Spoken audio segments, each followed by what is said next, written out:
Hello, everyone. Welcome to another episode of Web Audio TV. If you enjoy my content, make sure to subscribe to my channel and hit the like button. The worst and strongest villain. I became a narrow-eyed character. Arsene Adel. DBT Korean Novel Translation Academy Nevda Fantasy Possession Assassin Bonus Chapter. Thanks to @Genki Azuma for subscription to Sword Lacquer tier on Ko-Fi. 3 days passed. As soon as class ended, students ranked 1st to 8th on the midterm exam were summoned by instructor Ares. My eyes flashed as soon as I heard the news. Finally, they were going to give us, who had achieved excellent grades at Sidon, artifacts from the armory. An undisguisable anticipation spread across my face. I can even have two. Currently, Samuel is a parasite in my body. Since he couldn't use the artifact, Samuel's artifact would naturally become mine. Of course, I would have to return it if Samuel returned to his original form. But until then, it was as good as mine, so I might as well use it. Unaware of my inner thoughts, Samuel's voice rang out. How exciting. I feel the same way. Samuel and I were of one mind. We didn't have any money, so an opportunity like this was rare. Sidon was supposed to give us a scholarship, but I had never received any gold coins directly. It seemed they were being sent to the Bear's mansion. It was unfortunate, but I could just go and get mine during the vacation.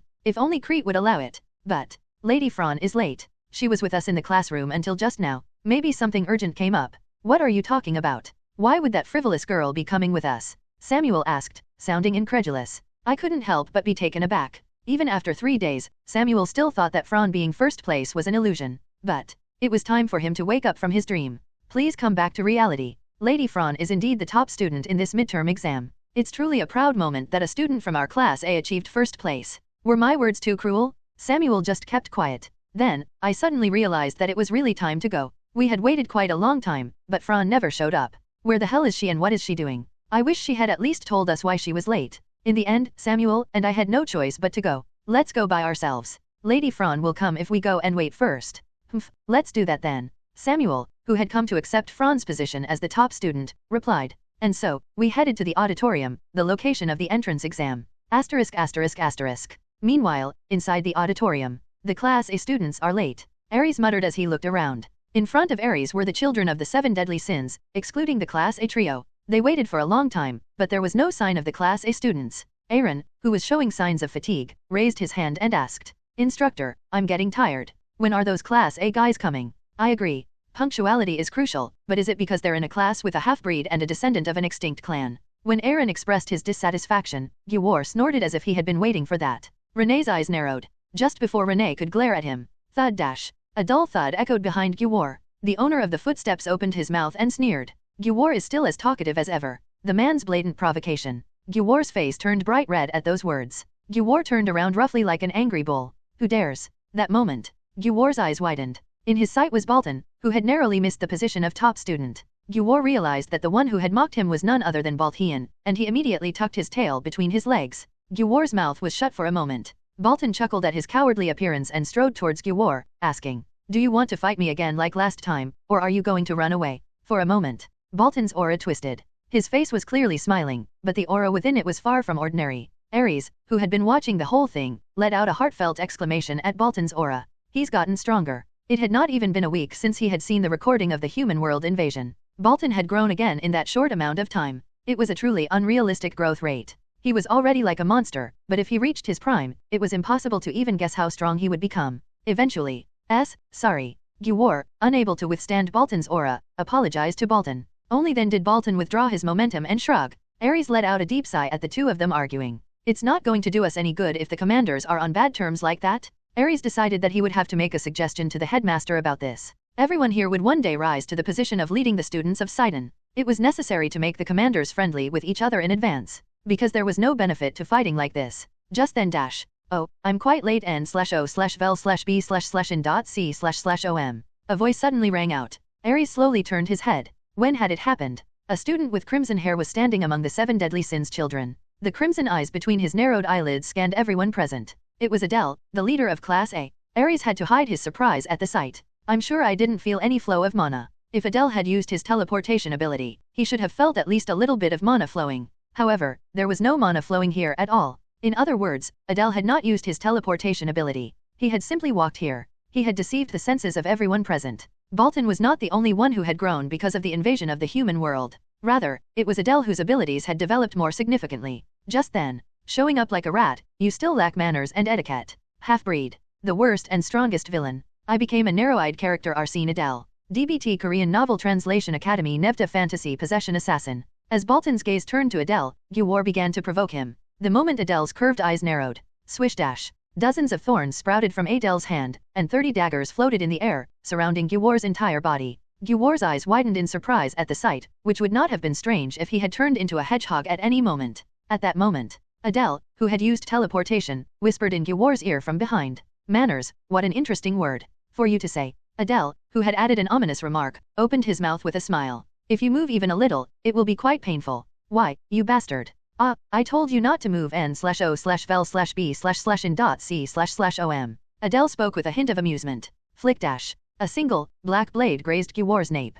A thin stream of blood trickled down Gyuwar's jawline and stained the collar of his uniform. Ares spoke to Adel in a stern voice. That's enough. If you continue to fight, I will intervene myself. Yes, I understand. Adel clicked his tongue in disappointment as he retrieved the black daggers surrounding Gyuwar. The released thorns retracted back into the large thorn on his wrist. Was that large thorn the gluttony offspring I saw in the video? Samuel, who had parasitized Adel after being severely injured during the midterm exam. Adel had somehow managed to skillfully control even Samuel, who had been absorbed into his body. Adel had already become one of the strongest fighters here. It was truly an astonishing feat. The relationship between Adel and Samuel was definitely close to the worst. Just a while ago, they were always fighting whenever they saw each other, but now they were trying to get along. Indeed, combat had a way of forging strong bonds between comrades. However, Gyuwar, I have no intention of changing your arrogant nature, but try to pick your fights more carefully. If something like this happens again in front of the instructors, you will be severely punished.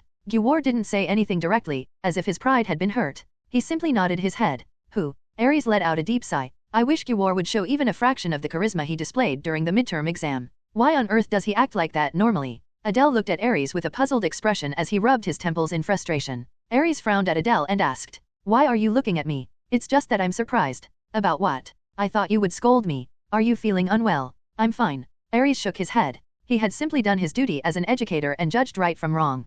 Gyuwar's provocation was enough to make that boy, Adel, furious. That was why he had stood by and watched until Adel was about to harm him. It wasn't that he was particularly concerned about Adel. Something feels off, though. Leaving Adel muttering behind, Ares addressed the students. The same goes for you all. Identify your enemies clearly. Our enemies are humans, not your comrades who you should fight alongside. I don't believe it's worth giving weapons to those who don't even understand that. Ares's furious words made Gyuwar blush in shame. Hoping that he would at least feel something, Ares asked Adel a question. "We're missing one. Have you heard anything about why she hasn't arrived yet?" "No, she disappeared without a word to us." Ares let out an earth-shattering sigh at Adel's answer. "Do the Class A students have a knack for frustrating me? Thank you for noticing. She's a real pain in the neck." "That goes for you too." It was when Ares was frowning at Adel. Click dash. Adel suddenly turned his head and pointed at a spot. A girl with blue hair was elegantly walking towards them from the entrance of the auditorium. She had a smile on her lips as she confidently took a step forward. "I apologize for being late." The female student apologized to the students who had been waiting for her here early. However, her expression did not contain any feelings of regret at all. Everyone realized that she was just saying it as a formality. She proudly gestured and spoke to the students. "Understand this, it was unavoidable for me to be late," and declared. In such situations, the protagonist always arrives late, don't they? Asserting her position as the top student of Sidon. The worst and strongest villain. I became a narrow-eyed character Arsene Adel. DBT Korean Novel Translation Academy Nevda Fantasy Possession Assassin Bonus Chapter. Thanks to @Gordon Dunphy for subscription to Sword Lacquer tier on Ko-Fi. The protagonist is always late, so try to understand. But I don't like the way you're looking down on me. Kneel right now. Click, click. I couldn't help but click my tongue at Fran's arrogance. My face was burning up now. Look. Samuel even shut his mouth tight and pretended to be sleeping. He must be acting because he doesn't want to get involved with Fran. I was the same, so I was trying to calm the excited Fran down when suddenly, clack. At some point, Baltan walked forward and began to stare at Fran. Baltan smiled, revealing his white teeth. "Long time no see. We're old acquaintances, aren't we?" I don't know who you are." Fran tilted her head in response. Baltan and I simultaneously made puzzled expressions at Fran's reaction. It was because Baltan and Fran had definitely met less than a week ago. But she doesn't remember Baltan? I was wondering when. Smirk. Fran covered one side of her mouth with her hand as a smile escaped. "I have an incurable disease where I can't remember the faces of those with lower ranks. When you speak to me, introduce yourself properly." Complete narcissism. I felt dizzy watching this. I wasn't even embarrassed anymore. I was far past that emotion. In my life, I had never heard such arrogant words. It was comparable to Bear's Lord, Crete, who was the very symbol of arrogance. Twitch. At her words, a vein popped out on Baltan's forehead. If Bolton were truly angry, Fran wouldn't be able to escape unscathed. I watched the two of them facing off with a pounding heart. Thud. Bolton took a step towards Fran and said, "There's a good way to make you remember right away. Oh, I wonder what that is. If we fight once, you'll naturally find out." Boom. Bolton's fighting spirit flared. An enormous amount of power gathered on Bolton's fist. Manifestation of fighting spirit. Even I couldn't help but gulp. However, why should I, who is superior, listen to you, who is inferior? Fran boldly confronted Bolton's momentum. What the hell is she trying to do? Peek. I glanced at Ares. Ares seemed to be prepared to step in himself if things got out of hand, just as he had stopped Gwar and me. His words also meant that he would stand by and watch until Bolton posed a direct threat to Fran. I wondered if the guy who said he would prevent the commanders from fighting had suddenly changed his mind, but Ares didn't seem to mind this level of conflict. He must have seen countless comrades fighting on the battlefield and judged that forcibly suppressing them would be counterproductive. It was the right choice. However, I'm worried. I wondered if Fran would be able to escape Bolton's clutches. Bolton seemed ready to fight Fran at any moment, fingering the spear hanging from his back. He calmly spoke to Fran, who had rejected his offer. "You may not know this, but the highest position is something that must be defended. If you're the best, you have to keep accepting challenges from those below you."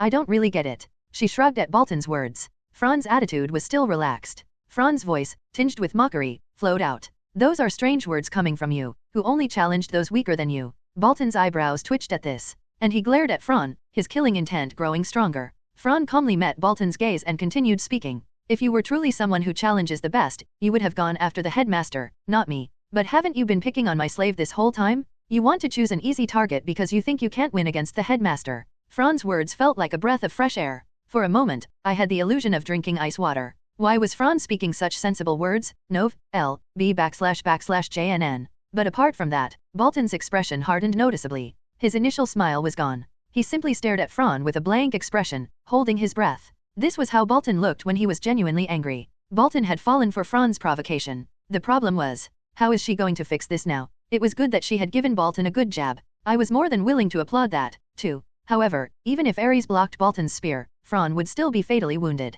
As I thought about that, I couldn't help but sigh inwardly. In the end, I had no choice but to step out. Thud. I took a step forward and blocked the space between Bolton and Fran. Bolton's brow furrowed at this. He seemed to be glaring at me, but it couldn't be helped. If I stepped aside here, Fran would definitely get hurt. Well, I know that Fran has hidden power because she's the top ranker, but even so, it's unknown whether she can defeat Bolton. Besides, I owed Fran a debt for the practical exam. Bolton and I ended up in a standoff for a while. I poured mana into the dark fang in my arms. It can't hurt to be prepared, just in case. I'll block Bolton if he moves. The worst and strongest villain. I became a narrow-eyed character Arsene Adel. DBT Korean Novel Translation Academy Nevda Fantasy Possession Assassin. As I was slowly releasing my killing intent. Swish dash. That's enough. Ares grabbed Bolton and my shoulders and pushed us aside. Click. I smacked my lips to show my regret. But I didn't really mean it. Rather, I was deeply relieved inside. If I had clashed with Bolton, I would have been the one to bleed. Rather than that, their gazes have changed. The gazes of the 7 Deadly Sins students looking at our class A seemed to have changed. Gwar was looking at Fran, who was facing Bolton, with a strange admiration. Aaron and Diana looked interested as if they were watching an amusing scene. I don't know if it was Fran's intention, but by confronting Bolton, she had proven to those around him that she had the qualities befitting the top ranker. And Renee was looking at me with a worried expression. She looked like she was about to run over to check if I was okay. She must be worried because her possession, me, was almost hurt. I winked at Renee. Swish dash. Renee nervously turned her head away. I felt bewildered at that sight. Wasn't she worried? It seemed I had been mistaken. In the end, I took a step back and waited for Ares to speak. Ares rubbed his brow once and spoke to us. "The same people I saw last time. You must have expected it to some extent, but your rankings have changed a lot since then." Ares swept his gaze over us. From Bolton to me. Those who had chosen an artifact during the entrance exam. Those who had achieved excellent results in this midterm exam, following the last one. It was proof that Sidon had invested in us. I didn't know what artifacts the other students had chosen, but it was clear that they had been of great help. Unlike me, who had entered last and hadn't been able to choose an artifact properly, they had monopolized the good items. Suddenly, I felt a surge of irritation. N/O/vel/b/in.c//om. The responsibility for my failure to choose an artifact during the last exam lay entirely with Ares. He arranged the order as he pleased. He had told us to choose artifacts in the reverse order of the entrance exam. It was an absurd demand. I might get angry if he didn't put me in the first place this time either. Did he notice my gaze? Starting next semester, I will grant you the authority to choose artifacts in order of rank. However, in the last entrance exam, the order was not based on rank, but on the instructor's discretion. So, Since the number of people is not much different, enter in the reverse order of the weapon selection from last time. Only then did my expression relax. Yes. Wasn't this the right order? If Ares had changed the order arbitrarily again this time, just thinking about it made me shudder. Especially for me, who was currently struggling to obtain the original body's cultivation technique. That's why. Oh, I should express my gratitude. I smiled politely at Ares. Ares, who had once again put on a stern expression, opened his mouth. I will open the armory. Stay away from here for a while. And so, the armory began to open.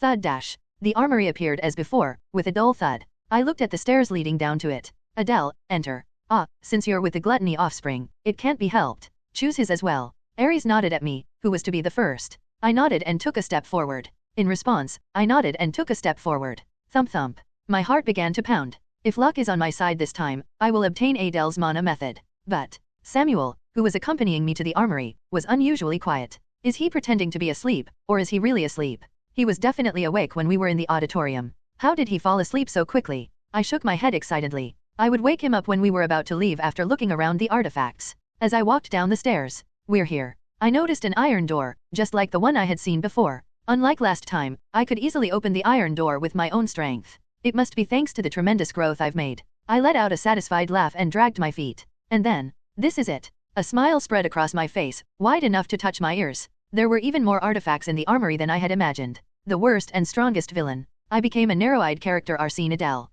DBT Korean Novel Translation Academy Nevta Fantasy Possession Assassin. I didn't even bother to hide the smile creeping up on my lips. Since there was no one else in the armory except me anyway, I just had to ask the information paper about the performance of the items in the warehouse. I guess I'll just choose the artifact that costs the most, like last time. Now then, I looked around. Artifacts that seemed quite valuable at a glance, each stored in a hexahedron-shaped glass case. I would have liked to take everything here, but that would be too greedy. Just one. That's the number of artifacts I can take from this place. But I didn't feel sorry or anything like that. But I didn't feel any regret or disappointment. There were plenty of people who would risk their lives for the chance to obtain an artifact of intermediate rank or higher. T/N, epic falls under intermediate rank. However, to think they give them out just for getting good grades on exams. This must be a once-in-a-lifetime opportunity for ordinary demons. So let's just be grateful for this. Of course, the artifact I get here will end up in that guy's stomach. That Adel guy, he said he would exchange a legendary artifact for a mana cultivation method. If he doesn't give me the mana method properly, I'll be pissed.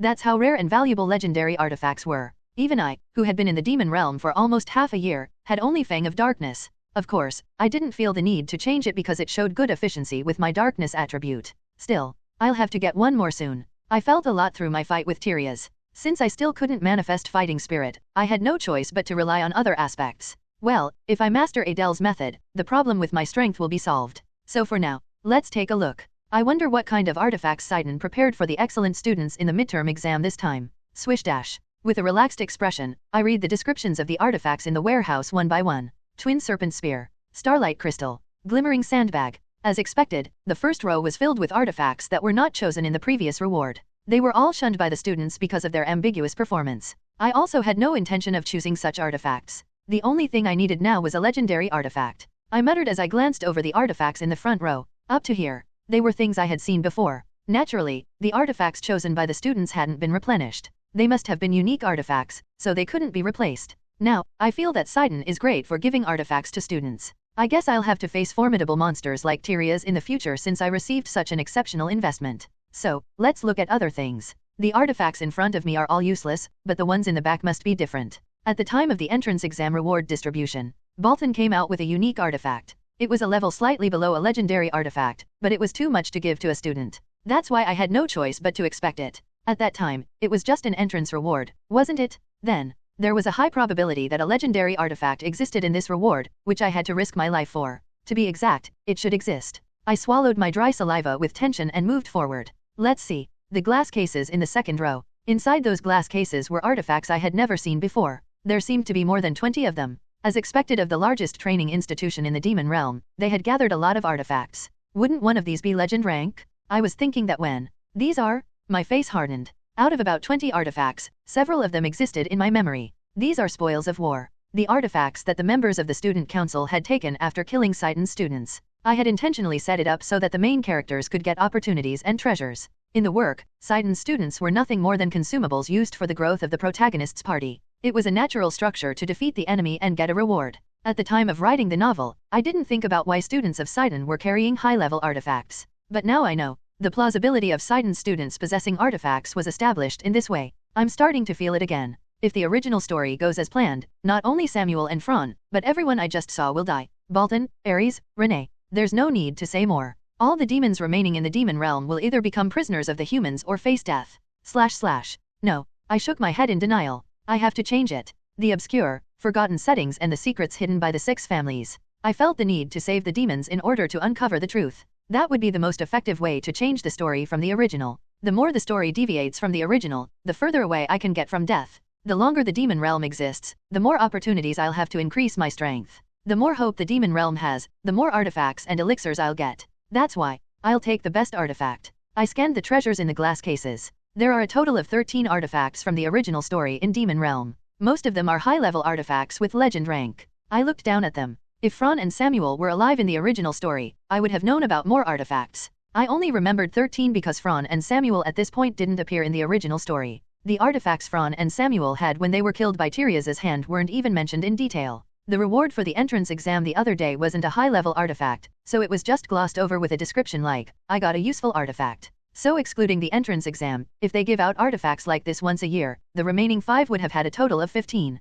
But since 2 of the 7 deadly sins students die in their second year, excluding the 2 artifacts those 2 would have received in their third year, I only remember 13. All the artifacts end up in the hands of the student council, the main characters of my novel, so there's no way I wouldn't know about them. In that case, the ones who are supposed to die in their second year are. 2 figures began to emerge faintly in my mind. Let's not think about anything ominous. I shook my head to clear my mind. So many things have already changed just because I came here. If it's me, I should be able to change the future where they die. That's why, for now, I need to choose the artifact with the highest rank among the settings I wrote. So, what should I choose? I slowly recalled the artifacts possessed by Sidon's students in the original story, the ones with the best abilities. That artifact was right before my eyes. That was it. Orb of the Flame Emperor. A masterpiece created by fusing a very rare ore that exists only in areas of flame and lava. Just possessing it can greatly increase the power of flame attribute magic. However, if someone unskilled in handling flames touches it, they will be devoured by the fire. I read the description of the artifact before my eyes. A spherical model that seemed to have been made by looking at the sun.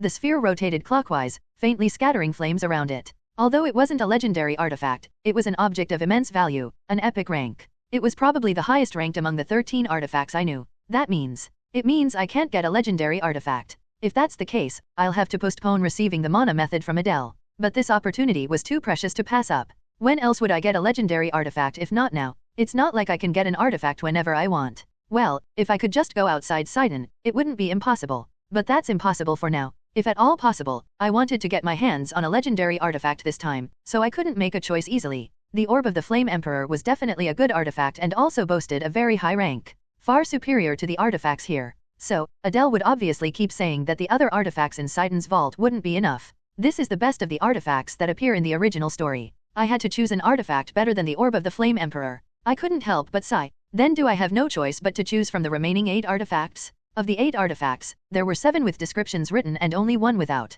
Let's look at the artifacts with descriptions first. I had high expectations for a moment, but as expected of artifacts that don't appear in the original story, their performance was all lower than the previous ones. Not only their performance and rank but also the price the information paper demanded were far too lacking. A sigh escaped my lips naturally. What should I do? Rather than that. Why isn't he waking up yet? Samuel was still fast asleep, showing no signs of waking up. Should I use mana to force Samuel to wake up? I was thinking about it when. Thinking about it, there was one artifact I hadn't checked yet. Unidentified artifact. I looked down. A seemingly ordinary gray book was on display in a glass case. Since it was an unidentified artifact, there was naturally no description. Could this also be like my necklace, hiding some kind of secret? Swish dash. The moment I tried to sneakily take out the information paper. This is it. Samuel's voice rang out. I looked down and saw thorns wriggling and reaching out towards the glass case. What are you doing? N/O/vel/b/jn.c//om. I asked Samuel in surprise. Then, Samuel's trembling voice rang in my ears. This book is talking to me. The worst and strongest villain. I became a narrow-eyed character Arsene Adel. DBT Korean Novel Translation Academy Nevta Fantasy Possession Assassin Bonus Chapter Thanks to @Gordon Dunphy for subscription to Sword Lacquer tier on Ko-Fi.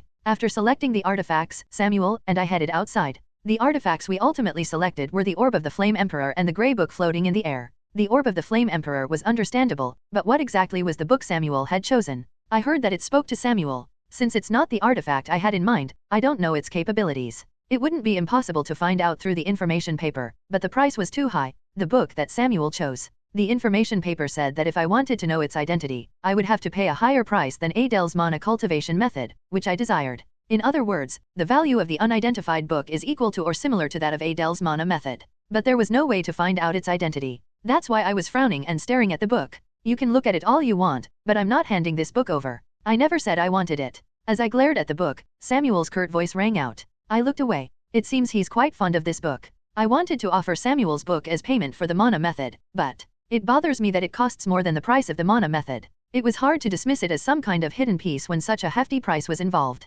Well, since I'm the master of this body now, I guess it's Adel's consideration to ask for just a small price. Nevertheless, it was difficult to deny that the artifact had some potential. Didn't Adel's method have the ability to completely twist the original story at times? What if Adel's method was modified slightly and improved so that even the members of the student council could learn it? It's a terrifying thought. That's why. This alone isn't enough. I looked at the orb of the Flame Emperor in my palm. Since I hadn't poured mana into it yet, it wasn't activated, so I could hold it with my bare hands. I didn't have any resistance to fire attributes, so I couldn't activate the orb's abilities. I had intended to give it to the information paper as payment anyway, so I had simply chosen the one with the highest rank. But it wasn't the legendary artifact the information paper desired. It was probably among the top-ranked epic grade artifacts. I think I need one more. The book Samuel chose seemed to be quite high-ranking, so it would be a waste to invest in it here. Even the fact that the book only spoke to him proved that it was definitely not an ordinary object. So I should leave it alone. What should I do? I wondered if I should sneak back into the warehouse and grab one more artifact. But I quickly shook my head, dismissing the thought. There was no way that Sidon's side would not have prevented the students from taking them secretly. Perhaps there would be sanctions if they took more artifacts than a certain amount. They might even take away the orb of the Flame Emperor that I had just acquired. In severe cases, it could be a serious offense that could lead to expulsion. Haha. As I pressed my temples, troubled, an eerie laugh rang out. Samuel, in his thorny state, was looking at the grey book floating above my hand and laughing. What kind of ability did it have that he liked it so much? No, surely he didn't know about the book's performance either. Unable to contain my curiosity, I asked. It's just an artifact that you can't use, so why do you like it so much? Isn't it obvious? I feel extraordinary mana from this book. It must be a top-notch artifact. Unlike you, Mr. Samuel, I don't feel anything. That's why it's even better. No one else knows its value except me. If it was an aura that only he could feel. Perhaps it was a unique artifact, like the laurel of the victor that Bolton had equipped before. There was no other explanation. I wondered why there were so many unique artifacts in Satan. Still, it wasn't bad. Samuel's increased power would be helpful to me. In the future, I will be working with Samuel for at least 2 semesters. Even if Samuel's power grew stronger, it wouldn't be bad for me. I'm also interested. Please tell me when you find out its true identity later. It will be worth the wait. It really seems to be an extraordinary item. I nodded slightly at Samuel's reply. If Samuel, who had an innate talent for magic, vouched for it, I could trust it. At least it must be more powerful than the artifacts that appear in the original story. The problem is, what should I do? I needed one more artifact for the mana method. The only artifacts I have are the necklace and the Fang of Darkness. But the necklace's true identity hasn't been revealed yet, so it feels excessive to offer it as payment. And the Fang of Darkness is pretty much my only weapon. I've prepared a few daggers as well, but they're just ordinary daggers. That means I can't use them as payment for the information paper until I change weapons. So I need to find another artifact again. Time is too short. I need to get stronger as soon as possible, so waiting until the break is a waste of time. I have to get one more artifact, even if I have to force it. If it really came down to it, should I ask Fran, the wealthiest student in Class A, for a favor? With that thought in mind, Samuel and I left the warehouse. Ares was the first to greet us. Have you chosen? Yes, as you can see, I chose the Orb of the Flame Emperor, and Mr. Samuel chose this book. That's an unidentified artifact. Yes. Ares glanced at the grey book in my hand. Then Ares opened his mouth. Are you sure you won't regret it? Not only is it an unidentified object, but as far as I remember, no one except the headmaster has been able to figure out that it's an artifact. It doesn't matter. Samuel answered in a firm tone as if he was afraid Ares would change his mind. I added my own words to ease Samuel's worries. I think it might be an artifact that can only be equipped by its owner chosen by it. Mr. Samuel said he could feel aura coming from the book. If that's the case. Ares nodded as if he understood what I was saying. I didn't mention that Samuel had heard the book's voice, out of consideration for him. There was no point in telling him. Ares quickly lost interest and spoke to the other students. I understand. Now, let the next student go in and choose. Access 5 advanced chapters with the position exchange itai. The worst and strongest villain. I became a narrow-eyed character Arsene Adel. DBT Korean Novel Translation Academy Nevta Fantasy Possession Assassin. Renee was next after me. And so, starting with Renee, the students began to enter the secret realm one by one. And each of them came out with the artifacts they wanted. Just like in the original story, the artifacts the students chose were the ones I had seen, except for the one Fran had chosen. In the end, these artifacts would soon be taken away by the human students of the student council. Could I really change that outcome? I have to try. Because handing over such precious artifacts to the enemy would be no different from suicide. I felt the need to protect them until I could uncover the truth that the 6 families were hiding. I would also need to get help from those guys, whether they liked it or not. It was while I was looking around like that.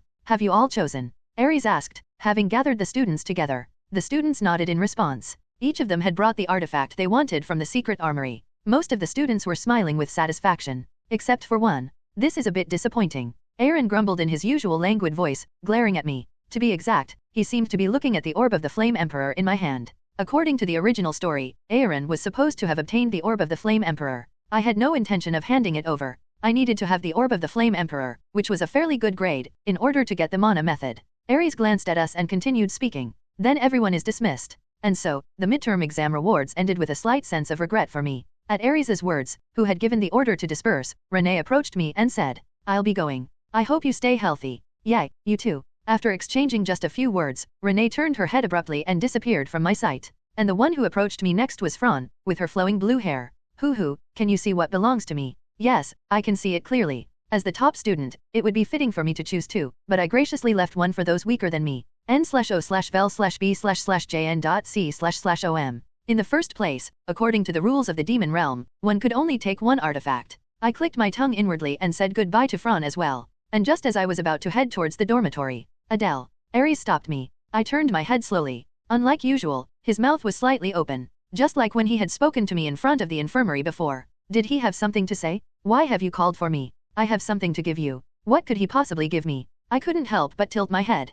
"What do you mean, give?" "You don't have to worry. It will help you." "Help? What help could I possibly need?" As I was wondering, Ares pulled a silver bracelet out of his arms and handed it to me. I could feel a faint flow of mana, and even at a glance, I could tell it was no ordinary item. At the very least, it seemed to be a relic-grade artifact. In other words, an intermediate-rank artifact. I was momentarily tempted since I needed another artifact, but as I realized that the person in front of me was Ares, a sense of reluctance simultaneously reared its head. I asked Ares with a slightly displeased expression, "Why are you giving this to me?" "Because of your killing intent." Ares began his explanation with that sentence. "You need to control your killing intent. I've seen countless demons on the battlefield who slaughtered their own allies because of their killing intent. I don't want you to end up like them. That's why I'm giving you this artifact." "Then this artifact is..." "That's right. It's an artifact that can suppress killing intent. It won't be able to completely eliminate your killing intent, though." I couldn't help but widen my eyes at his words. What the heck? He's offering me a relic-grade artifact for free? But then again, I don't have any killing intent. The worst and strongest villain. I became a narrow-eyed character Arsene Adel. DBT Korean Novel Translation Academy Nevda Fantasy Possession Assassin. Early dawn. I slowly opened my eyes and got up, lowering my gaze. Then, I saw Samuel's thorns, which seemed to be deeply asleep. Fortunately, Samuel seemed to be in a deep sleep, and it seemed that he wouldn't wake up unless I gave him a big shock. In the first place, he was the kind of guy who would only wake up if I injected him with mana. According to Samuel, he can't share his vision with me while he's asleep. So, it doesn't matter if I use the information paper. Swish dash. I took out the information paper and the fountain pen from my arms. Then, I took out the orb of the Flame Emperor that I had placed on the desk and the bracelet that Ares had given me. According to Ares, it was an artifact that suppressed killing intent. It was completely useless to me. In the first place, I wasn't born with killing intent. Those born with killing intent are those who mercilessly slaughter enemies and allies alike. It's said to be a disease. However, I wasn't born with killing intent, so this artifact was useless to me. I guessed that Ares had mistaken the aura contained within my killing intent trait for the aura of those born with killing intent. It was just that my killing intent, formed as a trait, possessed such an aura. I wasn't a madman who thirsted for slaughter. So, it means that it doesn't matter if I use the artifact Ares gave me in exchange for the information paper. It didn't seem to have any effect other than suppressing killing intent. It was like a shiny apricot that was useless to me. What I needed right now was strength. That was the only thing. However, there was something bothering me. If it's Ares, it's obvious that he'll be angry about where I put the artifact he gave me. I had to get it back, even if I used it as payment for the information paper right now. To find out about this, I wrote down the contents on the information paper. How to get back the items you paid for information. Russell dash. Then, the answer was immediately written on the paper. I carefully checked the answer written on the paper. To get back items, you need twice the value of the items originally given as payment. Additionally, one of the things the creator cherishes will be taken. I couldn't help but remain silent for a moment. This was totally a ripoff, wasn't it? But it would be strange to get it back without any penalty after I've already paid the price to receive the information. In this case, I had no choice but to not retrieve the item Ares had given me. Anyway, if Ares was willing to give it to me, it must not have been a precious item to him. If I think about the things Ares has done to me so far, I guess he'll understand this much. N/O/vel/B/in.C//om. Swish dash. Just as I was about to write down the information related to the mana cultivation method on the information paper, I stopped the movement of my hand and put down the fountain pen I was holding. It's a waste to do this. I moved my gaze and stared at the orb of the Flame Emperor that had lost its light, an artifact that allows me to use magic that I've finally obtained. I felt it was a pity to hand it over as the price of the information paper without using it even once. Should I just use it once? It's not like the bead will wear out and disappear just because I use it. I wanted to see for myself if it had the excellent performance that I had described in the original work. Creak dash. I got up from my chair. Let's go outside for now. With Samuel asleep. This was the perfect time to use the orb of the Flame Emperor. What kind of performance will it boast? I'm already looking forward to it. I decided to be careful. Leaving the dormitory at dawn was prohibited by Sidon's rules. I was also careful when I went out to be alone with Kyle last time.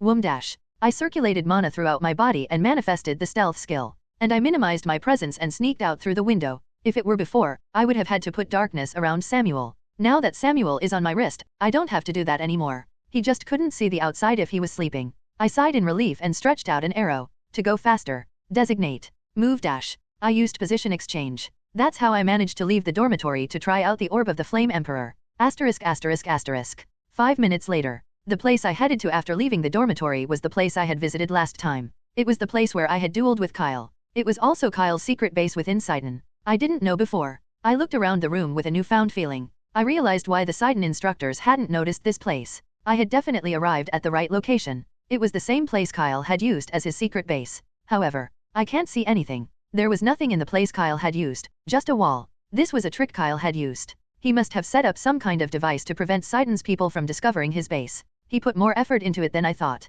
Not only the students, but even the instructors hadn't noticed it. Kyle probably didn't do it on his own, but borrowed the power of an artifact he had brought from the human world. I'll have to pry that artifact from Kyle when I meet him later. I smiled grimly and let out a cold laugh. Anyway, I can't see it, but the door is definitely there. When I reached out to where I assumed the door would be, I felt the touch of a doorknob. I grabbed it and turned it, and a transparent door opened with a rusty grinding sound. All I could see in front of me was a wall, but I stepped forward without hesitation. Then, my body passed through the wall without any resistance. Beyond the wall, I saw the same room I had seen before. Good. I clenched my fist. It was worth coming here instead of going to the training ground. The reason I came here instead of the training ground was simple. Unlike the training ground, where the instructors were keeping a close eye on things, this place was out of their sight. Then, let's give it a try. Swish dash. I took out the orb of the Flame Emperor from my pocket. The orb was dyed black, showing no reaction whatsoever. That was the moment I poured my mana into it. Buzz dash. The orb of the Flame Emperor levitated into the air and started to turn red.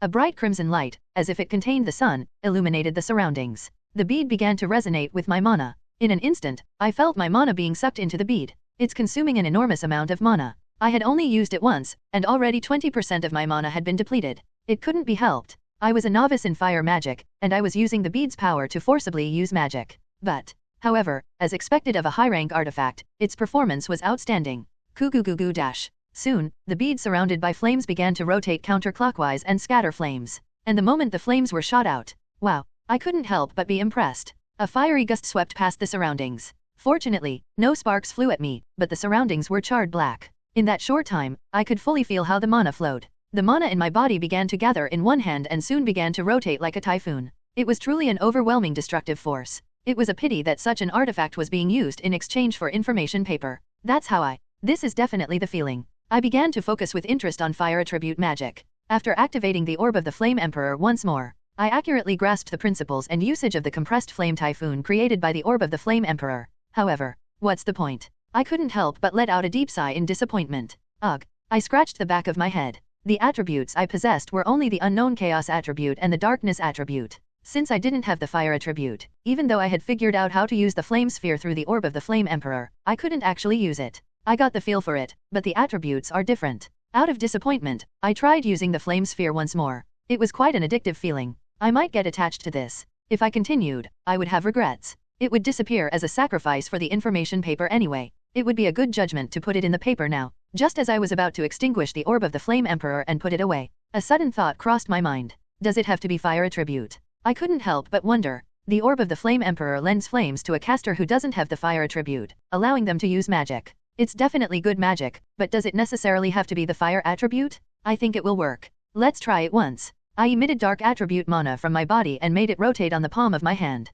My palm started to get crushed and scratched. Since I was releasing and condensing a large amount of mana, there was bound to be a recoil. The orb of the Flame Emperor had reduced that recoil, but I wasn't using the orb now, so there was nothing I could do about it. However, I decided to endure the pain. I got a feeling. I figured out how to release it like the typhoon I had just created through the orb of the Flame Emperor. Dash. I further compressed the small storm in my palm, until it was the size of a baby's fist. And finally, when the storm was completely condensed in my palm, bang dash. With a loud roar, a rose bloomed from my fingertips, charged with black electric currents. A black rose. A new technique I had created myself, following the Black Blade. The worst and strongest villain. I became a narrow-eyed character Arsene Adel. DBT Korean Novel Translation Academy Nevta Fantasy Possession Assassin Bonus Chapter. Thanks to @Gordon Dunphy for subscription to Sword Lacquer tier on Ko-Fi. This is crazy. I couldn't help but be impressed. Kyle's secret base was in shambles because of the black rose imbued with the lightning I had unleashed. Black electricity crackled everywhere, and all sorts of objects were destroyed.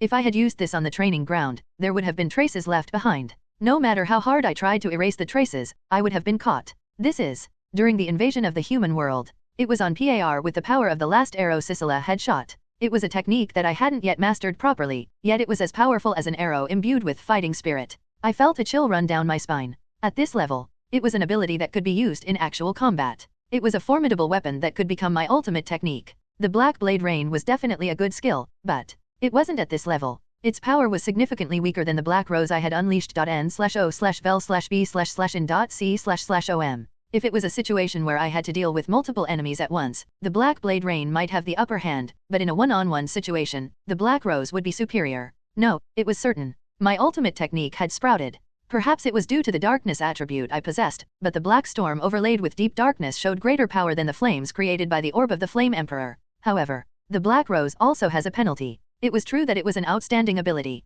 but the impact on my body was not insignificant. I lowered my gaze and stared blankly at my right hand. It was serious. My right hand was covered in cuts and bruises of various sizes. My skin had been torn apart, unable to withstand the recoil of the Black Rose. Although my bones weren't broken, I had suffered considerable shock. I can only use it once a day without penalty. If I used it more than that, my wrist and fingers would break. It was regrettable, but it was right not to use it unless it was a really important situation. I let out a deep sigh from within. Why was I only able to master these kinds of techniques? I felt self-deprecating. Thinking about it, wasn't absolute concealment the same? The commonality between absolute concealment and the Black Rose was that they both damaged the body as a penalty. Well, absolute concealment temporarily deprives me of one of my senses, so it's a bit of a stretch to call it direct damage. Still, absolute concealment and Black Rose were both techniques with guaranteed results. If I were to activate position exchange while my presence was hidden with absolute concealment, and then strike my opponent with Black Rose, no one would be able to escape unscathed. Of course, if I fail, I'll die too. Losing one of my senses and having my hand broken would be no different from a sure kill attack. So it would be best to use it wisely, after carefully considering the situation. Still, this was an incredible achievement, far beyond satisfactory. It was like I had learned a new technique through the orb of the Flame Emperor, which I had thought I would have to discard. Furthermore, I can become even stronger as my total mana increases by using Adel's mana method. Let me think. What are the benefits of having more mana? It's that my body's traits would evolve. During the invasion of the human realm, I had used the evolved trait of the darkness attribute, Pitch Black. Although the Pitch Black trait was downgraded back to the darkness attribute when Adel took my powers, learning the mana cultivation technique would make it easy to exceed a total mana of 4,000. If I were to obtain the Pitch Black trait and use Black Rose, I can't even imagine how strong I would be. I might be able to easily offset Tyria's attack imbued with fighting spirit. That alone would give me power comparable to the members of the student council. Moreover, if I increased my proficiency with Black Rose, it wouldn't be limited to a single use. I might even be able to manifest it without suffering the penalty. It would require a lot of effort, but the prospects were good. So let's be satisfied with this for now. If I get any stronger, it won't be a problem. With that, I had mastered all the techniques, so the orb of the Flame Emperor had served its purpose. I had gained more than I had hoped for. Now it was time to learn Adel's mana cultivation technique using the orb of the Flame Emperor and the bracelet Ares had given me. Since I've come this far, I might as well use it here. Swish dash. I took out the information paper and fountain pen from my pocket. The incantation and usage of the mana method suitable for my body.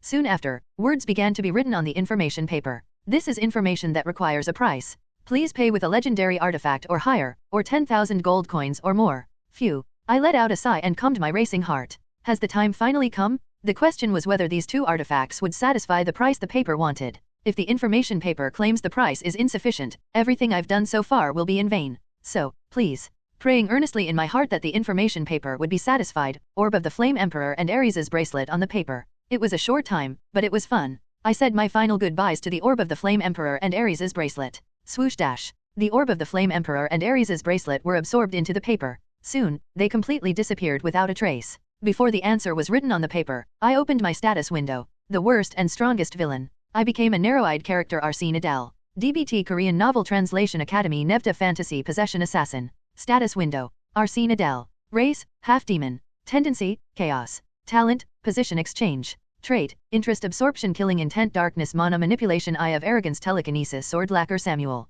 Mana, 2821. The status window appeared before my eyes. I could see that the total amount of mana had increased compared to before I went to the human world. However, it was such a small amount that it was embarrassing to say it had increased. But that, too, will end today. Once I learn Adel's mana method, my total amount of mana will increase dramatically. It won't be long before I surpass 5,000 total. That much was enough. Originally, in the original story, Adel was a monster with over 10,000 total mana. However, the time when Adel became active was a long time from now. In the first place, Adel was a character who only appeared after the human students of the Student Council graduated. So my current growth was beyond surprising, it was miraculous. Starting with the mana method of bears, and all sorts of traits and chances. In less than a year, I had reached a point where I would soon surpass 20% of Adel's original power. By the time the war between the human world and the demon world began in earnest, I might even have half of his original power. That's just a guess, though. But since I couldn't learn fighting spirit yet, I had no choice but to rely on numbers for now. How can I make up for my lack of combat experience?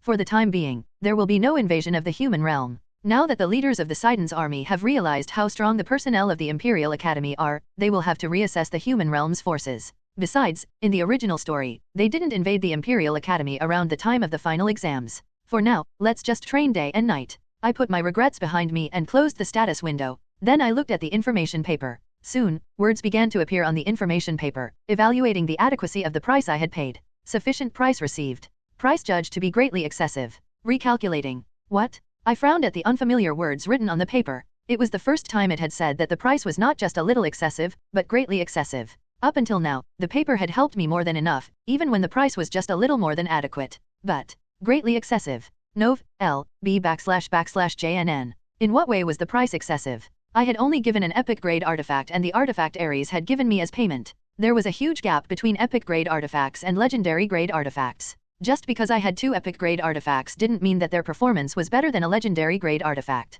But, an epic grade artifact being more valuable than a legendary artifact. It didn't make sense. I had written the Orb of the Flame Emperor myself, so I knew its capabilities and settings. It was true that its performance was excellent, but it was far from being called a legendary grade artifact. So, it wasn't the Orb of the Flame Emperor. It meant that the bracelet that Ares had given me was of a value comparable to a legendary grade artifact. What exactly was the bracelet Ares had given me? He said it was an artifact that could suppress killing intent. Suppressing killing intent. It probably didn't have any other effects. I could be sure of that because the power I felt from it was weak. That meant that it wasn't a legendary grade artifact because of its performance, but because it really contained a legend. It was like dividing artifacts into relic grade and epic grade, or intermediate grade and advanced grade. Relic, epic, legendary, myth. These artifacts each have their own unique story, but their rank is determined by the value of that story. When dividing them into upper, middle, and lower grades, their performance is the deciding factor. In short, the artifact given by Ares may not perform very well, but it contains a unique story that is comparable to it.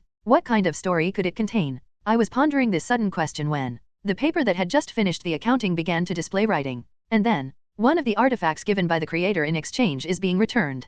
Thud dash. Creak dash. The extinguished Orb of the Flame Emperor rolled powerlessly on the floor. The paper had accepted only Ares's bracelet and returned the Orb of the Flame Emperor. At that moment, the incantation and usage of the mana method suitable for the creator's body will be imprinted. Do you accept? Y/N. The worst and strongest villain. I became a narrow-eyed character Arsene Adel. DBT Korean Novel Translation Academy Nevda Fantasy Possession Assassin Bonus Chapter Thanks to @sly_shadow for subscription to Eye of Arrogance tier on KO-Fi. Swish dash. I picked up the Orb of the Flame Emperor that had fallen to the ground. It wasn't a bad thing to have the Orb of the Flame Emperor returned. However, for some reason, I felt uneasy. It wasn't because I thought there was something wrong with the bracelet Ares had given me. When I received it and asked Samuel about it, he said it was just a magical item with no special abilities. Since it was guaranteed by a guy who could hear the voices of artifacts, it was certain that it had no other abilities. What bothered me was, even if it has no abilities, it's still precious because it contains a legend. And that treasure was given to me by that guy, Ares, without any cost.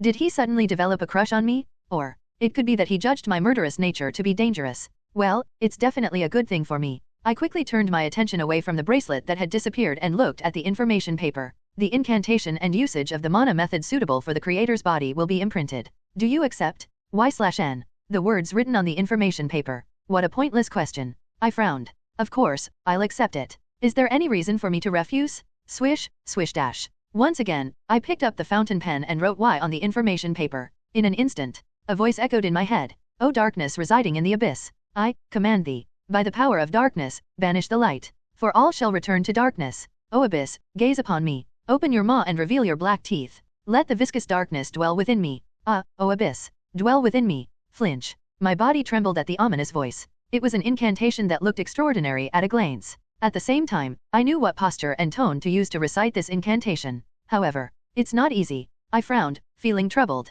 There was no problem reciting the incantation. Since it was a method suitable for my body, I even felt comfortable when I recited the incantation. The problem was my already altered mana. Until now, I had been increasing the total amount of mana based on the method I had learned from the bear's family. However, now that I was trying to change the method hastily, my existing mana was resisting. If I were to recite Adel's method like this, there was a high chance that I would enter that state. Not good. My expression hardened. That state is referred to as a type of coma. It was also called chi deviation, a commonly used term. One's mind and body would collapse, devoured by the incantation of the method. I had to avoid that at all costs. But the thought of giving up Adel's method, which I had gained as a reward, was too regretful. How much effort had I put in to obtain a method suitable for my body? If I couldn't learn this, on top of not being able to learn fighting spirit, I would surely fall behind. I sat cross-legged and fell into deep thought. Can't they be fused together? Fusing Adel's method with the bear's method. If that was possible, there was a chance it could lead to a better outcome without falling into chi deviation. However, not only did I not know how to fuse them, but if I failed, I would end up in a state where I could not recover.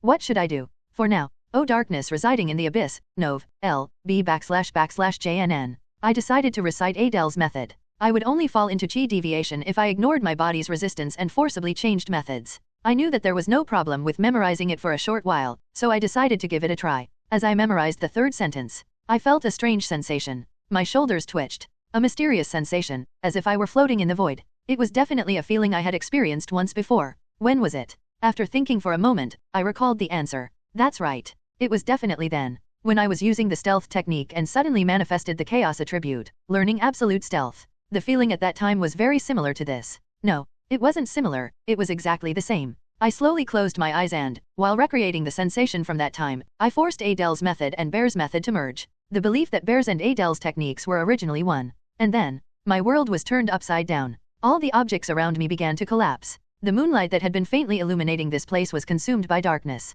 My heart pounded. And like the waves of a surging tide, the ground shook as if an earthquake had struck. That was the moment. Suddenly, my vision went dark, and at the same time, I felt my consciousness being pulled far away into the abyss. I didn't resist it. I was being sucked into the darkness of the abyss, but I didn't feel any sense of crisis. Not slow, not fast. To be exact, my body couldn't sense the speed. Where am I being dragged to like this? I couldn't comprehend it. My instincts rejected the thought. It seemed like if I recognized it, my body would shatter into pieces, be consumed by darkness, and die. No, I didn't see it. I couldn't see anything. I couldn't see. I couldn't see. I didn't see. My mind was being chipped away. Like a rock slowly eroding in the waves, my thoughts were wearing down. My body repeatedly expanded and contracted, peering into the world and being spit back out. The worst and strongest villain. I became a narrow-eyed character Arsene Adel. DBT Korean Novel Translation Academy Nevda Fantasy Possession Assassin. At some point, I was ejected from somewhere.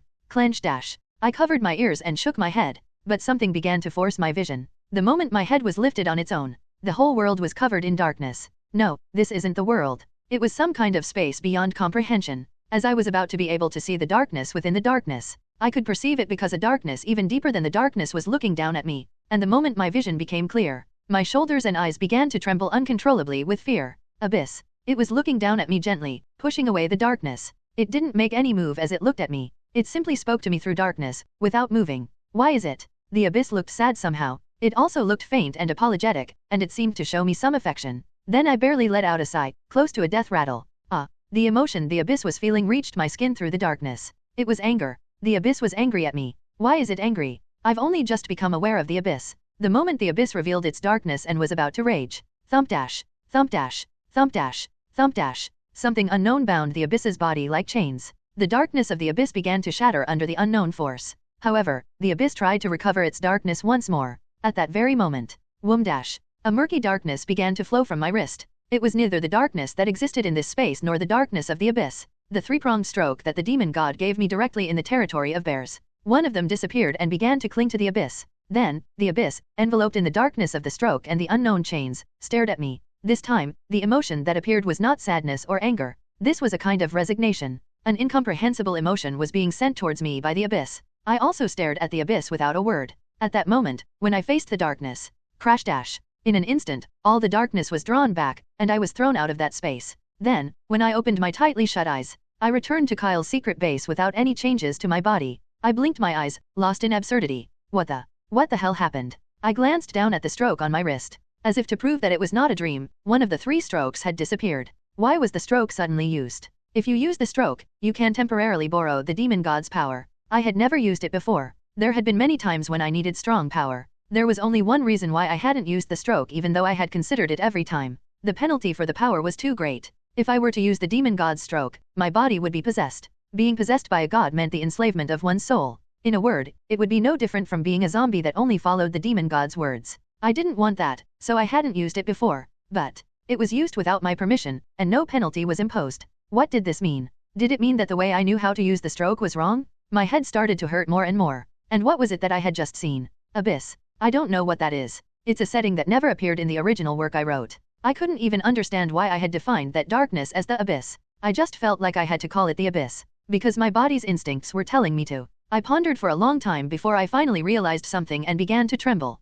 Why did I think that the characters with settings I didn't know about were limited to the 6 families, when I'm the creator? Even Adel ignored causality and came to my house in reality. He must also have settings that I don't know about. Something that goes against the flow of the original story. Adel had it. And I saw one of them today. What is the abyss, and what are the chains that bind it? What role did chaos play in all of this? I don't know. No matter how much I think about it. I roughly wiped my face and exhaled deeply. For now, I need to organize these thoughts in my head. The moment I saw the abyss.nov, LB //JNN, the secret method of Bears and Adel's unique secret method was combined. So, I started to organize the thoughts that were popping up in my head in a jumbled mess. Until darkness broke. The worst and strongest villain. I became a narrow-eyed character Arsene Adel. DBT Korean Novel Translation Academy Nevda Fantasy Possession Assassin. O Abyss and Demon Lord. Force upon me the flow of chaos. The righteous trials shall become the power to banish light. When all returns to darkness, the world shall lie beneath my feet. But let me not be consumed by chaos. And do not let me forget their names. All creation, bow before me. A month has passed since then, O Abyss and Demon Lord. I muttered the newly acquired incantations and frowned. Even after a whole month had passed, I still couldn't understand the contents of this incantation. Originally, it was Adel and Bear's secret method. They clearly indicated who they were talking to. But the newly acquired merged cultivation technique sounded like gibberish. It was a complete mess, so to speak. Originally, the word chaos was not included in Adel's secret method, but now it was firmly in place. I still haven't figured out what happened back then. It was definitely something serious. It was something that was clearly beyond my perception and common sense, so it was natural that I couldn't understand it. Still, there were 2 facts that I could be sure of. Probably, the one who tore through the abyss was chaos. Otherwise, the secret methods of the abyss and Bears could not have been fused. The identity of that chain was chaos. However, I still haven't figured out the activation conditions. It seems like there is some kind of condition. When I learned absolute concealment and when I borrowed Adel's power. And even now, what do they have in common? It was hard to find a clear commonality. That's why it's a headache. I feel like I've hit a wall again. But if you ask me if there were no results at all, that's not true. The demon god seems to know a lot about chaos. Chaos, an ability that had been shrouded in mystery until now. If I ever meet the demon god again, I will be able to ask for his advice. Later, when I visit Bear's territory, I should go to the temple. This was a must. I also needed to find out why my soul wasn't enslaved even though I used the stroke. Since Renee thinks I'm a priest, I should be able to visit the temple with some kind of excuse. Before I knew it, the final exams were approaching. Once the final exams were over, it would be a vacation, and I could go outside Sidon. That's good, but there was one thing that kept nagging me like a thorn in my throat. What kind of penalty did I get this time?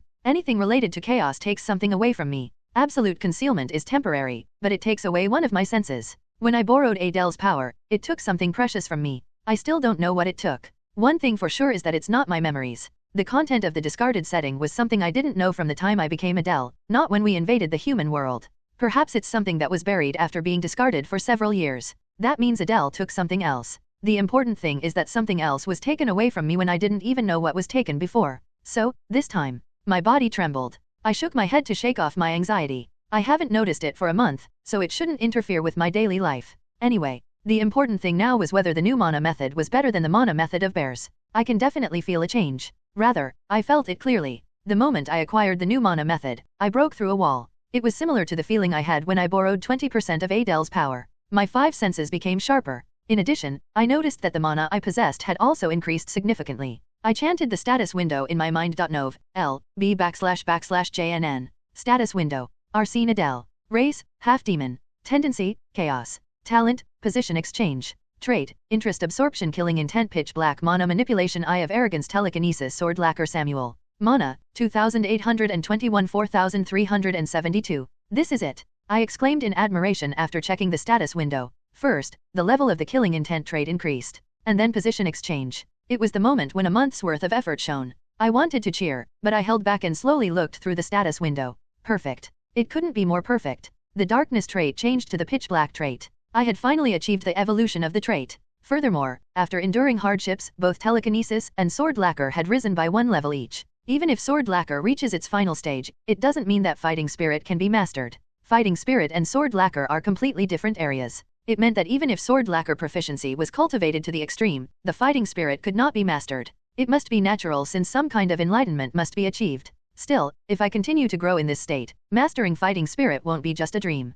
Following this, there were 2 pieces of good news and 1 piece of bad news. First, the first piece of good news was, beep, the familiar recognition test for goo poison and Siho was just around the corner. I also obtained information on the criteria for the familiar test. They already met the criteria without needing to train. In other words, familiar recognition was practically guaranteed. The worst and strongest villain. I became a narrow-eyed character Arsene Adel. DBT Korean Novel Translation Academy Nevda Fantasy Possession Assassin. O Abyss and Demon Lord. Force upon me the flow of chaos. The righteous trials shall become the power to banish light. When all returns to darkness, the world shall lie beneath my feet. But let me not be consumed by chaos. And do not let me forget their names. All creation, bow before me. A month has passed since then. O Abyss and Demon Lord. I muttered the newly acquired incantations and frowned. Even after a whole month had passed, I still couldn't understand the contents of this incantation. Originally, it was Adele and Bear's secret method. They clearly indicated who they were talking to. But the newly acquired merged cultivation technique sounded like gibberish.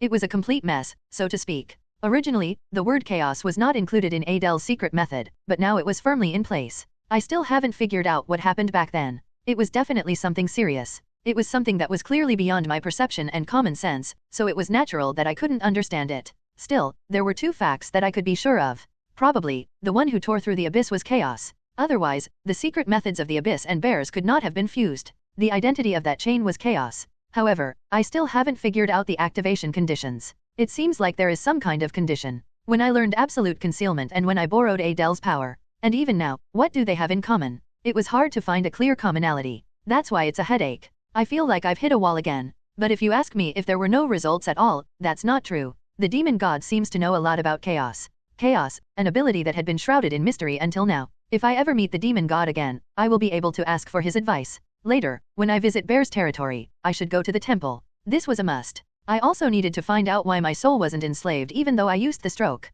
Since Renee thinks I'm a priest, I should be able to visit the temple with some kind of excuse. Before I knew it, the final exams were approaching. Once the final exams were over, it would be a vacation, and I could go outside Sidon. That's good, but there was one thing that kept nagging me like a thorn in my throat. What kind of penalty did I get this time? Anything related to chaos takes something away from me. Absolute concealment is temporary, but it takes away one of my senses. When I borrowed Adele's power, it took something precious from me. I still don't know what it took. One thing for sure is that it's not my memories. The content of the discarded setting was something I didn't know from the time I became Adele, not when we invaded the human world.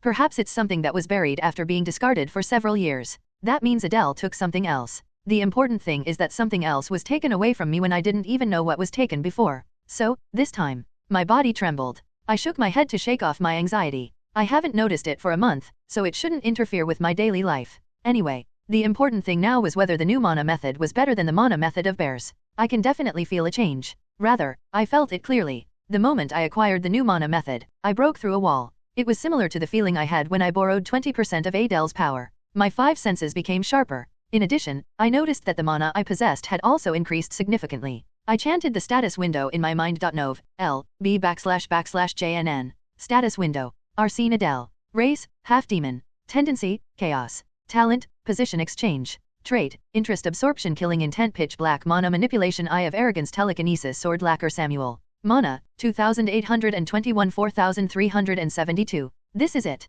I exclaimed in admiration after checking the status window. First, the level of the killing intent trait increased. And then position exchange. It was the moment when a month's worth of effort shone. I wanted to cheer, but I held back and slowly looked through the status window. Perfect. It couldn't be more perfect. The darkness trait changed to the pitch black trait. I had finally achieved the evolution of the trait. Furthermore, after enduring hardships, both telekinesis and sword lacquer had risen by 1 level each. Even if sword lacquer reaches its final stage, it doesn't mean that fighting spirit can be mastered. Fighting spirit and sword lacquer are completely different areas. It meant that even if sword lacquer proficiency was cultivated to the extreme, the fighting spirit could not be mastered. It must be natural since some kind of enlightenment must be achieved. Still, if I continue to grow in this state, mastering fighting spirit won't be just a dream. Following this, there were 2 pieces of good news and 1 piece of bad news. First, the first piece of good news was, beep, the familiar recognition test for goo poison and Siho was just around the corner. I also obtained information on the criteria for the familiar test. They already met the criteria without needing to train.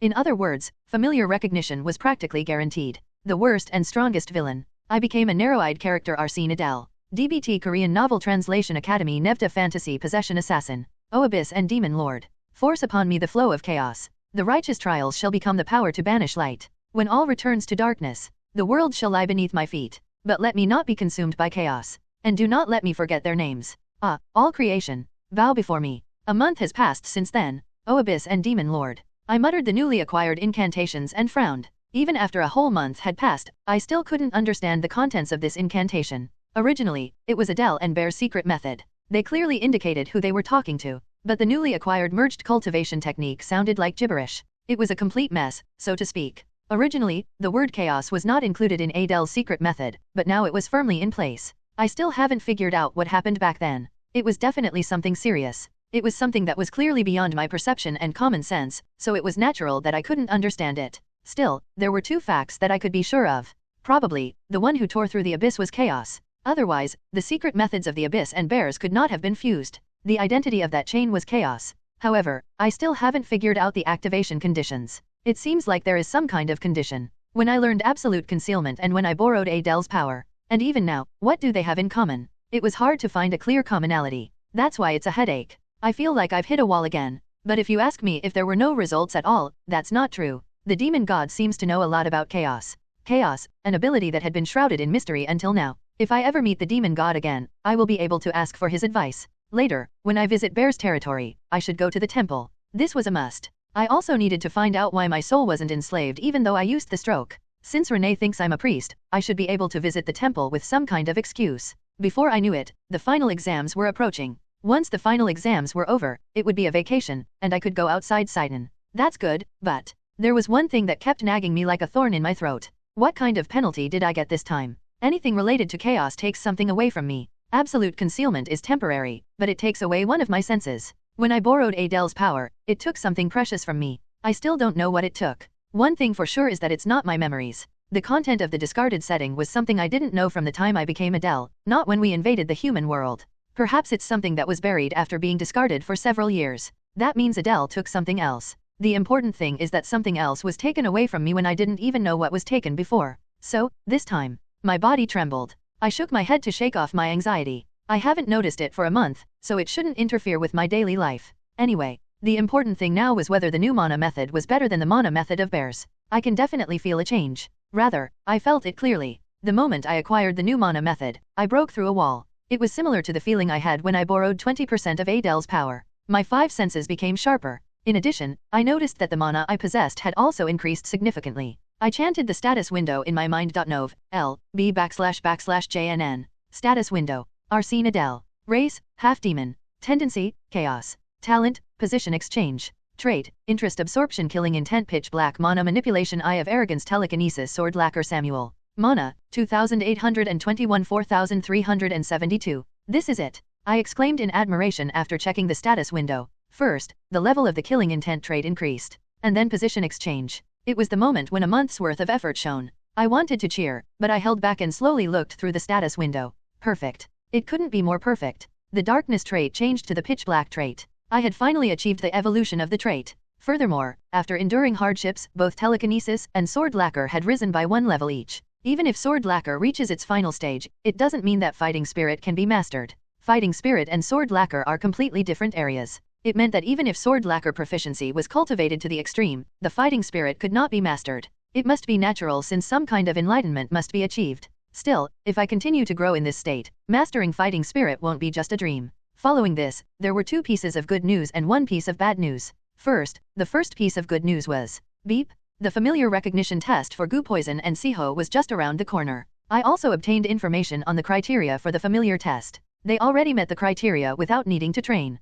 In other words, familiar recognition was practically guaranteed. The worst and strongest villain. I became a narrow-eyed character Arsene Adel. DBT Korean Novel Translation Academy Nevda Fantasy Possession Assassin. Next, the second piece of good news was, hoo. A playful smile hung on my lips. The information paper had returned the Orb of the Flame Emperor, saying that the payment was sufficient. So, I took the Orb of the Flame Emperor and asked Samuel for a favor. I asked him to modify the Orb of the Flame Emperor so that it could maximize the efficiency of the darkness attribute. And Samuel had finally agreed to my request. Samuel grumbled. Why do I have to do this annoying thing? Didn't you say that I'd buy you a staff later? Isn't it normal to buy it first and then talk? I'll really buy it for you, so please relax. Do I look like someone who wouldn't keep their promise? Get that sinister smile off your face first. That's harsh. I pouted. I thought we were close to some extent, but his words were so harsh. Samuel sighed at my voice and spoke. I still haven't figured out how to use the book. Please leave me alone and don't bother me. Even after a month had passed, Samuel still hadn't figured out how to use the book. When I first visited the warehouse, didn't he say that he couldn't hear a voice? I also became curious, so I asked the information broker about the book. A legendary artifact or more than 10,000 gold. After hearing the explanation that I had to pay that amount, I quickly put the paper away. If it cost more than 10,000 gold just to identify it, it was likely more valuable than a legendary artifact. Even so, was he tempted by the promise of a staff? In the end, Samuel decided to make a verbal contract with me. The duration would be until Samuel returned to his human form. That was the end of the 2 pieces of good news. Now, only the bad news remained. Exactly. It was about bathing. Isn't it about time you got used to it? It feels disgusting. Do you know how I feel? Ha. I rubbed my temples with a headache. Male demons don't have a hobby of showing their naked bodies to others. However, as I shared my vision with Samuel and lived my life, such a situation was bound to occur when I took a bath. Let me say it again. I don't have a hobby of showing my naked body to men. Anyway, I have to maintain this state until the vacation. What a headache. I sighed and spoke. It wasn't just a little bit of stress. Then, Samuel spoke with a slightly apologetic expression. It couldn't be helped. I need to visit my territory to rebuild my body. In other words, this was what happened. Samuel had already succeeded in recovering all the mana used to build his body from my body. However, to do so, he needed to visit his territory again. At this rate, I would end up sticking with Samuel until the vacation. Please get better soon. It would be beneficial for both me and you. I'll try, Samuel replied. Then, I put on my uniform and dragged my feet. We left the dormitory and headed to Class A. Today, there was an important announcement, so Idea had strictly told me to attend early in the morning. As I yawned, I suddenly became curious and asked Samuel, Mr. Samuel, do you know why the teacher called the students early in the morning? I haven't heard anything specific, but I've been with you all day. Is there any reason I would have heard something special? But there must be something you can guess, right? Well, yes. Samuel agreed with me. Perhaps Samuel and I were thinking of the same thing. We both spoke at the same time. It must be about the final exams, right? Isn't it the final exams? I smiled and raised an eyebrow. A month had passed, and the final exams were already just around the corner. I don't think they'll give us artifacts for getting high scores on the final exams this time, so I guess it's okay to slack off. According to the original timeline, we shouldn't be invading the human realm at this point. It means that it'll be much easier than the midterm exam we took a while ago. This is normal, right? Is it even logical to have first years who haven't even learned properly fight such monsters? We'll probably invade the human realm again around our second year. And 2 of the 7 deadly sins students will die. Anyway, time really flies. When we invaded the human realm, it felt so long. My mind was becoming lazy because of this short period of peace. Clap, clap. I patted both my cheeks and pulled myself together. There's still danger everywhere, and there's so much I don't know. Carelessness is always forbidden. Was it because I was laughing alone and then slapped my cheeks with a serious expression? Samuel mumbled as if he was annoyed. Crazy bastard. Let's go. I ignored Samuel, who was cursing at me, and started walking. towards Class A, where there would be information about the final exam. The worst and strongest villain. I became a narrow-eyed character Arsene Adel. DBT Korean Novel Translation Academy Nevda Fantasy Possession Assassin. Entering the classroom confidently through the front door, Idea shouted, "Good morning, everyone." However, unlike Idea's cheerful-looking impression, the students' reactions were extremely cold. To be exact, it seemed that they were too early to have the energy to respond. After the midterm exams were over, the instructors resumed their high-intensity lessons. The students were struggling to keep up. That's why most of the students made sure to eat breakfast no matter what. But because Idea had called them in so early, the students hadn't been able to eat and were lacking energy. Still, as Idea continued to greet them brightly, the students at least bowed their heads. In fact, it must have been the same as if they had done it by force, because it was clear that Idea would have been furious if they hadn't. Those who smile cheerfully like Idea are scarier when they get angry. After attending Sidon for almost half a year, the students must have noticed the fact that Idea becomes scarier than Aries when she gets angry. Once the atmosphere had settled down to some extent, I got up and greeted Idea as a representative. Creak dash. I sat back down in my chair. Then, Idea knocked on the blackboard and shouted, "Now, can you all guess why I called you early today?" Nod, nod dash. At Idea's question, the students began to nod their heads one by one. The final exams were just around the corner. They will probably be held in 2 weeks. The students must have been dying trying to keep up with the high-intensity lessons and prepare for the exams. It was the same for me. The only one who was relaxed was none other than this guy. The students glanced at the student. The person responsible, Samuel, remained silent, pretending not to know. Since his body doesn't exist, he was excluded from the weaponry exam. The same goes for the theory and magic exams. Sidon's side decided to give Samuel a base score in consideration of his past actions and achievements in the human world. It would be impossible for him to receive a high score, but it meant that he had avoided failing. Anyway, now, let me start explaining. Knock, knock dash. Idea knocked on the blackboard again. 4 subjects were written on the blackboard. Human understanding. Magic. Nov. L. B / JNN. Weaponry. Practical. The exam subjects didn't seem much different from the previous ones, but upon closer inspection, there was a major difference. A difference from the midterm exam. That was, this time, we will not invade the human realm in the practical exam. The practical exam had been replaced with another subject. Thank goodness. I was terrified, thinking we'd go to the human realm again like last time. Me too. Sighs of relief could be heard here and there. I shared their sentiments. If we were to invade the human realm now, we would be doomed. It's true that I've grown incomparably stronger than before. However, just because I've grown stronger doesn't mean the odds have changed. In fact, it might be difficult for me to protect myself. It was a natural thought. As I grow stronger, the protagonist and the student council members, including Tyria's, will grow even stronger. They're monopolizing all sorts of opportunities in the human realm, and they're even receiving support from the 6 families who won the war and took countless spoils of war. But the students of Sidon and the 7 deadly sins are different. The 7 deadly sins were all but destroyed, with the exception of a few clans. The Bears family may seem intact on the surface, but their power has waned considerably, and Samuel's family has been annihilated. Needless to say, the others are in no better shape. Moreover, the Imperial Academy must have strengthened its defenses after our Class A succeeded in invading the human realm. So it was a good decision to step back for now and observe the situation. Thus, this practical exam. It has been changed to 2 parts, a test I designed and an intergrade competition. Oh, interest flickered in my eyes. An intergrade competition? Does that mean we'll be able to face off against Sidon's upperclassmen, not just the first years? In the original story, Sidon's upperclassmen never made an appearance, so I was curious to see what level they were at. As I reveled in my newfound curiosity, Idea continued her explanation. You will compete against students of your own grade at random. And from our class, we will select 1 student with the highest ranking to represent our grade. Each class will select 1 grade representative. What happens if I become the grade representative?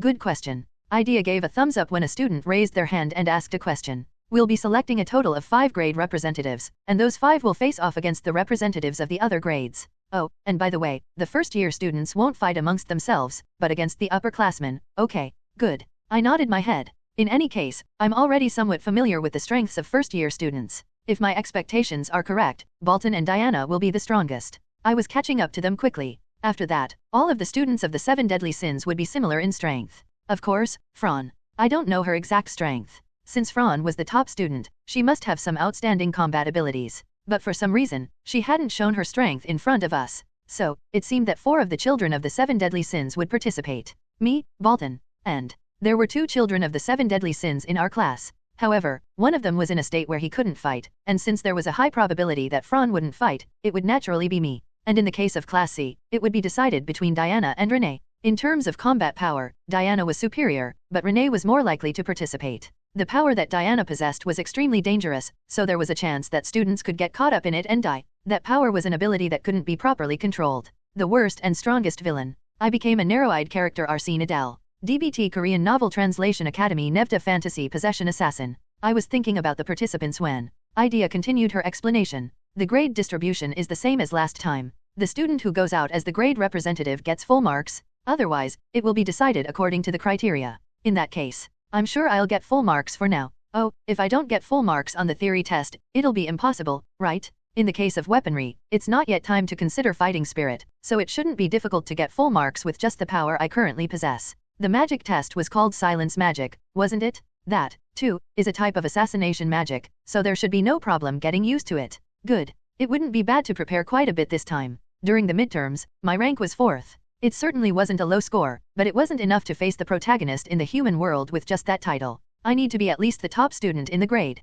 Now, I'll be able to rub shoulders with Bolton to some extent. Before, it was obvious that I would lose to Bolton, so I avoided him. That was also the reason why I didn't have any desire for the top spot. If I took the top spot, Bolton's attention would be solely focused on me. But, now that I have obtained Adel's mana method, I didn't think I would lose to Bolton so easily. It would be good to aim for the highest rank possible this time. While I was making such a pledge. Now then, let's have the class president's greeting. Nov. L. B //JNN. Idea's voice was heard. Then, I greeted Idea along with the students. Before I knew it, the morning assembly was over and the moment for the first class to begin had arrived. ******. Ares, who was in charge of Class A's first class today, distorted his expression. Why is that? Right now, Ares was enveloped in a chaotic state of mind. In front of Ares' eyes, there was a red-haired student with a sharp smile and an eerie laugh. Even before, he had the same eerie expression and aura. But now, something was different. To be exact, killing intent is flowing around his body. Before, such an atmosphere would only flow when Adel entered a battle stance.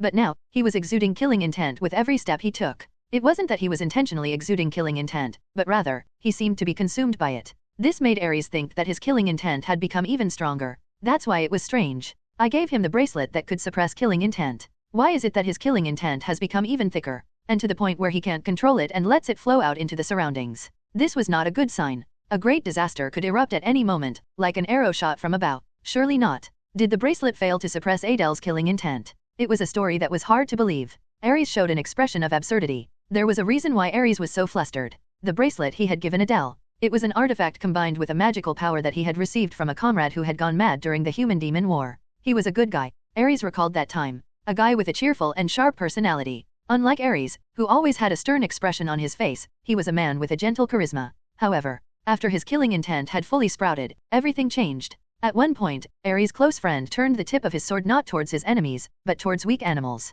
At that time, I thought it was just the after effects of the war. But now that I think about it, it must have been the early stages of his killing intent sprouting. He didn't stop at killing animals. He went on to slaughter humans mercilessly. If only it had ended there. That bastard even laid his hands on his own kind. He reached the point where he killed his own kin with his own hands and piled their corpses into mountains. And then, he went even further and killed his own family. That was when my close friend suddenly regained his normal senses like before. During the human-demon war, there was a clan among those who were destroyed that possessed a relic that could suppress killing intent. It was an object that had been passed down through generations, so it wouldn't be an exaggeration to say that it contained a legend. My close friend was lucky enough to get his hands on it. And with that bracelet, my close friend succeeded in suppressing his killing intent. However, he hung himself. My close friend looked back on the tragedy he had committed and could not bear the guilt, so he took his own life. Ares had witnessed all of this, so he wanted to make sure that Adel wouldn't be consumed by killing intent like he was. That's why he had given him his friend's keepsake. Why? Adel's killing intent grew even stronger.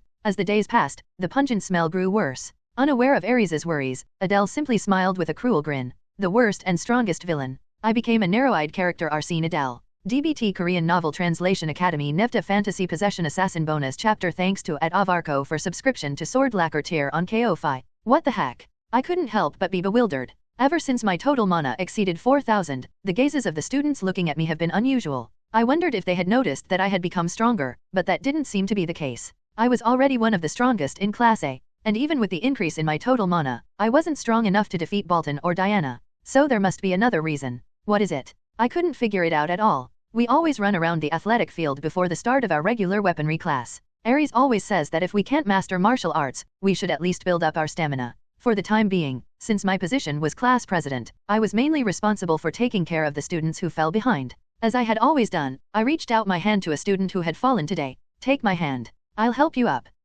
No, it's okay. But you can't get up like that? If you're badly injured, I'll tell Instructor Aries and have you escorted to the infirmary. It's okay. However, far from taking my hand, the students were busy avoiding my gaze. What the heck is the reason? Did I make a mistake with the students without realizing it? I couldn't help but feel complicated thinking about it. I thought the students were starting to rely on me a little. It seems like I'm back to where I was before. When I first set foot in Class A, the students were wary of me. After the human world invasion, several students started talking to me more comfortably. The boy who had just refused my hand was one of them. But, swish dash. Now, the students turn their heads away as soon as they make eye contact with me. I felt like tears were about to burst out. If you would just tell me the reason and treat me coldly, I would try to fix it. When you avoid my gaze like that, I don't even know what to do.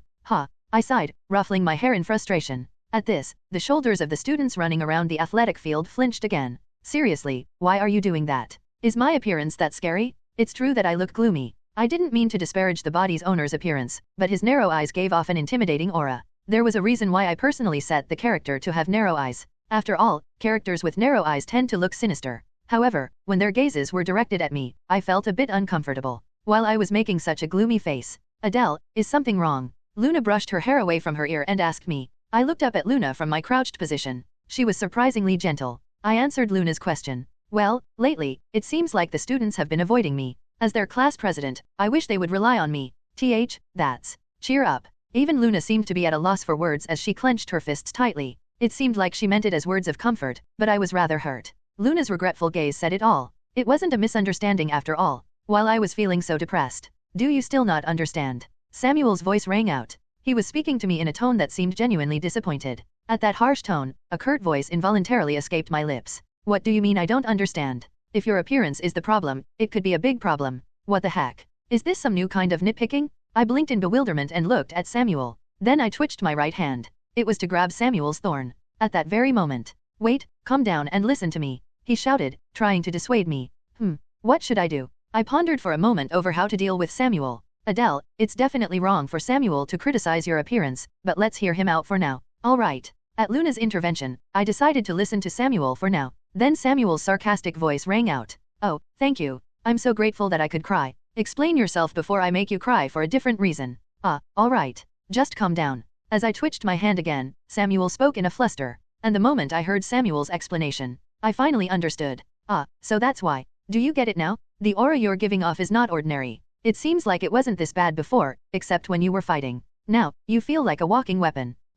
Samuel's analogy was spot on. Only after hearing his explanation did I realize why things had turned out this way. In a word, the students were instinctively keeping their distance because of the aura emanating from my body. Well, actually, it's the same aura that made even Tyrius hesitate. I recalled the situation when the human world was invaded. Tyrius had looked flustered when my aura suddenly changed. My killing intent had reached the 4th stage, a level where I could release it without having to infuse it with mana. This was not a good sign. It's not good for the class president to scare the students. I felt the need to control my killing intent. Of course, unlike Ares's worries, I wasn't born with killing intent, so I wouldn't indulge in indiscriminate slaughter. However, if the students were too scared to rely on me because of my aura, that would be the same as failing as a class president. Solving this problem was important to me, as I needed to earn the students' trust. So, what should I do? I asked Luna and Samuel. I wondered if there was a good way, but time passed, and neither of them could come up with a proper answer. After racking my brains for a while, what's going on? You're here. Nov, L, B //JNN. Fran approached us and spoke. The worst and strongest villain. I became a narrow-eyed character Arsene Adel. DBT Korean Novel Translation Academy Nevda Fantasy Possession Assassin. I briefly explained my situation to her. That was when, clap. Luna, who had been staring at Fran, clapped her hands and said, I have a good idea. What is it? To think she had found a way to deal with my killing intent in such a short time. I asked her curiously. Luna answered.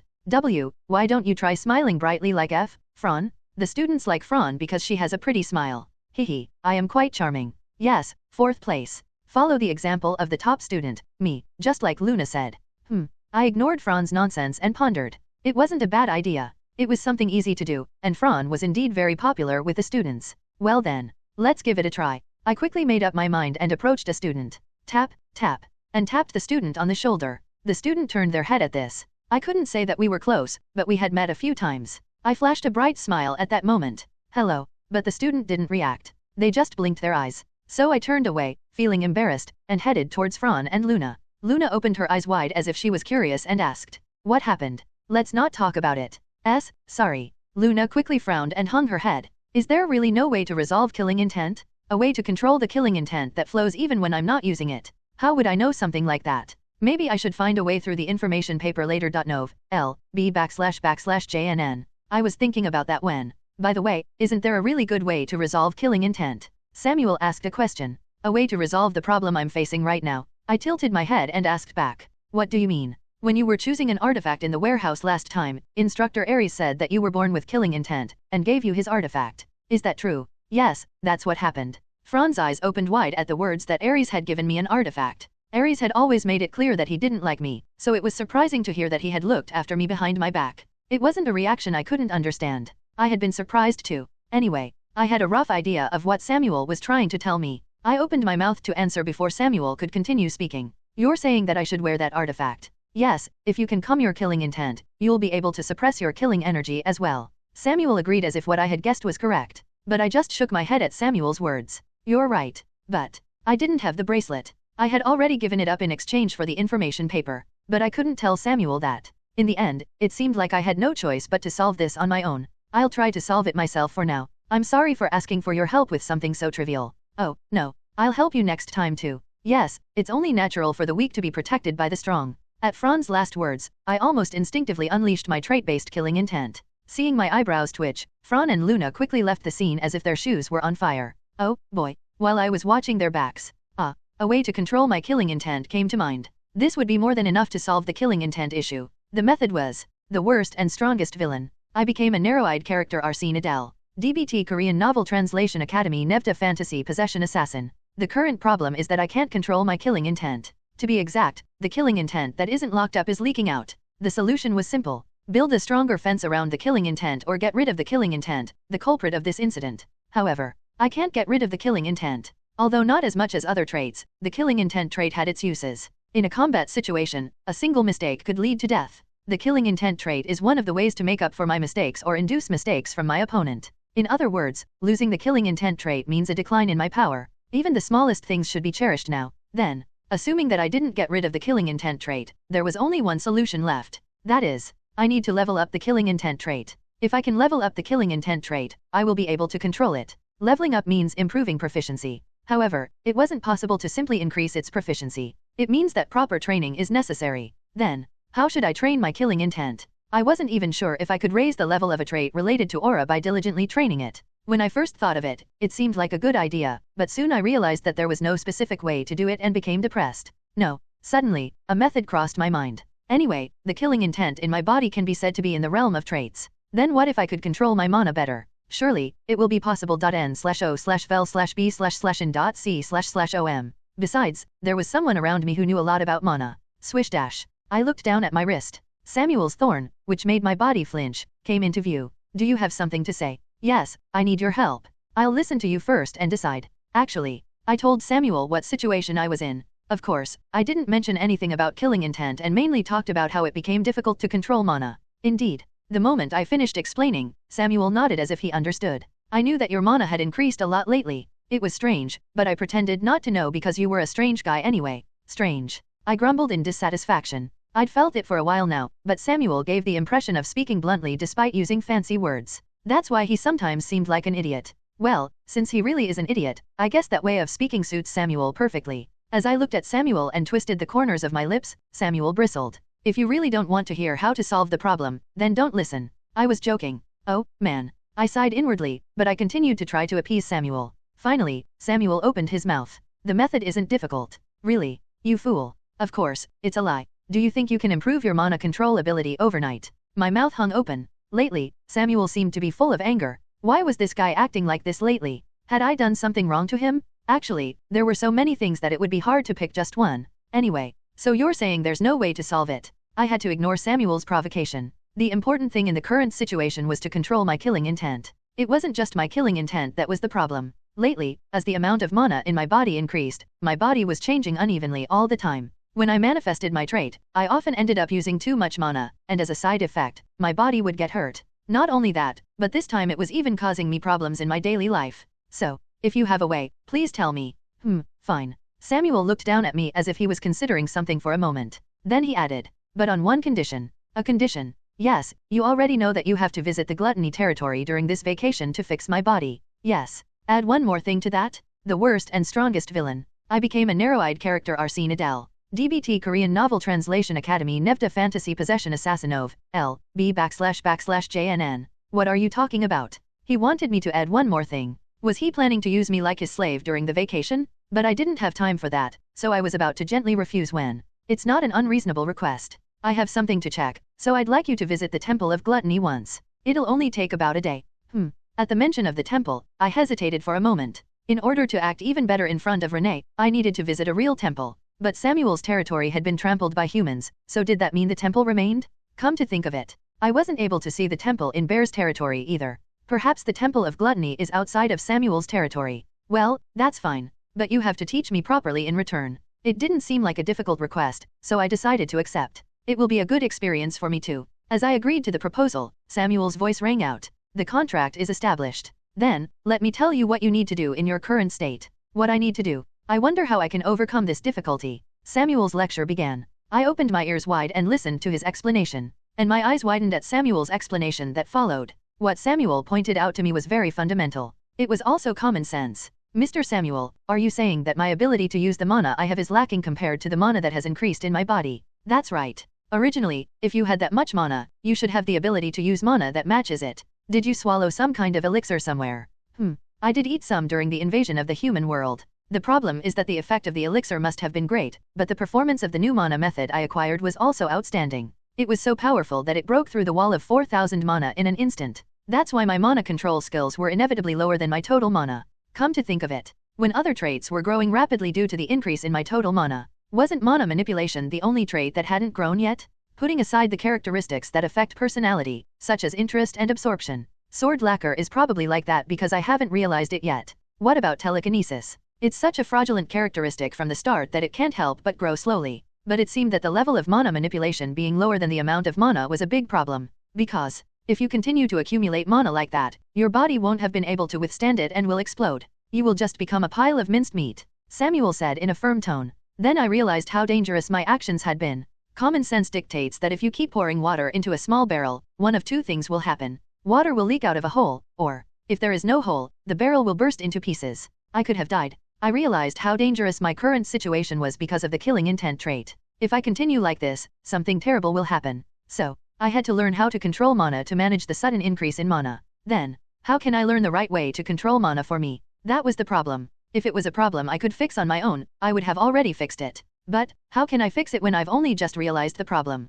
Surely, he wouldn't just tell me the problem and tell me to fix it myself. When I glared at him, Samuel let out a deep sigh. Then, he spoke again. I will tell you how to control your mana. But in return, you must keep the promise you just made. Is there any other choice? I smiled my signature cunning smile. Samuel had accepted my request. It was true that I had promised to visit the temple, but it was also beneficial to me. I had planned to visit not only Samuel's temple but also the Temple of Bears. And I needed to find out why the stroke, which must have bound to my soul, worked without any penalty. Then please, follow me closely. And so, I began to control my mana while listening to Samuel's explanation. Spread the mana gathered in your tattoo throughout your body through your heart. That should be easy. Yes. I nodded at his explanation. I had already done it during Robold's class. It was similar to the principle of stealth. Then you've passed the first stage. Really. Fortunately, you're not lacking in magical senses, so it's possible. Well, this is where the real work begins. Samuel ordered me to do the second stage. Release all the mana in your body. Samuel's next words left me momentarily stunned.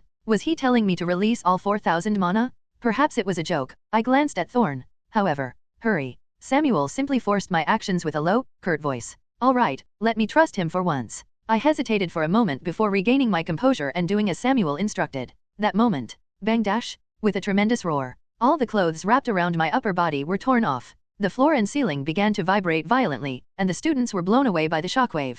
And then, try rolling over hard once. For some reason, Samuel's voice, which had a hint of laughter, was the last thing I heard. My vision turned pitch black. The worst and strongest villain. I became a narrow-eyed character Arsene Adel. DBT Korean Novel Translation Academy Nevda Fantasy Possession Assassin Bonus Chapter. Thanks to Avarko for subscription to Sword Lacquer tier on KO-Fi. The moment I released all the mana in my body, I blacked out. When I opened my eyes, I saw a medical instructor in a white coat standing in front of me. It seemed that the other students had carried me to the infirmary. Fortunately, I was wearing a patient gown instead of my torn uniform. Now I have to buy another uniform. Samuel, I won't let you off the hook. As I gritted my teeth, the medical instructor handed me a cup of tea and asked, "Are you awake?" I stopped trying to grab Samuel, who had his mouth shut, and met the medical instructor's gaze. "Let's put off scolding Samuel for later." I nodded and took the teacup with both hands. "Yes, thank you. That's good to hear, but you seem to have a more sinister look than before. My mana hasn't been under control lately. It's not intentional, so please don't mind it." "Ah, you had that problem. I noticed that you have a lot of mana in your body, but your pulse is weak." The medical instructor seemed to have checked my body for treatment and had an accurate grasp of my current condition. She looked me up and down, then sighed and said, "This is a serious situation. If you can't really control it, your body will explode, you know? Although this is an unexpected case." "What do you mean unexpected?" "Usually, if you can accumulate that much mana, your ability to control mana will naturally increase as well. If the medical instructor, who was no different from an expert on the demon race's body, said so, then it must be really serious." I hadn't felt the need to improve mana manipulation because I didn't have much mana before. But after my total mana exceeded 4,000, I felt it keenly. Then, how can I improve my mana manipulation skills? The medical instructor blinked her drowsy eyes at my question. I'm going to take this opportunity to learn how to use mana manipulation from the medical instructor, not Samuel. Samuel must have told me to do that on purpose to make fun of me, as I was thinking such thoughts. What are you talking about? Didn't you already find a way to improve your mana manipulation skills? What do you? My eyes widened at the medical instructor's words. How could she say that I had found a way to use mana manipulation? While I was bewildered, the medical instructor asked in a more bewildered voice, "You're releasing your mana completely because it's leaking out little by little, and then you're trying to put the mana that's about to be released back into your body. No way. Could it be that I can really learn how to use mana manipulation just by following Samuel's instructions?" The medical instructor continued, despite my bewildered expression. "There have been many researchers who have devised such training methods, but I never thought there would be a child who actually does it. By any chance, do you have a friend who told you about this training method?" "Yes, I do n/o/vel/b/in.c//om." I nodded cautiously. "Samuel did tell me." At my answer, the medical instructor's eyes sparkled as she spoke. "If your friend intended to do this, he must have a natural talent for magic." That's true. Samuel's magical talent was comparable to Diana's. It's something that even senior students can't learn because it's too difficult. Since you're still in the releasing stage, it seems like you're still in the early stages, so listen carefully. I understand. I nodded dumbly. Samuel, this guy, he was really telling me to develop this kind of mana manipulation method entirely for my sake. However, I couldn't believe it. How can I gain the ability to manipulate mana just by releasing it all? What is the point of this brute force training method? I have no choice but to wake Samuel up later and ask him. As I was about to take a sip of the tea the medical instructor had given me, click dash. The medical instructor snapped her fingers and opened her mouth to me. And can you tell that student too? What? The medical instructor's question. I tilted my head. That student? I had no idea who she meant. Was she talking about Samuel, who told me about this mana manipulation method? As I expressed my curiosity, the medical instructor shook her head slightly. Not that student, but the student who has the ability to heal. I'm going to teach her properly this time. If she agrees, send her over. That won't be difficult. I readily agreed. The medical instructor said she wanted to teach Luna last time. It seemed that she was finally going to teach her in earnest. There was nothing wrong with it, so I accepted her offer right away. "Well then, why don't you go? It looks like all your wounds have healed. I need to get off work too." The medical instructor mumbled listlessly, her eyes full of fatigue. When I took a closer look, I saw that her face was darkened with exhaustion. Perhaps with the final exams coming up soon, the instructors were pushing the students hard, and the injured students were flocking in. I didn't want to bother her any longer, so I got up and bowed politely at the waist. "Thank you. Yes, don't come again." Ahaha, I mean don't get hurt again. Was that not fun? No, I said that to myself and turned around and stared intently at the thorn attached to my wrist. Now then, let's think about what to do with this guy, the worst and strongest villain. I became a narrow-eyed character Arsene Adel. DBT Korean Novel Translation Academy Nevda Fantasy Possession Assassin. ******. After returning to the dorm, I looked down at the thorn that didn't even budge, as if I was putting silent pressure on it. Samuel was silent, as if he had fallen asleep. So I gently raised my hand. Thud dash. And gripped the thorn tightly. Flinch. The thorn twitched once. I knew it. Samuel wasn't asleep, he was just pretending to be. "I know you're awake, so open your mouth." While I'm still being nice, Samuel still had his mouth shut tight. Did he think I didn't notice? What an impudent fellow. I immediately started counting. 1, 2, hold on a second. Alright, I'll wake up, okay. n/o/vel/b/jn.c//om. Samuel was startled and reacted violently. He should have done that in the first place. Tisk. I clicked my tongue and stared at Samuel. I was giving him a chance to explain himself. But Samuel, on the contrary, began to speak confidently. Didn't you hear from the medical instructor? This is just a part of the training method. Of course, you have to endure it. Oh, look at this. There was a fallacy in Samuel's words. Then why didn't you tell me at the infirmary? That's. If he was really being upfront, he would have proudly said it was a training method. But he didn't tell me right away and pretended to be asleep because he wasn't being upfront. It wasn't that the training method was wrong. If the medical instructor said so, then it must be a good training method. The problem was that he didn't tell me how much pain I would be in. He did it on purpose to make fun of me. Samuel, unable to come up with a rebuttal, immediately changed the subject. That's not important. We need to move on to the next step right away. Are you changing the subject? Now, shall we begin? Samuel started explaining without a care in the world. I gritted my teeth inwardly. Once I learn how to properly use mana manipulation, I'll teach him a lesson. For now, I decided to listen to his explanation because correcting Samuel's bad habits wasn't important.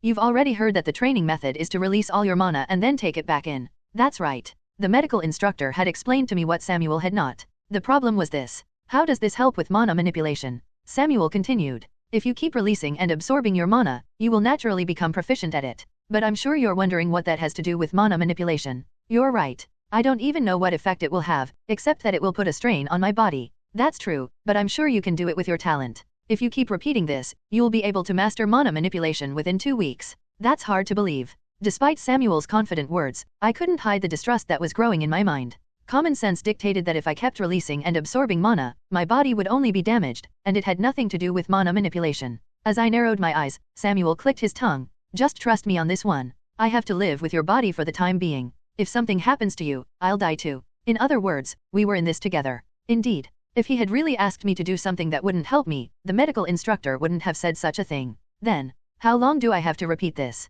If I release my mana again, I'll pass out again. Each time, the pain was excruciating. It was clear that it would put a strain on my body. Despite my worried tone, Samuel's voice was firm. You have to repeat it continuously for a week. Otherwise, it will take half a year to improve your mana manipulation skills. Do you want to do that? I had no choice but to remain silent at his words. Half a year was too long. There was only a month left before the final exams started. The number of students avoiding me was also increasing day by day, and I had a lot to do during the vacation, so I had to get rid of the task of mana manipulation as quickly as possible. I finally resigned myself. All right. Let's do this. Good thinking. That didn't mean I forgave him. Samuel will have to pay dearly for making fun of me, especially if I can't improve my mana manipulation skills. As I stared at Samuel with murderous intent. Then try releasing the mana that's been restored while you were asleep.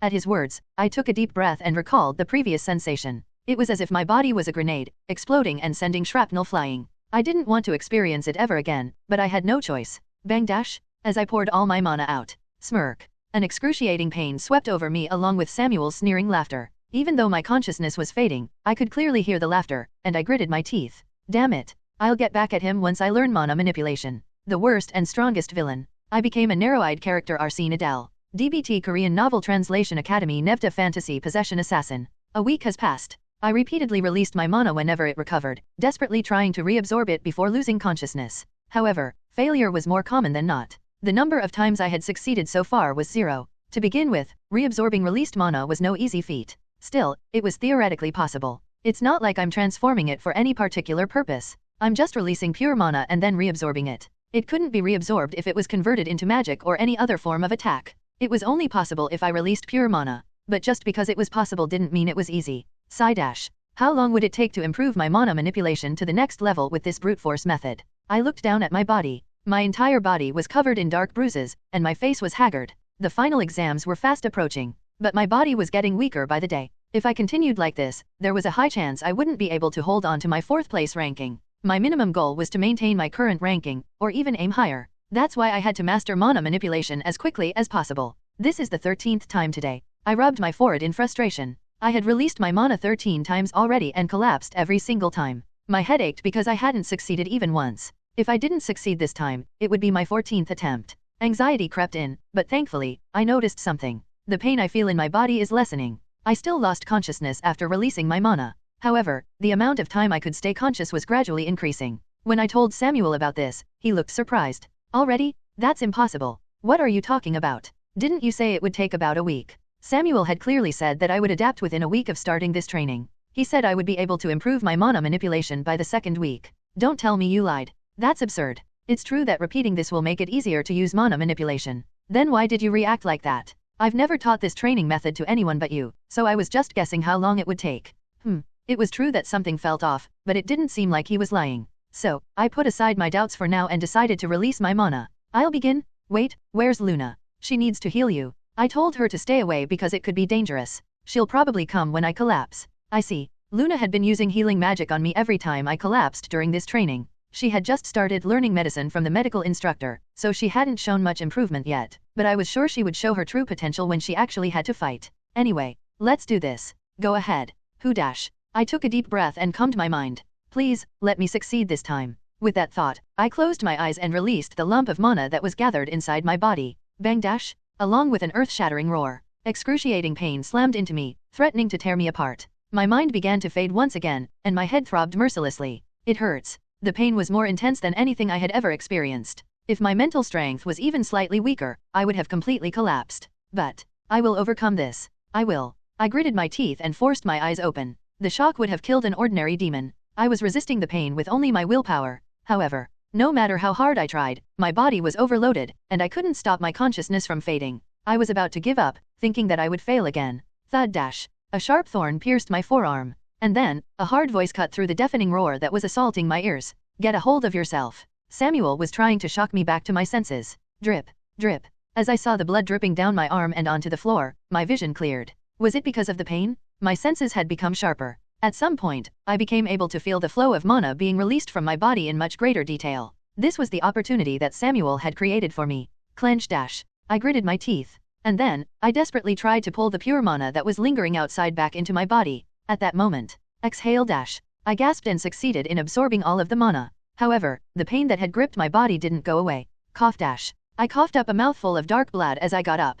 Finally, I had succeeded in Samuel's first task, releasing and reabsorbing mana. The worst and strongest villain. I became a narrow-eyed character Arsene Adel. DBT Korean Novel Translation Academy Nevda Fantasy Possession Assassin. As I was catching my breath, Samuel's voice rang out. Not bad. I didn't expect you to succeed so quickly, but at this rate, you'll be able to improve your mana manipulation skills within a week. I don't feel like anything has changed, though. It was gratifying to have completed the first stage, but my body didn't feel any different. Only a tingling pain was making my entire body ache. Should I be happy about this success? As I made an ambiguous expression, Samuel clicked his tongue. Tisk, try it. What do you mean? I'm telling you to try using mana manipulation. Samuel's sudden words. I had only completed the first stage, so what had changed? But there was no reason for Samuel to lie to me. So, I decided to try using mana manipulation. I slowly closed my eyes and began to draw up my mana.n/o/vel/b//in.c//om. And when I opened my eyes, I couldn't help but tremble in bewilderment. It was because there was a clear difference from before. No, perhaps it was too small of a change to call it clear. However, for someone at my level of skill, it was a huge change. I felt something within my mana. It was a vein. Originally, when I used mana, I would use the entire lump to activate my traits. But now, I could feel the texture of the mana contained within that lump. By repeatedly releasing and reabsorbing a large amount of mana at once, my senses had become much sharper. Why did this happen? Shouldn't I have become less sensitive to the flow of mana as I became accustomed to the pain? This was an incomprehensible phenomenon. So, I sent a look at Samuel, demanding an explanation, and Samuel, letting out a sigh, opened his mouth. Your question isn't wrong. Repeating this process would normally make you less sensitive to the flow of mana. How could you possibly feel the subtle flow when you're releasing so much mana at once? That's right. I nodded obediently. It didn't make sense that I would be able to feel the veins of mana just by repeating this kind of training. And then, Samuel continued. However, as much as I hate to admit it, your talent is special. What are you talking about all of a sudden? Sudden praise directed at me. I blinked. This guy, praising me? Samuel, with a hint of annoyance in his voice, began to speak at my question. Just listen for now. Normally, when you release all your mana at once, the circuits related to mana throughout your body would be destroyed.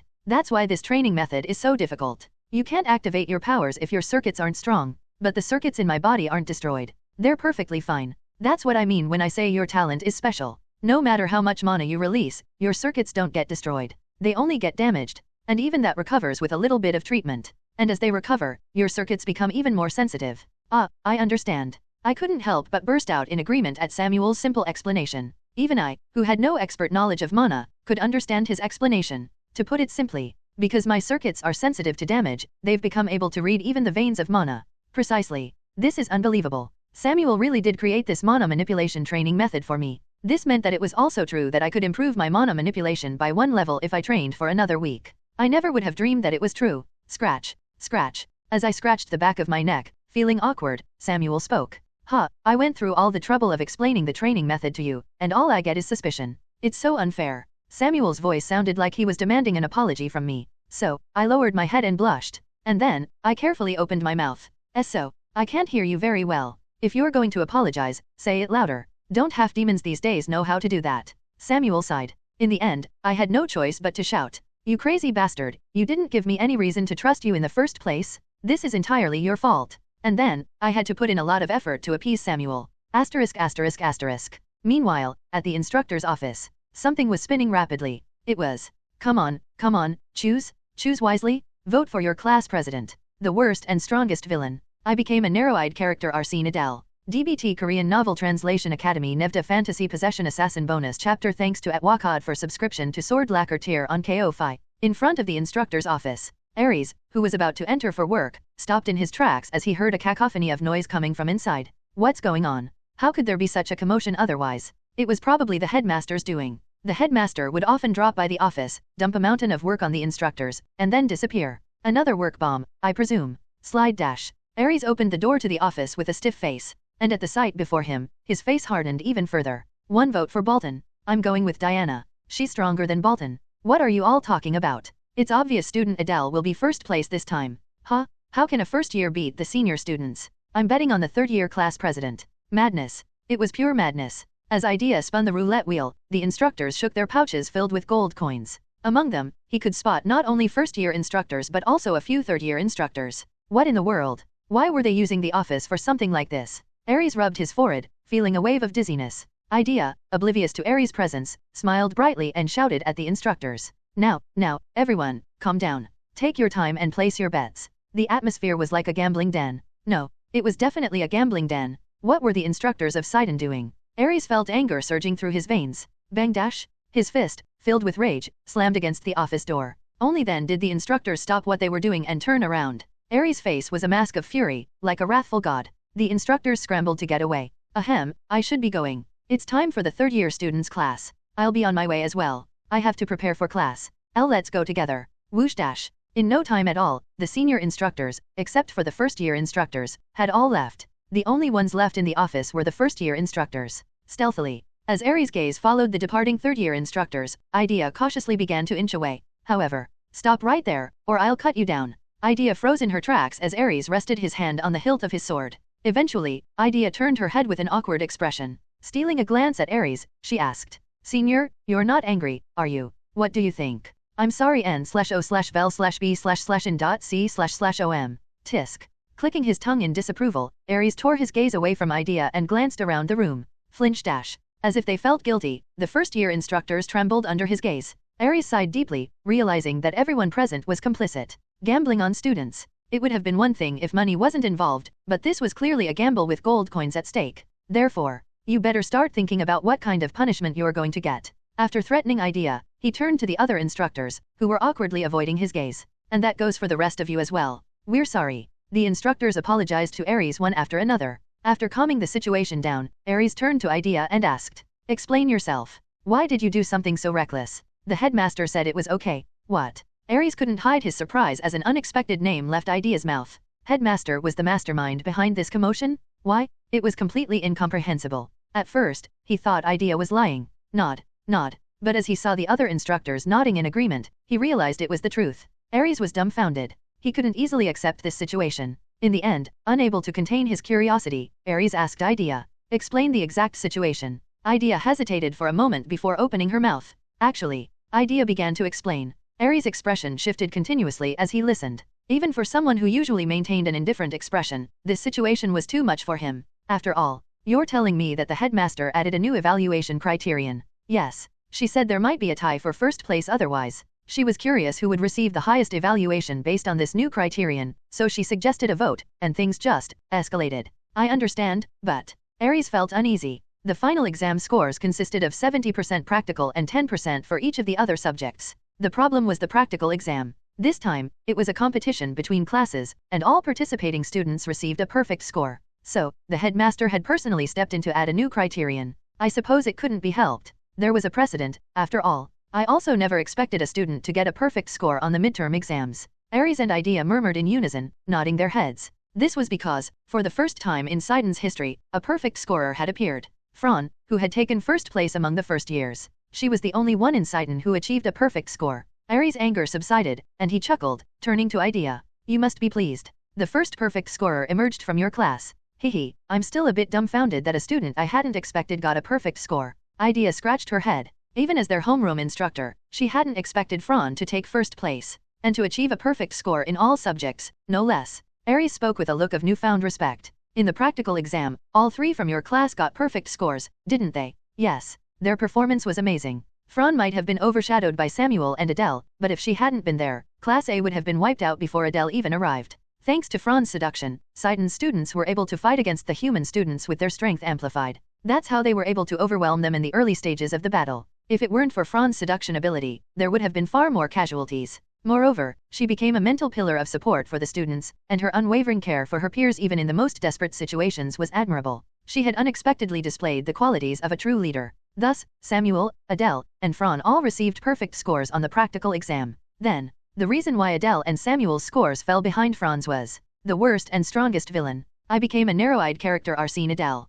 DBT Korean Novel Translation Academy Nevda Fantasy Possession Assassin. The child of gluttony was too greedy. That was his downfall. Ah, so you were the one who deducted points from Samuel's score, senior. To be precise, he was the one who ruined his own score. Aries recalled the weapons skills test. After he and Adele had finished their tests, Samuel had suddenly approached him and said, I want to fight using daggers. There were often students who, unable to demonstrate their true abilities during the initial test, would request a retake. Whenever that happened, Aries would grant their request. However, they had to retake the test that very day. He wouldn't allow it otherwise. But Aries refused Samuel's request immediately, because Samuel had already received a perfect score. However, Samuel wouldn't back down and insisted on sparring against Aries with daggers. However, Samuel's physical abilities were lacking, and he was ultimately defeated. Even so, his determination and tenacity, pushing forward even as he coughed up blood, had impressed even Aries. However, the truth was that his performance was inferior to his first attempt, so Aries had tried to let it slide.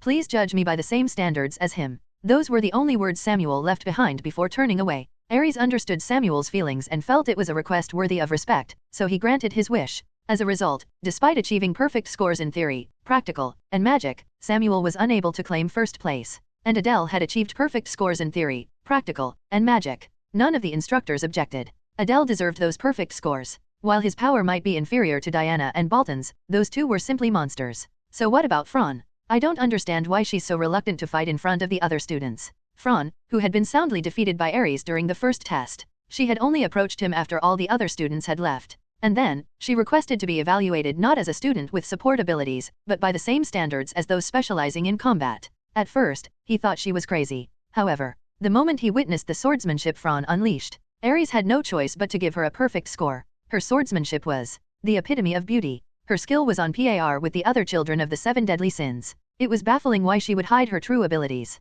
n/o/vel/b/in.c//om. Well, anyway, just as Aries was about to bring up the topic of Adele, a loud voice from behind made him turn his head. It was Hebram, the oldest of the instructors, who had shouted, "That brat is making a mockery of my theory exam." Hebram, the theory instructor, was starting to lose his temper again. Here we go again. Aries sighed inwardly and tried to calm Hebram down. Please, calm down. Calm down? How can I possibly calm down? In all my 70 years, I've never seen anyone intentionally get answers wrong on an exam. Aries understood Hebram's feelings, so he chose to remain silent. Hebram's theory exams were notoriously difficult. I don't want anyone solving the problems I've meticulously crafted with ease. With that as his justification, he would include questions that required specialized knowledge to solve. That was why Bolton and Diana, who had both received perfect scores in all other subjects, like Samuel, couldn't achieve a perfect score in theory. And that was also the reason why no one had ever achieved a perfect score in his class before. However, he solved all the problems I told him not to solve, but got all the ones I told him to solve wrong.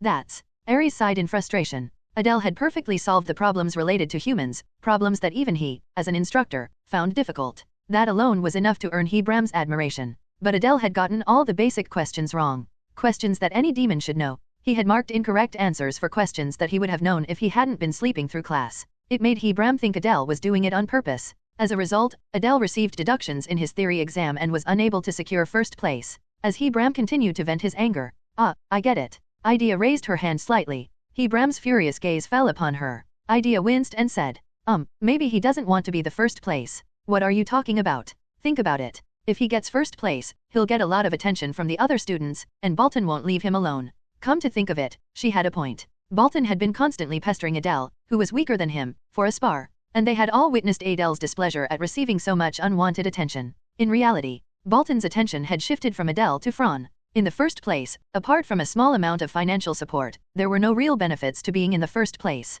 so it was highly probable that Adele saw no benefit in it. However, Idea's words only served to further enrage Hebram. What? To think he would make a mockery of my exam for such a trivial reason. Calm down. At least we have a perfect scorer in our class. Hebram let out a sigh at Idea's consolation. Then, he opened his mouth and said, that one is even more troublesome. What? How can someone who sleeps through class get a perfect score? She must have cheated. Grit. Hebram gritted his teeth as he thought of Fran and Adele. To him, they were the two biggest troublemakers in Sidon. And among them, Fran was the worst. To think she would not only sleep during class but also cheat to get a perfect score. Please, calm down.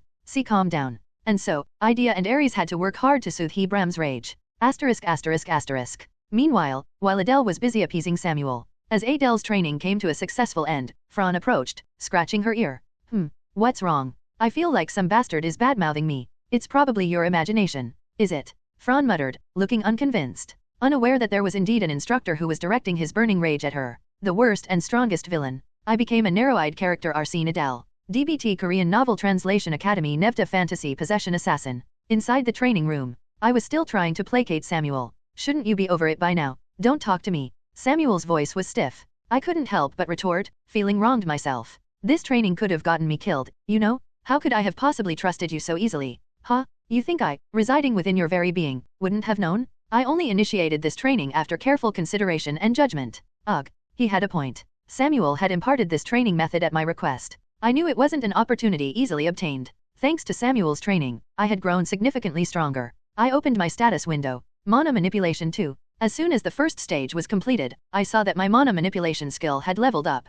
Despite my constant use of mana, this skill hadn't budged. However, the moment Samuel's training reached its first milestone, it had advanced. Thanks to that. Wung dash. As I gently circulated my mana, I felt a faster and more detailed flow than before. Instead of pouring a massive amount of mana into my traits, I could now easily activate them and execute skills with just a fraction of the effort. If I were to complete Samuel's entire training regimen, I would undoubtedly achieve even greater growth. No elixir could ever compare to the potential of this training. And yet, I had dared to doubt him. n/o/vel/b/n.c//om. Embarrassed and apologetic, I lowered my gaze. Tisk, just forget it. Samuel's reply followed. It seemed he wasn't entirely over it, but he was willing to let it slide this time. Well then. Let's try using the skill. I rose from my spot. My wounds had completely healed. It seemed like I was good to go. Luna, her face etched with worry, asked. Are you sure? It hasn't been long since you healed. Don't worry, I'm confident I can handle it now, I reassured Luna. I was certain. I was sure that I wouldn't get hurt even if I used the new skill now. A while ago, I had created a new technique by applying the principles behind the Orb of the Flame Emperor, Black Rose. Although it wasn't recognized as a trait, its destructive power was comparable to an attack infused with fighting spirit. It was an ability I could confidently call my trump card. When I first learned it, it put a tremendous strain on my hand, but now, it felt like I could control it perfectly. So, I drew upon my mana to its very limits. Manifesting my darkness trait within a vortex of mana, I began to give it form. It feels so much more refined. Before, it had been nothing more than forcefully compressing mana. But now, it was entirely different. I used mana manipulation to regulate the vortex, and where it was lacking, I applied my telekinesis to compensate. Finally, Q-dash. A small, black vortex materialized above my hand. Of course, there was no stopping the wind from lashing at my skin, but even that was a welcome sensation. If I had tried to use Black Rose like this before, my hand would have been shattered. As the black vortex stabilized, I instructed Fran and Luna to step back. Everyone, get back. Once they had moved away, I slammed the small vortex, bang dash,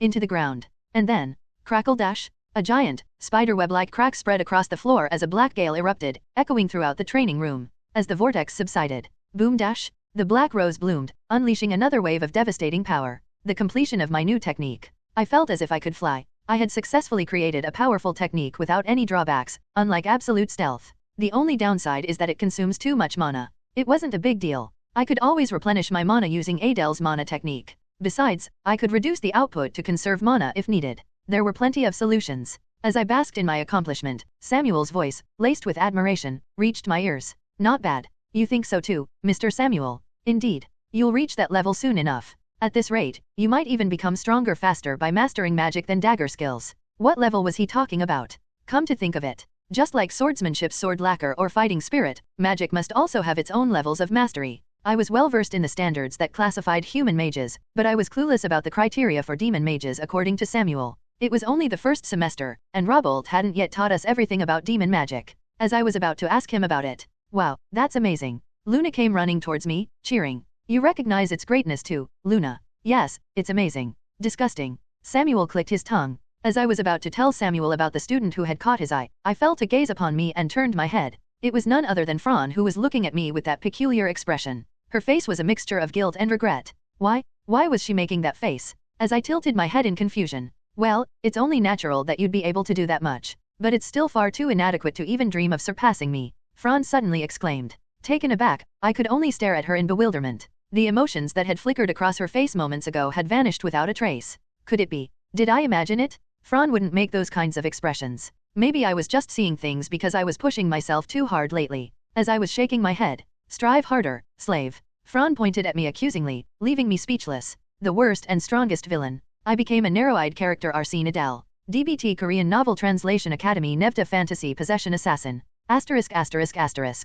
After Adel's training ended, Fran was the first to leave the training room, trudging along. She replayed Adel's actions from earlier in her mind. When Bolton wouldn't stop pestering Fran for a spar, he couldn't stand it any longer and stepped in.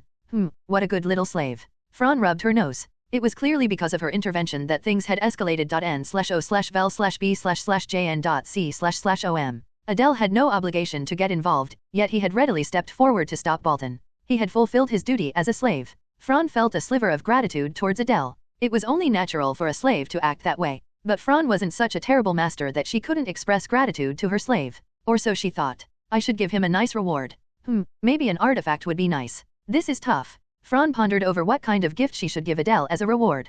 Just then, "Hello there. Fancy seeing you here." A boy with scarlet hair appeared before Fran. It was Bolton, who had unfortunately landed in second place because of her. He was undoubtedly here to complain about her taking first place. At that thought, Fran's face hardened as she glared at Bolton. "Are you here to fight me?" "Yeah, wanna go around?" Bolton nodded at Fran's question. Fran felt a surge of annoyance. Adel had to deal with this guy all the time. How unbearable it must have been. Sympathizing with her slave, Fran spoke in an overbearing tone. "You've come to the right place. I'll teach you a lesson." Fran raised her fists in a fighting stance, facing Bolton. Snicker dash. Bolton let out a soft laugh. "Laughing? At me, of all people?" Fran felt anger flare at Bolton's amused expression. How dare he, that impudent brat. She was just wondering how to put him in his place when. "Fran, what are you doing?" Bolton tilted his head, confused. He had clearly been a good distance away from her, but he was now right in front of her, as if he had teleported. Then, plop dash. Bolton's head fell to the ground at Fran's feet, and from his severed head, a voice weakly escaped. "Why are you doing this?" Bolton's head, no longer its original form, had transformed into Fran's face, and it was mimicking her voice. A shiver ran down Fran's spine. The moment her eyes met Bolton's, now completely transformed into hers, she couldn't help but fall to her knees. This wasn't Bolton. This was a memory she had pushed deep down, a memory she had tried to forget. Thud dash. Bolton's head, still mimicking her voice, rolled across the floor and came to a stop against her knee. It felt soft to the touch, like hair, but it brought a sharp pain, like thorns pricking her skin. Fran felt something viscous wrap around her throat, dragging her consciousness down into oblivion. But then, crack dash, a foot appeared out of nowhere and crushed Bolton's head. Fran's eyes flew open in shock. Her vision was blurry with tears, and she couldn't make out who it was. But one thing was certain, the illusion was gone. Unlike the phantom Bolton, this person standing before her was real. Stay back. How dare you? Fran burst into tears. Then, she felt a warm embrace envelop her. Gently, whoever was holding her wiped away her tears, and her vision cleared. As she looked up, she saw a female student with light pink hair caressing her cheek. "Are you okay?" It was Luna, who had followed after Fran. Thud. At this, Fran roughly pushed Luna's hand away and got up. Leaving Luna behind, she ran as if her life depended on it. Fran, where are you going?" Luna's bewildered voice called out, but Fran ignored her. She ran without stopping until she reached the dormitory. Slam! The moment she arrived, she rushed into the bathroom and heave. She vomited until nothing but bile remained, desperately trying to erase the illusion she had just witnessed from her mind. Just as she thought she had emptied her stomach, along with the gastric juices, a lump of dark red blood emerged. Only then did Fran regain her senses and lift her gaze. And as her eyes met the mirror in the bathroom, she froze. Reflected in the mirror wasn't her, Fran. Instead, it was a woman with a melancholic air, her lifeless blue hair hanging limply around her face, staring back at Fran. The worst and strongest villain. I became a narrow-eyed character Arsene Adel. DBT Korean Novel Translation Academy Nevda Fantasy Possession Assassin Bonus Chapter Thanks to Wakad for subscription to Sword Lacquer tier on KO-Fi. The next day. This is strange. As class ended, Luna propped her chin on her desk and mumbled to herself. Her out-of-the-blue remark made me tilt my head and ask, "What is it?" "I think Fran has been really unwell lately." "Miss Fran." I couldn't help but be taken aback. It was hard to imagine someone like Fran being sick. That girl, with her boundless energy, sick? What could possibly ail her? If she really was unwell, perhaps it was a nasty cold. Even though Fran could be arrogant at times, we had faced life and death together.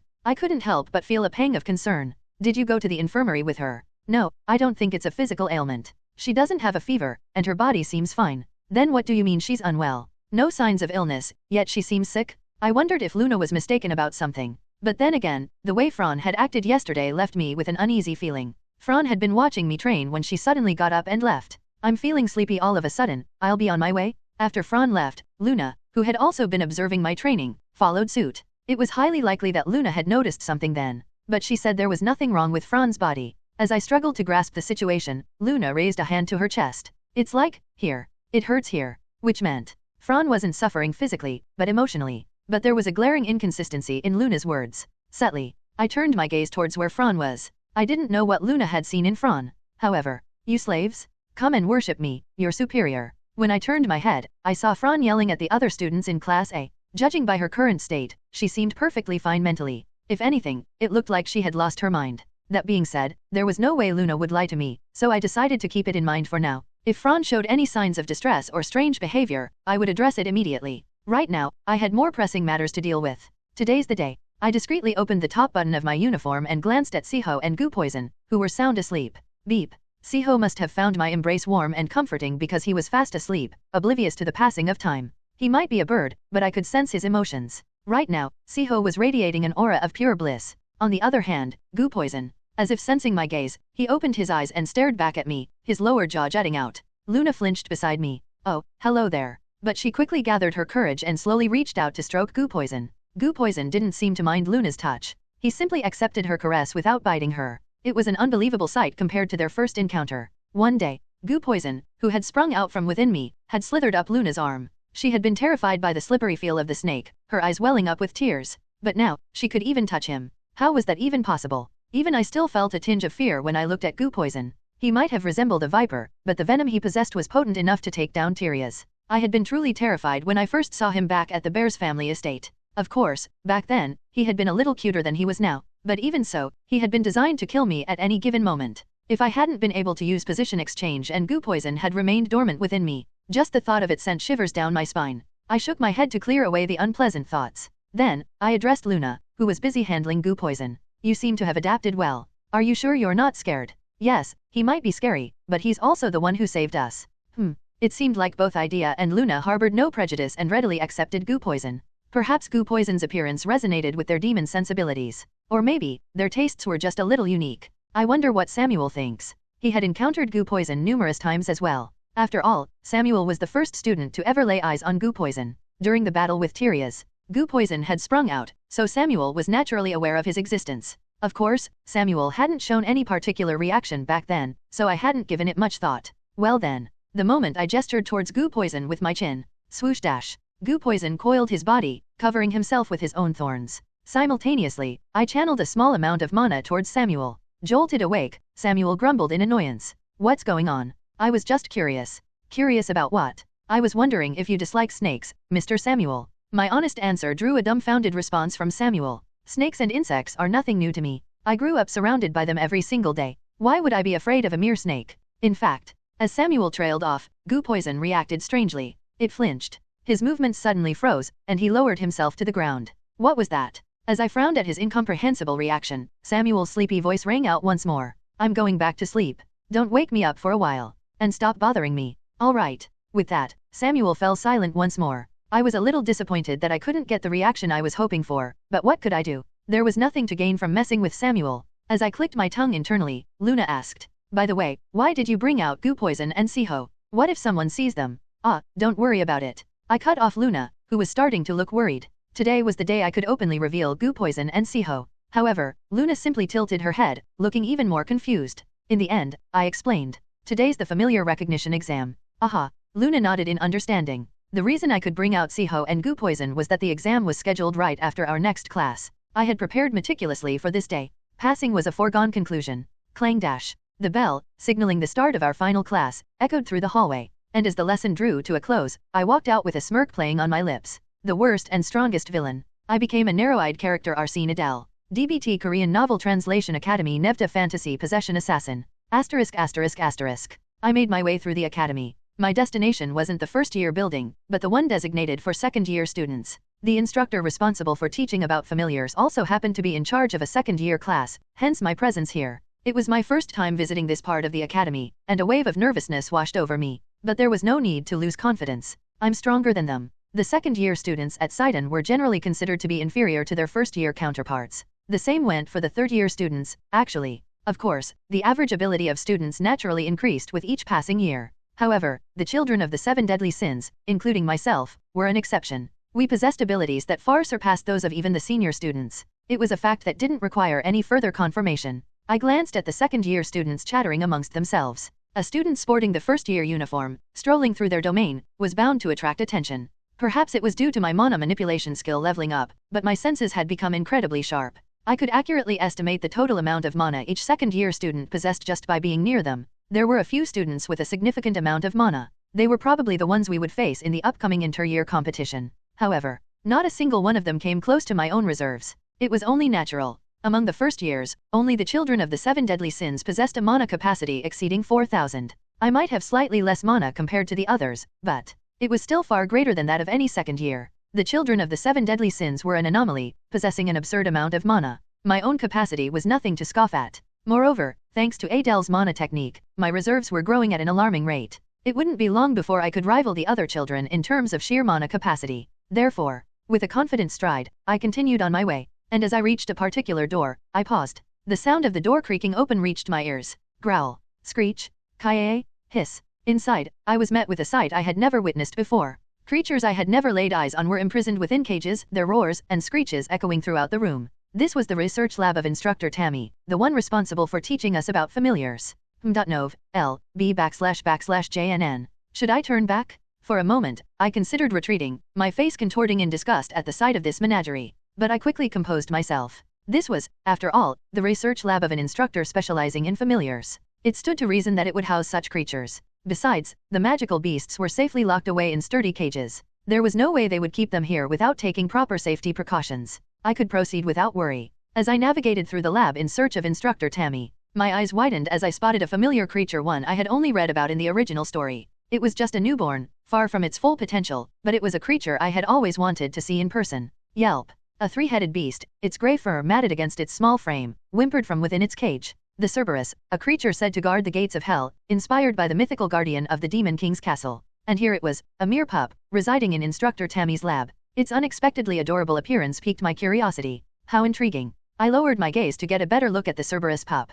Just then, I sensed a presence behind me and turned around. Standing there was an instructor with a high forehead and light yellow hair, her gaze fixed on me. Instructor Tammy, the second-year familiar instructor, the woman responsible for officially recognizing Siho and Goo Poison as my familiars. Our eyes met. The worst and strongest villain. I became a narrow-eyed character Arsene Adel. DBT Korean Novel Translation Academy Nevda Fantasy Possession Assassin. I tore my gaze away from the Cerberus pup. With a slight bow, I introduced myself to Tammy. Greetings, instructor. My name is Pixie Adele, and I'm here for the familiar recognition test. Oh my. Tammy covered her mouth with her hand, her eyes wide with surprise. Why such a reaction? My curiosity didn't last long. As I narrowed my eyes, Tammy began to murmur. I heard there was a student who managed to tame Instructor Aries' bird. That's never happened. Ah, my mistake. Just a slip of the tongue. Tammy chuckled awkwardly. The fact that Siho belonged to Aries was a secret among the instructors. She must have spoken without thinking. It was for the best that I shut it down immediately. It wouldn't do for others to know about Siho's true origins.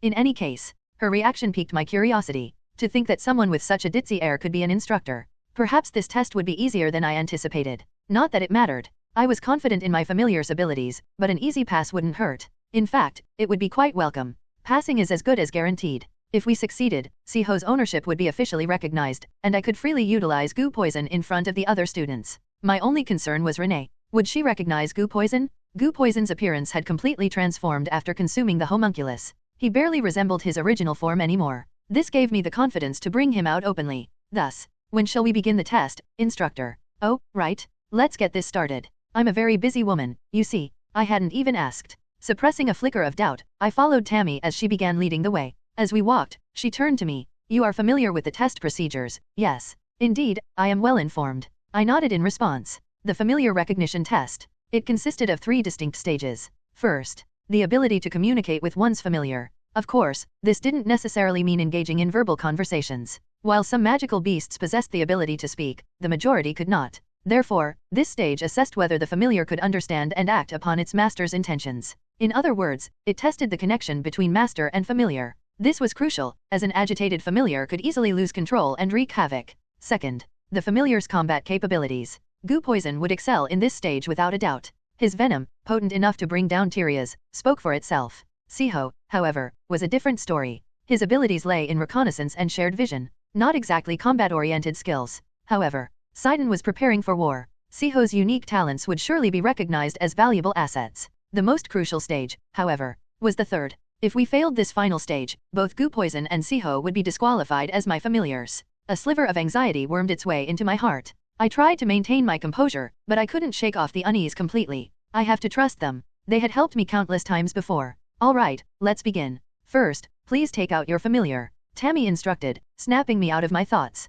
I reached inside my uniform and carefully retrieved both Goo Poison and Siho. Siho, having slept soundly, seemed full of energy. Goo Poison, as always, remained stoic. With a nod, I directed them towards Tammy. Siho flapped his wings and landed gracefully on my shoulder, while Goo Poison coiled himself around my arm. Tammy's eyes widened in fascination. Oh my, what's this one called? Such a blatant display of interest was understandable. A snake like Goo Poison was a rare sight in the demon realm. Perhaps it was akin to a human encountering a cobra for the first time. However, revealing Goo Poison's true nature was out of the question. I need to give him a proper name. Goo Poison's transformed appearance made it less likely for someone to recognize him. However, it was better to be safe than sorry. Caution was my motto, after all. Let's see. I pondered over a suitable name, but then it struck me that I could draw inspiration from his very existence. He wasn't quite a living being, nor was he entirely inanimate. A creature forever bound to conceal his true nature because of me, unable to return to his original master. Perhaps it was just me, but I saw a reflection of myself in him. A particular word came to mind, and I uttered it with newfound conviction.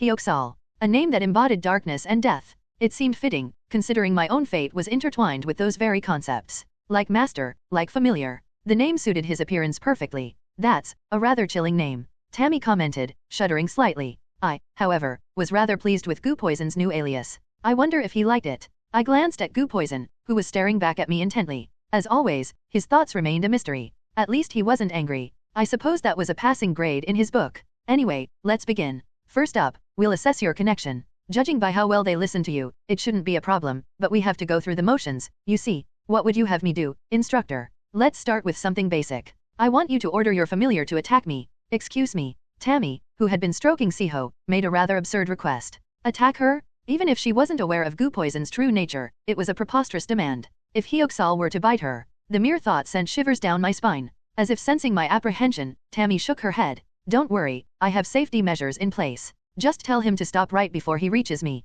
I'm not sure I understand. I understood that she had a way to defend herself, but why ask me to stop him at the last moment? Tammy elaborated at my request. It's to gauge their obedience. A familiar who truly heeds its master's commands will cease their attack immediately. Very well. Hyoxal was perceptive. He'd understand my intentions regardless of how I phrased the command. But what about Siho? He possessed no offensive capabilities whatsoever. Tammy, who had been petting Siho, spoke up. Have this little one attack me as well. He is Instructor Aries' bird, after all. She muttered to herself. It seemed Siho was already vetted, making this test a mere formality. That was a relief. Without hesitation, I issued the command to both Hyoxal and Siho. Bite the instructor before you. In that instant, whoosh dash. Hyoxal shot forward like a coiled spring, launching himself from my arm towards Tammy's neck. Even Tammy, who had boasted about her safety measures, stumbled back in surprise, landing on her backside with a thud. Just as Hyoxal coiled himself around Tammy's neck, his venomous fangs bared and dripping, I spoke. Halt. As if on cue, he froze midair, his body going slack before he gracefully slithered back onto my shoulder.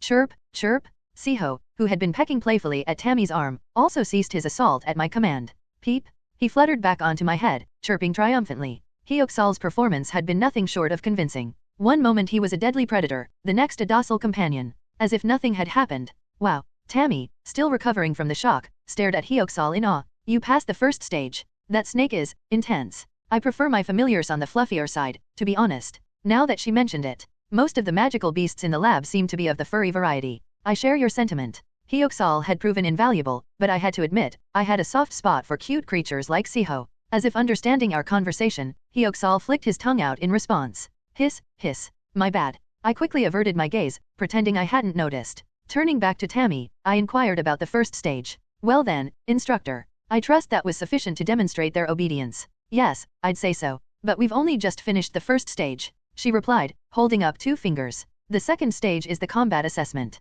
Tammy paused, a thoughtful look on her face. She glanced at Siho, then back at me. I couldn't help but chuckle. She was trying to figure out how to assess Siho without offending Ares. After all, Siho's abilities were already well documented. Prolonging the inevitable wouldn't benefit anyone. If you'll allow me, instructor n/o/vel/b/in.c//om. With that, I gently lifted Siho from my head. As I held him closer to Tammy, Siho tilted his head in confusion. Peep? He seemed to grasp the situation quickly enough, his chirps taking on a hesitant tone. I was about to instruct Siho to establish a shared vision with Tammy. It was the most efficient way to demonstrate his unique abilities and secure a pass for this stage. Peep. However, Siho seemed hesitant to share his vision with a stranger. I sighed. It seemed I had no choice but to resort to bribery. Reaching into my pocket, I retrieved a small, glistening object. Siho's eyes widened as I held it before him. Peep. It was a candy. Not just any candy, but one of the highly coveted treats from the Academy's cafeteria, limited to 1 per student. Siho's eyes darted back and forth between the candy and me. Chirp. Well then. Could he truly resist such a tempting offer? I narrowed my eyes, a sly smile playing on my lips. Tammy, witnessing this exchange, muttered under her breath, her eyes wide with a mixture of amusement and terror. Why you like, a kidnapper. The worst and strongest villain. I became a narrow-eyed character Arsene Adel. DBT Korean Novel Translation Academy Nevda Fantasy Possession Assassin Bonus Chapter Thanks to Adabovson for subscription to Position Exchange, Tier on KO-Fi. That stings. Tammy's words made me frown. I might be a little devious looking, but to be compared to a criminal, well, I couldn't entirely blame her. Peep. Siho peeked nervously at the candy in my hand. He reminded me of a child torn between a parent's warning about strangers and the allure of sweets. Siho was clever. He knew that accepting the treat meant complying with my request to share his vision with Tammy. He tried to look away, but his gaze kept snapping back to the candy. Guilt pricked at me for exploiting his innocence, but it has to be done. For a swift conclusion to this test, Siho needed a little encouragement. I wasn't fond of drawn-out assessments either, especially with Hyoxal's final stage looming. It was better to secure an easy win while I could. After what felt like an eternity. Peep. Siho chirped, flapping his wings in resolve. He hovered in front of Tammy, bringing their faces close. Then, he glanced at the candy once more. In the end, his sweet tooth prevailed. I couldn't help but chuckle. Seriously. Siho was Aries' bird. What had the instructor been feeding him to make him this obsessed with candy? The thought crossed my mind that it might be the black jelly we'd consumed during the human realm invasion exam. In any case, well, that's sufficient. His ability is a shared vision. Quite a unique skill. Hey, as if you didn't already know, Tammy muttered, her voice laced with amusement as she experienced Siho's vision firsthand. She must have assumed I couldn't hear her hushed tone. My senses, however, were far more acute now. Thanks to my accelerated growth, they surpassed those of ordinary students by a significant margin. But there was no need to enlighten Tammy. I feigned ignorance, smoothly changing the subject. Now, it's Hyoxal's turn. Yes, about that. Judging by the speed he displayed earlier, he's clearly combat-oriented. I'm curious to see how potent his venom is. How would you like to proceed, instructor? My eyes glinted. It was all going according to plan. Finally, a chance to gauge the true extent of Hyoxal's venom. He had taken down Tyria's in an instant. Kreet's venom, capable of devouring mana, was undoubtedly a factor. But was it enough to bring down Tyria's with a single bite? Consuming the homunculus must have amplified Hyoxal's venom. I'd been curious to test it, but finding a suitable subject had proven difficult. Wasting on information paper was out of the question. That would be incredibly wasteful, especially since I couldn't risk using Goo Poison's true abilities during the final exam. I decided to wait for a more opportune moment to uncover the secrets of his venom, and that moment had arrived with Tammy's assessment. An opportunity to evaluate Hyoxal's abilities without expending any resources. Follow me. I've prepared a test subject, Tammy announced, leading me toward the source of Hyoxal's impending evaluation. With a faint smile, I followed. Awaiting us was a slime. Unlike the black slime I'd encountered in Argon, this one was translucent. It was a basic slime, considered the weakest of its kind, but not to be underestimated. They were capable of spitting corrosive acid, strong enough to injure an average demon. We're using this. Yes, it's specially modified. By having your familiar attack it, we can analyze its strength, abilities, and so on. Impressive. My praise was genuine. Tammy might have a ditzy demeanor, but her competence as an instructor was undeniable.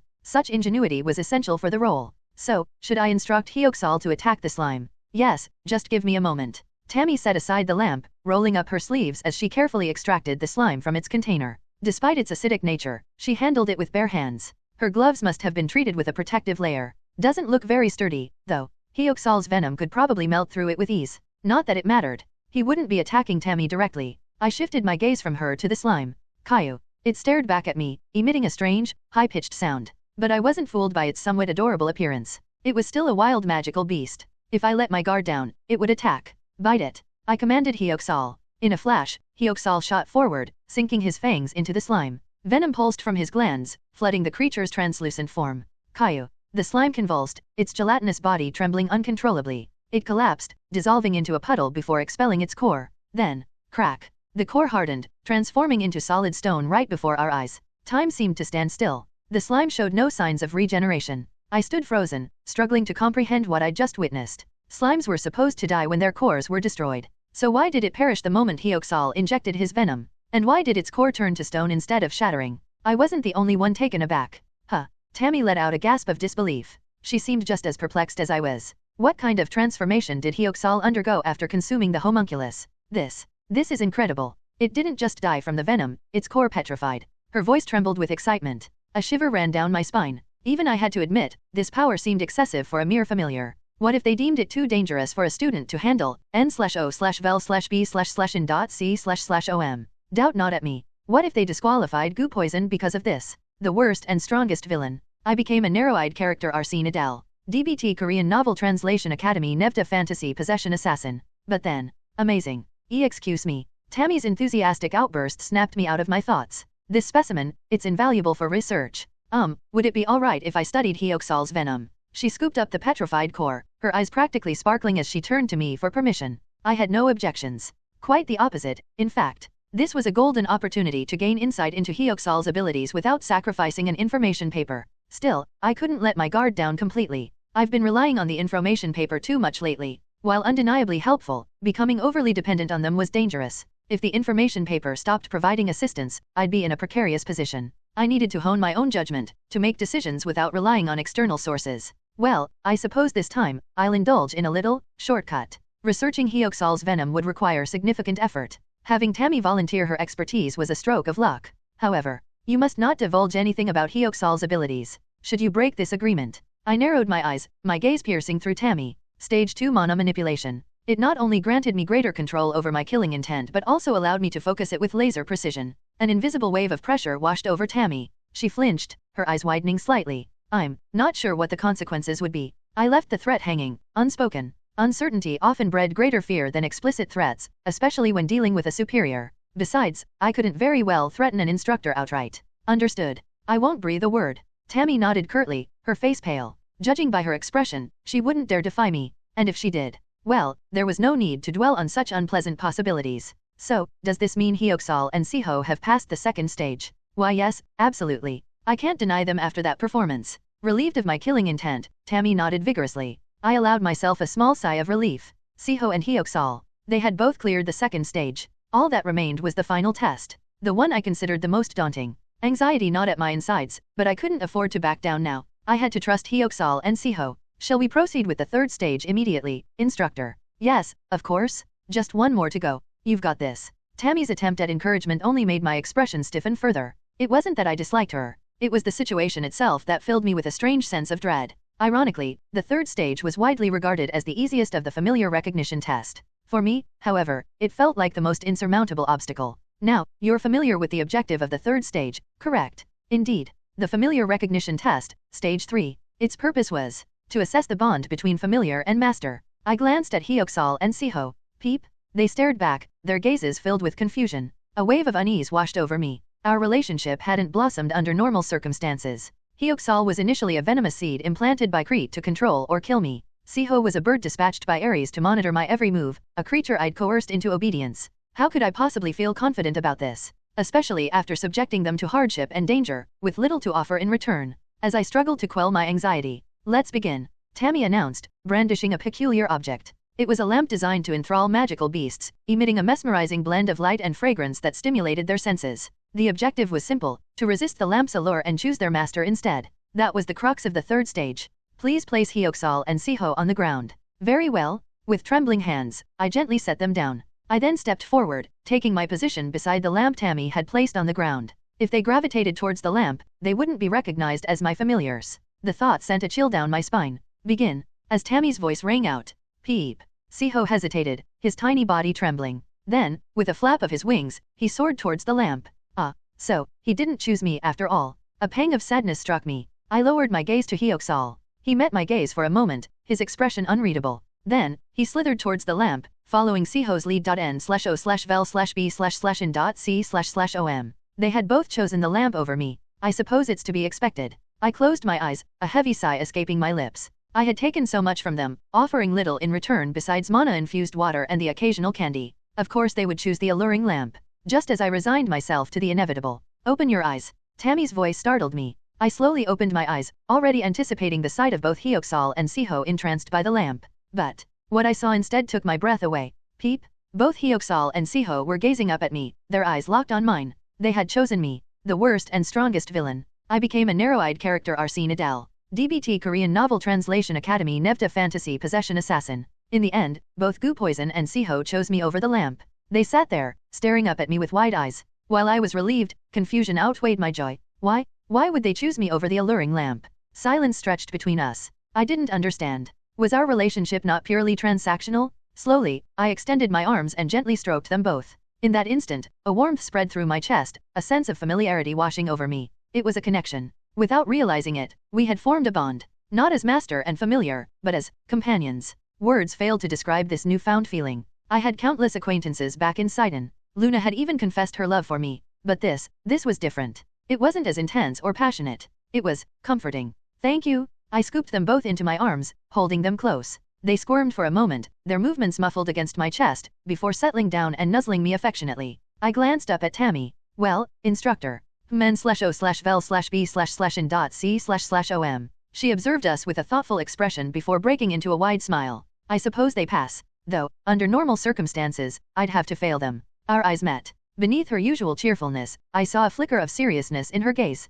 She knew I hadn't truly considered them equals. But in that brief moment, we had proven our loyalty to one another. And Tammy, recognizing that bond, had passed us. If I had forced them to choose me, she wouldn't have hesitated to fail us. She is a familiar expert, after all. Her knowledge of familiars undoubtedly surpassed my own. She must have sensed the shift in my demeanor, the genuine affection I now held for Gu Poison and Siho. Despite her ditzy facade, Tammy was a capable instructor. That's why when she expressed interest in studying Gu Poison's venom, I didn't make any direct threats but simply revealed a faint murderous intent. Instructors were not to be trifled with. As I pondered this, Tammy spoke. Treasure your familiars. They are your companions, your partners in this life. She leaned down, gently petting both Gu Poison and Siho. A small smile touched my lips. I will. And so, I successfully passed the familiar recognition test. Gu Poison and Siho were officially recognized as mine. And as a bonus, our bond had grown stronger. After passing the familiar recognition test, I returned to the second-year hallway. As I exited the building, I glanced down.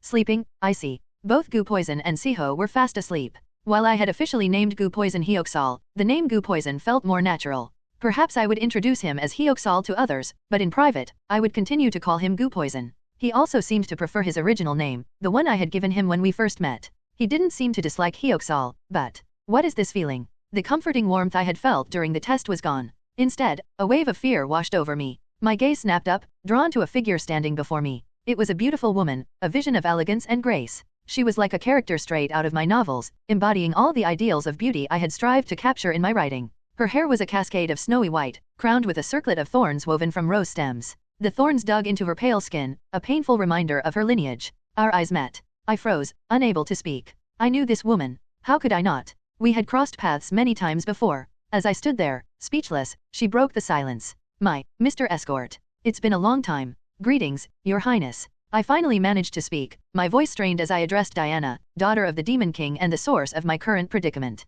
I quickly scanned my surroundings. But she was alone. Renee, her ever-present shadow, was nowhere to be seen. For the first time, I was facing Diana alone. My heart pounded against my ribs. My body, it wouldn't move. It felt as if an invisible force had bound my legs, rendering them numb. This was no mere illusion. It was all too real. But my upper body was still mobile. I lifted my chin, forcing myself to meet her gaze. To what do I owe the pleasure, Your Highness? What do you mean? She feigned innocence, tilting her head with a puzzled expression. It was a surprisingly convincing act. The worst and strongest villain. I became a narrow-eyed character Arsene Adel. DBT Korean Novel Translation Academy Nevta Fantasy Possession Assassin. But I was no stranger to deception. If you're not planning on elaborating, Your Highness, then I suppose I'll have to respond in kind. I let out a sigh, as if disappointed by her lack of forthrightness, and began to subtly channel my mana. My insides were churning, but I maintained a calm facade. This was a battle of nerves. In a direct confrontation, Diana would crush me without breaking a sweat. But if she had truly come to kill me, she wouldn't bother with such theatrics. She would have simply unleashed her authority and ended me on the spot. Therefore, she wants to talk. That was the only logical conclusion. Diana wasn't here to kill me. She wanted something from me, some piece of information. And I had a sinking suspicion I knew exactly what that information was. My true identity. It was a strong possibility. The mark etched on my neck, a circle with a cross at its center, was the symbol of the Arsene bloodline. I had been diligently concealing it with darkness magic, ensuring it remained hidden from view. However, Diana might have information about the last descendant of Arsene. There was already a spy planted in the Imperial Academy by the Demon Realm. And if anyone knew about the Arsene family, it would be the Demon King's daughter. They were, after all, the ones who had assassinated her father, the previous Demon King. N/O/Bel/B/C//OM. I did take precautions, though. I wouldn't have stepped foot in the Demon Realm without a contingency plan. I had taken steps to safeguard my secret, to prevent anyone from discovering my true heritage. First, I had concealed the Arsene mark, ensuring it remained hidden from view. Second, I had faith that Peltz wouldn't reveal my departure to the Demon Realm. From his perspective, my presence here would be a death sentence. He wouldn't risk exposing his failure to protect the young heir of House Arsene, especially not to the 6 great families. Peltz was a man of considerable influence, even if his power didn't quite match up. Third, Adel had been concealing his abilities even before I possessed this body. When I first opened my eyes in this world, I noticed the thick layer of makeup on my hands. It was Adel's way of hiding his calluses, a testament to his hidden talents. His true nature, his unique traits and abilities, had only come to light after the knights attacked me. That's why the servants hadn't reported my abilities to the 6 great families, allowing me to escape. And it was highly likely that Peltz, even after discovering my abilities, had kept that information under wraps. Unnecessary information only invited unwanted attention. Even if he had described my abilities while recounting my supposed death, no one would have bothered recording the details of a dead child. Besides, the existence of the Arsene bloodline was something the 6 great families would want to keep buried. And finally, the most crucial aspect of my plan. On the surface, I am under the protection of house bears. The fact that I had been trapped in Crete's secret realm had ironically become my greatest shield. Therefore, the only clues Diana had to work with were my name and appearance. My appearance was already somewhat known in the human realm. It wouldn't be surprising if spies had relayed this information to Diana. However, my status was a viscount, so I belonged under the Duke Leon family. While the Arsene family had once held significant sway, their influence had waned after they were betrayed and stripped of their power. This actually worked in my favor. House Leon maintained tight security. Infiltrating their ranks would be a formidable task, even for the most skilled spies. After all, even the servants in the Arsene mansion had been revealed to be spies planted by Duke Leon himself. Therefore, Diana couldn't be certain of my true lineage. She was merely suspicious, her doubts fueled by the similarities in name and appearance. Even my appearance had changed considerably. My once frail body, through rigorous training and proper nourishment, had transformed into something far more robust. But some features remained unchanged. My name and my fundamental appearance were still points of vulnerability. It would have been ideal to fabricate a new name as well. But if I had lied to Crete, if I had uttered a single word other than Adel in his presence, he would have seen through my deception. The Lord of Pride possessed an uncanny ability to detect lies. In any case, I hadn't been exposed yet. The safeguards I had put in place were effectively obscuring the evidence, casting doubt on any suspicions Diana might harbor. I had to navigate this encounter carefully. One wrong word could solidify her suspicions, pushing her closer to the truth. With renewed determination, I forced a smile. So, tell me, Your Highness, to what do I owe the pleasure? Staring at each other for too long might make my face flush. Oh my, have you perhaps grown tired of Renee and fallen for me instead? Haha, that's impossible. How could I ever abandon Lady Renee, right? To be honest, she's the reason I sought you out. Lady Renee, you say. Could it be that I had misjudged the situation? If this concerns Lady Renee. Oh, are you interested now? Diana's question hung in the air. I nodded slowly, a knot of anxiety tightening in my chest. Had Renee somehow discovered my true identity? You see, Renee has been rather tight-lipped lately. Is that so? Step. Before I could inquire further, Diana took a step closer. She gazed at me, her beautiful face a mask of serenity, her presence both alluring and terrifying. Closer. Her soft breaths, the steady thump of her heart, filled my ears. She was so close now that I could feel the warmth of her breath against my ear. I wonder why she's being so secretive. She seems quite curious about you, escort. What could you be hiding? Diana's finger, tipped with a sharp nail, traced a line down my cheek. Before I could react to the sharp sting, Her eyes, glowing with an unnatural light, locked onto mine. Who are you? Diana's voice, usually light and playful, was laced with a chilling intensity. I needed to create distance, to escape the range of her authority before it took hold. But it was too late. An invisible force, emanating from her very being, bound me in place. Something was holding me captive. My body, now completely immobilized, refused to obey my commands. And then, under Diana's control, my jaw began to slacken, my lips parting involuntarily. My mouth moved, forming words against my will. Just as I felt myself losing the battle against her overwhelming power. Grip. A hand, appearing out of nowhere, shot out and clamped down on Diana's slender arm. The pressure on my body vanished instantly, freeing me from her grasp. I whirled around, my gaze drawn to the newcomer. What do you think you're doing? Renee's face, contorted in a mask of rage, filled my vision. Chapter 120. The worst and strongest villain. I became a narrow-eyed character. Arsene Adel. DBT Korean Novel Translation Academy Nevda Fantasy Possession Assassin Bonus Chapter. Thanks to @Frozen Diagon for subscription to Eye of Arrogance tier on Ko-Fi. Let go. Renee's voice, strained with emotion, cut through the air. Diana's hand, which had been gently caressing my cheek, retreated as if burned. Only then did the tension ease, and I could finally calm my racing heart. If Renee hadn't intervened, if she hadn't broken Diana's hold on me, the thought sent shivers down my spine. I might have revealed everything, my lineage as a descendant of Arsene, even the preposterous truth of my past life as the creator. Diana's authority could have forced those words from my lips. A surge of gratitude washed over me. I owed Renee a debt I could never repay. Diana's ability, her authority, was terrifying in its scope. She could interfere with and control any living being. All life was subservient to her will. It was a power bought at a steep price, her own life force. In exchange, she could manipulate the very essence of living beings, not just draining their life force but also controlling those she had wounded. It was a double-edged sword, a power that chipped away at her own existence with each use. Hence, the circlet of thorns, a necessary measure to keep her devastating power in check. But Diana's authority had a critical weakness. If certain conditions were met, if her control was challenged in just the right way, she would become as vulnerable as an insect. Unfortunately, I was in no position to exploit that weakness. There was one method I could use, a desperate gamble with potentially devastating consequences, the mark of the demon god, a power I had been hesitant to unleash. If Renee hadn't stopped her, I would have been forced to use it. The 3 strokes bestowed upon me by the god of pride, their full price remained a mystery, a risk I had avoided until now. But facing Diana's unrestrained power, I would have had no choice. Thankfully, the crisis had been averted. I must say, I'm rather disappointed. My words pierced the silence, drawing Diana's attention. Her gaze, cold and calculating, shifted to me. Subtly, I dabbed at my eyes, feigning distress. I never would have imagined Lady Renee, your friend, would be so aggressive. I'd watch your tongue if I were you, escort. Could it be that she approached you out of suspicion of me? You seem so happy to have made a new friend, your highness. My words were laced with exaggerated sorrow, a carefully crafted performance. I was playing the part, embodying the role of the loyal attendant, deeply concerned for his master. Diana remained silent, her gaze flickering between Renee and me. She seemed to be gauging Renee's reaction, confirming her suspicions. It seemed, at the very least, that she genuinely considered Renee a friend. That would explain why she hadn't resorted to brute force, why she hadn't used her authority to discard Renee like a broken toy. For reasons unknown, Diana seemed to value Renee's presence. But I needed to defuse this situation, to steer us away from the precipice. I was about to double down on my act when Renee spoke, her voice laced with displeasure. That never happened. I chose to ignore her, straightening up and meeting Diana's gaze with feigned innocence.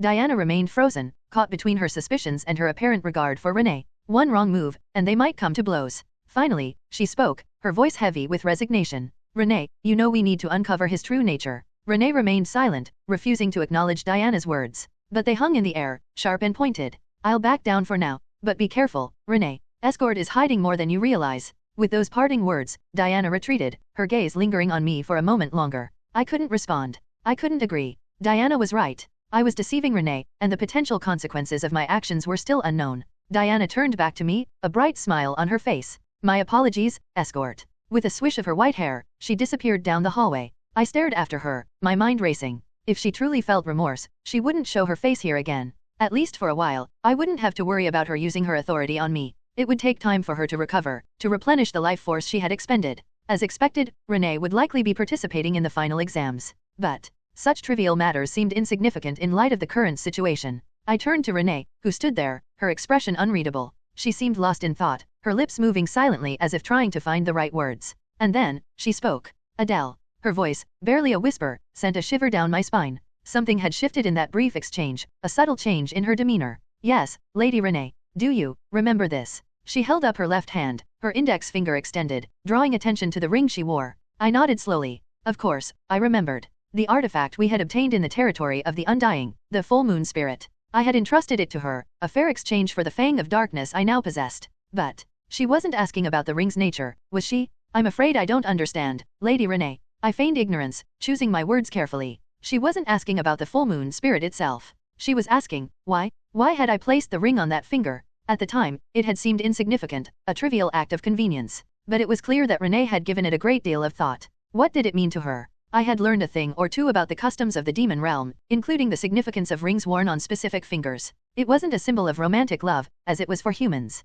That much I remembered. But the specifics remained elusive, lost in the endless sea of information I had absorbed since coming to this world. It hadn't seemed relevant at the time. I see. My non-answer seemed to amuse her. A small smile touched her lips. But why did I sense a tinge of sadness in her voice? She was smiling, wasn't she? I had to address this, to clear up any misunderstanding. Lady Renee, if I have done something to offend you, I apologize. No, it's not that. She shook her head, dismissing my apology. Guilt gnawed at my conscience. I stammered, unsure what to say. Should I downplay the significance of the ring? Should I reveal my true nature, show her the mark of the demon god and confirm her suspicions that I was no ordinary human? Neither option seemed appealing. I still didn't understand her intentions, her sudden shift in demeanor. I remained silent, studying her face. The confrontation with Diana had taken its toll. Her usually impeccable hair was tousled, a stray strand falling across her face, partially obscuring her eyes. Without thinking, I reached out and gently tucked the stray strand behind her ear. She spoke, her voice soft. It doesn't matter, even if you don't know. What do you mean? Just put it back on. She slid the ring off her finger and held it out to me. Her hand, small and delicate yet calloused from countless hours of training, trembled slightly. I took the ring from her outstretched palm. It felt cold against my skin. Her finger, still outstretched, seemed to beckon. Slowly, deliberately, I slid the ring back onto her index finger. Adele. Her gaze met mine, her expression unreadable. A bittersweet smile played on her lips. It doesn't matter who you are. Just stay by my side. She turned and walked away, her footsteps echoing softly down the hallway. As she disappeared from sight, a wave of dizziness washed over me. n/o/vel/b/c/n.c//om. I gripped my temples, trying to massage away the sudden headache. What had just happened? *****. The next day, after our first class, Luna approached me, her brow furrowed with concern. Adele, is everything all right? Did something happen yesterday? I couldn't focus on her words. My mind was consumed by the events of the previous day, replaying the conversation with Renee over and over in my head. Did you eat something bad? Even Samuel, ever attuned to my emotional state, seemed worried. But I couldn't shake the image of Renee's face, the solemnity in her voice as she spoke of the ring. After our encounter, I scoured my memories, desperately searching for the significance of placing a ring on the index finger in demon realm culture. And I had found it. An eternal vow, wasn't it? It was a solemn promise, a lifelong commitment that transcended the boundaries of romantic love. But why had it provoked such a strong reaction from Renee? The answer, when it finally dawned on me, was both heartbreaking and confusing. Renee lost her mother. The eternal vow symbolized by the ring, was she seeking to replace her mother's absence with a lifelong commitment from me? But that's impossible. Nothing could ever fill the void left by a parent. Besides, I had no idea what kind of vow she expected from me. And there was something else. Renee, while seemingly unaware of my true identity, seemed certain of one thing: I was no ordinary human. What was I supposed to do? How could I possibly navigate this situation, alleviate Diana's suspicions, and decipher Renee's cryptic behavior? No matter how much I racked my brain, the answers remained elusive. Adding to my confusion was Fran's increasingly erratic behavior. Praise be to this magnificent body. Her outbursts, once a rare occurrence, had become a regular disruption in our classroom. What in the world had gotten into her lately? The worst and strongest villain. I became a narrow-eyed character Arsene Adel. DBT Korean Novel Translation Academy Nevda Fantasy Possession Assassin. As the final exams drew near, the students seemed to be losing their minds one by one. The atmosphere in the class was chaotic. I, too, was caught up in it at some point. Time had flown by so quickly. Now, only a week remained until the final exams. Until now, I hadn't found any way to dispel Diana's suspicions. In the end, I came to one conclusion. I need to consider the possibility of confronting Diana. Of course, I couldn't fight Diana right now. It was clear that I would lose. Still, if I took my time, I could find a way to counter Diana's power. In fact, Diana's power becomes worthless later in the story. Well, for now, it wouldn't be easy to go against Diana's power. But, just a little further ahead, I could guarantee it. I would get my hands on a way to break Diana's power. Though it would be best to pray that time never came. If Diana became my ally, she would be a reliable comrade in the fight against the 6 families.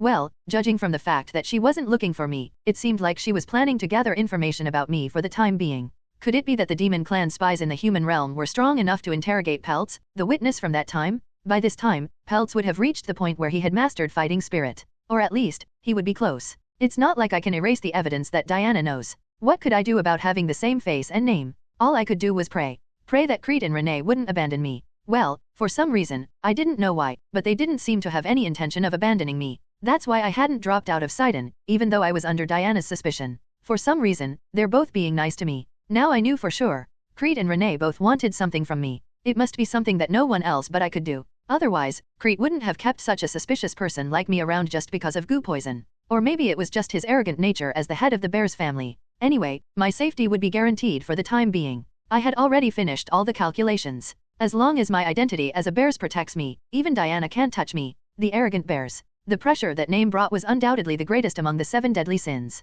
Once, there was a time like this. You're the Bears' young lady's escort, so why aren't you by her side? It's hard to even see you two together. Samuel suddenly asked me this. He had been asleep during the events between me, Diana, and Renee, so he didn't know what had happened. I played dumb and said to Samuel, "First of all, we have different classes, so our schedules don't match. It's not like I can go to the young ladies' class every break. In short, you're saying you don't go because it's a bother. You're not fit to be an escort." Samuel's words hit the nail on the head. I had no choice but to keep my mouth shut. Still, I tried to make time whenever Renee asked. Although lately, she hadn't even called for me, let alone run into me. I was thinking that maybe Renee needed some time to sort out her thoughts when Samuel suddenly said, "Adele, thank your lady." If my escorts or servants had said the same thing to me, I would have given them a beating. The Bears are by no means a fallen family among the 7 deadly sins. At one time, they were a family that rivaled the Demon King himself. And you're living comfortably as the escort of their young lady. Her impression may be cold, but she's a generous woman. That's what Samuel muttered. Bears Crete, I didn't know his personally, but the group, the family itself, was comparable to the Demon King.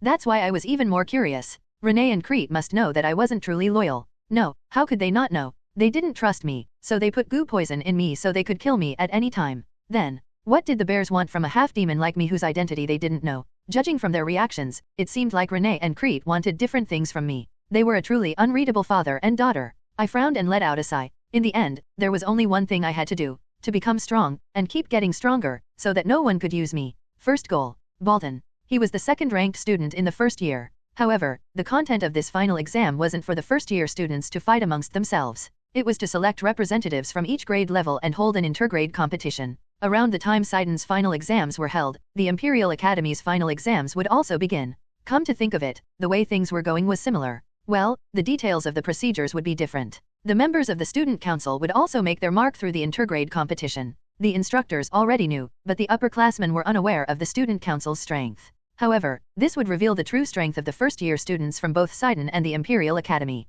Though Sidon's students would be absolutely crushed. The development of my story was divided into 2 parts. The first part was the Demon Realm invasion arc. From the beginning to the middle of the story, the students of Sidon invaded the human realm. That's why I intentionally didn't portray the demons as strong. They were just characters who would become prey to the main characters. No matter how strong Bolton, Diana, and the heads of the 7 deadly sins were, they wouldn't even be a match for the main characters in the latter half of the story. The members of the student council had no limits to their growth. But Adel, the strongest villain, was different. He was the only villain who possessed power comparable to that of the student council members. Of course, as the story progressed, all sorts of opportunities would flock to the main characters, so he couldn't win in the end. And the members of the student council were truly gifted. Unlike Adele, who only embraced darkness. Therefore, darkness must become strong enough to drive out the light. It shouldn't be the light that illuminates the darkness, but the darkness that swallows the light. In order to do that, I had to reach that realm and master fighting spirit. I hadn't even gotten a feel for fighting spirit yet. And it was still too early to reach that realm. I could reach it temporarily if I used the demon god's mark, but... I suddenly summoned my status window. Arsene Adel. Race, half-demon. Tendency, chaos. Talent, position exchange 4T/N. Previously it was mentioned 7, which seems to be a mistake from the author's end. Trait, interest absorption killing intent pitch black mana manipulation eye of arrogance telekinesis 3 sword lacquer 3 Samuel. Mana, 4671. My growth is certainly fast. I couldn't help but marvel. I was already approaching 5000 mana. Not only that, but both telekinesis and mana manipulation had increased by 1 level. If my total mana exceeded 5000, the proficiency of position exchange would also increase by 1 level. Even now, position exchange was an incredibly powerful skill. If it leveled up, it would make a huge difference. And if I reached 10,000, I might even be able to reach the realm I so desperately desired. Of course, the amount of mana alone wasn't the only way to reach that realm. It wasn't like I could reach it just because my total mana exceeded 10,000. Still, I was getting closer. I couldn't control the corners of my lips that were rising on their own and let out a chuckle. Samuel spoke in a bewildered tone. You're driving me crazy. Can't you just pick one, smile or frown? Are you bipolar or something? N/O/vel/b/in.c//om. Shut up. You think you wouldn't be laughing if you were in my shoes. You're definitely crazy. I didn't care even if he insulted me. Think about it. When I fell into the bear's secret realm, I was worried about figuring out Renee's true identity and was even regretful that I had used 100 mana. But now, I have close to 5,000 mana. Remarkable growth. It felt like I had grown so much that I was about to laugh again, but stop chattering and focus. Ares' voice rang out. It was time for Ares' swordsmanship class. So I stopped laughing and looked at Ares. Ares gathered all the students together and began to speak. You all know that the final exams are coming up soon, right? In this class, we'll be starting training where you'll spar against each other in preparation for the finals. Sparring against each other. I felt indifferent. There was no one who was as strong as me or even close, except for Samuel. Even Samuel was currently parasitizing my arm, so there was no one who could match my level. Maybe I was being a little arrogant. But what else could I do? It was the truth. As I was clicking my tongue in regret, Ares continued his explanation. Well, we'll match you up according to your level. I've arranged it so that you'll be sparring with someone of a similar rank. I'll put you in pairs, so get ready. Ares said so and began pairing us up. The student with a similar rank to me was her. Come to think of it, Fran must have gotten a perfect score on the swordsmanship test as well. I didn't know why she was hiding her skills, but maybe I'd find out this time. What was Fran hiding? And how strong was she? I looked at Fran, who was standing near me, as Ares called our names. She was holding a single wooden sword for training. But instead of moving, Fran just trembled, her shoulders shaking. It wasn't like we were fighting to the death, just light training. I was about to say something, wondering why she was trembling so much when Fran suddenly twisted her body. She dashed away. And then, she ran off somewhere, covering her mouth with her hands. Watching her, I blinked my eyes. What was that? The worst and strongest villain. I became a narrow-eyed character. Arsene Adel. DBT Korean Novel Translation Academy Nevta Fantasy Possession Assassin Bonus Chapter. Thanks to @FrozenDiagon for subscription to Eye of Arrogance tier on KO-Fi. Confusion washed over me. I couldn't fathom why Fran had suddenly run off. Samuel, equally bewildered by her actions, spoke in a perplexed tone. What's gotten into her? She's been acting strange lately. I have no idea. Samuel wasn't the only one curious. I, too, was puzzled by Fran's behavior. Luna seemed to share our sentiment. The other students in Class A, while not openly expressing their concern, undoubtedly worried for Fran. After all, she was well liked by her classmates. As I grappled with worry, a burning question arose within me. This feels familiar. Shortly after we enrolled, the students followed Idea to the POW camp, Argonne, for practical training. Back then, Fran couldn't bring herself to kill a human. She barely passed the training by using her charm on another student. At the time, Fran appeared tormented. Back then, we dismissed it as her being too young to handle taking a human life. But seeing her current state, I realized it wasn't that simple. There was only one commonality between then and now. Fran felt an aversion to using her sword against someone. Or at least that was my assumption. Nothing was confirmed. All we knew was that Fran harbored some trauma, and it had worsened recently. In any case, I should go after her. That would be for the best. Samuel, while expressing concern for Fran, also seemed apprehensive. I doubt Instructor Ares will allow it. I glanced at Ares. His gaze followed Fran's retreating figure, his face etched with worry. As an instructor and educator, he must also be concerned for Fran. After a moment, Ares approached us and spoke. Go after Fran. Surprise momentarily stunned me, but I quickly understood his decision. I was, at least formally, the class president of Class A. It was my duty to look after and guide my classmates. Ares naturally concluded that I should intervene. Besides, with Fran, my sparring partner, gone, the lesson couldn't continue anyway. In the end, understood. I agreed to follow Ares' instructions. Samuel's voice followed. It's good that you got permission, but are we sure it's wise to go alone? His concern was understandable. Judging by the direction Fran ran, she was headed towards the women's dormitory. As males, we couldn't help but feel apprehensive about the implications. I shared his concern. Ideally, we would have taken Luna along, but that was impossible. A single glance at Luna's current state confirmed that. Both Samuel and I fell silent simultaneously. Oh wow. Luna lay sprawled on the ground, having fallen victim to another female student's wooden swordsmanship. I won't delve into the details of how it happened. Suffice it to say, Luna was in no condition to move. Therefore, it's just the two of us then. It was unsettling, but there was no other choice. Thump dash. Samuel and I kicked off the ground. Designate. Move dash. I used position exchange, trying to catch up to Fran. Despite my improved mastery over the fourth stage of position exchange, closing the distance wasn't easy. Fran had a significant head start. I couldn't afford to hesitate. We needed Ares' permission to enter the women's dormitory, especially if she decided to go in. A part of me questioned if I was overstepping my boundaries by involving myself in Fran's personal affairs. I considered her a friend and comrade, but I had no idea how she truly perceived me. Perhaps, as she often claimed, I was nothing more than a lowly servant in her eyes. However, Fran's trauma needed to be addressed, by any means necessary. She possessed the potential to become the top student of Sidon. If her trauma hindered her growth, it would be a significant loss of potential for Sidon. Taking a deep breath, I shouted, "Lady Fran, please stop." Thump, thump dash. Fran either didn't hear me or chose to ignore me, her pace only quickening. Thanks to position exchange, we were catching up, but she had already reached the women's dormitory. I was forced to halt. This was a restricted area for men. I had lingered around the entrance a few times while seeing Renee off, but I had never actually stepped inside. Ares had given his permission, and I had no intention of causing trouble. However, I couldn't shake off the feeling of uneasiness about boldly entering the dormitory. Whoosh dash. I activated my concealment magic. Having reached a higher level of mana control, my concealment had improved. Even the most perceptive individuals within the women's dormitory wouldn't detect my presence. Now, where could Fran's dormitory room be? As I hesitated, Samuel's voice reached me. "It's that one over there." That one. I sensed traces of her mana emanating from there. It's unusually potent for someone who isn't actively using magic. She must be constantly channeling mana. Just how much mana did she possess? While Samuel marveled at her mana capacity, I kicked off the ground and used position exchange to reach the room he indicated. I stopped in front of a door with a nameplate that read 302. Fran was inside. What should I do? Barging in was out of the question. I couldn't intrude without permission. As I pondered my next move, Samuel offered a simple solution. Knock first. Right. Knock, knock dash. I knocked on the dormitory door. Silence met my ears. Was it impossible to uncover what was troubling Fran? Just as I began to lose hope.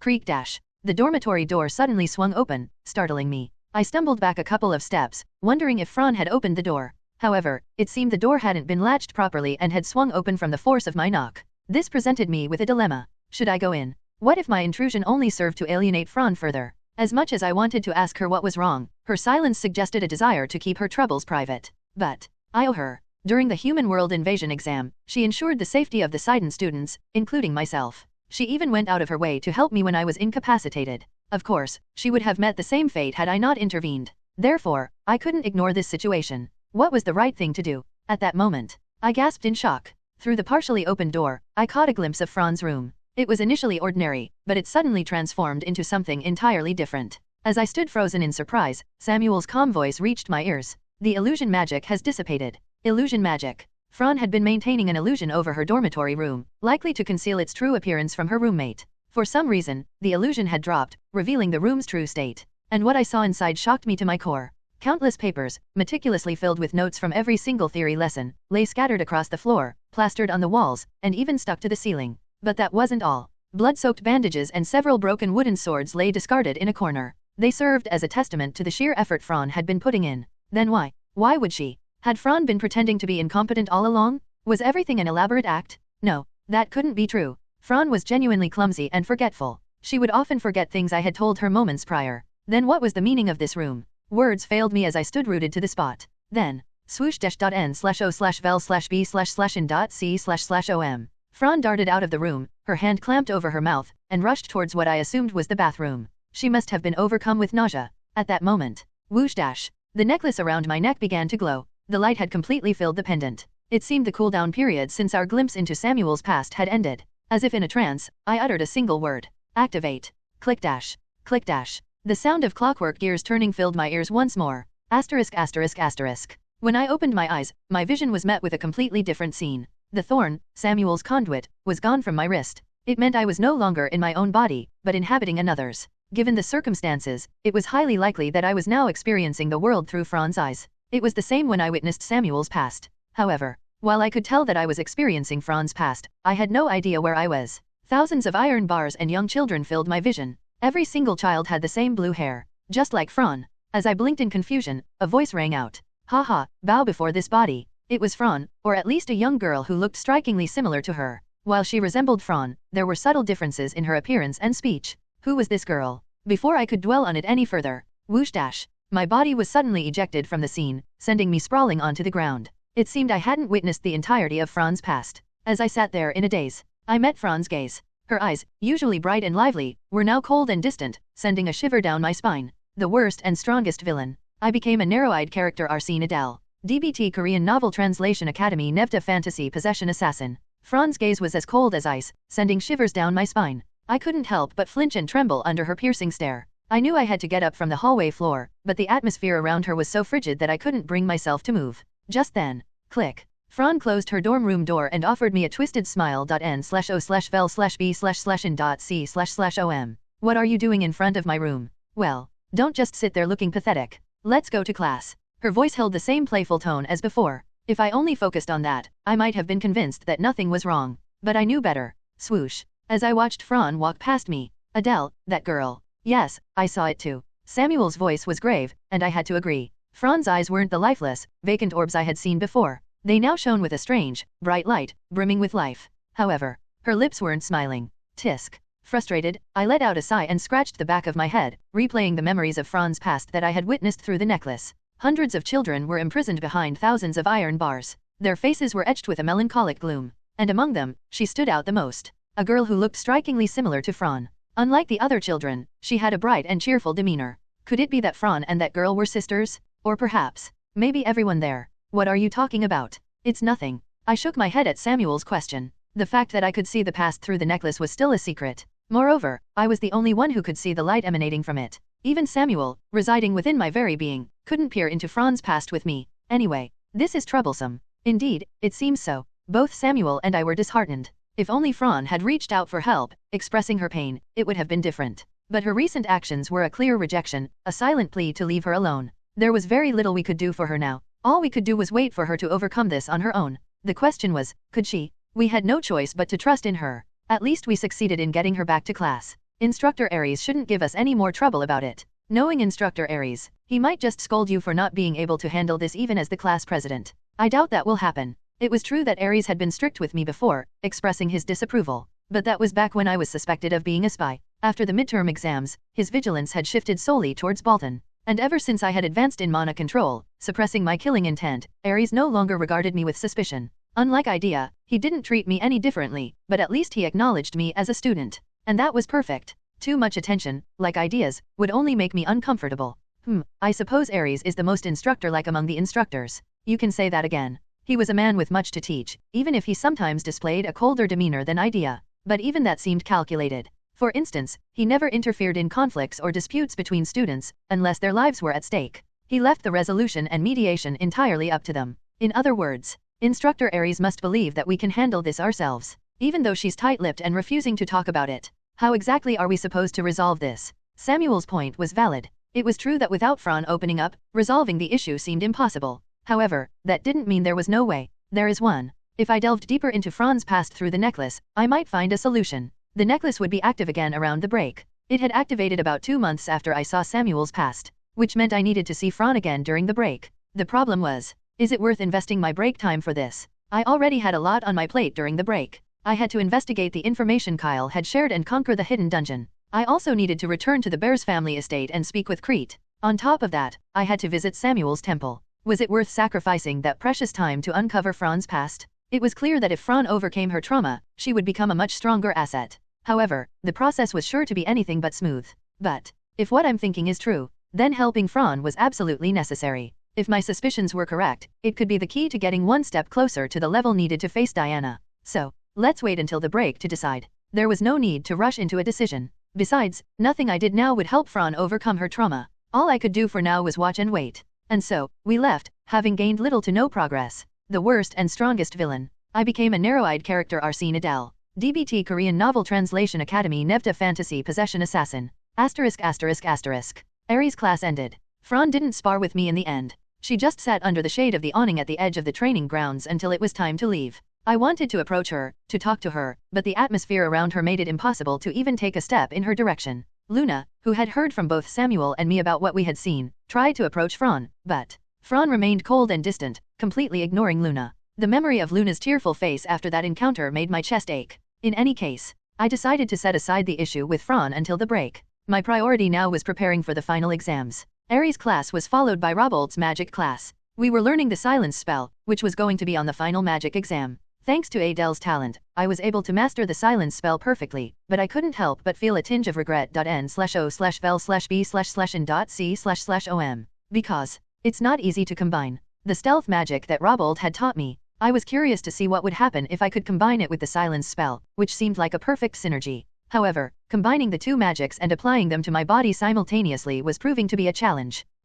As I was racking my brains in frustration, Samuel's dumbfounded voice echoed in my head. Have you no shame? What do you mean all of a sudden? I won't even mention the fact that you already know the silence spell, which is harder to master than stealth. But trying to use them both at the same time is even more difficult. You should be focusing on learning which magic to use in which situation. Samuel's explanation went on. I let his words flow in one ear and out the other, focusing on using both silence and stealth at the same time. If I could use stealth and silence simultaneously during an assassination, I could only imagine how much stronger I would become. Stealth and silence. Add to that the Black Rose, the new technique I had developed, after moving behind the enemy using teleportation. It would be the ultimate assassination technique. I had many other skills and traits at my disposal. However, this is not nearly enough. My current skill level was just slightly below Bolton's. During the invasion of the human realm, I wasn't even close to his level. But now, my total mana capacity had also surpassed 4,000. So the gap had narrowed, but Bolton possessed an ability that I lacked. An ability that could only be used by reaching the peak of martial arts, fighting spirit.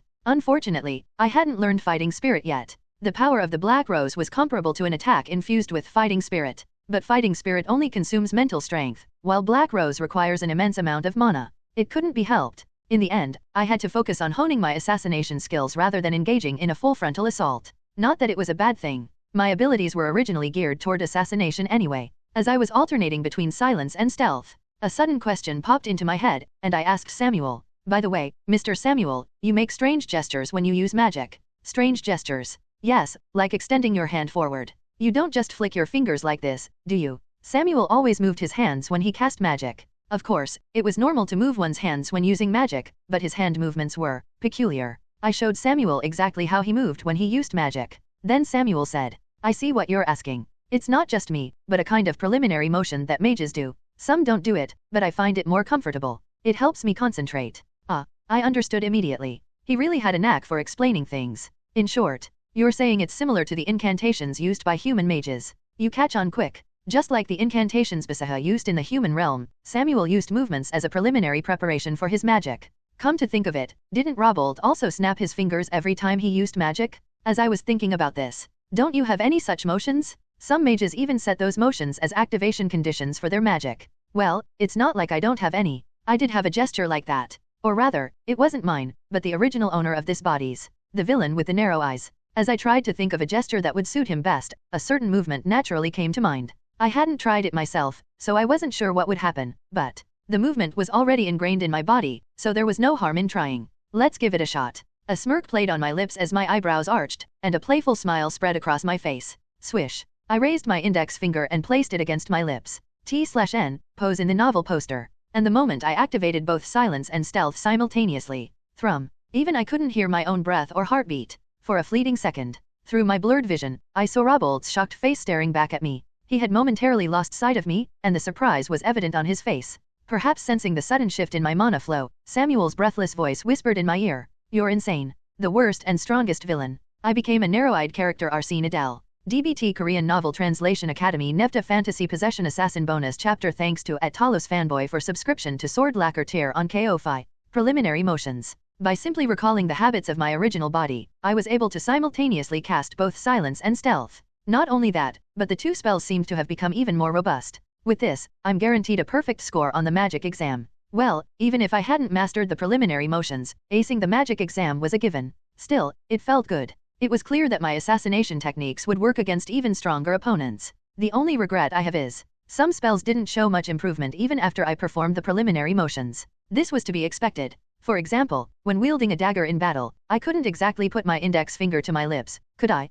In fact, in the original work, Adel's character setting was that he didn't perform preliminary motions except for the first surprise attack. Even for me, striking such a pose wasn't exactly comfortable. Even though I was gradually assimilating into this body, the shame remained. It's not like I'm some mastermind. The original Adel might have been, but I was definitely not that kind of existence. Far from a mastermind, I was just an ordinary student struggling to survive. Well, considering my future path, I might be seen as a villain from the human's perspective. In the end, Adel was a character modeled after a villain, so this was a natural order of things. However, I would meet a different end than the one in the original story. I would make sure of it myself. As I was lost in thought.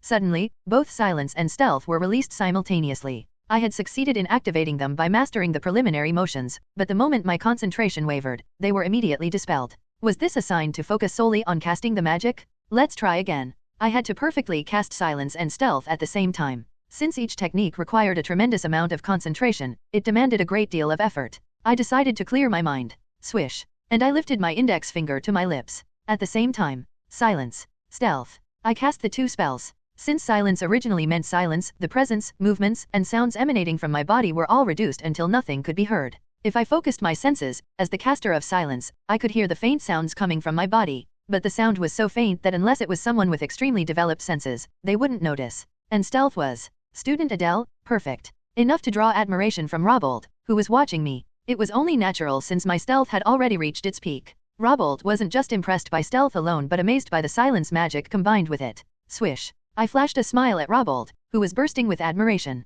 And once again, I raised my finger to my lips. As if understanding my intentions immediately, Robold tightly covered his mouth with both hands. Even though I had performed the preliminary motion, it meant that I needed to concentrate for now, so he should stay quiet. About 30 seconds passed like that.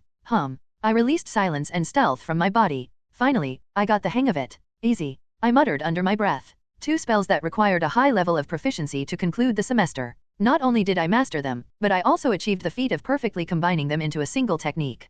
Colorless, odorless, soundless. I tried to name the technique after these 3 concepts, but nothing suitable came to mind. 3 null arts? That's a bit too much, isn't it? For now, I had no choice but to define it as a combination of silence and stealth. Anyway, this time, the chaos attribute didn't manifest. Stealth, when combined with the chaos attribute, became a unique technique that erased one's existence from the world, didn't it? However, silence magic didn't contain the chaos attribute. It was certainly a high-level magic, but it didn't reach the realm of transcending cognition. Of course, it wasn't all bad. Since I haven't figured out the penalty for chaos yet, even if I succeeded in manifesting the chaos attribute, I wouldn't use it, because I still hadn't uncovered the identity of the most precious thing that Adele had taken from me. It's a pain that troublesome matters arise as soon as I achieve something. Shake, shake. I shook my head to clear my thoughts and focused on reality. It wouldn't hurt to find out about what Adele took from me later. It hasn't affected me with any penalties yet. I even considered whether the forgotten settings I had written were the most precious thing he was talking about. But I couldn't remember those even before I became this body.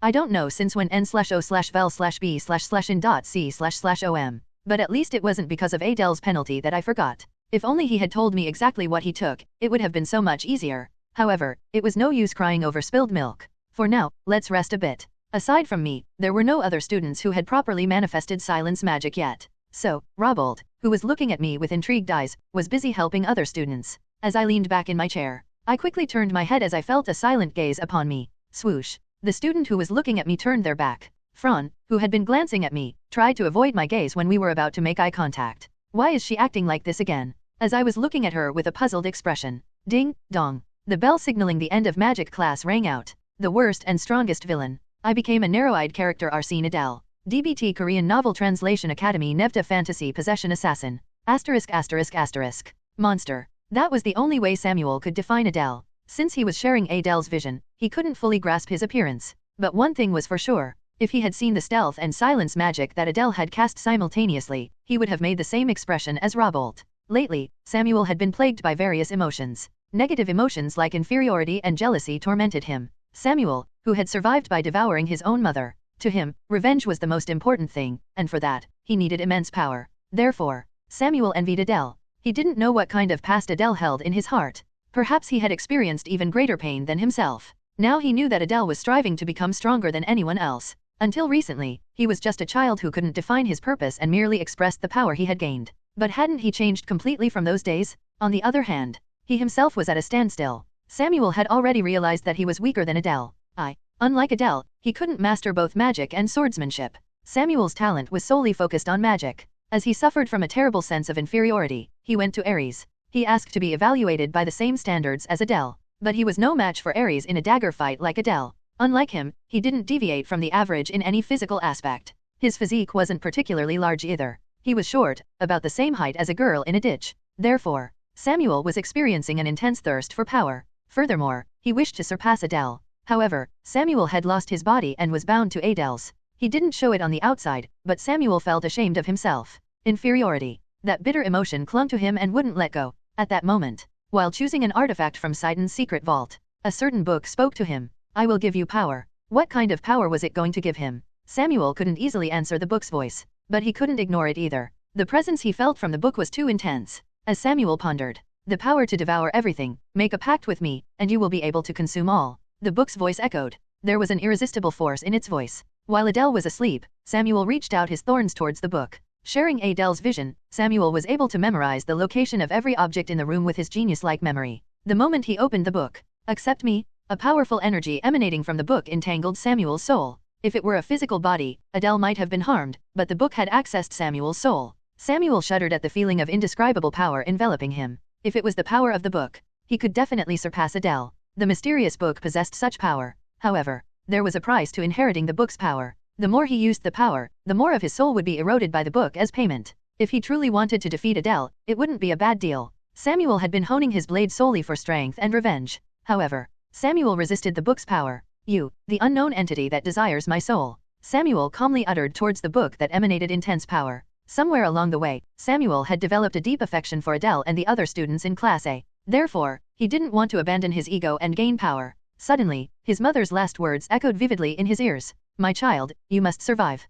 Samuel fell into deep thought. His mother wouldn't have saved him just for the sake of revenge. And at some point, Samuel realized the meaning behind his mother's words. N/O/vel/B//n.C//om. She wanted him to see a wider world. "Therefore, it is I who devoured my own mother," he muttered calmly. "No one can consume me. Only I can devour myself, so face these relentless teeth." Whoosh! Samuel's soul, which was about to be swallowed by the book, turned around to devour the book's power instead. A fierce battle of tearing and biting ensued. There was no victor in this fight. As if sensing that it wasn't the right time yet, the book closed, withdrawing its power. Samuel, shortening the length of his thorns, settled back onto Adel's wrist. Looking at Adel sound asleep, Samuel murmured softly, "I will surpass you, even if he was like this right now. Don't forget that you're not the only one running, you fool." Samuel had not given up. The worst and strongest villain. I became a narrow-eyed character. Arsene Adel. DBT Korean Novel Translation Academy Nevta Fantasy Possession Assassin Bonus Chapter. Thanks to @Talos Fanboy for subscription to Sword Lacquer tier on Ko-Fi.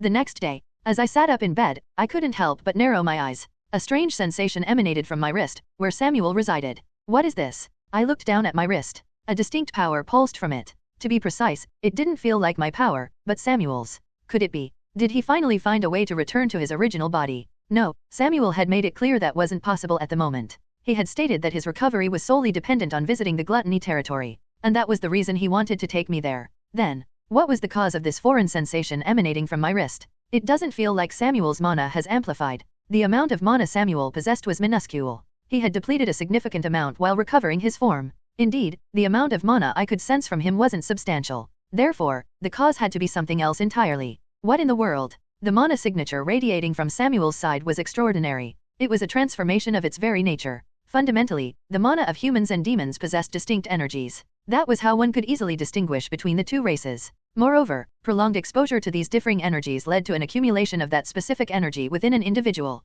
This was partly why I was concerned about not being able to master Adel's mana control technique. That was precisely why I had requested a mana control technique suited to my current body, rather than the one the original Adel possessed. However, how is this possible? The nature of Samuel's mana had completely transformed. Could this truly be happening? It was an ominous sign. The mana Samuel now possessed was a chaotic blend of its previous state and an unsettling external force, radiating an intense aura of dread. Of course, at my level, such fear wouldn't sway me. Even though Samuel was essentially a parasite residing within my body, he hadn't caused me any harm. Even now, as his mana exuded such a bizarre aura, could such a drastic change occur overnight? Yesterday, there was no trace of this energy from Samuel. This meant that he had undergone some kind of transformation during the night. Since I was asleep at the time, I couldn't have witnessed it firsthand. Perhaps it would have been different had Siho been awake. However, chirp. I glanced down at Siho, who was sound asleep in my arms. He was oblivious to the passage of time, still deeply slumbering. "Looks like you're of no help today." Stroke. I gently stroked Siho, who was tossing and turning in his sleep, as if something was bothering him, before shifting my gaze. Then, I spoke. "If you're awake, please respond." Samuel, the one at the heart of this situation, remained silent. I couldn't help but furrow my brows in frustration. "What in the world have you done?" Unable to contain my curiosity, I continued to question Samuel. I had been curious for a while, but I refrained from asking as long as Samuel kept his mouth shut. However, this time, I had to hear his answer. And there was a good reason for that. Samuel, who was listed as my trait on the status window. Upon checking, I discovered his stage had increased. What? How was this even possible? He was merely a parasite residing within my body, wasn't he? What could he have possibly done to achieve a stage increase as a trait? I fell into deep thought. Samuel could only utilize magic by drawing upon my mana.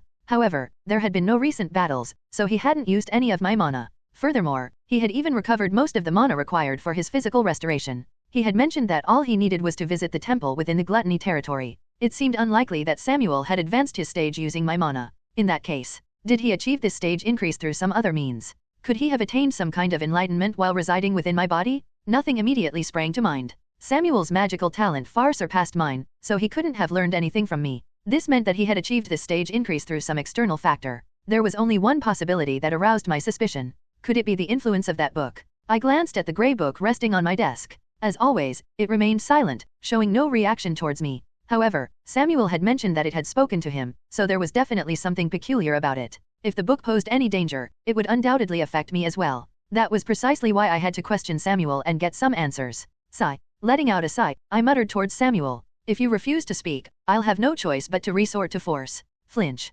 Samuel's body trembled at my words. Thanks to Fran's ruthlessness, I had learned a very effective threat. And as expected, Samuel was indeed awake. You sly devil. I continued, my voice laced with pressure. It seems you've discovered something about that book. I'd appreciate an explanation. You noticed. Well, let's just say I found out by chance. You've become stronger, haven't you? It seems I've reached a new level of power. However, I haven't had the opportunity to test it yet, so I can't be certain. But if you say so, it must be true. You possess the eye to perceive the essence of magic, after all. The essence of magic. What was he talking about? I had no such ability. He must have been mistaken. Perhaps he had witnessed my magical talent for assassination and assumed I possessed a similar level of potential as him. In reality, I was struggling to even keep up with ordinary students, let alone Samuel. However, there was no need to correct his misunderstanding. I decided to brazen it out. Since you've been found out, why not come clean? It's clear that this has something to do with that book. I won't deny it. While I haven't been consumed by the book's desires, it's true that I've been influenced by it. To my surprise, Samuel readily admitted that he had grown stronger through the book. In any case, what had Samuel gained from the book to achieve such a significant power boost? While my knowledge of magic was limited, the fact that it was described as a stage increase on the status window indicated a remarkable advancement. What exactly had he obtained? To me, the book was nothing more than n/o/vel/b/in.c//om, a collection of grotesque and fearsome-looking demons. Of course, there were some strange symbols inscribed at the bottom of the pages. They were unlike any ancient script I had ever seen, completely indecipherable. The information paper had demanded an exorbitant price to reveal the book's true nature. It was the same amount required to inscribe Adel's mana method onto my soul.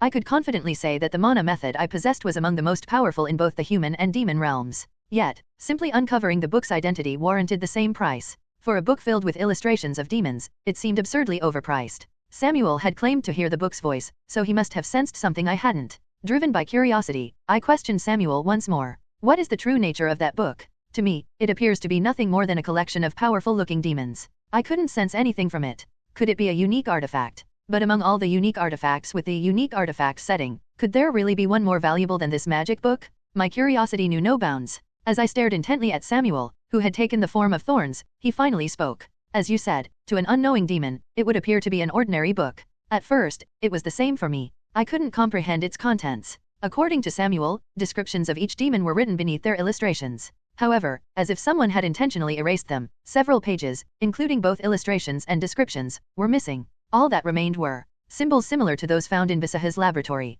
Could there be a connection between Bisaha's ancient symbols and the ones in this book? I had been meaning to visit Bisaha again, not only to decipher the contents of the demon god's oath but also because I was running low on mana potions. As I was lost in thought, Samuel's next words snapped me back to reality. I have a hunch about its true nature. However, it's merely a legend passed down through generations, so I need further confirmation. His words piqued my interest. Legend. I was eager to learn more about demon realm mythology. This was my chance to delve into those tales through Samuel. A legend, you say? Now you've truly piqued my curiosity. Tell me more. As I said, I don't have all the answers. I simply recall that such a legend exists. But your memory is quite impressive, isn't it, Mr. Samuel? Why can't you remember everything? How should I know? It's not like I can force myself to recall forgotten memories. Now be quiet and listen. Very well. With Samuel's irritable dismissal of my curiosity, I fell silent and focused on the legend he was about to share. And so, Samuel began to recount the demon realm legend. As he spoke, I couldn't help but furrow my brow. In ancient times, there was a wise king in the demon realm. Blessed by the demon god with unparalleled intellect, he commanded the respect of countless sages and scholars, even managing to subdue 72 monstrous beings of immense malice. The wise king, with the aid of these monsters, succeeded in unifying the demon realm. However, he later chose to seal them away, fearing their overwhelming power. It is said that their numbers amounted to 72. The demon realm's legend. It bore a striking resemblance to the myths I knew from my previous life. Although they were considered mere folklore in modern times and absent from religious texts, they were stories deeply ingrained in human consciousness. The Wise King. The 72 Demons. The Worst and Strongest Villain. I became a narrow-eyed character Arsene Adel. DBT Korean Novel Translation Academy Nevda Fantasy Possession Assassin. Solomon and the 72 Demons. It was a topic more befitting of an exorcism TV show. At the very least, I hadn't incorporated such elements into my novel. Or maybe it was one of the plot points I ended up discarding. One thing was certain. This book was dangerous. I muttered to Samuel in a grave tone. This is no ordinary artifact. It's clear that it possesses a considerable amount of risk. Nov. L. B /JNN. I won't deny it. It already tried to make a deal with me. I refused, of course. A deal? What kind? It offered me power in exchange for control of my soul. In other words, it wanted to use his soul as collateral for power. Even though Samuel had rejected the book's offer, there was no guarantee that such an issue wouldn't arise again. What are you so worried about? As if this body would be swayed by some measly book. That'll never happen. Then what about this ominous aura? It's true that I've grown stronger because of the book. Though I'm not entirely sure, it's likely that the book recognized my worth and bestowed this power upon me. What it saw in me, I don't know. Despite Samuel's confident declaration, I couldn't easily shake off my unease. This was a book connected to Solomon's 72 demons, after all. Samuel was likely still no match for its power. As if sensing my concern, he added, "It's too valuable to simply discard. But I understand your apprehension about the risks involved. I'm not oblivious to your worries. Then, for now, I plan to take this book with me when we visit the temple. She might be able to offer a solution." She. My eyes widened in surprise. If he was referring to the she at the temple, there was a high probability that she held a specific position. A priestess. Samuel intended to bring this book to a priestess. Very well, let's do that. In the end, I concluded that it was best to accept Samuel's suggestion. Considering his power had already increased thanks to the book, and with the added safety net of a priestess, it was worth observing the situation further. However, what if even the priestess can't identify the book's true nature? We'll have to reconsider our options then. Indeed. He agreed calmly, acknowledging that there were still potential risks. More importantly, there are also phrases related to the scriptures in the mana method of bears. Could there be a connection between the Pride family and this book? The more I thought about it, the more perplexed I became. Since there was no concrete evidence yet, I decided to change the subject. So, how much stronger have you become, Mr. Samuel? What exactly does this new level of power entail? To put it simply, I can now manipulate mana more efficiently and with greater force. It also allows me to utilize a certain medium more effectively. To put it simply, mana was a form of limitless energy. Clusters of energy that floated in the air. Through mana control techniques, one could absorb and expand this energy within their body. Once absorbed, even if depleted, it would gradually recover by absorbing surrounding energy. It was all possible because mana was a boundless source of energy. To be honest, I was too lazy to come up with a complex mana system, so I just wrote it off as mana automatically regenerates over time, no matter how much you use. Anyway, each family in both the demon realm and the human realm possessed unique mana control techniques. These techniques were used to alter the properties of mana. Some techniques focused on increasing mana absorption and overall capacity, and those chosen by the demon gods bore markings on their bodies. These markings weren't limited to the 7 deadly sins. There were other, lesser-known deities as well. It was safe to assume that the headmaster and the instructors had received the blessings of such deities and bore their markings. Unlike humans, who worshipped a single god. Well, except for those pesky cultists in the human realm. Demons with markings could wield mana more effectively than those without. The medium Samuel referred to was undoubtedly these markings. You're saying you can now utilize your marking to unleash even greater power. Precisely. While it's common knowledge to channel mana through one's marking, I've attained a level of control that surpasses that. Oh, I was suddenly intrigued. He was talking about going beyond simply channeling mana and actually utilizing the marking itself. Among the students, Samuel was the only one who had reached such a level, so I had never witnessed such a technique before. I was sure that Idea and Lucian were capable of it, but the other students had yet to reach the level of instructors. That's why I had to see it from Samuel. However, could you give me an example? Not yet. Samuel had been boasting about reaching a new level of power, yet he couldn't even provide a simple demonstration. My expression hardened. Was he just messing with me? As I narrowed my eyes suspiciously, Samuel's voice rang out in my head. Impatient, aren't you? I can hardly demonstrate anything without a physical body. Ah, right. I forgot. That was close. I almost absent-mindedly reached for Samuel's thorns. Relaxing my expression, I chuckled and said, "I suppose you have a point." A tired sigh echoed from Samuel. "You're unbelievable." Time flew by, and during that time, nothing much happened. Renee and Diana hadn't approached me even once since the day of our confrontation. I sometimes locked eyes with Renee on my way to the training hall, but she would simply avert her gaze without a word. I'd thought about approaching her and starting a conversation, but the awkward atmosphere held me back. As for Diana, I suppose it's for the best. She hadn't spoken to me or even been seen with Renee. However, I couldn't shake off the lingering feeling of unease. Still, since Diana had no concrete evidence to support her claim of me being Arsene's descendant, I decided to put it out of my mind for now. And then there was Fran, who had been acting strangely subdued lately. Fran was even worse than Renee. She would literally get up and leave whenever we were in the same space. She seemed content to stay put during classes, as she had no choice then. This is getting complicated. Even Bolton, noticing the shift in Fran's demeanor, had refrained from provoking me further. At least that was a small mercy. Bolton only enjoyed challenging those at the peak of their abilities. He wouldn't waste his time on someone who had hit a low point. Lastly, Luna was busy honing her medical skills in preparation for the final exams. The medical instructor had offered to take her under his wing, and upon hearing this, Luna had readily accepted with delight. So, she was preoccupied with her medical training. This meant that the only one I could have a proper conversation with was, yes, right there. Scratch that spot. The parasitic demon was currently demanding Siho to scratch his thorns with its beak. Looking at his carefree attitude, I couldn't help but let out a sigh. Since he was stuck inside my body, Samuel didn't have to worry about taking the exams. That was why he was more relaxed than I was, even with the exams right around the corner. And here I am, having pulled an all-nighter to study for the written exam. It felt a little unfair. In any case, all right everyone, let's begin the exam. It was time. This was just one of the many trials Idea had prepared for us, in addition to the practical exam. The practical exam was a tournament-style battle between all the first-year classes. There was only one representative spot for each class. Because of this, some skilled students might end up with unfairly low scores just because they weren't chosen as their class representative. To address this issue, the Academy had implemented a new rule.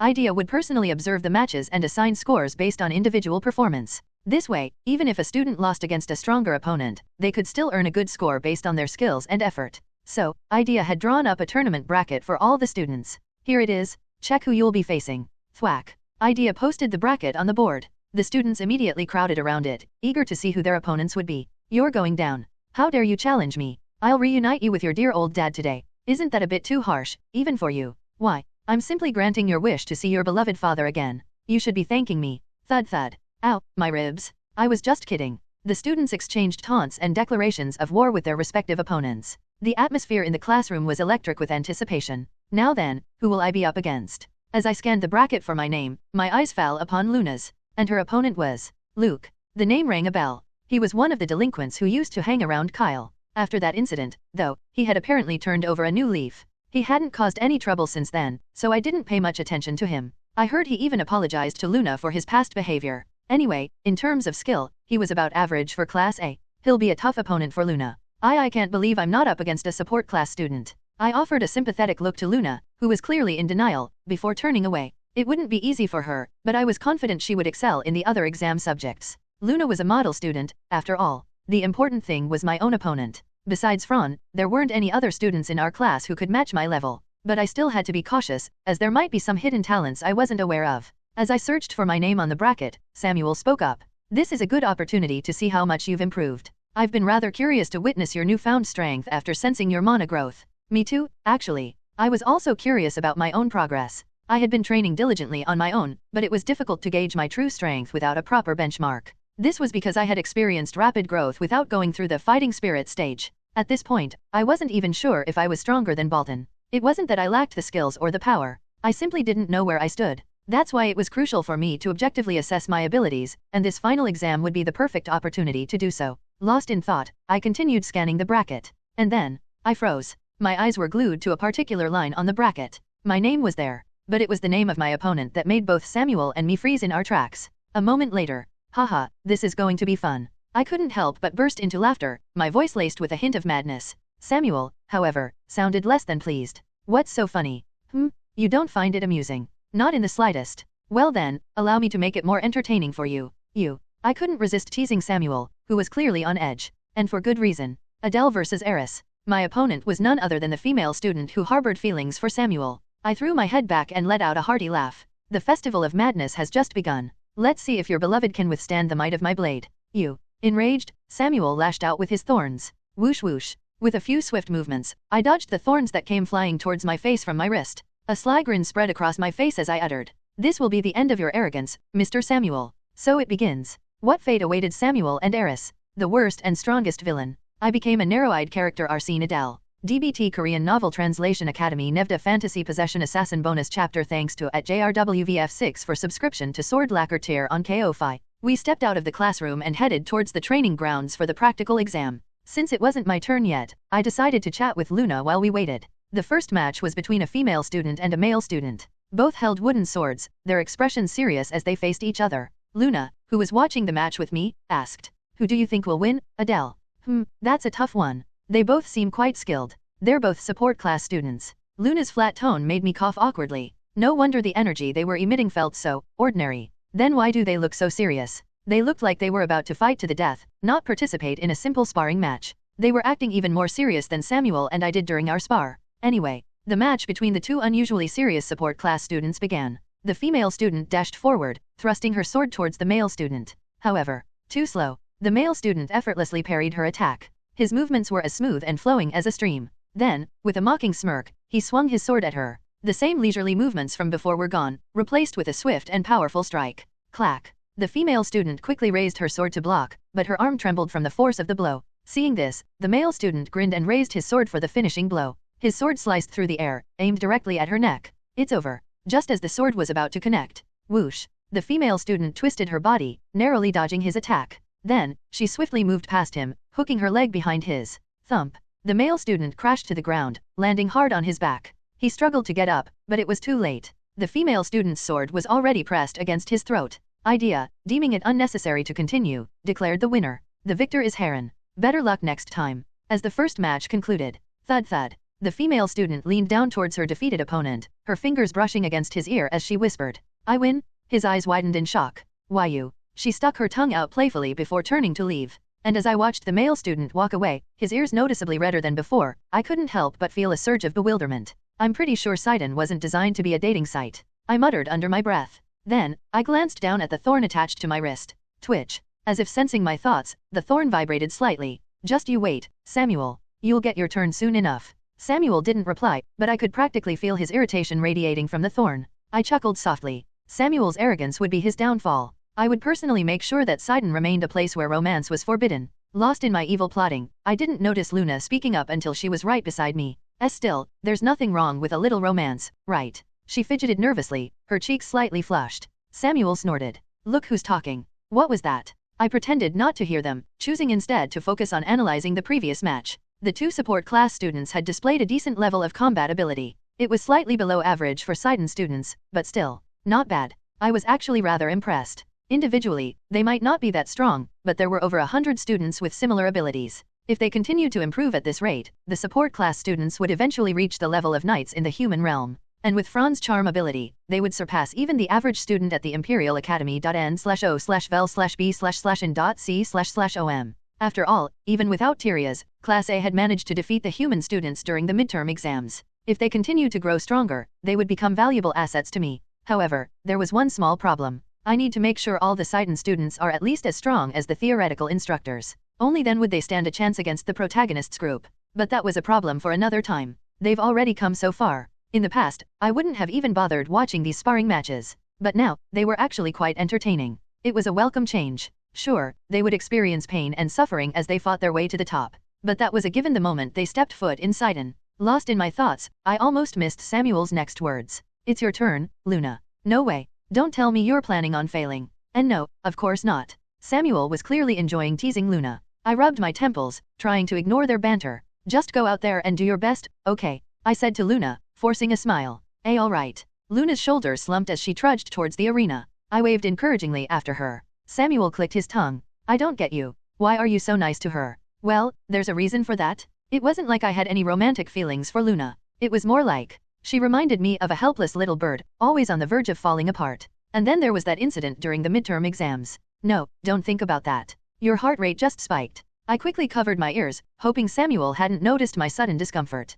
Meanwhile, Luna and Luke's match had begun. The worst and strongest villain. I became a narrow-eyed character Arsene Adel. DBT Korean Novel Translation Academy Nevta Fantasy Possession Assassin. They both held wooden swords. Luke usually fought with a real sword, but since Luna was using a wooden one, he decided to even the odds. "Gee, go easy on me. Sorry, no can do. That little." Luke was dominating the match from the start. Luna might have been putting up a good defense, but she was clearly outmatched. If they had used real swords, Luke would have ended the fight in an instant. But since it was just a spar, and they were only allowed to use wooden swords, Luna's defense made her seem more skilled than she actually was. Still, there was no denying that she had improved. Even Samuel had to admit it. She's gotten better. Spending time with you must have paid off. It seems so. I finally allowed myself to relax a little. At least Luna wouldn't die a horrible, painful death today. But even with her newfound skills, it was clear that she was no match for Luke. Clang. Luke effortlessly disarmed Luna, and Idea declared him the winner. The victor is Luke. Good effort, Luna. Thank you. Although Luna had lost, it was clear that Idea was impressed by her performance.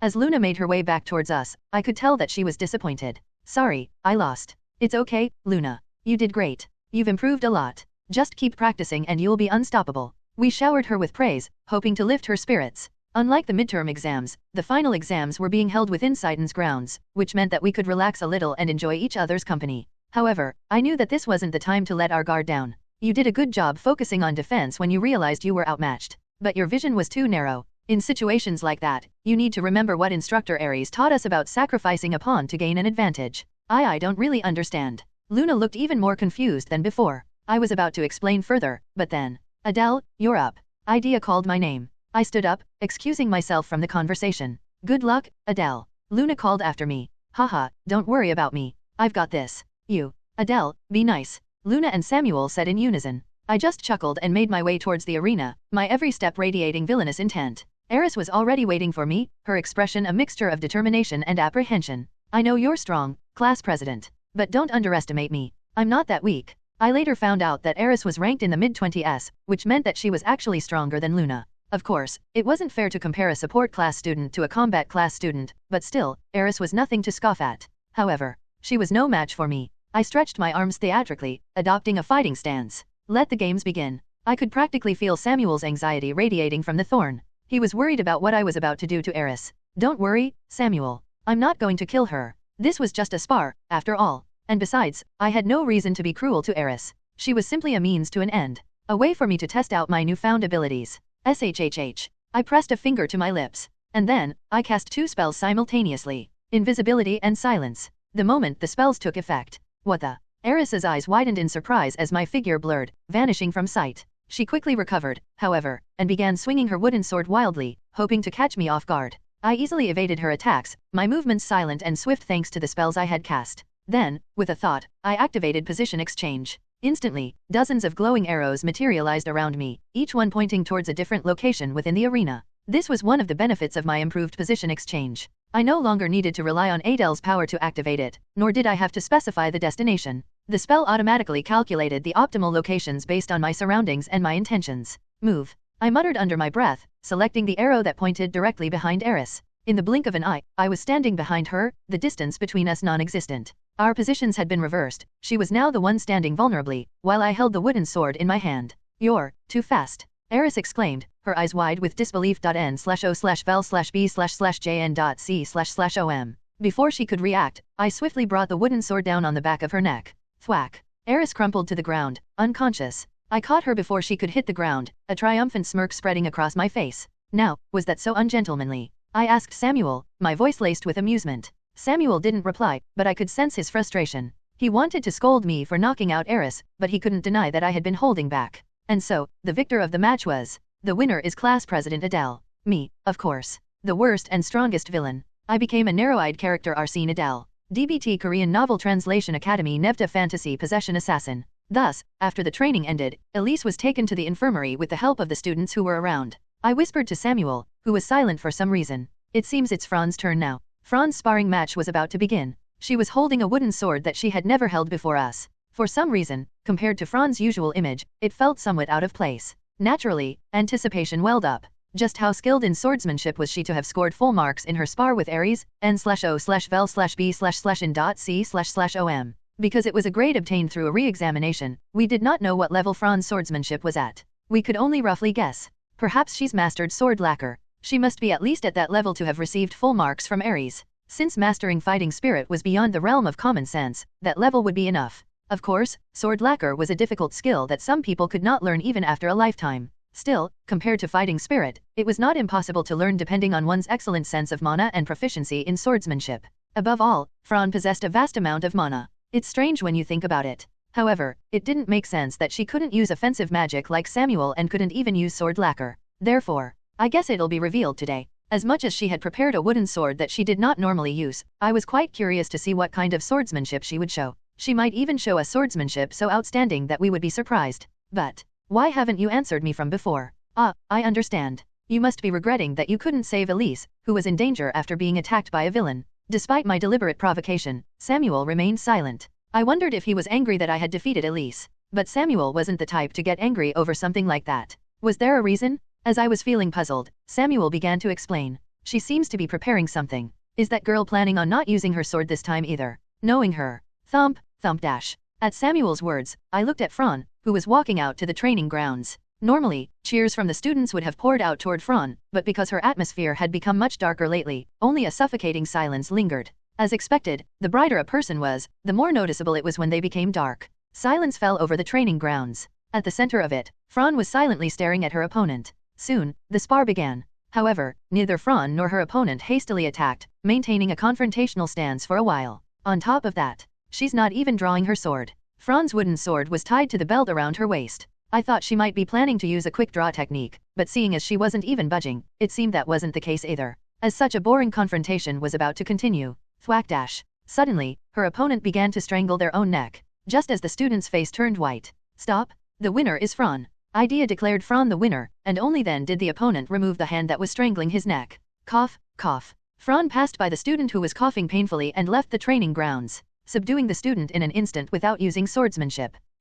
I groaned at the sight. That was the only way Fran could subdue her opponent without using swordsmanship. But if it were Fran's usual personality, she would have gone to her opponent after the spar and said this. Does it hurt? My heart ached when you were strangling yourself. Become strong enough to resist. She would have said something playful, neither an apology nor consolation, and lightened the subdued mood. However, in her current state, there was no trace of the commander aspect that Fran had shown us. If this continued, my plan to have Fran take on the role of commander, which I could not fulfill, might be completely overturned. It hadn't been long since Fran's personality had changed. So, for now, the students were only casting worried glances, but if she continued to show such behavior, it was certain that she would face unfavorable consequences. I wish I had found a solution, even if it's temporary. Was there really no good way? A way to make Fran return to her original personality and reveal the swordsmanship she was hiding. On top of that, I could gain benefits through Fran. I pondered seriously, considering those things. And I came up with one method. If I used this method, Fran would regain her qualities as a commander, and I would even be able to profit from the Lust family.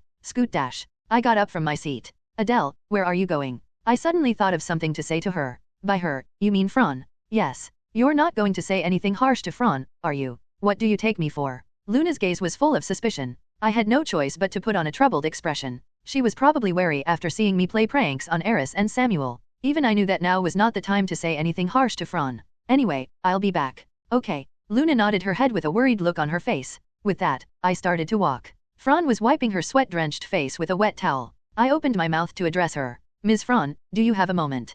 Thud dash. Fran stopped what she was doing and looked back. Seeing her up close, I could see that Fran's face had become even colder than before. Like a sheet of ice. From her mouth came a chill colder than frost. Why should I? This lady or this body? Fran didn't use the words she used to enjoy so much. She simply responded coldly. Her demeanor had completely changed in an instant. The worst and strongest villain. I became a narrow-eyed character Arsene Adel. DBT Korean Novel Translation Academy Nevda Fantasy Possession Assassin. However, I continued speaking without showing any sign of surprise. It's an improvement that you're not avoiding me this time. Well, the reason I called you out is simple. Shut up, do I have to spell it out for you that I'm not in the mood to talk to you? Fran snapped, cutting me off. I ignored her and opened my mouth again. How about we make a bet? Like before, we'll bet your one-day slave voucher and an invitation to your mansion. We'll bet on who will win this spar. Assuming Fran's swordsmanship talent was outstanding, we would face each other in the finals. I wasn't sure if Samuel would participate, but he was currently inhabiting my body. After finishing my words, I looked at Fran.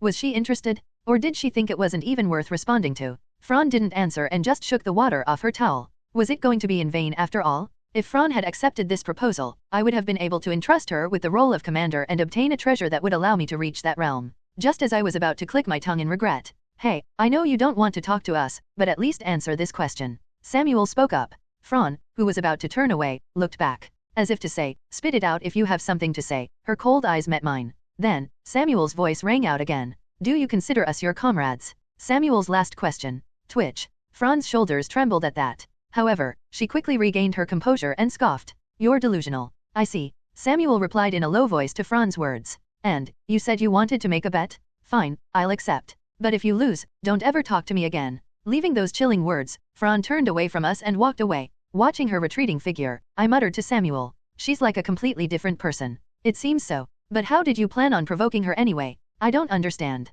"Well, it was a gamble, but I think it will work out. I can't read your thoughts, so I have no idea what you're talking about." Samuel let out a deep sigh as if he was annoyed. Then, he said to me, "There's one more thing I'm curious about." "It's about you?" He was curious about me? I tilted my head. Were there any other questions Samuel could possibly have for me? He opened his mouth with a stiff tone. "You're maintaining an ambiguous stance. In fact, you're not that different from her, are you?" "What do you mean?" "You know what I mean. All you want from us is some kind of benefit. During the midterm exams, you couldn't answer my question, could you?" I closed my mouth at Samuel's words. "Didn't you come here to save your comrades too?" At that time, I had avoided Samuel's question and changed the subject. So he was right to see it that way. I was using the students of Sidon as pawns to fulfill Adel's wish, and I intended to continue doing so. That aspect of me was probably bothering Samuel. He thought of the students as his comrades and was willing to risk his life for them. Samuel spoke to me, who was silent after being struck in the heart. "I'm not saying that's a bad thing. It's only natural to expect something from someone and show them kindness. Then what's the problem?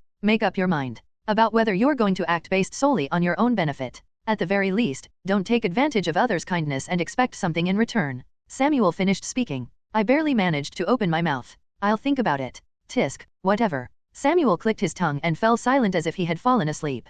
I couldn't help but fall into deep thought at his behavior. Samuel was right. I was, in fact, assimilating into this body and blending into the world I had created. Every time I did, I made a conscious effort not to get attached to the people around me. But it wasn't easy. Was I already becoming attached to the people around me without realizing it? I, the creator, and I, as this body. What was the right thing to do? I knew Samuel was right. The stance I was taking was incredibly contradictory. I was enraged by Tyrias for trying to kill Samuel, yet I was trying to use Samuel, who was inhabiting my body. I readily showed kindness to Luna, yet I was only thinking of using her. And the fact that I was slowly becoming attached to them terrified me to no end. In the world of my novel, the demons would be mercilessly slaughtered and trampled upon by humans. No matter how hard I tried to change that future, it would not be easy to prevent the deaths of those around me. If I chose immediate benefit, someone would inevitably die. When that time came, how should I act? I thought about it for a long time, but I couldn't come up with an answer. As I let out a sigh, Luna's voice reached my ears. "Adele, let's go eat." She was clutching her stomach as if she was starving.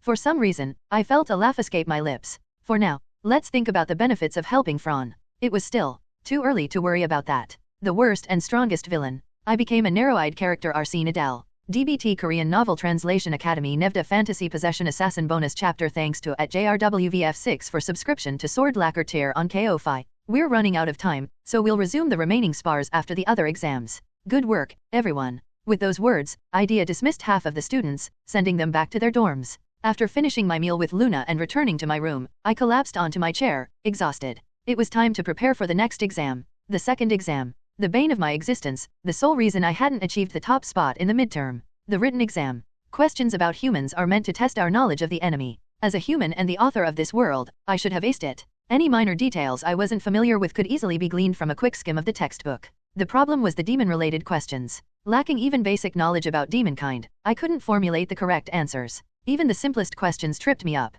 Perhaps that was why. Instructor Hebram, the one responsible for teaching theory, was glaring at me with a sharp gaze. I had no excuse. From his perspective, I was deliberately writing down wrong answers. But what was I supposed to do? I genuinely didn't know. Unlike the detailed descriptions I had provided in the original story, the demon realm was barely touched upon, serving only as a backdrop for the protagonist's journey. So, naturally, I wouldn't know the answers to Hebram's obscure questions. It wasn't like he was asking easy questions about the 7 deadly sins families or the names of previous demon kings. Any demon student who had put in a modicum of effort could have answered those. No matter how much I studied, I lacked the foundational knowledge to even attempt those questions. So, would I fail miserably again this time? No, I'm confident this time. I could definitely get a perfect score on the written exam. Why? Because I had Samuel, the resident genius, by my side. The day before the exam, I struck a deal with him. In exchange for his assistance with the written exam, I would grant him one wish. Of course, I added a clause stating that I could refuse any unreasonable requests. To my surprise, Samuel readily agreed, although he did grumble about it being cheating. I, however, vehemently denied his accusations. This wasn't cheating, it was my ability. Samuel. There it was, displayed proudly on my status window as a unique trait. How could this not be considered an ability? Even the status window acknowledged it as my own. Therefore, his accusations were baseless. Only my words held truth. Besides, I had a more pressing reason for resorting to such shameless tactics. I have to secure the top spot this time. The midterm reward was an artifact. However, there was no mention of an upgraded artifact for the final exam. Instead, a rumor had been circulating that the top performers would receive elixirs, and the student who ranked first would receive an even more potent elixir. That rumor must have been intentionally planted by Sidon. They were probably trying to incite competition among the 7 Sins students. Either way, it worked in my favor. I had plans for that elixir. Thanks to Adel's cultivation technique, I have more than enough mana. My current state was sufficient. As for the elixir, I could easily obtain more from the human realm. We would be launching a full-scale invasion soon enough. Besides, if I secured the top spot and obtained the elixir, it would benefit the other demon students as well. Ultimately, my goal was to save the demon realm. As I reveled in my cunning plan, a smug smile playing on my lips. Begin, Bram announced, distributing the exam papers to the students. I immediately grabbed mine and scanned through the questions. As expected, the human-related questions were a breeze. However, the demon-related questions remained a challenge. Therefore, nod. I subtly nodded towards Samuel's thorn. Let's do this, Mr. Samuel. Fine. Our silent exchange went unnoticed. I quickly identified the questions I couldn't answer and relayed them to Samuel. I could have asked him to answer everything, but my conscience wouldn't allow it. So, I decided to limit his assistance to the demon-related questions. After a moment of contemplation, we devised a plan. Whenever the answer to a question was option 1, Samuel would extend his thorn by 0.1 mm. For option 2, it would be 0.2 mm. For option 3, 0.3 mm, and so on. This way, I could discreetly figure out the correct answers by sensing the minute changes in his thorn's length. If Ares, with his enhanced senses, were the proctor, he might have noticed these subtle movements. But Bram, unlike Ares or Robold, specialized in theory, not practical combat. Therefore, he'll never suspect a thing. This was the perfect crime, executed with meticulous precision. And unlike the cliched scenarios in those novels, there was no chance of Bram demanding a retake because he didn't trust my score. He already believed that I was deliberately choosing not to answer the demon-related questions. And so, as the exam drew to a close, my answer sheet was filled with perfect responses. Ding dong. The sound of the bell echoed through the room, signaling the end of the exam. Pens down, everyone, Bram announced, his gaze sweeping across the room. Ah, man. I'm doomed. Groans of disappointment filled the air as the students reluctantly put down their pens, many of them still struggling to complete the exam. I, however, remained unfazed, having already answered every question. Thud thud. Bram approached my desk, his footsteps heavy and measured as he collected the exam papers. Smirk. As he glanced at my answers, a subtle smirk spread across his lips. It was as if he was mocking me, asking, "So, you decided to actually try this time?" I simply shrugged, leaning back in my chair as he moved on to the next student. Finally over? That was a tough one. Well, not for me, of course. You insufferable brat n/o/vel/b/jn.c//om. I pretended not to hear Samuel's disgruntled voice. I had explained countless times that my success would benefit all the students once I obtained the elixir and grew stronger. Why couldn't he see the bigger picture? Alas, the burden of genius. Speaking of burdens, I glanced at Fran, who was seated a few rows away. Tisk. Bram let out a disapproving click of his tongue as he examined her exam paper. It was clear what he was thinking. You're hopeless, just as I expected. Fran's shoulders slumped slightly at his words, but she remained silent. I averted my gaze, unable to offer any comfort. It seemed that Fran hadn't fared well in the written exam either. In any case, now for the magic practical, I said, a confident smile returning to my face. It was time for Robold's grand entrance. And as if on cue, creak. The door swung open, revealing the imposing figure of our combat instructor, the worst and strongest villain. I became a narrow-eyed character Arsene Adel. DBT Korean Novel Translation Academy Nevda Fantasy Possession Assassin. ******. Let's begin the magic practical, Robold announced, his voice booming across the training grounds. As I mentioned before, today's exam will focus on your mastery of the silence spell. We'll proceed in order, starting with the student in the front row. He gestured towards a female student, who stood up nervously, her gaze darting around the room. Robold's expression was uncharacteristically serious, a far cry from his usual jovial demeanor. This was, after all, an important exam.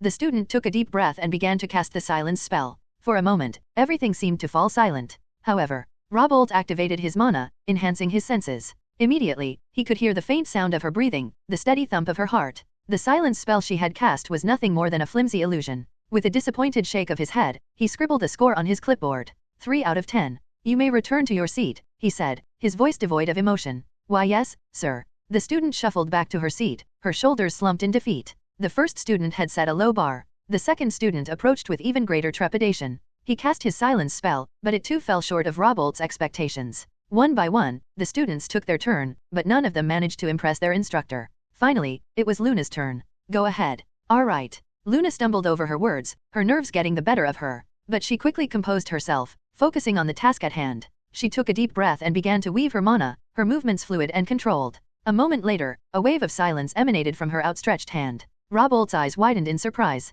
It wasn't perfect, but it was a significant improvement from her performance during the midterm exams. Your mana control has improved significantly, he commented, a hint of pride in his voice. Thank you, sir. Luna stammered, blushing under his praise. You may return to your seat. Luna had managed to cast a respectable silence spell, earning herself a score of 6 out of 10. 5 was considered average. Luna had surpassed expectations. However, as the exam progressed, no one else managed to score higher than her. Most of the students struggled to even meet Robolt's minimum requirements. And it wasn't surprising. That level of skill won't be of much use in a real battle. Robolt sighed inwardly, shaking his head in disappointment. He was looking for students who could utilize the silence spell effectively in combat. The spells he had witnessed so far were simply not good enough. Just as his frustration reached its peak. Oh, his eyes widened in surprise as a familiar figure approached. It was Fran, the student who had secured the top spot in the midterm exams.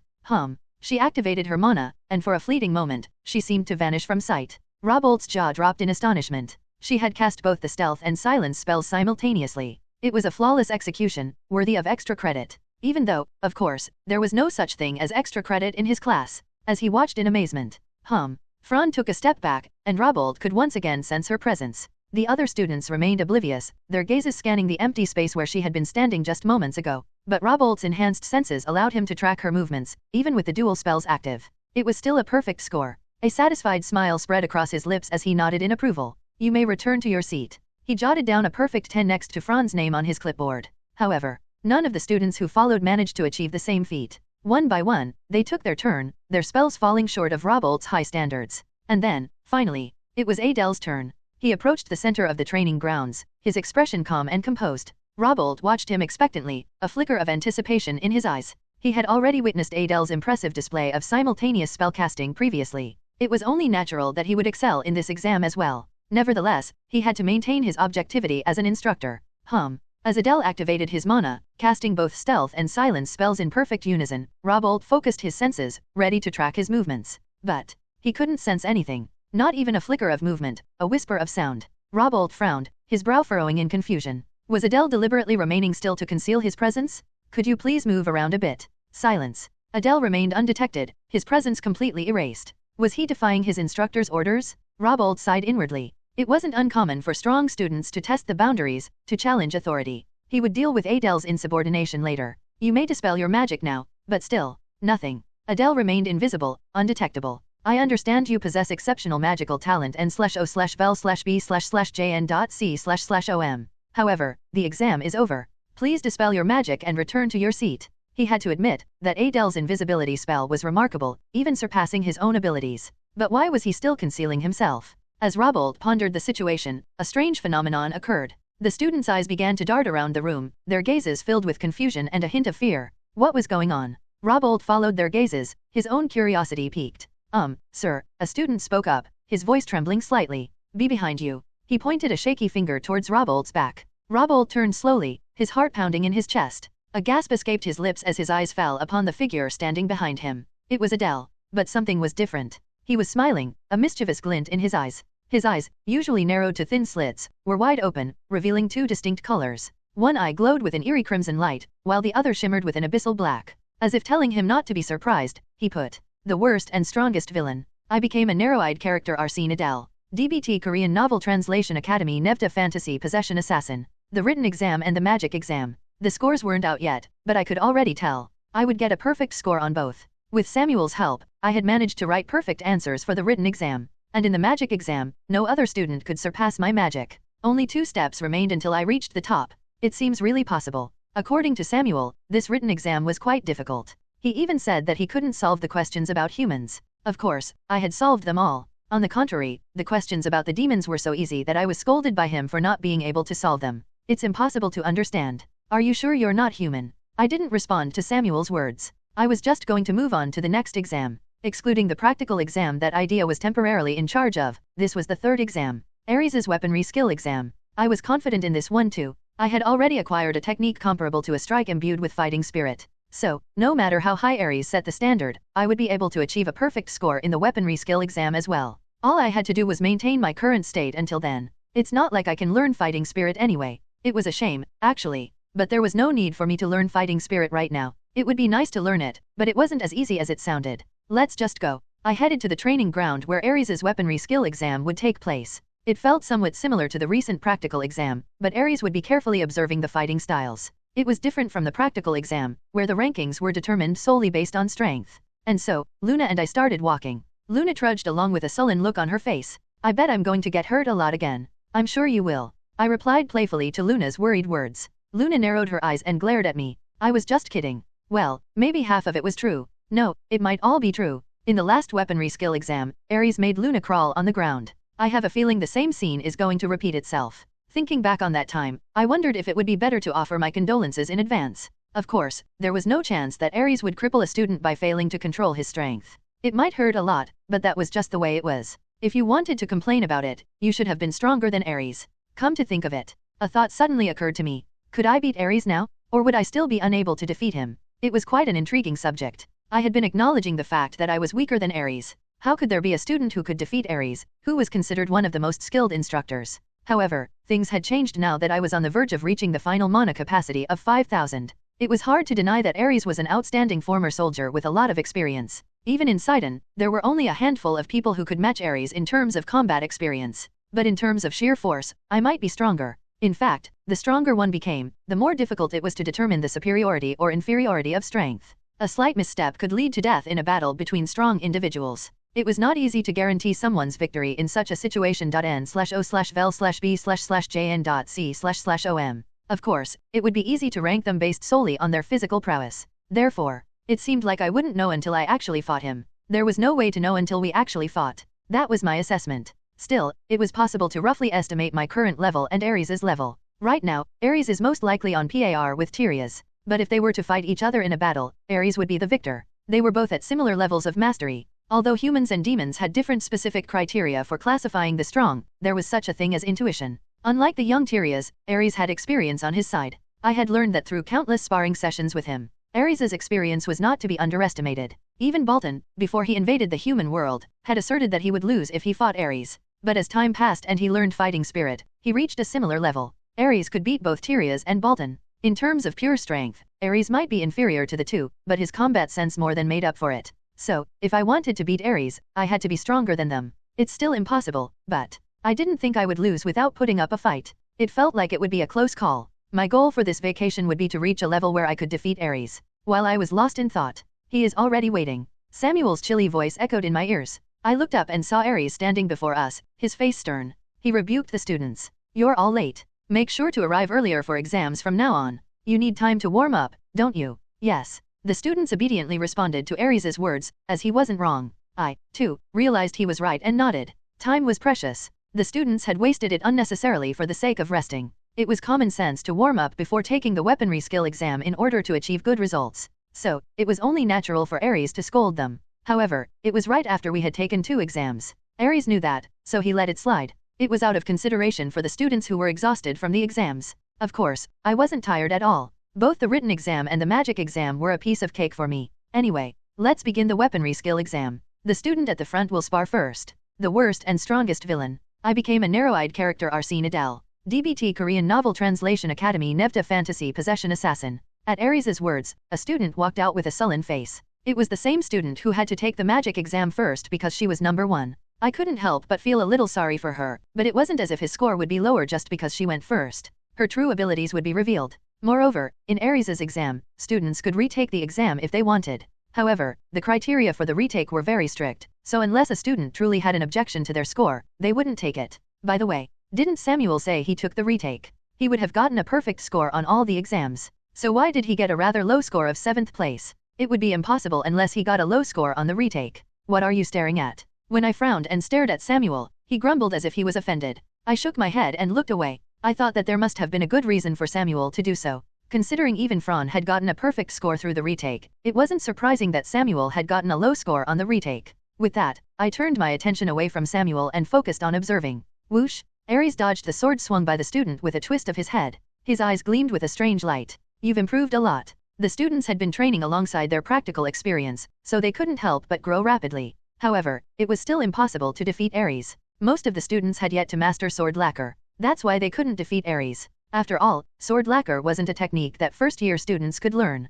Even among the senior students, only our first-year class had started invading the human world. The number of students who had mastered sword lacquer could be counted on one hand. Therefore, next, Ares, who had easily subdued the first student, called out to the next student. All the students showed improved skills compared to before. During the midterms, they were unbearable to watch, but now they were starting to look like competent swordsmen. 90% of the students had succeeded in imbuing their swords with mana. Luna was no exception. Clang! The sword Luna swung collided with the sword Ares was holding. Unfortunately, she couldn't defeat Ares, but she had shown a pretty decent strike. Considering she had been badly beaten by Ares during the midterms, her growth was remarkable. It would be difficult to progress to the next level, but it was enough to deserve applause. N/O/vel/b/c/om. I am sorry. Well, she did get beaten up by Ares not long after. Class president, you're next. Naturally, it was my turn next, as I was standing in Luna's place. Swoosh! I walked towards Ares and drew Fang of Darkness from my bosom. Ares would be able to handle it even if I used all the techniques I had.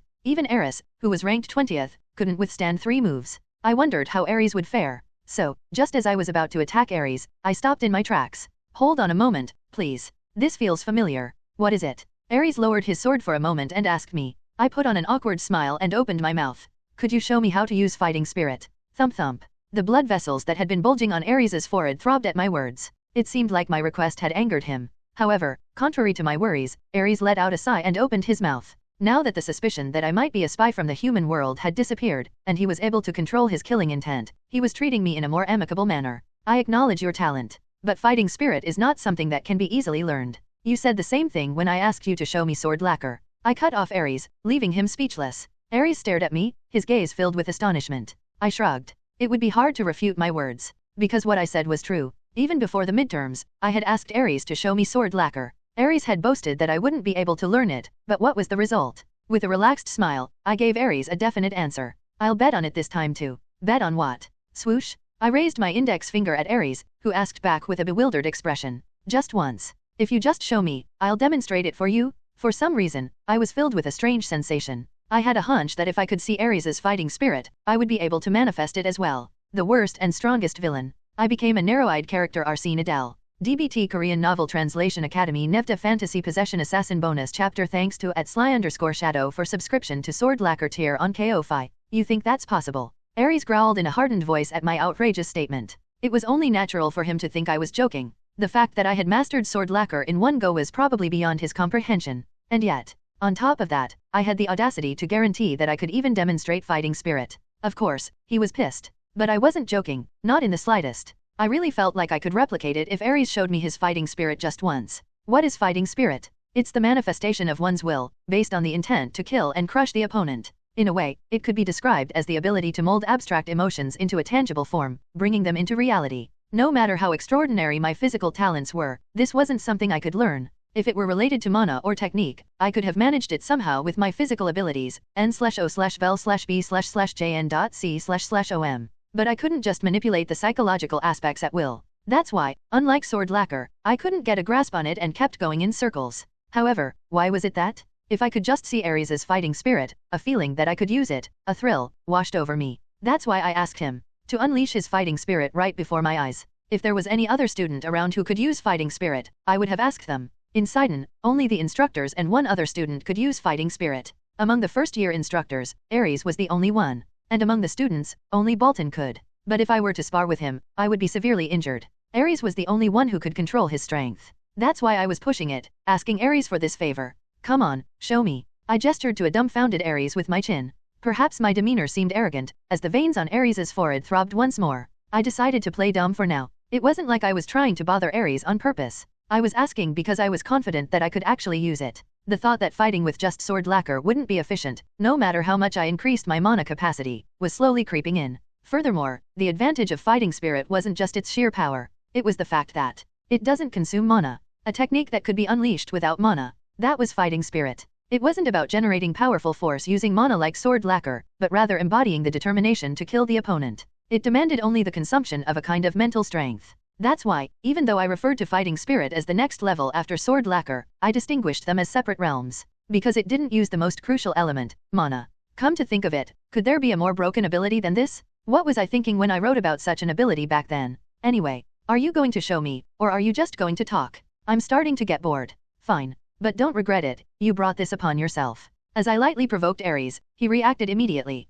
Well, it wasn't like I couldn't understand why he was stalling. It was a dangerous power as much as it was strong, so he was probably judging whether I could handle it. Fighting spirit was the culmination of willpower, so it couldn't be easily extinguished like sword lacquer. At least, not before it was released. The mere act of activating fighting spirit could cause collateral damage. So, Ares. He must have thought I could handle his fighting spirit. Or maybe he was planning to teach me a lesson this time. But Ares's psychology didn't matter in this situation. Rumble. Because the space around Ares's sword began to distort as he lowered his stance. That was the manifestation of fighting spirit. Ares compressed his intangible will, the intent to kill me, onto his sword, distorting the space around it. Witness it, the fighting spirit of this instructor. Ares, gripping the hilt of his sword tightly with both hands, uttered those chilling words with bloodshot eyes. Taken aback, I took a step back and muttered. You could just show me. Now that it's unleashed, that's impossible. You better be ready to lose a limb or two. He wasn't wrong, so I shut my mouth and replayed the manifestation of fighting spirit that Ares had shown me. Finally, my judgment was made. I figured out the probability of unleashing my own fighting spirit right now, and that probability was infinitely close to zero. The worst and strongest villain. I became a narrow-eyed character Arsene Adel. DBT Korean Novel Translation Academy Nevta Fantasy Possession Assassin. I couldn't manifest the fighting spirit. It wasn't a complete loss, though. At least I had gotten a clue as to how to learn fighting spirit. The problem was, you idiot, if you die, I die too. Calm down. I won't die. Samuel and I were both destined to be directly hit by Ares's attack. Of course, there was a way to deal with this. The first was to use position exchange, using other students as shields to escape. But if I did that, I wouldn't be able to avoid last place in this martial arts exam. So, I had to use the other method. It's time to use Black Rose. I smirked. Actually, even if I couldn't learn how to use fighting spirit, this was a good opportunity to gauge the true power of Black Rose. I shouldn't have boasted about being able to learn fighting spirit without even making such a basic calculation. And besides, I said I thought I could use fighting spirit, not that I could use it right now. As I was pushing my mana control to its limits. You dash. Ares suddenly leaped towards me and swung his sword. His speed was incredible, so I had to react quickly. I whipped up a storm of mana in my hand, solidifying it with the darkness attribute. A storm perfectly controlled by my enhanced mana control and telekinesis. The pain felt like it would shatter my wrist, but I wouldn't actually get hurt that badly. The penalty was minimized because I could control the storm. It would probably just be a scratch. Then, asterisk clang? Crayosh, asterisk. The black storm I had created collided with Ares's sword, imbued with fighting spirit. However, unlike me, who had just recently learned this new technique, Ares's swordsmanship was solid. His blade, slowly cutting through my condensed storm, began to dig in. Whiz. And I saw how the distortion of space contained in his blade was trying to scatter my storm. Ares clearly had the upper hand in terms of power. Looking down at me, Ares spoke. You can't stop fighting spirit with just that. Thud. The moment he finished his sentence, his blade pierced through my palm, and at the same time, bloom. The black storm dispersed, and the bud of the black rose blossomed. Ares's eyes widened at the sight. Black petals began to fiercely lash out, striking Ares's skin. But, not bad, but still not enough. Swipe. I couldn't deflect Ares's sword completely and had to allow it to graze my neck. Even this was only possible because Ares was going easy on me. If he had truly intended to kill me, he could have taken my head off in one swift motion. As the fluttering black petals eventually disappeared, Ares opened his mouth and asked, "Do you admit defeat?" Well, I have no choice but to. I nodded and stood up. When I first completed Black Rose, I thought it was about the same level as Sicilia's arrow. But then again, Sicilia's arrow was shot from a distance of at least 5 kilometers. Naturally, its power would have been diminished. Still, it wasn't bad. I haven't even reached the next stage of magic like Samuel yet, and it already has this much power. I couldn't even imagine how powerful it would be at that stage. It would probably be twice as strong as it was now. As I was organizing my thoughts from the spar, I'll give you full marks anyway. I never dreamed you'd reach this level already. To think you'd force me to use my full power. Ares nodded in satisfaction. Although I couldn't defeat him, I had shown drastic growth since the midterm exams.n/o/vel/b/jn.c//om. That's why he was going to give me full marks. However, there's no need for that, I said, brushing off the blood dripping from my palm. What do you mean? Exactly what I said. You can give me the lowest score, I don't mind. Ares blinked, momentarily unable to comprehend the situation. Are you out of your mind? I'm perfectly sane. I nodded at his bewildered question. There were 2 reasons why I asked for the lowest score.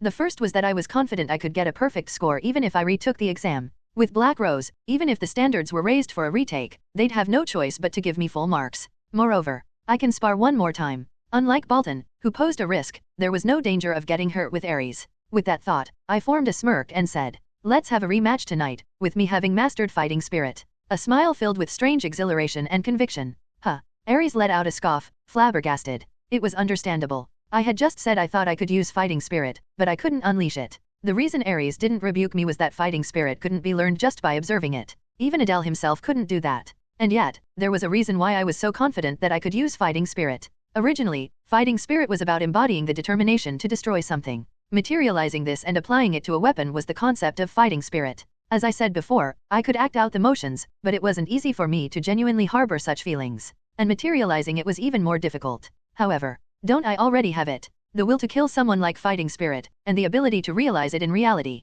With a smile on my face, I brought up my status window, and I looked down at the trait that I had only been using to set the mood until now. Killing intent. I was going to use this to imitate fighting spirit. The worst and strongest villain. I became a narrow-eyed character Arsene Adel. DBT Korean Novel Translation Academy Nevta Fantasy Possession Assassin. As soon as my spar with Ares concluded, I returned to my original spot. Mastering fighting spirit couldn't be achieved overnight. Lingering any longer would only waste time and potentially inconvenience other students. As I sat down, a groan involuntarily escaped my lips. Couldn't he have gone a little easier? Humph, wasn't this all you're doing? Samuel muttered, seemingly dumbfounded by my complaint. I wanted to retort, but no words came to mind. It was true that Ares had shown mercy. This humiliation. I will never forget it. I need to master fighting spirit quickly. I had boldly declared to Ares that I would master fighting spirit by today. I was confident, but there was always a chance of failure. Maybe it was all my arrogance. Well, if that were the case, I had no choice but to use every means at my disposal. I had to secure first place in the finals this time.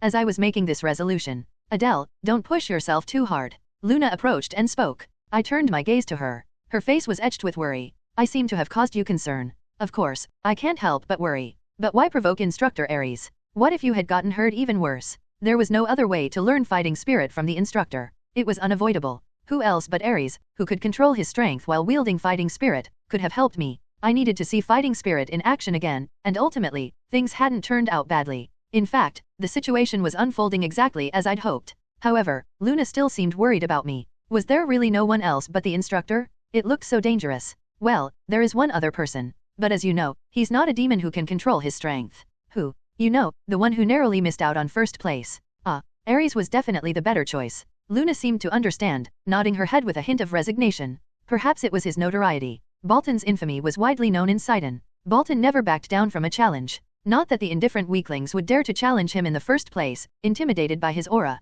In any case, there was one incident. It was said that he stabbed one of the 7 deadly sins children with a spear, almost killing him. It was most likely Gwar. Bolton had mentioned that when he summoned Fran and me to the conference room to discuss the invasion of the human realm, he had taught a lesson to a class president who dared to challenge him. And among the students of the 7 deadly sins, the only one audacious enough to challenge Bolton would be Gwar. Therefore, it was said that Gwar was nearly killed by Bolton. Having learned the truth behind the rumor, I made a resolution. Never challenge Bolton before mastering fighting spirit. Even if I won, it would be a problem. He would continue to challenge me until he won. So, I decided that sparring with Ares was a much better option. Luna, seemingly understanding my intentions, only pouted slightly. Don't get hurt next time. I understand. She then quietly cast a healing spell on me. The energy released from Luna's hand enveloped my body, focusing on my neck and hands.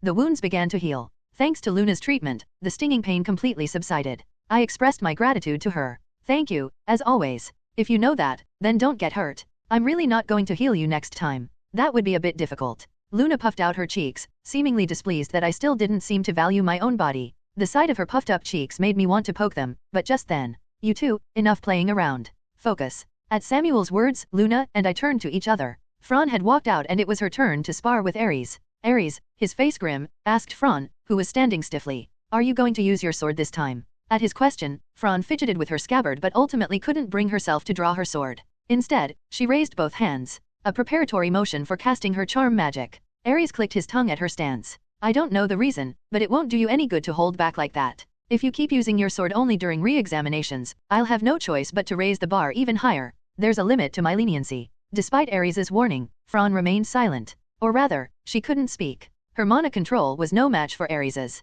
He resisted her charm with ease and lightly swung his sword. Fran merely maintained a cold expression as Ares's sword pointed at her neck. Ares sheathed his sword and said, "Go back." She had no choice but to return to her spot. Ares then turned his gaze away from Fran and addressed the students. Next, a male student walked up. As a new battle was about to begin, I was about to look away when, Adele, will Fran be alright? She'll be fine, at least for now. I replied to Luna in a low voice. She seemed fine for the time being. Well, even if she wasn't, there was nothing I could do about it. For now, I had to figure out how to create fighting spirit through murderous intent. Time passed. clang.n/o/vel/b/n.c//om. The bell signaling the end of the exam rang. Instructor Aries was facing the last student. As soon as he struck down the student, Aries turned to us and said, "This concludes my weapons skills examination." As Aries dismissed us, the students, rubbing their arms and legs, headed off somewhere. Probably to the infirmary. It seemed like the medical instructor was in for another long day. For some reason, I could vividly picture the exhausted medical instructor. I let out a chuckle of sympathy and started walking. My destination was Aries. Don't forget about tonight. Let's meet at the training grounds before curfew. Alright. What if you haven't mastered fighting spirit by then? If I haven't learned it, then I haven't learned it. Aries blinked at my words, looking bewildered. He then gritted his teeth, perhaps thinking I was mocking him. But my words held no falsehood. Am I wrong? Besides myself, are there any other first-year students who can demonstrate a technique more powerful than what I showed you, excluding the other two? Aries couldn't answer and just roughly ran his hand over his face. But he couldn't refute my words. I had practically proven my skills with the black rose alone. Even considering the raised standards for the re-examination, it was still true. It was slightly weaker than a strike imbued with fighting spirit, but even so, it easily surpassed the power of the sword lacquer. Do as you please. In the end, Aries nodded as if he agreed. With that, I made the appointment with Aries and left. The worst and strongest villain. I became a narrow-eyed character Arsene Adel. DBT Korean Novel Translation Academy Nevda Fantasy Possession Assassin. ******. I headed to the training hall. Whiz. After looking around, I breathed a sigh of relief. Fortunately, Renee and Diana were nowhere to be seen today. I could train without any worries. There were no other students in the training hall at the moment. Right after the weapons skills exam, many students needed to rest. It would be strange if there were any students who emerged from a spar with Aries unscathed. I was fine thanks to Luna's healing magic. So, now, let's begin. I drew the Fang of Darkness from my pocket. Samuel, who was still awake despite the late hour, asked, "Are you sure about this? As far as I know, fighting spirit isn't an easy technique to learn. I wouldn't have made a bold promise to Instructor Aries if I wasn't confident. I have my doubts." Samuel still seemed unconvinced. Well, his skepticism was understandable. No matter what tricks I had up my sleeve, fighting spirit was a realm of extraordinary skill. It wasn't a technique that I, who hadn't attained enlightenment in the martial arts, could easily grasp just by observing Aries' movements. But I was confident. Just watch. Leaving those words for Samuel, I closed my eyes and began to channel my mana. I recalled the meaning behind the killing intent trait. The aura emanating from the killing intent was released through mana. However, it was an intangible energy, so it couldn't be directly utilized like fighting spirit. Still, it was a useful technique for setting the mood and subduing opponents with weak mental fortitude. But, as my mana control reached a higher level, I became able to see it. The mana flowing through my body when I utilized the killing intent trait. Right before it was released outside my body, it lost its property as mana and transformed into pure intent. That's why it was different from fighting spirit. If killing intent only contained the will to kill, fighting spirit was the materialization of that will, integrated into a weapon. It would have been easier if I knew the proper process of materializing will, but as a writer, how could I possibly have a deep understanding of martial arts? So, I could only describe it in fragments as the realm of materializing will. However, I have the power to materialize intangible mana, the trait that imbued mana with color, darkness. I was going to use it to color the killing intent right before it was released outside my body. Well then, let's give it a try. I gradually channeled the mana within my body, circulating it through mana control, and I activated the killing intent trait. In that fleeting moment, just before the killing intent escaped my body, I overlaid it with darkness. And then, unlike the aura that Aries and Baltan emanated, which distorted the surrounding space, a distinctly different aura dwelled within the Fang of Darkness. That aura, Wung, didn't distort the surroundings with immense destructive power. Instead, it enveloped the surrounding space in a hazy darkness.n/o/vel/b/n.c//om, with a sharp edge that made my skin tingle. It was an ambiguous energy that couldn't quite be called fighting spirit. I blinked in confusion. What is this? The worst and strongest villain. I became a narrow-eyed character Arsene Adel. DBT Korean Novel Translation Academy Nevda Fantasy Possession Assassin Bonus Chapter Thanks to @sly_shadow for subscription to Sword Lacquer tier on Ko-Fi. Samuel observed the black aura emanating from Fang of Darkness and shared a brief thought. It seems a bit different from the fighting spirit the instructor showed. I agree. I readily agreed. It was questionable whether this could even be called fighting spirit. It was completely different from the energy that Aries and the members of the student council had shown. How should I put it? If the fighting spirit they displayed possessed a tyrannical force, the one I manifested was more like an extreme amplification of sharpness. In a group battle, it would only increase my stamina consumption. Swish. I lowered my gaze to the blade of the dagger, observing the strange energy shimmering like a mirage. It felt like dozens of sharp blades were about to tear through space. It was unlikely to display the overwhelming power of typical fighting spirit. But this level of sharpness was something I had never seen before. It was a technique that maximized cutting power to its very limit. It's ambiguous to call it fighting spirit. I thought I should give this energy a different name. Should I call it half-baked fighting spirit? But even that didn't seem quite right, as it felt so different from fighting spirit that it was difficult to even categorize them together. How did this technique come about? As I pondered, a guess came to mind. It was because this current technique wasn't infused with my emotions, but rather born from pure mana given form. That was probably why such a technique was born. Of course, I don't know the principle behind it. If I did, I wouldn't have struggled so much to learn fighting spirit. But it was definitely not a bad thing. When I thrust Fang of Darkness, imbued with the black energy, into the ground. Thump dash. It plunged in as easily as chopsticks piercing tofu. I hadn't even put any force behind it. It was such a weak force, more like simply placing it on the ground, yet it displayed this level of sharpness. I couldn't help but marvel at it. It certainly seems incredibly powerful. I agree, but can this truly be called fighting spirit? I wouldn't know. This much was certain. I still hadn't properly learned fighting spirit. That was because I couldn't learn it, even with my exceptional physical talent. However, I was confident that I had acquired a technique that could rival fighting spirit. An energy similar to fighting spirit, yet fundamentally different, transforming into an entirely unexpected form. I decided to call this energy killing intent. While others imbue their weapons with fighting spirit, I would imbue mine with killing intent. There couldn't be a more fitting name. If this were the case, rather than using Black Rose to counter fighting spirit, it would be more suitable for wide-range attacks. I had been racking my brains over the lack of a wide-range attack. A wide-range attack was essential to maximize the ability of the Eye of Arrogance. Since things had turned out this way, I decided to refine Black Rose for use in wide-range attacks. From now on, I would use killing intent as a counter to fighting spirit. With that thought, I turned to Samuel. I think it's time we went for the retest. You're thinking of taking the retest without even learning fighting spirit. Well, it's not like it's someone's pet Cerberus. It's impossible to learn in such a short time. I replied to Samuel's question with a dumbfounded tone. See, this is why mages are hopeless. If fighting spirit was something you could learn just because you wanted to, the demons wouldn't have lost to the humans. Well, maybe they still would have. That's because there was the protagonist in the human realm. Even if all the students here mastered fighting spirit, the demon realm wouldn't stand a chance. The protagonist, Hamel, possessed power beyond cognition. That's why I needed to learn and evolve all these new techniques as quickly as possible. Anyway, Samuel fell silent, seemingly at a loss for words after my response. I shrugged. Didn't I tell him not to make a fuss even if I couldn't learn fighting spirit from Ares? The power of Black Rose alone already far surpassed Ares's evaluation criteria. Now all I had to do was go to Ares for the test.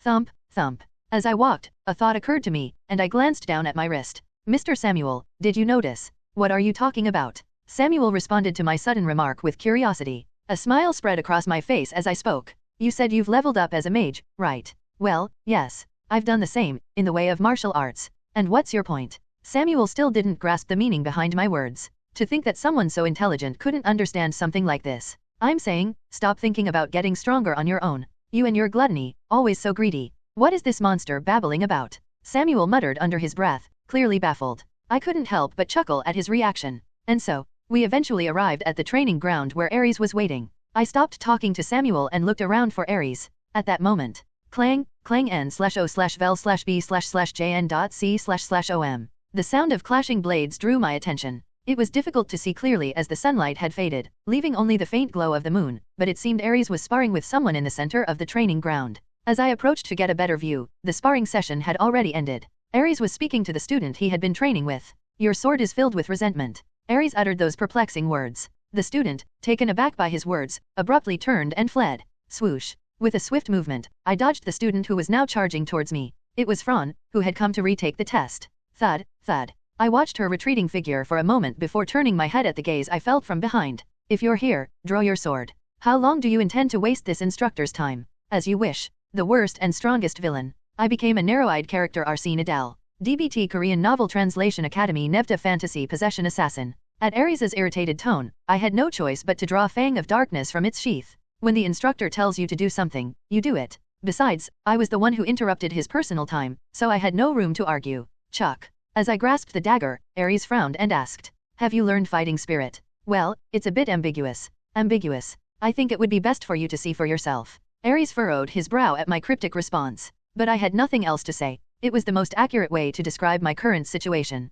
So, shall we begin? I pointed Fang of Darkness at him and spoke. Rub, rub. Ares rubbed his forehead before finally raising his sword. And then, rumble n/o/vel/b/jn.c//om. An astonishing energy began to emanate from Ares's blade. Red mana enveloped the blade, and an aura that seemed to distort space itself infused the sword. He had manifested both sword lacquer and fighting spirit simultaneously. I couldn't afford to lose either.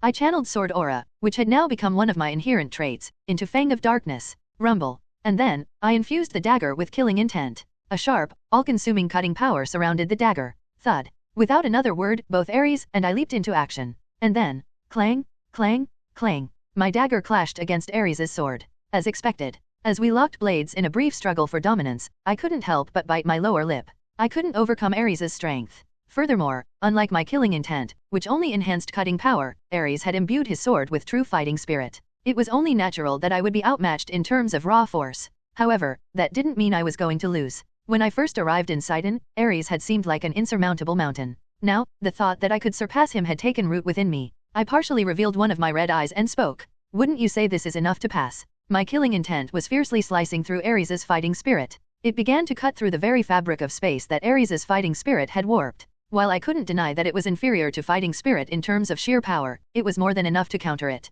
The power to disrupt and dismantle the force behind fighting spirit. That was killing intent. However, Ares didn't respond to my words and simply stared at the dagger clashing against his own blade. Or more accurately, he was fixated on the killing intent that cloaked the dagger. He didn't tear his gaze away until both fighting spirit and killing intent had completely dissipated. And the moment I withdrew my dagger, "Have you succeeded in controlling the bloodlust?" Ares asked in a trembling voice. What was he talking about all of a sudden? But it was true that I had used mana manipulation to control the bloodlust. So, I nodded. Yes, I have succeeded in controlling the bloodlust. As you can see, I haven't caused any trouble lately. That's not what I am asking. Ares shook his head. I couldn't help but frown. Then what was he asking? As I met his gaze with a look that demanded an explanation, Ares continued. The energy surrounding your dagger isn't fighting spirit, is it? That's right. That means you've succeeded in controlling the bloodlust. I couldn't easily understand Ares' words. What connection was there between controlling the bloodlust and killing intent? Soon, Ares continued his explanation. What's surrounding your dagger? That's bloodlust.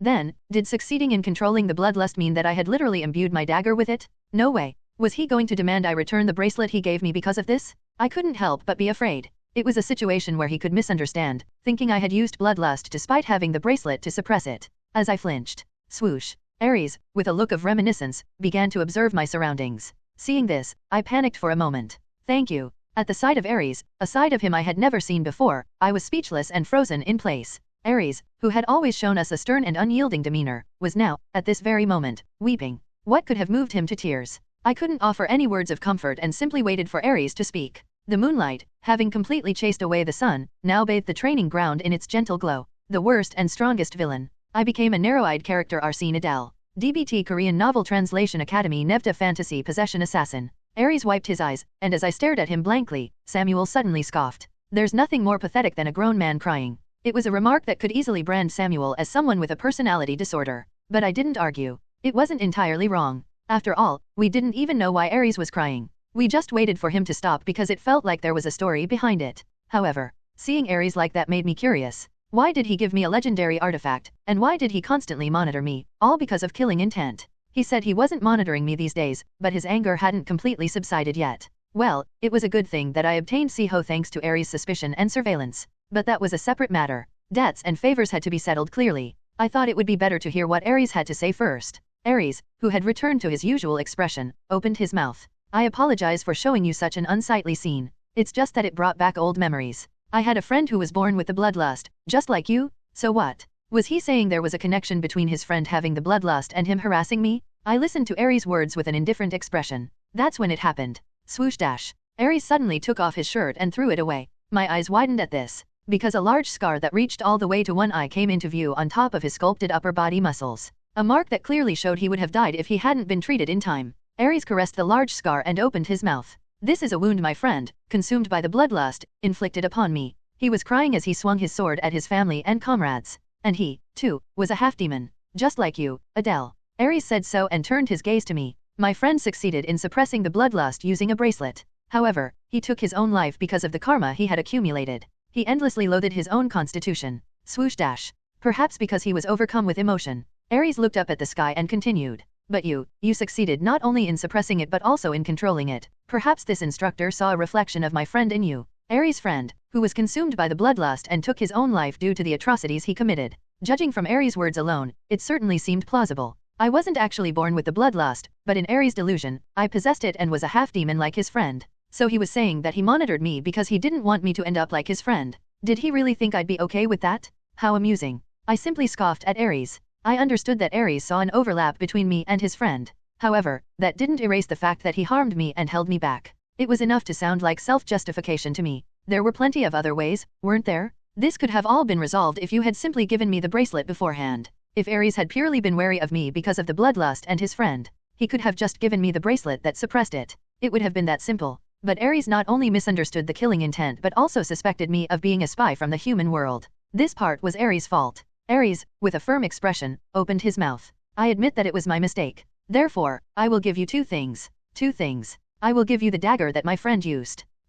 I couldn't help but ponder Ares' words for a moment. I had been thinking about replacing the Fang of Darkness with another weapon anyway. However, since I didn't know the capabilities of the dagger Ares was offering, I was lost in thought. It will be quite useful to you, who can control the bloodlust. Well, I suppose. Although Ares continued his explanation, I wasn't particularly interested in the first gift. For now, I decided it was better to think of it as one more thing I could exchange for information papers. The important thing was the second. I waited for Ares to speak. I will tell you the location of where my friend obtained the bracelet. Perhaps, if you go with that bracelet, you will be able to gain something. Ares' words continued. I couldn't readily open my mouth. I already offered it as a price. But since I couldn't tell Ares, I decided to pretend I didn't know. It seemed like the legendary artifact was indeed something precious. If Ares telling me the location was equivalent to his friend's keepsake, that was. Lost in thought for a moment, I made a decision. There's nothing to gain for me by confronting Ares. Sidon was already on my side. Therefore, there was no point in fighting with Ares, who was Sidon's combat instructor. Moreover, the emotion Ares currently showed towards me was clearly goodwill. It wouldn't be wise to demand anything more from Ares. For those who had been through war, giving a friend's keepsake was no different than passing on his legacy. That didn't mean that all the resentment I had was gone. So I added, I'll be watching. If Ares were to act differently from now on, I would have no choice but to respond. Hearing my words that carried such meaning, Ares asked with trembling eyes, Are you forgiving me? It's not something to be forgiven or not. Regardless of the harm you've caused me, you've worked hard for the students, and that's a fact. Idea and Ares were different. The reason why Ares conducted high-intensity training, doubted my killing intent and identity, and kept me in check was solely for the sake of the students. As if I wouldn't know that. It was just annoying. However, the only reason Idea favored me was that I was strong. That's why I acknowledged Ares but felt uncomfortable with Idea. Did he read the look in my eyes? That child wasn't always like that either. What do you mean? No, it's nothing. Ares shook his head. Click dash. Then, he sheathed his sword and opened his mouth. I'll send the things I promised to your dormitory tomorrow. It's too late to give them to you now. Do as you please. It wasn't urgent for me to get a new weapon and know where the bracelet came from. Furthermore, in order to get the silver bracelet, I had to pay a hefty price to information paper. Damn it. If I couldn't obtain anything better from the place Ares told me, I would burn with endless hatred. As I was making such a vow, You've changed? Ares said. I frowned at this. What did he mean I had changed? Seeing my reaction, he only spoke with a faint smile. Good work, class president. That concludes the swordsmanship exam. Wait for the results. Ares left those words and left the training ground. Left alone in the training ground, I was filled with a strange feeling. What was that? The way he spoke, sincerely acknowledged me as the class president of Class A, not just as the position I held. It felt somewhat ticklish. Swoosh dash. I raised my head and gazed at the two moons that had risen in the sky, just like the scenery of the demon realm, which was completely different from the human world I first saw at Arsene's mansion. The relationships around me were changing a lot as well. Was this really a good change? Endless questions lingered in my mind, but for now, it would be better to take a breather for Idea's exam tomorrow. Thump, thump dash. With that, I left the training ground. Along with Samuel, who had fallen asleep, seemingly bored with my conversation with Ares. Asterisk asterisk asterisk. The next day came. After changing into my uniform for attendance, I looked at my face from side to side in the mirror. I looked wicked today as well. This was my own impression, but what would others think? You look villainous. Samuel, who had woken up at some point, threw insults at me.n/o/vel/b/jn.c//om. Come to think of it, Samuel also had no qualms about making personal attacks. Clench dash. You, bastard, first thing in the morning. But Samuel couldn't finish his sentence and only let out a groan. As I was pulling Samuel along, I realized it was time and started walking. And when I pulled the door to the dormitory room. What's this? Samuel and I focused our gaze on the box in front of the door. On top of the box was a neatly written letter. These are my friend's belongings. I hope you will treat them well. It was from Ares. It seemed like these were the items Ares promised to give me last night. Flick dash. I glanced at the letter and tossed it toward the bed, thinking there was nothing worth referring to. There was no point in knowing the location where the bracelet came from now when I couldn't even go outside of Sidon. I decided to check it later. The important thing was the keepsake that Ares' friend used, which would be inside the box. Swoosh dash. I took out the dagger from my bosom and opened the box. and inside the revealed box, it's a dagger, as expected. It's a dagger. As Ares had said, there was a blood-red dagger. Its appearance wasn't particularly special. However, how should I put it? I wondered how to define this ominous aura. This is something magical. It seemed Samuel had grasped the identity of the dagger at once. I also nodded heavily. The dagger Ares had given me possessed some kind of ominous energy. A sharp yet sticky, ambiguous aura that was hard to define. It's similar to my killing intent. It wasn't exactly the same, but with this much similarity, it was understandable why he would think I had the bloodlust. Since there probably weren't many people born with the bloodlust, it must have been difficult for Ares to tell the difference. Moreover, the cruel behavior I had shown him must have solidified his suspicions. You could say it was self-inflicted. Anyway, I wonder if it's because it's been touched by a selfish person so much, but it certainly seems to be heavily imbued with the energy of the murderous aura. I muttered so and reached for the red dagger. I circulated mana to protect myself, in case some kind of magic had been cast on it. I didn't think Ares would go out of his way to threaten me, but it never hurt to be careful when touching something like this. Thud dash. The moment I placed my hand on the red dagger. Clang dash. I had no choice but to drop the dagger again. The red dagger, given to me by Ares as his friend's keepsake. Because a sticky voice, tainted with madness, flowed out from it. The worst and strongest villain. I became a narrow-eyed character Arsene Adel. DBT Korean Novel Translation Academy Nevda Fantasy Possession Assassin Bonus Chapter Thanks to Atmulkot for subscription to Sword Lacquer tier on KO-Fi. Kahaha, kahaha, kahaha, kill, kill, kill, kill, kill, kill, kill, kill, kill, kill.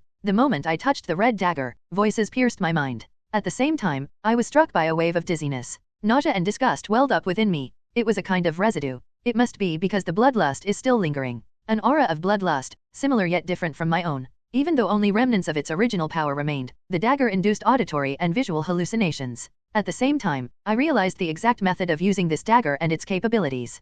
Perhaps it was due to the imbued bloodlust. The red dagger displayed more power the more blood it absorbed. Therefore, although it was an ordinary dagger, it possessed the extraordinary power of excellent craftsmanship. Although it was information I wouldn't normally know, the illusion that briefly flashed through my mind gave me a glimpse of how to use the dagger. Swish dash. I picked up the dropped red dagger and lightly pricked my ring finger. Then, the drop of blood that formed on the tip of my ring finger began to float in the air. Soon after, thud dash. The blood drop, floating in the air, shot out and pierced the dormitory wall. It didn't seem like a big deal because the hole was the width of a speck of dust. However, it was incredibly deep. It wasn't wide because the droplet was small, but it succeeded in penetrating the wall deeply with its outstanding penetration power. This was the ability of the red dagger. It was designed to exert powerful force using the owner's blood as a medium. There would be a downside of having to transfuse my blood every time I used it, but bleeding during battle was common. Thus, having mastered the use of the red dagger, I opened my mouth slightly. It's definitely not a weapon that loses to the Fang of Darkness. It could be considered on par with the Fang of Darkness for now. The difference was,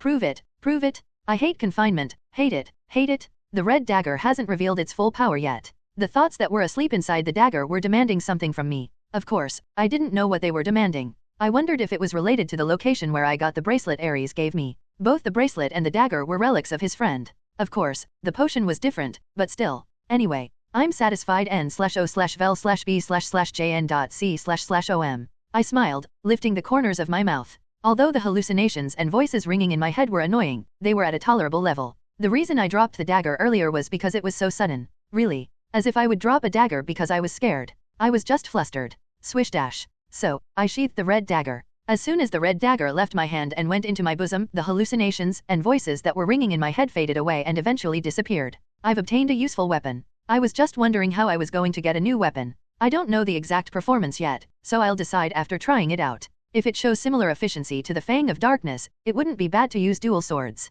It would take time to adapt to the new fighting style, but it would allow me to exert even more power. It was a shame to throw away the Fang of Darkness, which had good synergy with the Darkness attribute. These were not the only advantages of the red dagger. Mr. Samuel, can you hear the sound coming from the dagger? No, I can't hear it. It seems like it only spoke to you. That meant that the red dagger was a unique equipped artifact. Ares also couldn't draw out the power contained in this dagger, so he readily gave it to me, even though it was a relic of his friend. Anyway, all that's left is to test it. I suddenly wondered how powerful my new dagger was, because I couldn't figure it out just by looking at it. Today's ideas practical exam. There will be a chance to use my dagger there. The worst and strongest villain. I became a narrow-eyed character Arsene Adel. DBT Korean Novel Translation Academy Nevda Fantasy Possession Assassin. ******. Samuel and I headed to the training ground where the practical exam was being held. The students were divided into two groups. One side was the students who had failed the previous exam, and the other side was the students who had passed. N/o/vel/b/in.c//om. It was divided so that only the students who passed would fight in the second round. Of course, I had defeated Eris and was going to compete in the second round. Adele, good luck. Luna waved her hand from the other side, telling me to do well on the exam. Swish dash. I lightly waved back and waited for the bracket. Finally, the completed bracket. Idea began to call out the names of the students one by one. Today, we'll be holding all the remaining practical exams, so be prepared. First, the first match will be between student Adele and student Derogue. At Idea's words, Derogue, and I walked forward. Derogue was a half-demon student with dark skin. I never thought there would be a half-demon student competing in the second round. I couldn't help but be a little surprised. I wasn't particularly close to him, but for some reason, I felt a sense of camaraderie. So, I offered him my hand, meaning good luck. I hope we have a good match. Sir. Yes. I stiffened my expression at Derogue's mumbling. Sir? Was he trying to be polite to me? I frowned at Derogue's sudden provocation. At that moment, I admire you. Squeeze dash. Derogue suddenly grabbed my hand and started shaking it up and down. I was flustered but held his hand back. More than that, he admires me? This was another first for me, so I was taken aback. I looked at Derogue, who had started talking, with a puzzled look. You are the pride of the half-demons and the strongest in Sidon, Sir Adel? I wanted to at least exchange greetings with you, but the atmosphere around you is so serious that I could only steal glances. Is that so? I nodded my head awkwardly. In short, it seemed to mean that he admired me as a half-demon. I had surpassed high-ranking demons in Sidon and achieved a high ranking, and I had also made great contributions during the human world exam, so it was understandable that he was impressed. Therefore, it wasn't a reaction I couldn't understand that he admired me, but I didn't expect such an excessive reaction. To think that I would have the honor of crossing swords with you, Sir Adel, such impudence? Please forgive me. He really looked like he was about to cry. More than that, what was my reputation among half-demons like? Looking at Luna, she didn't seem to react like this. Maybe Luna was special, or maybe Derogue was just special. Squeeze dash. So, I was staring intently at Derogue, who wouldn't let go of my hand. Sir Adel, would you consider joining the Half-Demon Alliance? What's that? Derogue's unexpected recruitment offer. The name of the group was something I had never heard of before, which made the atmosphere even more suspicious. As I narrowed my eyes, Derogue, as if realizing his mistake, continued his explanation. I must have been too abrupt. To briefly explain, the Half-Demon Alliance is an organization that acts for the rights of half-demons. It would be a great help if you would join us, Sir Adel. How should I deal with this? I couldn't help but make an awkward expression. I thought it was all about blood ties, regional ties, and school ties. Now, even organizations like alliances are being formed based on race. Aside from its novelty, I wasn't interested, so I decided to think about it a little more. It wouldn't be bad to join if I could get help, and judging by Derogue's favorable reaction, it seemed like he had a good impression of me. Just as I was about to tell him that I would give him an answer later. Hurry up and let go of his hand and fight. As soon as Idea shouted, Derogue released his grip on my hand. It was slightly throbbing, meaning he was no ordinary strong. He definitely had the skills to advance to the second round. However, he wasn't my match. There was no need to use the newly acquired red dagger. Of course, there was no need to use killing intent either. Just Wung dash. All I had to do was activate sword lacquer. Then, I'll go. Derogue shouted at me and jumped using the great sword he was holding. I lightly swung the Fang of Darkness, which was surrounded by sword lacquer. Thud dash. Then, Derogue's great sword, despite its size, was easily shattered. An overwhelming difference in power. The moment Idea saw that scene, she announced the winner. The class president wins. A very natural result. We may have both advanced to the second round, but the gap between me and the average student was already insurmountable. Derogue, as if he had no intention of defeating me, scratched the back of his head and said to me, Sir Adel, if you change your mind later, please join the Half-Demon Alliance? I enjoyed the spar. Yes, I will. I answered Derogue and left the training ground for the next students to spar. And I went to where Luna was and asked her about the Half-Demon Alliance. At my words, Luna nodded her head and began to speak. And the words that came out of Luna's mouth were truly surprising. Of course I know, I'm a member too. Luna's shocking answer. I couldn't help but flinch at this. To think that Luna was a member of such a suspicious-sounding group. Just as I was about to tell Luna to leave the group immediately. I've heard of it too. I didn't join because I'm a pure-blooded demon, though. Wait, it's that famous of a group. Even Samuel said he knew about the Half-Demon Alliance. It seemed to have more standing in Sidon than I thought. What kind of group was it? What kind of place is the Half-Demon Alliance? In the end, I couldn't hold back my curiosity and asked Luna. Grab dash. Suddenly, Luna grabbed my hand with both of hers and started talking. You're interested too, aren't you, Adele? I'm a little curious. I was about to tell her that we could talk without holding hands, but I held back. Luna, still holding my hand, continued speaking. The Half-Demon Alliance is a group that half-demons attending Sidon can join. There are many demons who bully half-demons, so it was created so that we could protect each other. Are you going to join too, Adele?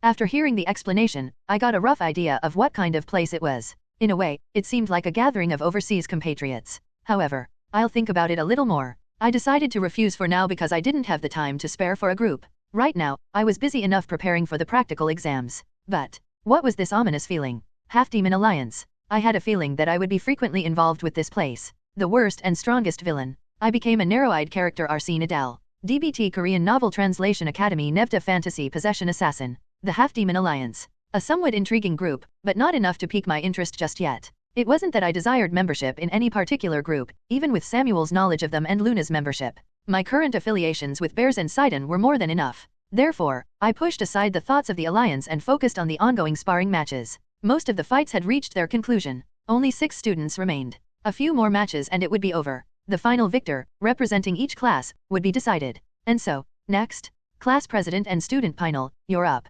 Idea called out my name, along with another male student. I drew the red dagger from my waist and rose to my feet. I was looking forward to finally being able to use the red dagger. However, thrum, clang. The moment I activated sword lacquer, student Pinal's longsword shattered into pieces. He's too strong.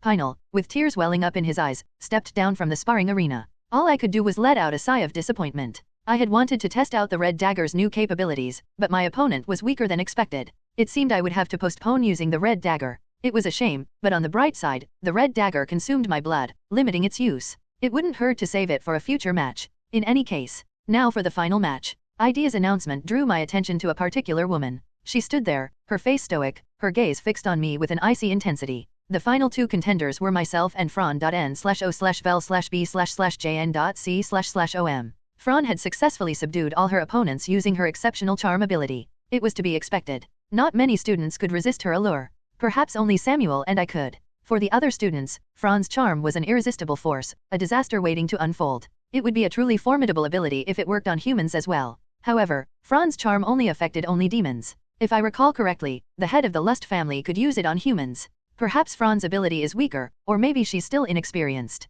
Anyway, lately, as I calmly organized the settings of my work, I realized something. Plot holes in my memory. I surmised that these were discarded settings. And what I did remember. I remember the descriptions directly narrated in the original work. Every detail, down to each punctuation mark, remained vivid in my mind. Conversely, anything not written down was lost to me. For example, if there was a scene where a character ate a meal, I wouldn't remember details like which hand they used to hold the spoon or what kind of rice it was. While I could organize my thoughts this way, I still didn't understand why the discarded settings were missing from my head. It's hard to believe that Adele took them as a price. My inability to recall discarded settings occurred immediately after my possession of this body. Adele had taken his price from me much later. There had to be another reason. This is complicated. Swoosh. Overwhelmed by an indescribable sensation, I shook off my thoughts and stood up. Right now, my priority was securing the top spot in the final exams. And for that, I needed to focus on defeating Fran. Thump, thump. I made my way to the center of the sparring arena. I could feel the gazes of the other students, eager to witness the final match.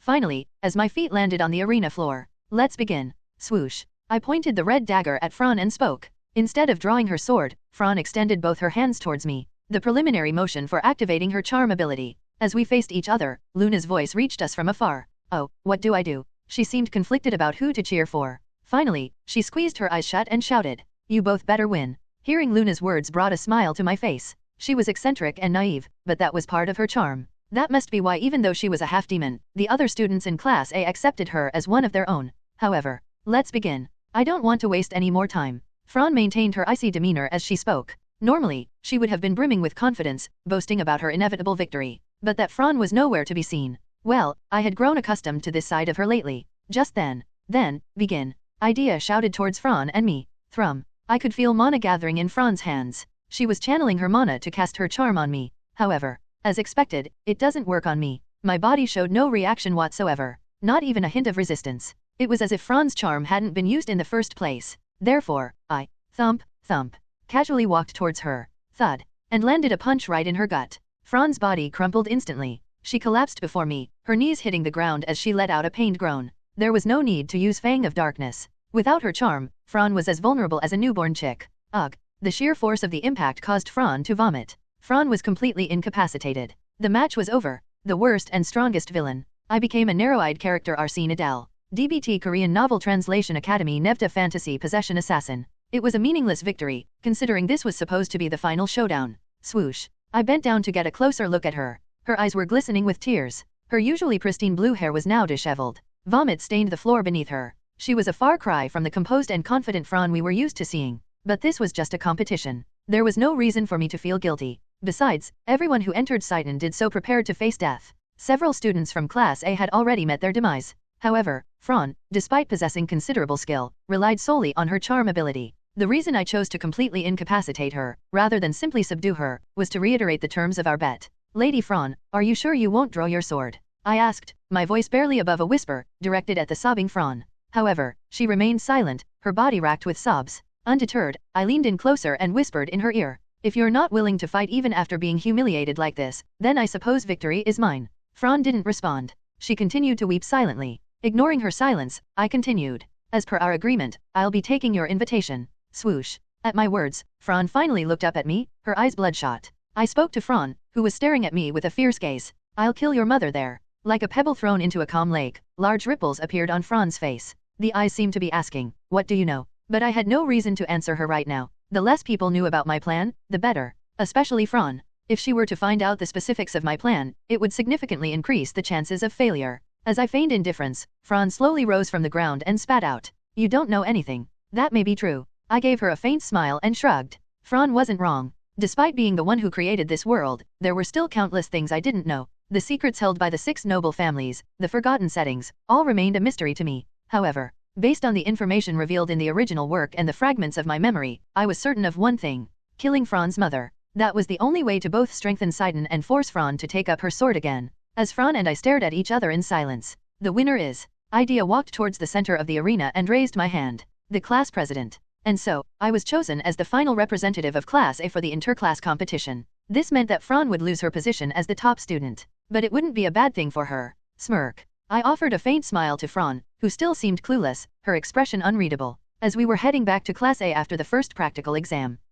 Samuel's low voice reached my ears. I already knew what he was going to say. Are you wondering why I went so far as to humiliate Lady Fran into submission? If I were you, I would have stopped at simply subduing her. If you're about to lecture me, I'd rather not hear it. As expected, Samuel closed his mouth. He might grumble and complain, but ultimately, Samuel was the type to look after his comrades. However, I saw things differently. As Samuel had pointed out, simply subduing Fran wouldn't have been enough to convey the true meaning behind my actions. By humiliating Fran and crushing her pride, n/o/vel/b/jn.c//om. By claiming that she would never draw her sword. By stating that I, a mere outsider, would kill the very person she feared the most, her own mother, the head of the Lust family. I wanted to provoke a reaction from her. I wanted to push her to her limit. Her final expression, hidden beneath a mask of indifference, betrayed a flicker of fear. Fran needed to understand that the only one who could change her situation was herself, not some outsider. Only then would I be able to make my move. Ha! Samuel let out a deep sigh, as if reading my mind. Perhaps he understood that my actions weren't entirely without merit. Just as I was about to say something to Samuel. Creak. The classroom door suddenly swung open. I turned my gaze towards the entrance. And my eyes widened in surprise. The infamous student I had been avoiding all this time. Long time no see. Bolton had made a surprise appearance in Class A. The worst and strongest villain. I became a narrow-eyed character Arsene Adel. DBT Korean Novel Translation Academy Nevda Fantasy Possession Assassin Bonus Chapter Thanks to Atmulkot for subscription to Sword Lacquer tier on KO-Fi. Bolton's sudden appearance took me by surprise. Why would he seek me out in this situation? He approached with his characteristically refreshing smile and extended his hand. He was asking for a handshake. I was a little hesitant. However, he didn't seem to have any intention of causing trouble right now. He didn't seem to be trying to talk to Fran either. Judging it would be better to accept his gesture, I decided to shake his hand. It's been a while. Yeah, haven't seen you since we were choosing artifacts. That's right. While conversing with Bolton as naturally as possible, I tried to figure out his purpose for coming here. If he came to provoke Fran, the top student, I needed to intervene. Fran was in a precarious state. If she were to crumble again, there would be no turning back. However, my worries were unfounded. There's a meeting for the class representatives. I heard senior students are coming too. It seemed like they were gathering us for a meeting, just like during the invasion of the human realm. The first time I actually saw senior students from Sidon was when I went to meet Tammy for the familiar exam. Well, it would probably be different this time. The seniors I would meet this time were the strongest representatives of each grade. However, well, even so, they wouldn't have mastered fighting spirit. It was highly likely that they wouldn't have mastered it. Fighting spirit could only be learned after reaching the level of a combat instructor. Even if there were students who had learned it, there would only be 1 or 2. It meant that unless you were an exceptionally strong student, you wouldn't be able to learn it. I figured they would be around the level of mastering sword lacquer at most. If we were to face the senior students, there's a high probability that the freshmen will win. With Bolton and me present, it was safe to say there was no chance of losing. Me, possessing the killing intent that mimicked fighting spirit. And Bolton, who could maximize his fighting spirit. No matter how strong the senior students were, it would be impossible for them to stop us. So this time, I could confidently say that the top spot was mine. This was because I had scored perfectly on the theoretical exam, which was the biggest obstacle, thanks to Samuel's help. Well, that was also part of my ability. Therefore, I accepted Bolton's suggestion and took a step forward. Then let's go. Yay, let's go. We walked together towards the conference room. Since only class representatives could attend this time, Fran couldn't participate. Samuel, on the other hand, had no choice but to participate since he was residing within my body. As we were walking, by the way, Adele, you seem to have gotten a little stronger? Well, maybe not just a little. N/O/vel/B/JN.C//OM. Bolton scanned my body from head to toe. I couldn't help but stop in my tracks. Was he trying to pick a fight right now? But Bolton wasn't that stupid. It wouldn't make sense to fight right before the meeting. Let's spar sometime, if the opportunity arises. I nodded at Bolton's words, promising a future spar. My answer seemed to surprise him, as he asked with his eyes shining. Really? You've been avoiding me all this time. There were circumstances back then. My words were true. I had been avoiding fighting Bolton because I was much weaker than him and there was nothing to gain from it. But it was different now. I had judged that I was now ready to fight him. I had seen my killing intent cut through Ares' fighting spirit. Of course, it didn't mean Bolton would be an easy opponent, but it would be a good opportunity to gauge my own skills. Good, I'm looking forward to it. Bolton gave a seemingly pleased smile as I accepted his spar request. He started grinning, seemingly delighted at the prospect of fighting me alongside the strong senior students. From Bolton's perspective, he must have been thirsty for battle. You're asking for trouble. What good is there in fighting a lunatic like that? Samuel said in a pathetic tone about my decision. At that moment, Bolton, who was walking ahead, spoke again. You were the child of gluttony, right? That's right. Bolton's gaze suddenly shifted to Samuel. Samuel responded to Bolton with a displeased look. Bolton then spoke in a seemingly disinterested tone. I heard you lost to a human, so you're stuck being a parasite. You, Adele, let's team up when we're in the same class next time. There's no point in hanging out with someone weak. Bolton's words gave me a strange feeling.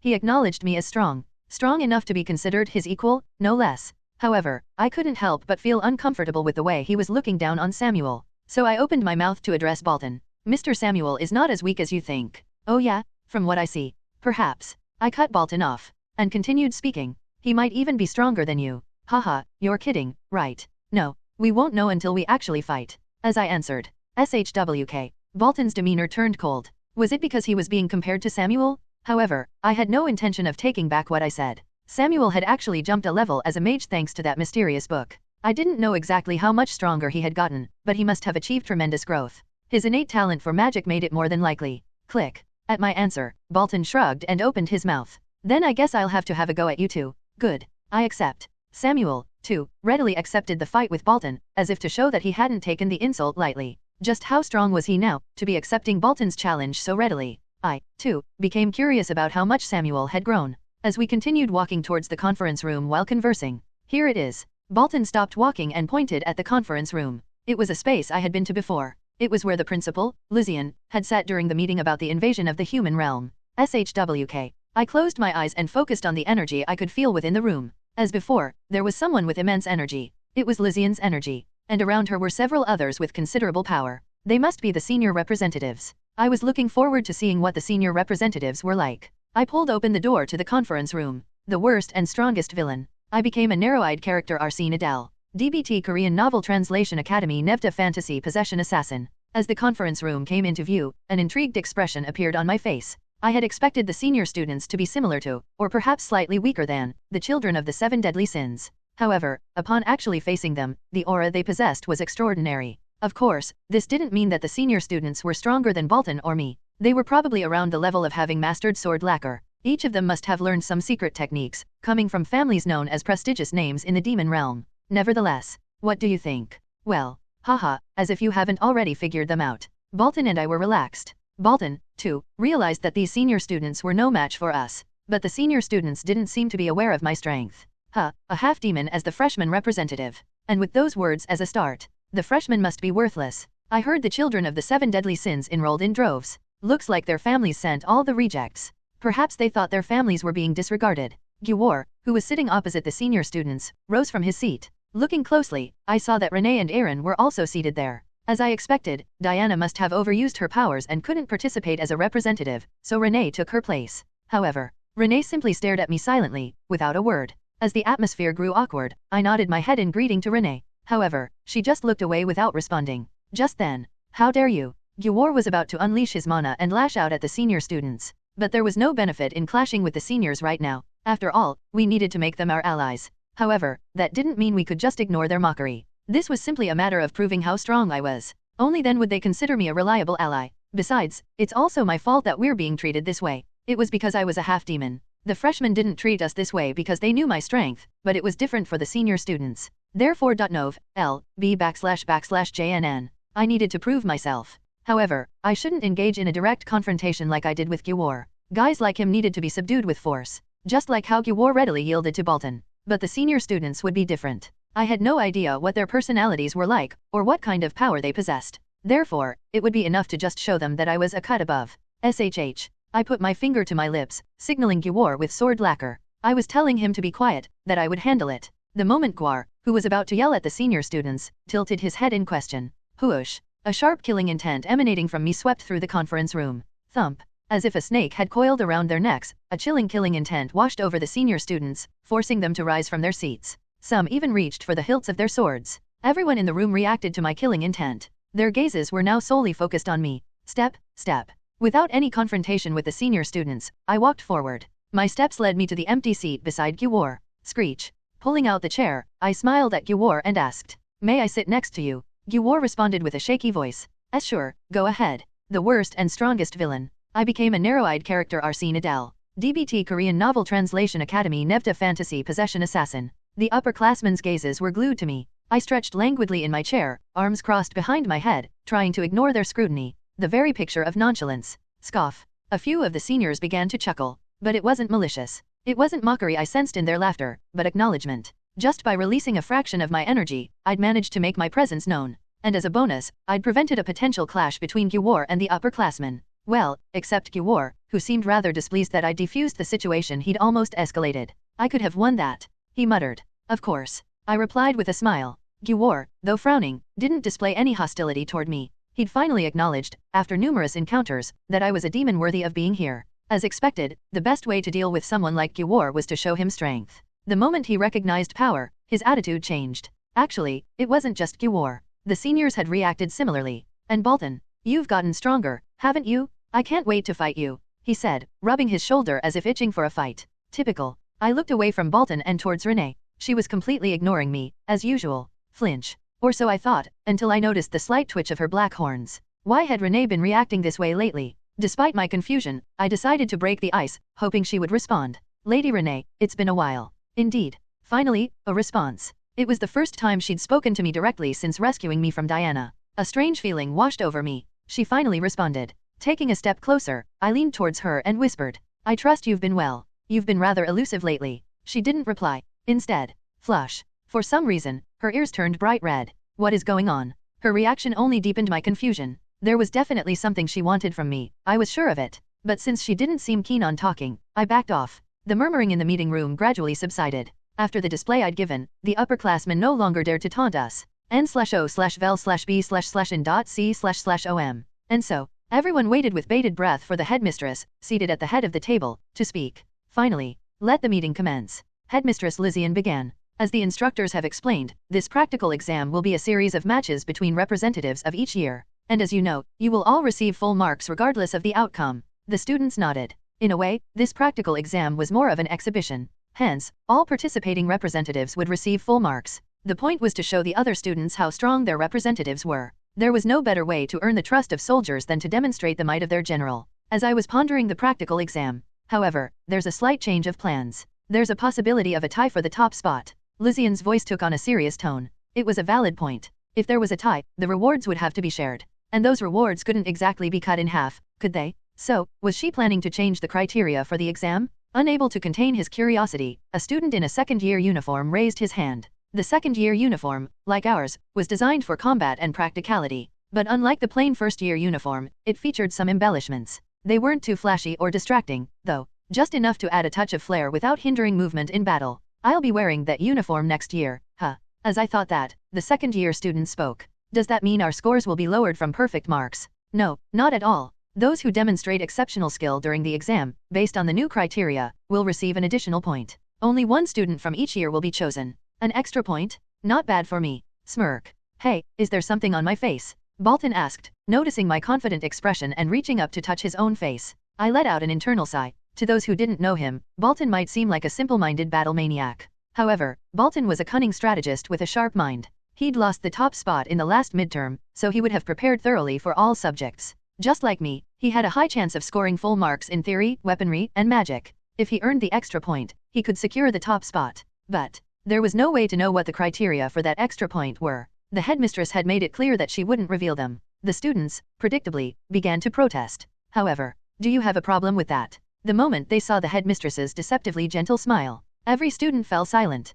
Perhaps this was another test in itself. A test of our ability to adapt and figure out the hidden criteria using our own skills. If she wouldn't tell us, we'd just have to find out ourselves. And I had just the thing to help me. The worst and strongest villain. I became a narrow-eyed character Arsene Adel. DBT Korean Novel Translation Academy Nevda Fantasy Possession Assassin. The information paper. I'd try to find the answer myself first, but if I couldn't, I could always rely on its help. It was a risky move, considering the potential price, but I was determined to claim the top spot this semester. As I was mulling this over, now, let's create the match UPS. Snap. Lucian snapped her fingers. A black box materialized in midair. There was a hole in the top. What's that for? Lucian quickly explained. I need one representative from each year to come forward and place their hand inside. So, the box would randomly determine which years would face each other. We, the first year representatives, huddled together. Who's going? N/O/Vel/B/Jn.C//OM. I'm too drained from bringing Adele here. I'll pass. I'm also too tired from staying awake. You call that tiring? Bolton chuckled awkwardly, while Aaron simply yawned. They were both just looking for excuses not to go. I sighed internally. Just then, thud. Gyuwar stood up resolutely. I'll do it. Very well, I agreed, though I wasn't thrilled about it. It was all a matter of chance anyway. It didn't matter which year we faced. As Gyuwar went to draw our opponents. What do you think the criteria for the extra point are? I asked. Too lazy to think. Aaron mumbled, burying his head in his arms. As if I expected anything from him. I turned to Bolton. I haven't a clue. He seemed just as lost. Maybe Renee knows? I glanced at her, but I don't know. She avoided my gaze, offering no insights. Looks like it's up to you-know-who. I focused my attention on the thorn on my wrist. In terms of intellect, Samuel had no equal among us. All eyes were now on him. Sigh. After a dramatic sigh, Samuel spoke. It's highly unlikely that the extra point is directly related to winning the matches. What do you mean? Isn't winning the most important thing? Bolton asked, bewildered. Samuel sighed again, as if dealing with an idiot. If the extra point was simply for winning, the headmistress would have told us.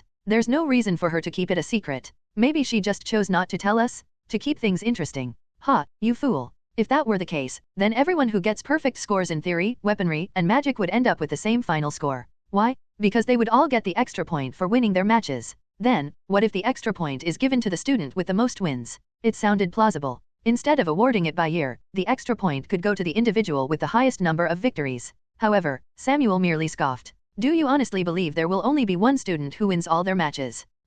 Bolton groaned, realizing his logic was flawed. In that case, Samuel, what do you think the criteria are? The headmistress did give us one clue. She said the extra point is intended for those who tie for the top spot. I don't understand. Samuel's cryptic answer only deepened my confusion. So, did that mean the extra point was only for those who scored full marks in theory, magic, and weaponry? As I pondered this, Samuel spoke again. Actually, that doesn't seem right either. Just forget it. He concluded, sounding defeated. We couldn't help but frown. He acted like he knew something, but in the end, he was just as clueless as we were. It seemed my only option was to use the information paper. I wondered what kind of price it would demand this time. Just then, everyone, your attention please. The headmistress's voice rang out, drawing our attention. 3 pieces of parchment now floated behind Lucian. The match UPS have been decided. The worst and strongest villain. I became a narrow-eyed character Arsene Adel. DBT Korean Novel Translation Academy Nevda Fantasy Possession Assassin Bonus Chapter Thanks to @friendly_nocties for subscription to Sword Lacquer tier on Ko-Fi. 3 pieces of paper floated above Lucian's head. 2 of them were open, but one remained folded. Swish dash. I shifted my gaze to the folded paper. The 2 unfolded papers bore the mark of, signifying that the teams who drew them would be facing off. Which meant the remaining one. It seems the third years have earned a bye. While this outcome might have been disappointing under different circumstances, this practical exam was more of a special event. Winning or losing wouldn't have any disadvantages. Besides, we needed to defeat every team to claim victory anyway. The only reason we were even having these matches was to give the first and second years a chance to put on a spectacular first round. As Lucian spoke, I turned my attention towards the second years. What to make of them? Each and every one of them possessed a formidable aura. There was no doubt about that. However, if you were to ask if there was anyone among them who could rival Bolton's prowess, no. Among the second-year seniors, there was no one with the ability to defeat Bolton, which meant that there was no one who could defeat me either. But that didn't mean they weren't a force to be reckoned with. And why was that? Now, let me explain the rules of the match. Because, as Lucian's following explanation made clear, this wasn't a competition that could be won simply by having one overwhelmingly strong individual. The first rule, naturally, concerned non-lethality. Under no circumstances were we to kill our opponents. From Sidon's perspective, reaching the position of class representative meant that the student was an important asset, a treasure. That was why the rule of non-lethality was put in place. And the second rule was, the match will consist of up to 5 rounds. The first team to win 3 rounds will be declared the victor. At least 3 wins were needed to advance to the next match. Even if Bolton and I secured 2 victories, if the other 3 members of our team lost, we would still be considered the losers. There were other minor rules, but they weren't anything worth paying particular attention to. And so, after going over all the rules, well then, I'll see you all in 3 days. The headmistress, with her youthful appearance, bid us farewell with a bright smile and a wave of her hand. And with that, the meeting was adjourned. Swish dash. I rose from my seat. Renee had already stood up and was walking away. Thud, thud. She quickened her pace as if trying to escape from this place as quickly as possible. I reached out towards her. Lady Renee, please wait a moment. Grip. I barely managed to grasp her arm, and only then did she stop and turn back to face me. Her expression, as always, was stiff and unreadable. And just like that, I forgot what I wanted to say to her. I was sure I had something I wanted to tell her, but neither of us dared to be the first to break the silence. As we stood there for a while, locked in a silent standoff. You're hurting me. Renee winced, her brows furrowing as she finally acknowledged the pain in her wrist. Lost in my thoughts, I had unconsciously tightened my grip on her arm, forgetting to moderate my strength. The moment I realized my mistake, I hastily apologized. Oh, I apologize. So, what is it? She brushed off my apology as if it were nothing and went straight to the point. I opened my mouth to speak, but the words wouldn't come. Flustered, I blurted out the first thing that came to mind. Are you confident about this exam, my lady? I don't know. Her expression turned frosty once more, and she turned away from me. I felt a pang of disappointment, realizing I had misstepped yet again. I stepped on a landmine. Perhaps that wasn't the right thing to say to her in this situation. But somehow, I couldn't quite recall what it was I had originally wanted to say. And so, I could only watch as Renee walked away. Lost in my complicated thoughts, I didn't notice. Thump. Until someone slung their arm around Renee's shoulders. Yeah, I was wondering about that myself. I turned to see a male student, a sneer plastered on his face, his arm still casually draped over Renee's shoulders. Her expression contorted with displeasure, but the student seemed oblivious, continuing his taunting with an air of nonchalance. Do those first years really think they can beat us? You think you newbies stand a chance against us? The student flashed a smug grin, his white teeth glinting under the light. Nov. L. B //JNN. A quick glance at his attire told me he was a second year. Grip. Ignoring his words, I reached out and grabbed his arm, the one that was still casually slung around Renee's shoulders. What the? The second-year student let out a groan, his face contorting in pain. This time, I hadn't misjudged my strength like I did with Renee. This time, I made sure he felt it. Of course, I couldn't exactly break his arm, so I made sure to apply just enough pressure to inflict pain without causing lasting damage. But, my arm. Maybe it was because I subconsciously added a bit more force than necessary, but the second-year student, the one who dared to lay a hand on Renee, was now kneeling before me, clutching his arm and whimpering. I bent down to meet his gaze, a faint smile playing on my lips. My, what a delicate scream. I don't have a penchant for listening to the cries of frail maidens, and I certainly wouldn't want to hear a grown man's shriek. You. The second-year student's eyes widened in anger, and he started to sputter a retort. But before he could utter another word, grip. I pressed a finger against his lips, silencing him, and whispered in a voice low enough for only him to hear. Next time, I won't hold back. Fear flickered in his eyes. Whether it was because of my words or the chilling tone I used, I didn't know. But the second-year student could only manage a series of frantic nods, his body trembling. That should be enough to get the message across, even to someone as dense as him. Just as I was about to let him go. First year, what do you think you're doing? The worst and strongest villain. I became a narrow-eyed character Arsene Adel. DBT Korean Novel Translation Academy Nevda Fantasy Possession Assassin. A towering figure approached us and effortlessly pulled the kneeling second-year student back to his feet. The air crackled with tension, and I straightened up, my expression hardening as I turned to face the newcomer. He's huge. I hadn't noticed it when he was sitting down, but this student had a physique that commanded attention. He radiated an aura of raw strength that was almost overwhelming. Judging by his demeanor and appearance, this was the true leader of the second years. I thought there were no strong ones.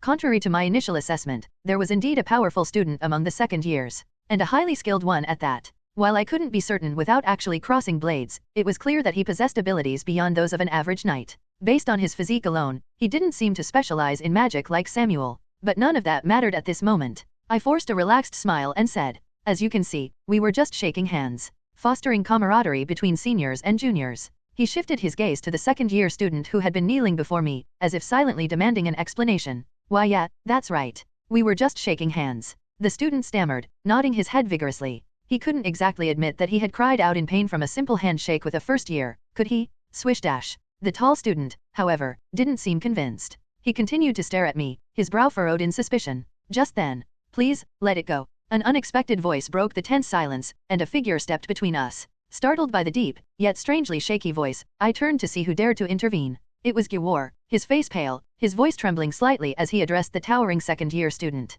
"I'll take care of this. Please, just go." Tisk. The tall student clicked his tongue, his gaze fixed on Gyawar. "Pathetic." He muttered coldly before finally turning and walking away. The atmosphere was so strange that I stood frozen, unable to speak, my gaze glued to Gyawar's face. With that, both the second and third years left the conference room, leaving only an eerie silence in their wake. It was only then that I found my voice, finally able to ask Gyawar what had been on my mind. "Do you know him?" "It's none of your business." His response was as cold and curt as the tall student's, and without another word, Gyawar turned and left the conference room. I had been about to express my gratitude for diffusing the situation, but it seemed unnecessary. He really was a man of few words, wasn't he? I tore my gaze away from the door Gyawar had just exited and looked towards where Renee had been standing. However, "She's gone?" Taking advantage of the commotion, Renee had vanished. As for Aaron, eager to return to the comfort of his dormitory, he had been the first to leave. Which meant, "Looks like it's just the two of us." That crazy bastard, provoking the second years like that. Bolton and I were the only ones left. A bright, almost predatory, smile spread across Bolton's face as he approached me.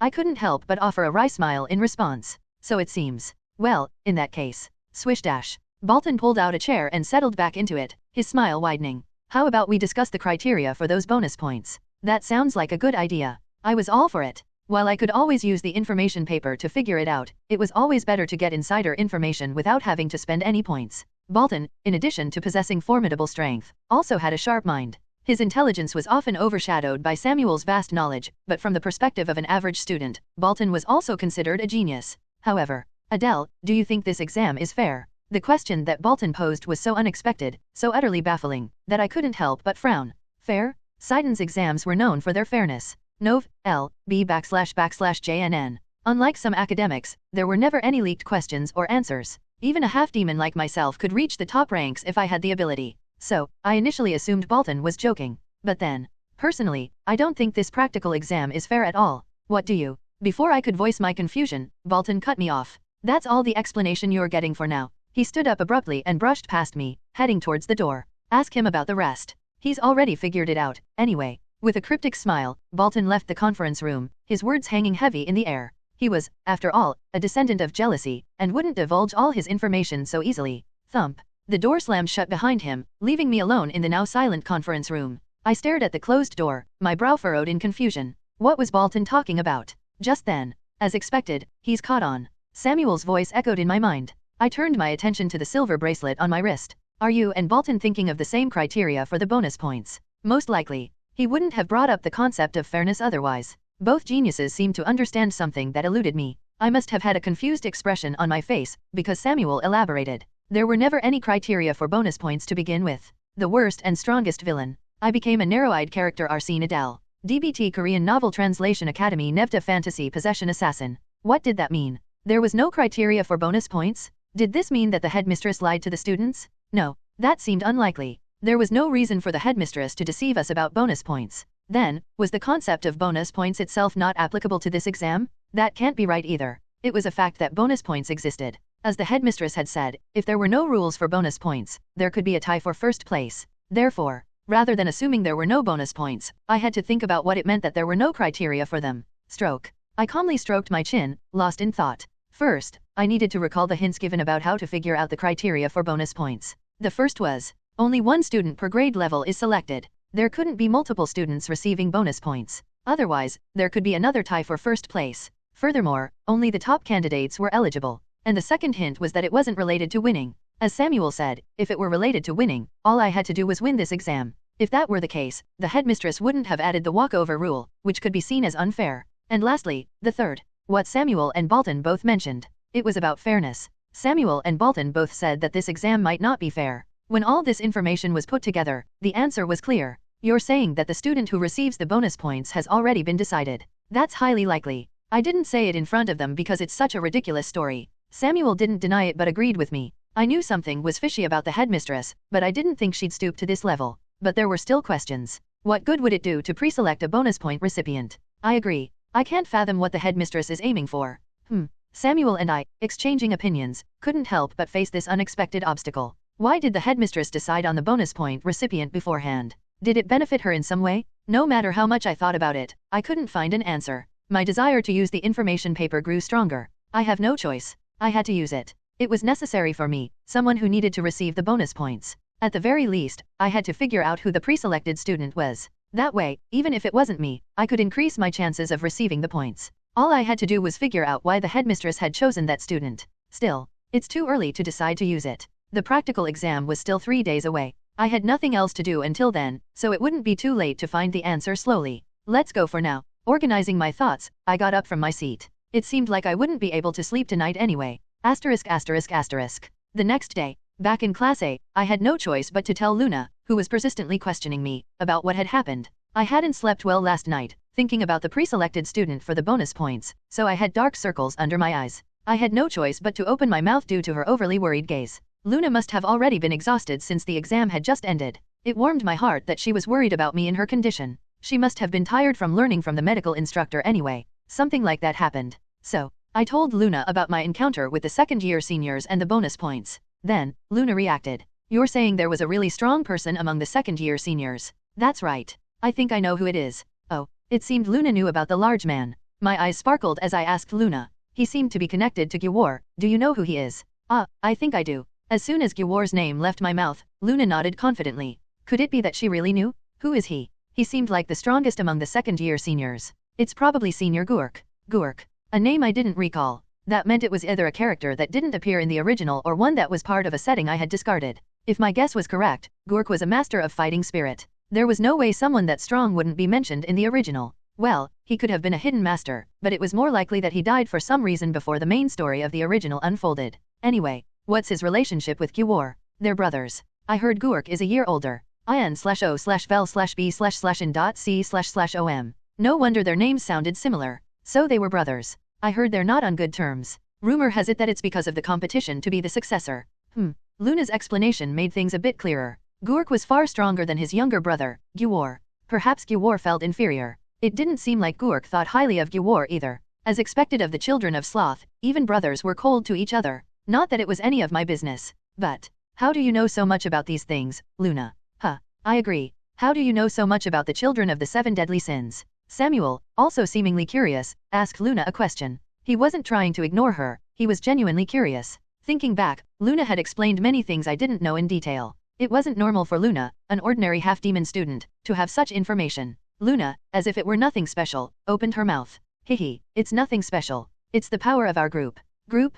Come to think of it, Luna was part of a group. The Half-Demon Alliance. A group with a very curious and concerning name. You're saying they told you this information. Yet, they share things like how not to provoke the high-ranking children, and what to watch out for so you don't get bullied. I've never given them any information. I just listen and leave. Hearing her, I felt sorry for Luna. It was a story that couldn't be heard without tears. The half-demons in this world were living such a harsh life. Feeling strangely complicated, I asked another question. You don't happen to know anything about the bonus points, do you? Sorry, I can't help you there. However, it seemed that even Luna, a member of the Half-Demon Alliance, had no information about it. In the end, I had no choice but to use the information paper. Ding dong. Just as I was dryly washing my face, the bell signaling the start of class rang. Luna returned to her seat for class, and I waited for all the classes to end. And when all the classes were over, I rushed back to the dormitory to use the information paper. The worst and strongest villain. I became a narrow-eyed character Arsene Adel. DBT Korean Novel Translation Academy Nevda Fantasy Possession Assassin.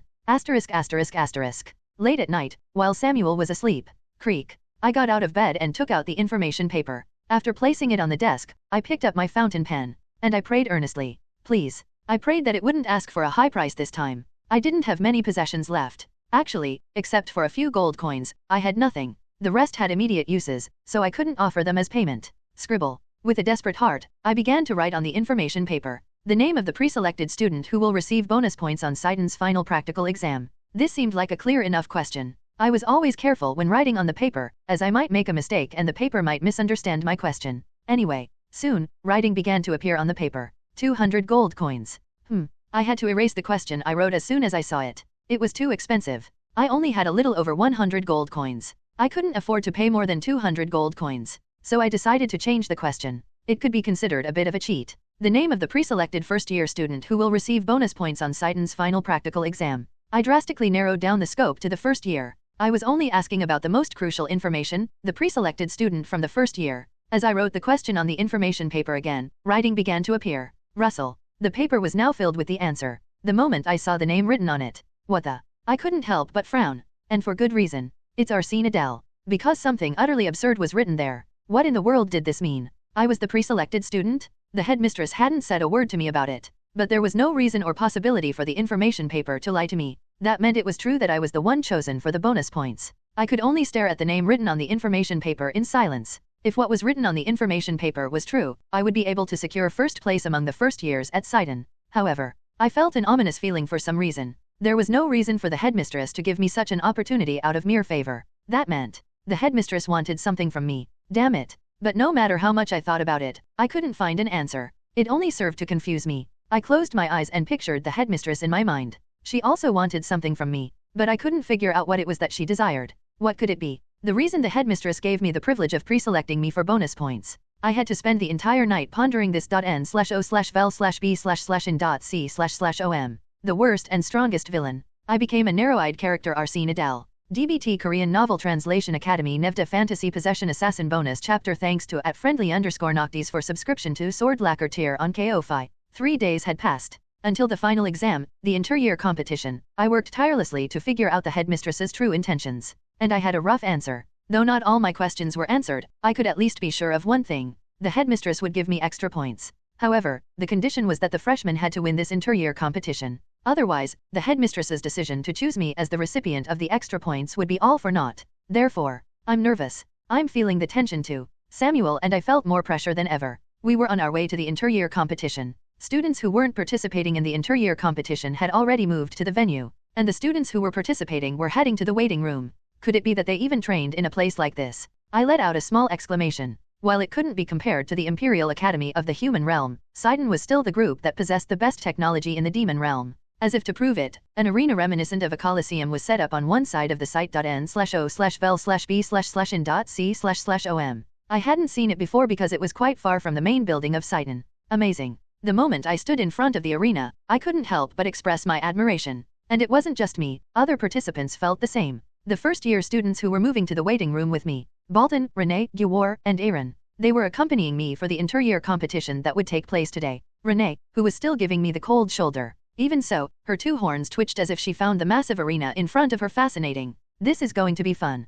My blood is boiling. Unable to control the bloodlust flowing through his body, Balton trembled. Cook. Aaron yawned as if bored even after coming all the way here, and Guwar frowned, seemingly overwhelmed by the sheer size of the arena. Well, I was also nervous. All of Citan's students would gather to watch this competition. With 300 students and dozens of instructors, including the headmistress, watching in person, it was only natural to be nervous. Squeeze. As I touched my palm, I felt cold sweat. It seemed I was still not used to being the center of attention. That's why I stayed cooped up in my room, writing. Still, I have to show them. Today, I had to prove my worth to the headmistress. Only then would I be able to get what I wanted from her. The stroke of Demon God, which I hadn't been able to use because I wasn't sure about the penalty. My plan was to get something from the headmistress that could cover for it. Swipe. After wiping the sweat from my hand on my clothes, I opened my mouth to the students following behind. Let's enter. Yeah, let's do our best today. Pat. Balton politely nodded and put his arm on my shoulder. I chuckled at his bright smile. Having Balton on our team was incredibly reassuring. Let's go. Guwar also didn't object to my words and started walking. If it were before, he would have said something like, "Don't talk to me," in a commanding tone. It seemed he now acknowledged the strength I possessed. As expected, kids these days grow through fights. What are you looking at? Renee spoke to me coldly, but she was walking next to me. And so, we entered the waiting room of the arena. The way to the waiting room was simple. We just had to take out our student IDs, undergo a simple identity check by the instructor in charge, and receive guidance. Since the passage to the waiting room was separated from the audience seats, we couldn't get a good look inside the arena. Well, it didn't really matter since we would see it soon. Thud.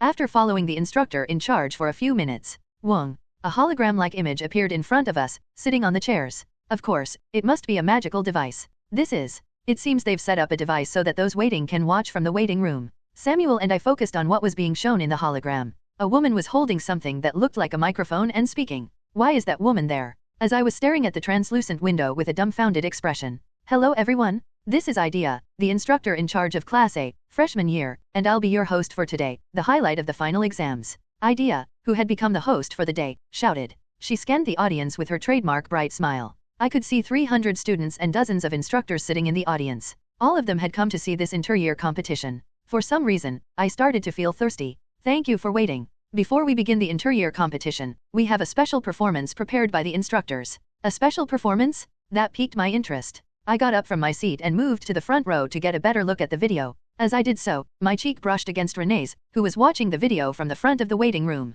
Renee just glared at me silently and then focused back on the video. Since she didn't react much, I also focused back on the video. Everyone except Aaron, the embodiment of sloth, was looking forward to the instructor's special performance. Soon, the figures revealed were. It's a collaboration stage with instructor Aries, the instructor of Class C, freshman year, and a possessor of incredible martial arts. Aries was walking onto the stage with an uncomfortable expression. Thump. And Idea jumped off the platform and entered the arena directly. And now, it's time for the instructor's exhibition match. Ooh a dash. As Idea shouted towards the audience with a bright smile, the students in the audience responded enthusiastically. A duel between Aries, who had achieved great feats during the war, and Idea. It was only natural for the students to be excited. And it was a battle between Idea and Aries, no less. For me, who was trying to gauge how strong they were, it was an opportunity to observe the combat habits of seasoned veterans. Now, the first event, the instructor's special performance, begins. Idea announced to the audience with a cheerful smile. The worst and strongest villain. I became a narrow-eyed character Arsene Adel.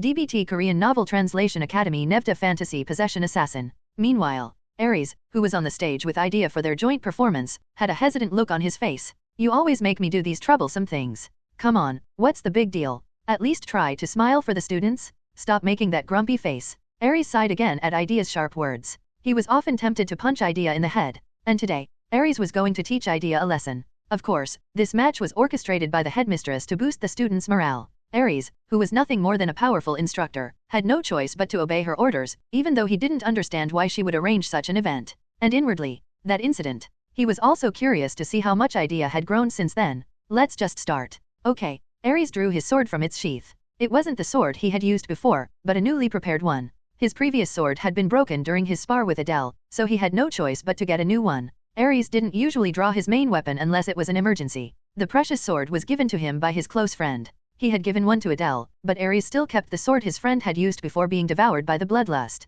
It was a sturdy sword made of excellent materials, but it didn't have any special magical enchantments. Anyway, vroom. As Aries drew his sword and released his fighting spirit, Idea stepped back 10 paces. Aries waited for her until then. He knew what Idea was about to unleash. Her unprecedented special ability. Spirits of the dead, answer my call. As Idea chanted the spell, hundreds of skeletons rose. Aries let out a gasp of admiration. Certainly impressive. Idea had become far more powerful than she was during the war. This was the moment he realized it. She had just summoned hundreds of skeletons without much effort. At her peak, she had summoned thousands of skeletons. Perhaps now, she might be able to summon tens of thousands of skeletal specters. But this was just a friendly match, so that wouldn't happen. And Aries also had to show a result worthy of the skill Idea had just displayed. However, Wong. Aries withdrew his fighting spirit. As the fighting spirit that had been distorting the space disappeared in an instant, Idea frowned and shouted at Aries. Hey, take this seriously. I am taking it seriously. However, that didn't mean Aries was going to go easy on Idea. He had simply withdrawn it to conserve his strength and for dramatic effect. Nov, L, B /JNN.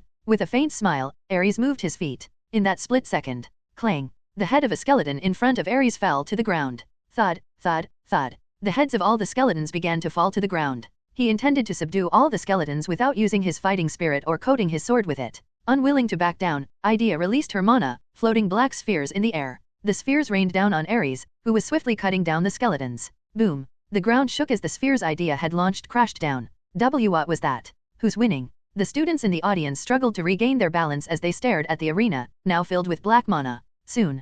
Crackle, crackle, crackle. As the black mana scattered in all directions. Smirk. Hundreds of skeletons were flying through the air around a grinning Aries. Idea was clutching her head, seemingly having lost consciousness. A moment of silence fell over the audience, stunned by the overwhelming performance. And then, a wave of enthusiastic cheers erupted. Thus began the final exam, the inter-year competition. The worst and strongest villain. I became a narrow-eyed character Arsene Adel. DBT Korean Novel Translation Academy Nevda Fantasy Possession Assassin. As I watched Ares and Ideas fight, I couldn't help but be impressed. As expected, Ares, the combat instructor, displayed extraordinary skill even without resorting to fighting spirit or sword force. Nov. L. B /JNN. His movements were purely physical, yet they were captivating enough to elicit gasps of admiration from the students. Impressive. Indeed. Gwar and Bolton, both specializing in martial arts, exchanged odd whispers as they watched Ares. Even they recognized the depth of experience reflected in Ares's every move. Moreover, Ares's display successfully ignited the audience's enthusiasm, heating up the atmosphere within the arena. Look. YAA-. The deafening roars of the Sidon students reached even our waiting room. Witnessing Ares and Ideas exchange sparked a fresh wave of anxiety within me. Will it be possible? The question gnawed at me. Could I deliver a performance that surpassed the intensity of their fight? However, whether I felt confident or not was irrelevant. This was a task I was obligated to fulfill. Lost in my thoughts, I continued to observe the captivating duel unfolding before me. Ugh, I told you to go easy on me? You're all brawn, no brain. I went easy. You're just too weak. Ugh, this is so frustrating. So frustrating. Idea, having regained her senses, was rubbing a bump on her head while Ares basked in his victory. Their banter drew laughter from the student audience. The atmosphere was a stark contrast to the tense midterm exams. It was refreshing to witness the students embracing their youthful spirit. It's bittersweet, isn't it? Samuel's voice resonated within me. A wry smile touched my lips. Though Samuel never expressed it outwardly, he harbored immense guilt for failing to protect these students. Sharing a body with him meant I couldn't escape his inner turmoil. Still, I hoped he could find some joy in this moment. It was likely the last time they'd experience such camaraderie in Sidon. This is why I shouldn't talk to block-headed seniors. Anyway, let's move on to the second match of this competition. Idea, done teasing Ares, spread her arms wide. I watched, my throat suddenly dry. The highlight of this competition? The hope of the demon realm? It's time for the inter-year battle? Unfortunately, the third years have a bye. So, we'll be having a showdown between the first and second years. Here it comes. The moment of truth. I strained my ears, anticipating the names Idea was about to announce. Finally, she called out the name of the second-year representative. From the second years, Ackerman, please step forward. Ackerman. The name was unfamiliar. It seemed even the strongest among the second years couldn't hold a candle to the figures whose reputations had reached my ears. Bolton, his competitive spirit ignited, flexed his fingers. Patience. Bolton's opponent had to be someone on par with Gwar's older brother, or someone of similar strength. Of course, the decision wasn't ours to make. YAA-. Amidst the thunderous cheers, a male student sauntered onto the battlefield, his face etched with confidence. He looked familiar. As I scrutinized him, recognition dawned. It was the same second-year student who had slung his arm around Renee's shoulders with a smug grin. The memory of his disrespectful gesture, the one I'd punished with a subtle display of force, came flooding back. I thought he would have learned his lesson. Despite meeting my gaze, Ackerman maintained his arrogant smirk. It was as if he was saying, I let you win last time. Smirk dash. He then turned toward the recording device capturing the event and flashed a triumphant grin. In that instant, I almost stormed out of the waiting room and onto the battlefield. That's infuriating. I agree. Bolton and Samuel chuckled simultaneously, sharing my sentiment. We waited with bated breath as Idea prepared to announce Ackerman's opponent. And the first-year student chosen was the sole representative of the first years, and the youngest daughter of the Bears family, hailed as the strongest among the children of the 7 deadly sins. Oh, the mention of a child of the 7 deadly sins sent another wave of excitement through the crowd. It was unprecedented for all the families of the 7 deadly sins to have their children enrolled in Sidon. Furthermore, these students had already cemented their notoriety during the midterm exams by effortlessly defeating infamous figures from the demon realm. It was only natural for the other students to hold such high expectations. Discreetly, I turned my head to observe the student Idea was about to call. Renee, adjusting the sheath of her sword, rose from her seat. Bears Renee, please come forward. The crowd erupted in cheers. Renee, seemingly bothered by the attention, brushed her hair aside with a frown. I smiled at her and said, Lady Renee, please do your best. As your escort, I cannot fight in your stead. I'm aware. Thud, thud, thud. Click. With a curt reply, she pushed open the door of the waiting room and walked out. As the door closed behind her, Bolton chuckled and remarked, I wonder how strong a Bears actually is. She seems overshadowed by Diana. My lady is the strongest. Bolton's comparison between Diana and Renee earned him a sharp glare from me. As Renee's escort, it was my duty to defend her honor, especially against any dismissive remarks. Bolton simply shrugged. Well, we'll see about that. Instead of arguing further, I turned my attention to the screen. As Bolton said, I was also curious to witness Renee's growth. I lightly touched my eyelids. In the original story, Renee was a character whose eyes of arrogance were forcibly taken by one of the protagonists and who ultimately met a tragic end. Now, I knew who killed Renee. And I had a pretty good guess about who killed the head of the Bears family. The original story never explicitly mentioned Renee's name, so I hadn't realized it at first. But after carefully retracing the plot, it wasn't that difficult to deduce. In any case, I hope she's gotten much stronger. For me to survive in the demon realm and uncover the secrets of the 6 families, the bear's support was essential. Renee needed to survive for my position as her escort to hold any meaning. With Diana already suspecting me of being Arsene's descendant, losing my backing would be disastrous. Lost in thought. There she is. The worst and strongest villain. I became a narrow-eyed character Arsene Adel. DBT Korean Novel Translation Academy Nevta Fantasy Possession Assassin. Renee walked onto the stage. The crowd erupted once more. A mixture of gasps at her beauty and anticipation for the Child of Sin's abilities filled the air. Perhaps even Renee, with her usual icy demeanor, felt a flicker of nervousness beneath her cool facade. Or so I thought. But as the camera zoomed in on her face, her expression came into clear view. Renee was smiling faintly. Why does that send chills down my spine? Having spent a significant amount of time with her, I knew that smile. It only appeared when she was both determined and amused. Just like the first time she saw me in the bear's secret realm. I had almost died that day. Begin. Idea's declaration marked the start of the match. Shing. Both contestants drew their swords simultaneously. Ackerman, locking eyes with Renee, sneered. First-year brat, prepare yourself. His eyes blazed with a desire for revenge. Renee, however, remained silent, her sword pointed steadily at him. Thud. As Ackerman launched himself at Renee, she activated her sword lacquer. Clang. In the blink of an eye, Ackerman's sword shattered into pieces. Lacking the ability to wield sword force, he was utterly defenseless against Renee's attack. However, Renee's sword didn't stop. Oh, at this rate, Ackerman's going to die. Even after shattering his weapon, Renee showed no sign of halting her attack. Just as her blade was about to pierce Ackerman's throat. Clang. Ares intervened, deflecting Renee's attack with his own sword. He growled. Do you not know the rules of the competition? Taking a life is forbidden. Renee, momentarily taken aback, stammered, gesturing toward the shattered remnants of her sword. Faulty sword.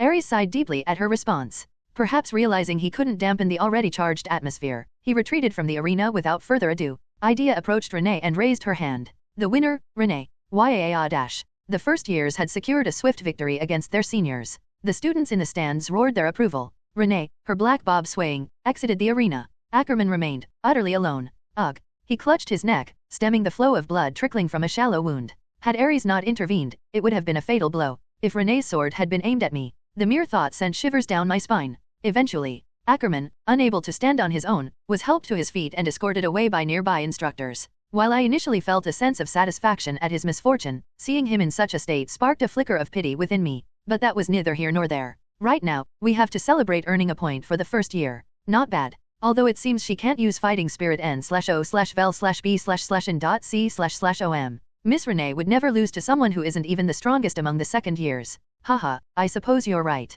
Bolton, acknowledging Renee's skill, nodded in agreement. I, too, concurred. It didn't seem like Renee had access to fighting spirit yet. Creak. As we chatted, the waiting room door opened, and Renee walked in. I rose, gently wiping the sweat from her forehead with my sleeve. Well done, miss. Flick. Renee, however, didn't respond, instead turning her head away with an irritated flick of her wrist. Sensing her discomfort, I sat back down as she reclaimed her seat. The first victory goes to the first years. Now, let's move on to the next match. The battles continued. And then, wow, this is going to be an incredible match. It's a showdown between the strongest students of the first and second years. The strongest, you say? My gaze instinctively shifted. As expected. The next match will be between Bolton and Gurk, the worst and strongest villain. I became a narrow-eyed character Arsene Adel. DBT Korean Novel Translation Academy Nevta Fantasy Possession Assassin Bonus Chapter Thanks to @botjitty for subscription to Sword Lacquer tier on Ko-Fi. The match between Bolton and Gurk.n/o/vel/b/n.c//om. The strongest representatives of each grade duking it out.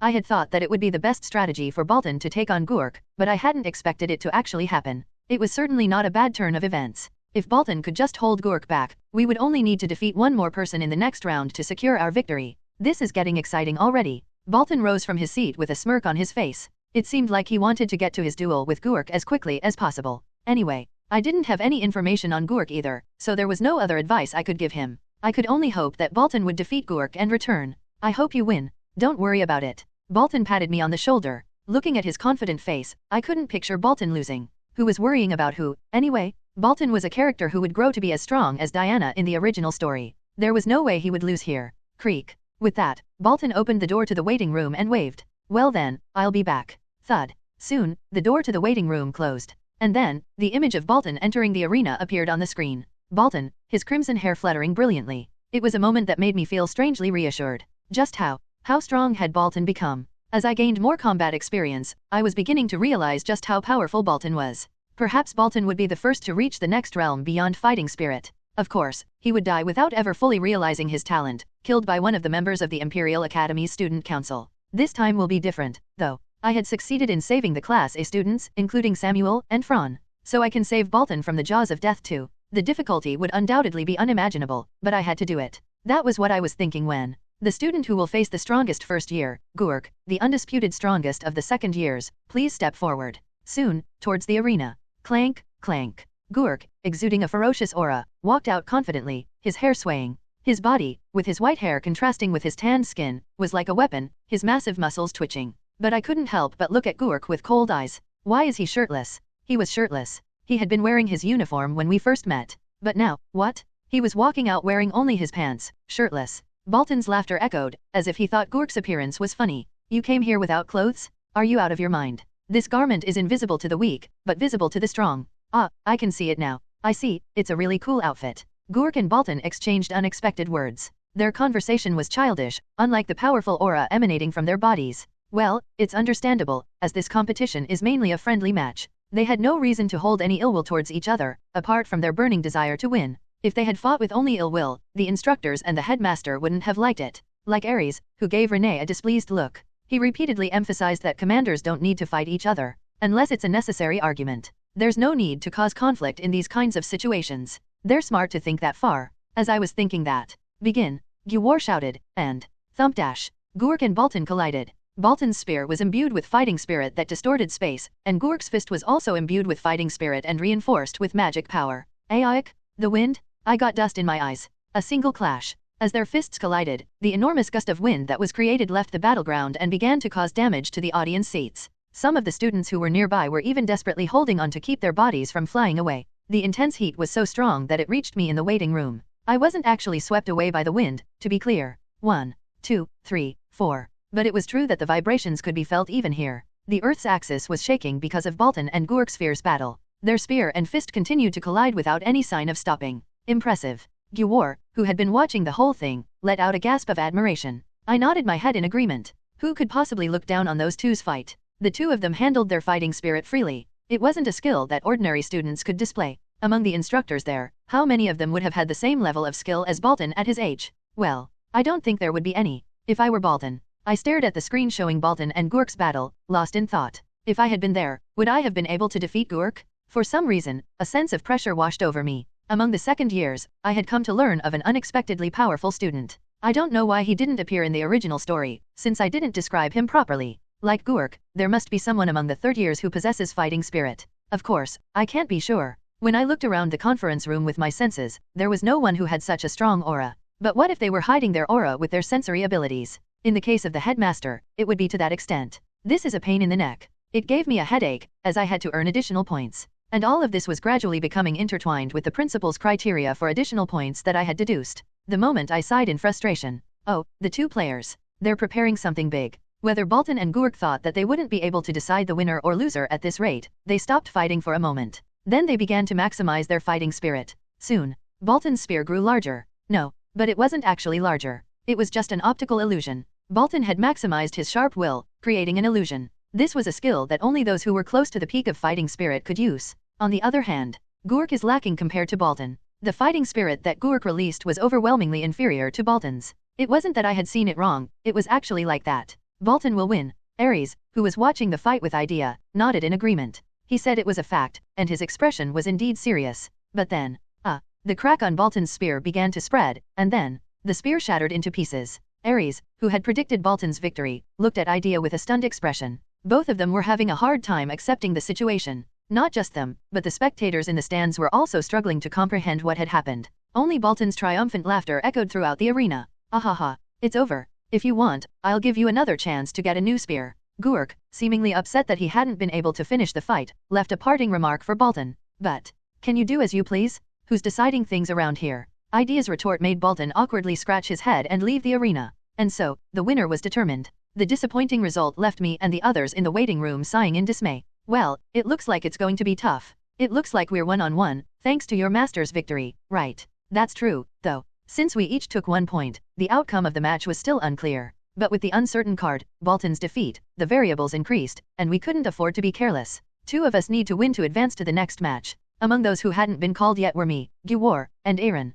If one of us loses, the remaining 2 must win in the match. But our situation wasn't good. After Bolton returned to the waiting room, the subsequent battles. But after that, our situation took a turn for the worse. Right after Bolton returned to the waiting room, the battles continued. The winner of this battle is Aaron. Another first year has defeated a second year. We managed to secure our first victory point. Thanks to Aaron, who had always complained of fatigue, unexpectedly performing well, we earned a victory point. However, student Gyuwar, he has lost. With this, the first and second years have each earned 2 victory points. With Gyuwar's defeat to a second year, it was a tie once again. In the end, I had to participate in the last match myself and secure a victory. My hands were trembling, and I felt a cold sweat rising up my esophagus. Now that only the last match remains, the pressure must be immense, wouldn't you say? I agree. But I wish they would hurry up and get on with it. The more time passed, the more my anxiety grew. From the second year, student hoes will be appearing. And from the first years, the only half-demon among the students participating in this year's grade competition.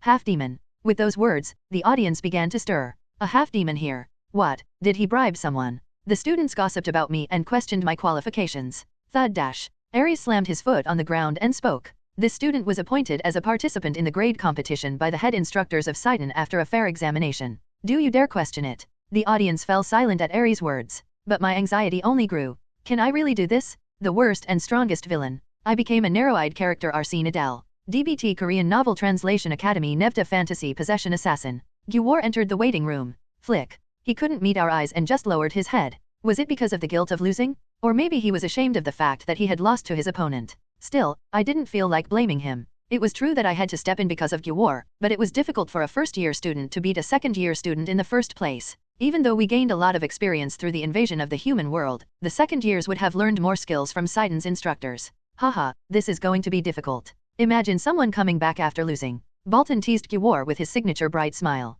Seeing him like that, my fists clenched naturally. So Bolton didn't lose. It was different from Gyuwar, who lost because of the difference in their powers, but I felt even more betrayed because he was so sure of his victory. But it wasn't just the 2 of them to blame. Since it's come to this, there's no choice but to step up. Sigh. I let out a small sigh. The screen already showed the second-year student on the stage, and the audience booing at me too. Aries had silenced the uproar, but he couldn't hide the audience's hatred for half-demons. I understand. As the creator of this world, as a descendant of Arsene, it was like a karma that I had to bear forever. Half-demons were the ones who massacred them more than anyone else from their point of view. So it's no wonder they hate half-demons right now. But that relationship must be improved. Because I am the only one who can prevent the tragedy that will happen in the demon realm. And in that process, the help of the demons was essential. Therefore, I have to show them the criteria for the extra points that the headmaster had set. It was proof. And the stage of that proof was open only to me, Arsene Adel. The information paper informed me that I was the nominee for the extra points. And the word fairness that Bolton and Samuel had in common.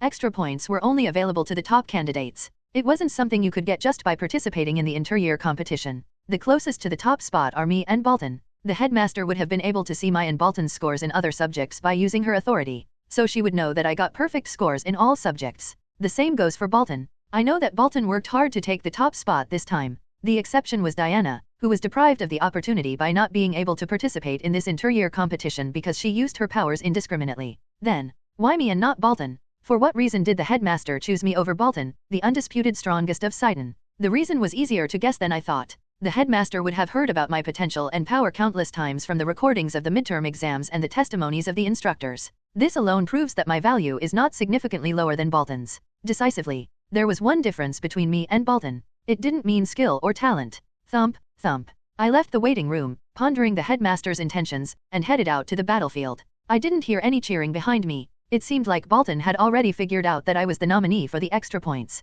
Only Renee was looking at me with an indifferent expression, slightly worried. And finally, representing the first years, and the pride of our class A, Adele is on the field. Idea's voice and the students' cold gazes poured out towards me. This was the difference between me and Bolton, and the reason why the headmaster chose me. Race. The headmaster chose me because this body, am a half-demon.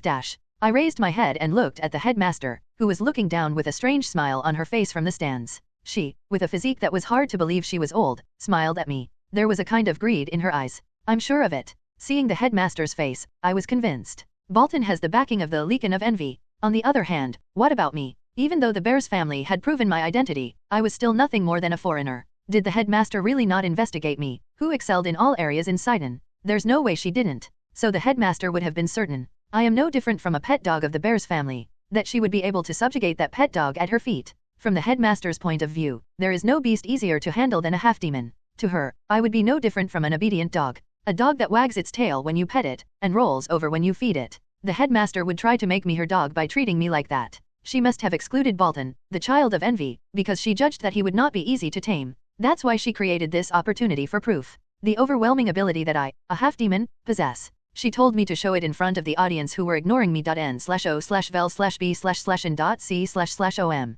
In other words, this test was the first bone thrown to the dog. However, I couldn't just eat the food the headmaster gave me. In the original story, the headmaster is the one who assists the next demon king, Diana. In other words, the headmaster is on the side of Diana, who harbors endless hatred for Arsene. So if it was revealed that I was a descendant of Arsene, she would definitely abandon me, who was raised as a hunting dog. So, I can't be eaten. The one being eaten. It shouldn't be me, it should be her. If she had prepared boiling oil to boil the dog, I would gladly go into the pot. And I'll break the pot and scatter the hot oil everywhere. The one being used. It won't be me, it will be her. I am not a dog. I gave the headmaster an emotionless look. Access 5 advanced chapters with the position exchange ITI. The worst and strongest villain. I became a narrow-eyed character Arsene Adel. DBT Korean Novel Translation Academy Nevda Fantasy Possession Assassin. But I knew it myself. That my eyes held darkness even in broad daylight. And within it, a radiant energy resided. I was standing there thinking such thoughts. When I turned my gaze to look at my opponent, the face of a male student with a sneer came into view.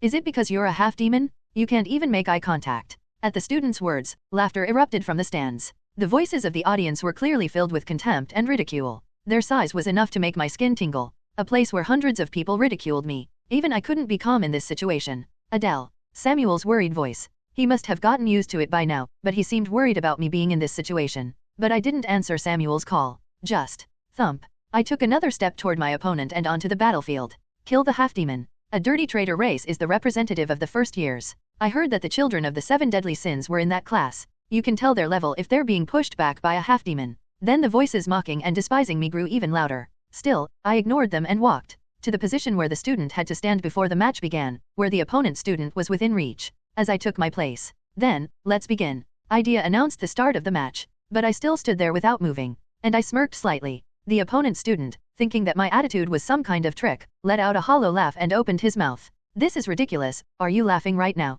I didn't answer the opponent's loud question. Even though a significant amount of time had passed since the match started, we were just facing each other. Did the opponent think that my attitude was some kind of trick? Oh, the mongrel isn't answering. He provoked me as if ignoring me. At this, the students in the stands burst into laughter. Until then, I stood still, not moving. Instead, snap.n/o/vel/b/n.c//om. I raised one hand. Flinch. The opponent, thinking I was about to unleash some kind of technique, shrugged his shoulders once. However, when nothing happened, he scoffed at me again. At the same time, the voices of the students booing at me began to grow louder. The spark grew bigger and spread to the half-demon students in the stands. Not only me, but angry gazes poured out towards them as well. When the voice was at its loudest, snap. I spread my index finger from the hand I was holding and put it to my lips. The murmur of the Sidon students didn't stop until then. However, what? Why aren't they fighting? Starting with the voice of someone throwing. 1, 2, 3, 4. As the murmur of the students began to die down. Finally, only silence remained in the stands.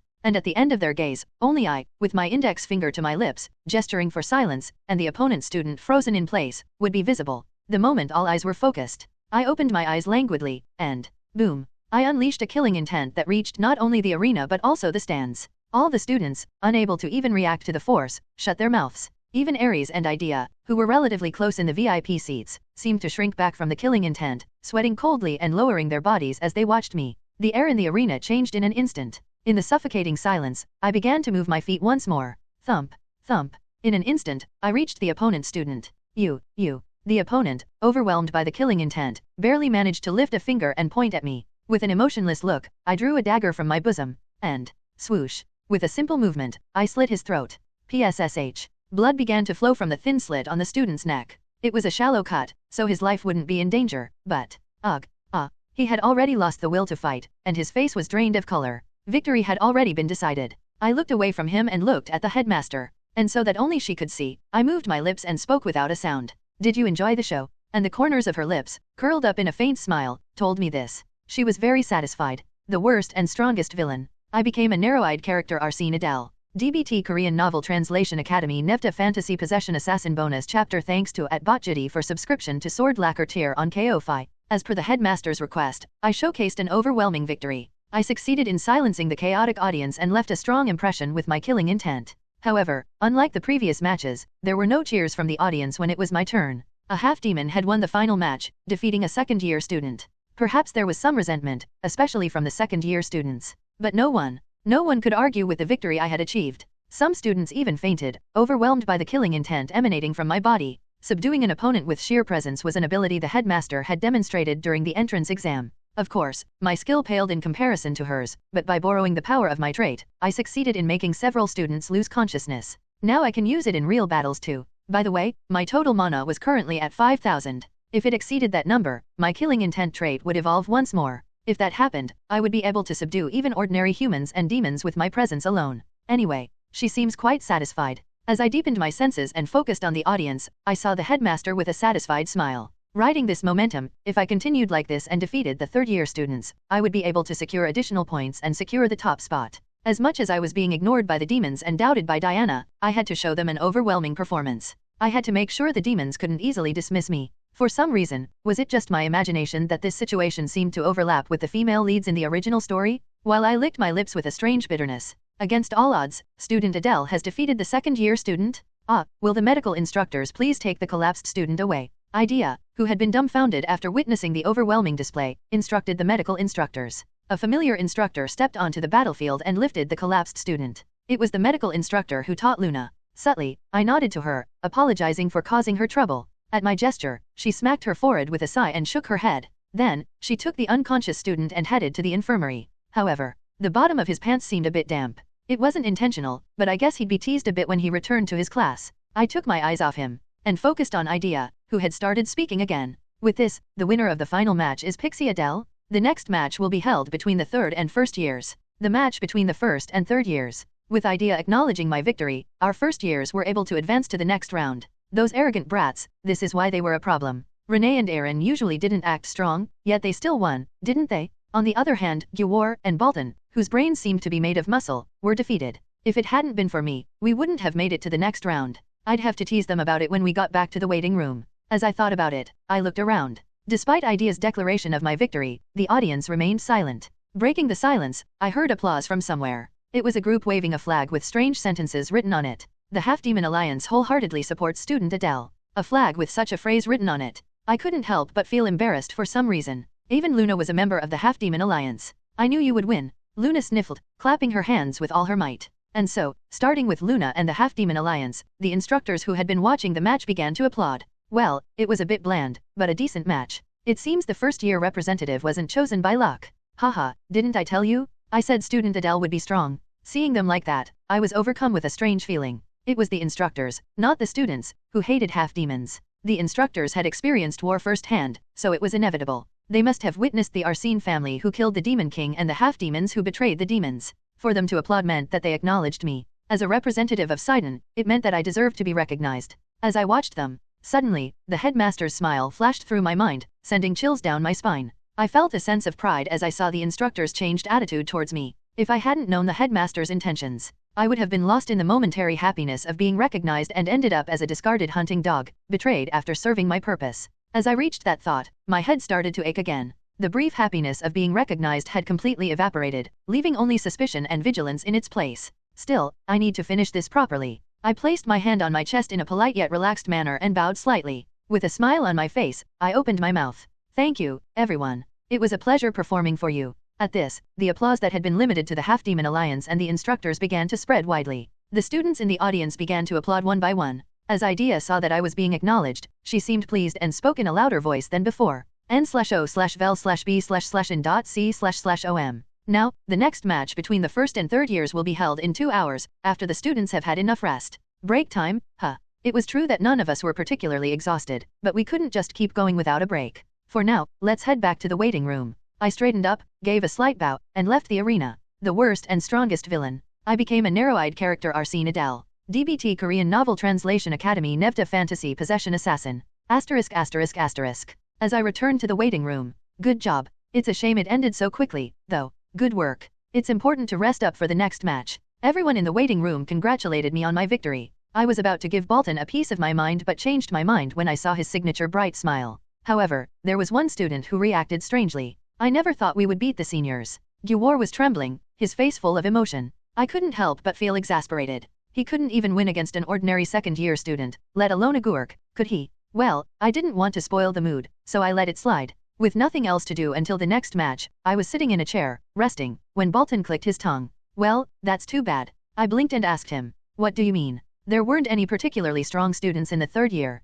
Ah, there was one, but she specialized in magic. He meant it wasn't his cup of tea. Bolton enjoyed wielding weapons and wasn't interested in magic. It didn't mean he wasn't talented in magic. He just wasn't interested. So that was it. I thought back to the meeting room. Those who trained their bodies had a unique strength that emanated from them. But mages were adept at concealing their mana. That's probably why I hadn't noticed it easily. Of course, I could have noticed it right away if I had concentrated on my senses, but the meeting room had been so chaotic that I hadn't noticed. Well, there was no way Bolton would make a mistake in this match anyway. He had lost before because of a mistake, but there was no way he would make the same mistake twice. Bolton hated losing more than anything. Even now, he was pretending to be relaxed, but the fact that he had lost so pathetically must have been bothering him. I wouldn't be surprised if he challenged the Gurk to a rematch after the competition. More importantly, what is this ominous feeling? I had clearly met the headmaster's expectations, so everything should be fine. But for some reason, I felt a sense of foreboding creeping up on me. As I was pondering the reason for this feeling, the final match you've all been waiting for. The match between Sidon's highest-ranking third-year students and the first years will now commence. Dash. The roaring cheers of the audience erupted from the screen in the waiting room. While I was lost in thought about the ominous feeling, time had flown by. The audience's excitement was even more intense than during the match against the second years. As expected, the response is huge since it's a match between the highest-ranking third years and the lowest-ranking first years. It seems so. This final match was of great interest to the students of Sidon. The first years included many children from the 7 families representing the demon realm, and the third years, who could be called the elders of Sidon. Since it was a match between the two, it was only natural for them to be interested. I wonder who's up first. Bolton looked at Idea on the screen, who was about to announce the participants. Idea had finally called out the first participant. First, I'll announce the first-year participant. The first up is student Gyuwar. Thud. Gyuwar sprang to his feet. It was as if he was determined not to make a mistake this time. I'll definitely win this time. His spirit was extraordinary. Maybe I should have faith in him this time. There was no point in discouraging him when he was so determined. I wish you victory. Humph, don't worry about me. Thump, thump. Gyuwar walked out of the waiting room, his knees firm. And with Idea calling out the name of the opposing student, the match began. However, student Gyuwar, he's been defeated again. Gyuwar achieved the remarkable feat of achieving 2 consecutive losses in this tournament. And this time, he was so badly beaten that he had to be carried out on a stretcher. His opponent wasn't a powerhouse who had mastered fighting spirit like Bolton had, but he could manifest sword lakwar. Bolton scratched his head awkwardly at the sight. Haha, I'm sure he was weak. Gyuwar is even weaker. It seemed there was a discrepancy between Bolton's standard of strength and the general perception of what constituted a strong fighter. The medical instructor's face was pale, probably because it was physically demanding to carry Gyuwar's large body. And next up, the following matches featured Renee and Aaron.N/O/Vel/B/in.C//om. Renee won her match, but seeing that his opponent was formidable, Aaron declared forfeiture. Was he crazy? Well, I could understand why Aaron felt no need to win this match, but this meant that we had to win all the remaining matches. And so, the student who was finally called was Adele, you're up. It was my turn to step up. I got up from my seat and roughly brushed my face. Did they want to see more? It's only been a little while since the last match. Still. Well, it wasn't like I couldn't do it. The worst and strongest villain. I became a narrow-eyed character Arsene Adel. DBT Korean Novel Translation Academy Nevda Fantasy Possession Assassin. After my name was called, I stepped onto the stage. Whispers rippled through the stands where the other students sat. I thought I'd proven myself sufficiently, but not all doubt had been erased. Perhaps it was because my previous match had ended so pathetically. Nov. L. B/JNN. My opponent had fainted in an instant. I wonder if I can manage it this time. I scratched the back of my neck. I had a feeling this match wouldn't be so easy. My opponent was the student Bolton had mentioned before, the one who used magic. Adele, be careful. Even Samuel had gone so far as to warn me. For Samuel, who was clueless about magic, to say that meant this opponent was no pushover. And that opponent was now standing before me. I had finally arrived on stage. My opponent was already in position, focusing. I raised my gaze to look at the student I would be facing. A female student with long, pale yellow hair stared back at me, clutching a wooden staff. As we stood facing each other, Idea's voice rang out, heightening the tension. Thank you for waiting. In this match, we have a clash between the strongest mage of the third year, Carolee, and the suspiciously strong half-demon student, Adele. The crowd erupted in cheers at the mention of Carolee's name. The reaction was incredibly enthusiastic. Carolee was not only considered the strongest in the third year but was also beautiful. It was no wonder the reaction was so intense. As if reveling in the roar of the crowd, Carolee began waving her hand, which only ignited the students further. Did Lady Carolee just look at me? Hey, snap out of it. She wasn't looking at you. Then who was she looking at? She was definitely looking at me. Listen, Lady Carolee was looking at me, not you. Some students even started throwing punches at each other because of Carolee. She's not even that pretty. Well, Carolee was indeed beautiful. How should I describe her? She was just too flashy. Her flowing, light yellow hair had an aristocratic air about it, and her tall, well-proportioned figure made her stand out. But I still couldn't understand why the reaction was so extreme. She wasn't my type at all. Idea, watching the reactions to Carolee with amusement, spoke up. As expected, Carolee's popularity is incredible. As the representative of the third years, could you share your thoughts on this match? A sudden interview request. Carolee, seemingly flustered, cleared her throat and began to speak. Hello, everyone. I am Carolee, the class president of Class B, third year, of Sidon. Her ears were slightly red as she spoke shyly. That was kind of cute. Or maybe not. The cheers from the stands only grew louder. Some female students even fainted, overwhelmed by the moment. Just who is she? Unable to contain my bewilderment, I ended up asking Samuel. So many things had happened that I hadn't had the time to catch up on Sidon's internal affairs. I had no interest in the graduating third-year students, to be honest. That's why I was trying to find out through Samuel. Well, you could say she's a celebrity in Sidon. I hear she possesses magical abilities that surpass even the instructors, and she's quite popular due to her bright personality. Well, we're not exactly close, but I don't think anyone would believe you if you said you didn't have friends, Mr. Samuel. This brat. Haha, just kidding. I quickly changed the subject, sensing Samuel's genuine annoyance. To be fair, it was a bit of a stretch to say Samuel didn't have any friends. He definitely had more than I did. Anyway, still, I don't think that's enough to explain her popularity. I, too, felt the need to gain the students' support, so I wanted to know what made Carolee so popular. I couldn't understand it. No matter how talented she was in magic, how attractive she was, or how good her personality was. On second thought, I guess it makes sense. Right. I immediately nodded in agreement. Even in the human world, people made a living just from being attractive. Add to that her other perfect qualities, and it was no wonder ordinary students couldn't help but adore her. Still, seeing her like this made something inside me boil. I've worked so hard, and I've never received this much support. As I was making a disgruntled face. Well, I want to show everyone the strength of the third years in this match, and I'm also eager to see the skills of my juniors who will be protecting the demon realm with me in the future. But rest assured, I will be taking this match very seriously. Carolee gave Idea a textbook answer. Some male students in the stands began to shed tears of passion.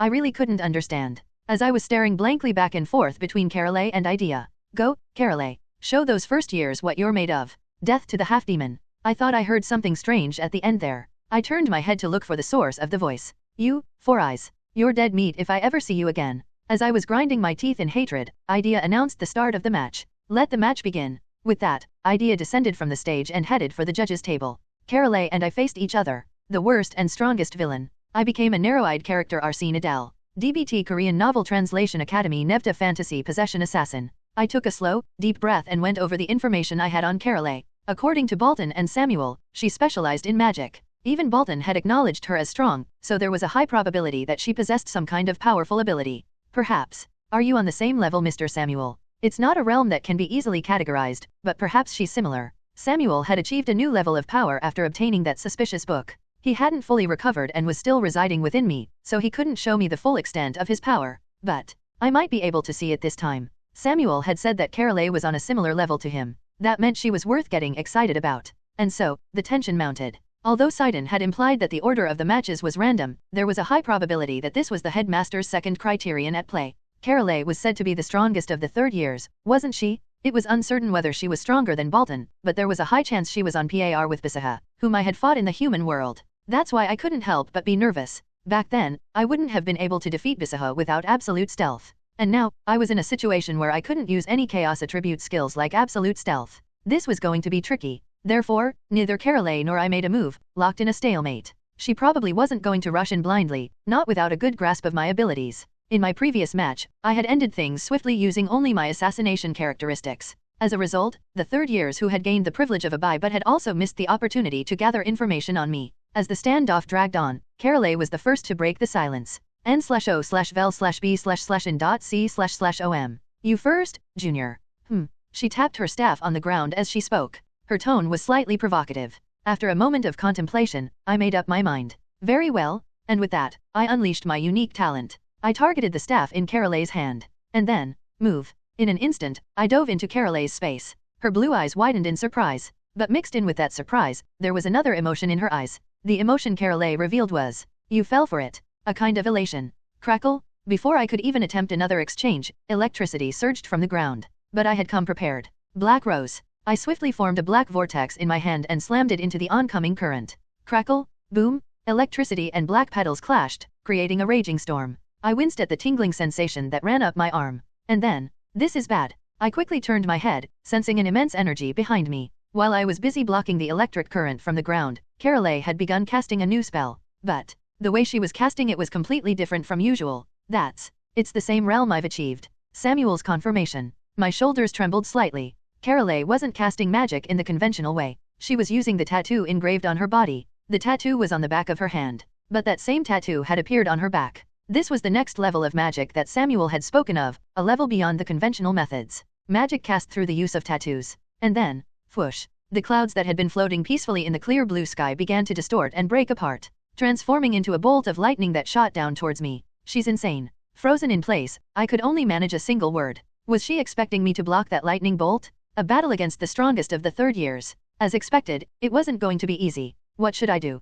Position exchange had leveled up, drastically reducing its time. But using both Black Rose and position exchange simultaneously was no easy feat. And the electric current from the ground showed no signs of stopping. What was I supposed to do? The worst and strongest villain. I became a narrow-eyed character Arsene Adel. DBT Korean Novel Translation Academy Nevda Fantasy Possession Assassin Bonus Chapter Thanks to @Mash and @Kokoichi for subscription to Eye of Arrogance tier on KO-Fi. A bolt of lightning, unleashed by Carolay, hurtled towards me. My mind raced, desperately searching for a solution, but none came. My first thought was to defend myself using Samuel's thorns, but I immediately dismissed it as unwise. And so, stop. I halted Samuel, who was about to deploy his thorns to protect me. This was a test meant solely for me. If Samuel intervened, just like during the written exam, there would be consequences. Instructor Hebram might not have noticed Samuel's assistance then, but Ares, Idea, and even the headmaster were present now. They would undoubtedly realize Samuel was helping me. Did he understand my intentions? The thorns near my wrist trembled for a moment before receding. Thud. Carolay's lightning pierced my side, missing my vitals by a hair's breadth. Excruciating pain, followed by a searing numbness, washed over me. The lightning bolt hadn't just passed through me, it had left behind an electrical current that ravaged my insides. Cough. A mouthful of dark, metallic blood erupted from my lips. Simultaneously, the black rose that had begun to unfurl from my hands successfully blocked the lightning bolts erupting from the ground. The moment I confirmed this, I leaped away from Carolay. As I looked up again, I saw her already preparing to cast another spell. She was a formidable opponent, far exceeding my initial expectations. Had my focus on the Imperial Academy in the human realm blinded me? I hadn't even considered the possibility of strong individuals existing in Sidon. But it's not over yet. Clench. Clutching my bleeding side, I muttered to myself, my expression resolute. I never anticipated an easy victory. In fact, Carolay's abilities countered mine perfectly. My strength lay in closing the distance with my position exchange ability and delivering a swift strike. However, approaching Carolay, who radiated electricity from her entire body, was no easy feat. Even if I swapped positions with her accessories or clothes, it was clear I would be the one at a disadvantage. Moreover, dozens of protective barriers shimmered around her. She came prepared. Just as she had declared before the duel, Carolay had undoubtedly prepared countermeasures against me. To think she would go this far. Perhaps, just like me, Carolay was also a student the headmaster favored. She wasn't a child of the 7 deadly sins, making her an ideal pawn. Regardless, I need to find a way. Her electricity was lethal even with the slightest touch. I needed an ability that could bypass her defenses while evading her attacks. Unfortunately, my arsenal lacked such a convenient tool. Furthermore, I was burdened with the extreme penalty of my sealed abilities. First, my primary position Excagni ability was sealed. While I could potentially utilize it in this situation, it was not the right time. Second, my absolute stealth remained sealed as well. Using it here would undoubtedly raise suspicions among the observing students and instructors. Besides, it was my trump card, best saved for dire situations. And lastly, the bleeding is getting worse. Blood continued to flow from my wound at an alarming rate. If this continued, I might genuinely die. As I forced myself to maintain a stoic expression, Carolay spoke. How about surrendering? You look like you're struggling. Rather than that, how about you spare a cute junior? Ms. Carolay's reputation will follow you even among us first years. Sorry, but I don't think that's going to happen. That's unfortunate. Carolay's response was curt and dismissive.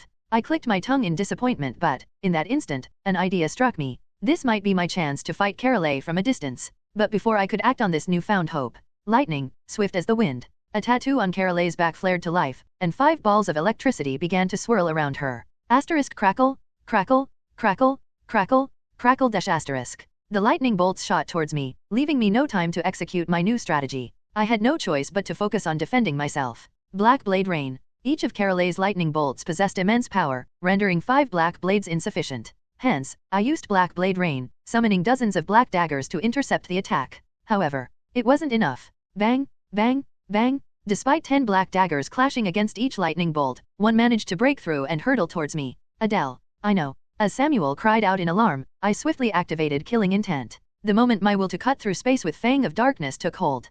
Whoosh. Killing Intent began to slice through the lightning bolt Carolee had unleashed. However, unlike Fighting Spirit, my Killing Intent wasn't yet perfected. Furthermore, Carolee was a formidable mage who had surpassed her limits. In terms of raw power, she was on par with Samuel, who had grown stronger through the book, or even the combat instructors. Consequently, the severed lightning bolts scattered in all directions, and a few fragments struck my knee. Thud. My legs gave way, and I collapsed to the ground. I gritted my teeth, enduring the pain. Damn it. My lack of experience fighting mages had led me to this predicament. If only I had learned more about countering magic from Samuel. There's still a chance. It was too early to give up. Fortunately, the black blades had weakened the lightning bolt, preventing it from piercing my knee entirely. It was excruciating, but bearable. I had to get up. If I remained down, I would gain nothing from this defeat. Scoot. I quickly pushed myself back to my feet and focused my senses. That's when I heard murmurs from the spectator stands. As expected, it seems like that was just luck. But some students fainted from that attack. Well, he just had a flashy entrance, that's all. The tide was turning. The recent exchange had led some to doubt my abilities. I glanced at the headmaster, but her previous amusement was gone, replaced by an indifferent gaze. Sigh. Did she want to see more? I certainly hoped this display had satisfied him. Among the long-range techniques at my disposal, there was one that stood out as the most powerful. However, it was untested in actual combat, so its true potential remained unknown. But I had no other choice. It was do or die. As I wiped the sweat from my brow, preparing to unleash my final attack, Carolee spoke, her voice laced with concern. Junior, are you sure you don't want to surrender? You don't look so good. Thank you for your concern, but I don't think I'll be losing just yet. Are you sure you're all right? She easily brushed off my provocation. I had expected some reaction, any reaction, but she remained unfazed. She was an incredibly strong-willed woman. It seemed those with a cheerful disposition and bright smiles were often the most formidable. Carolee seemed convinced of her victory. She likely believed that no matter what I tried, I couldn't overcome the gap in our abilities. However, one strike is all I need. I pointed my index finger at Carolee and declared. Indeed, a single attack was all it would take to defeat her. Well, it was an ability I could only use once, but still. Carolee, however, seemed skeptical. You think you can do that? What's stopping me? I'll gladly show you. I responded to her question with a shrug and a confident smirk. As I said, all I had to do was show her. However, if Carolee decided to attack me with magic right now, the duel would be over before it even began. And I would be the loser. I needed her cooperation. How about we make a bet? A bet? Now. Carolee's brow furrowed in confusion. It was understandable. She had been toying with me this entire time, and now I was suddenly proposing a bet. Seemingly amused by the turn of events, Idea chimed in.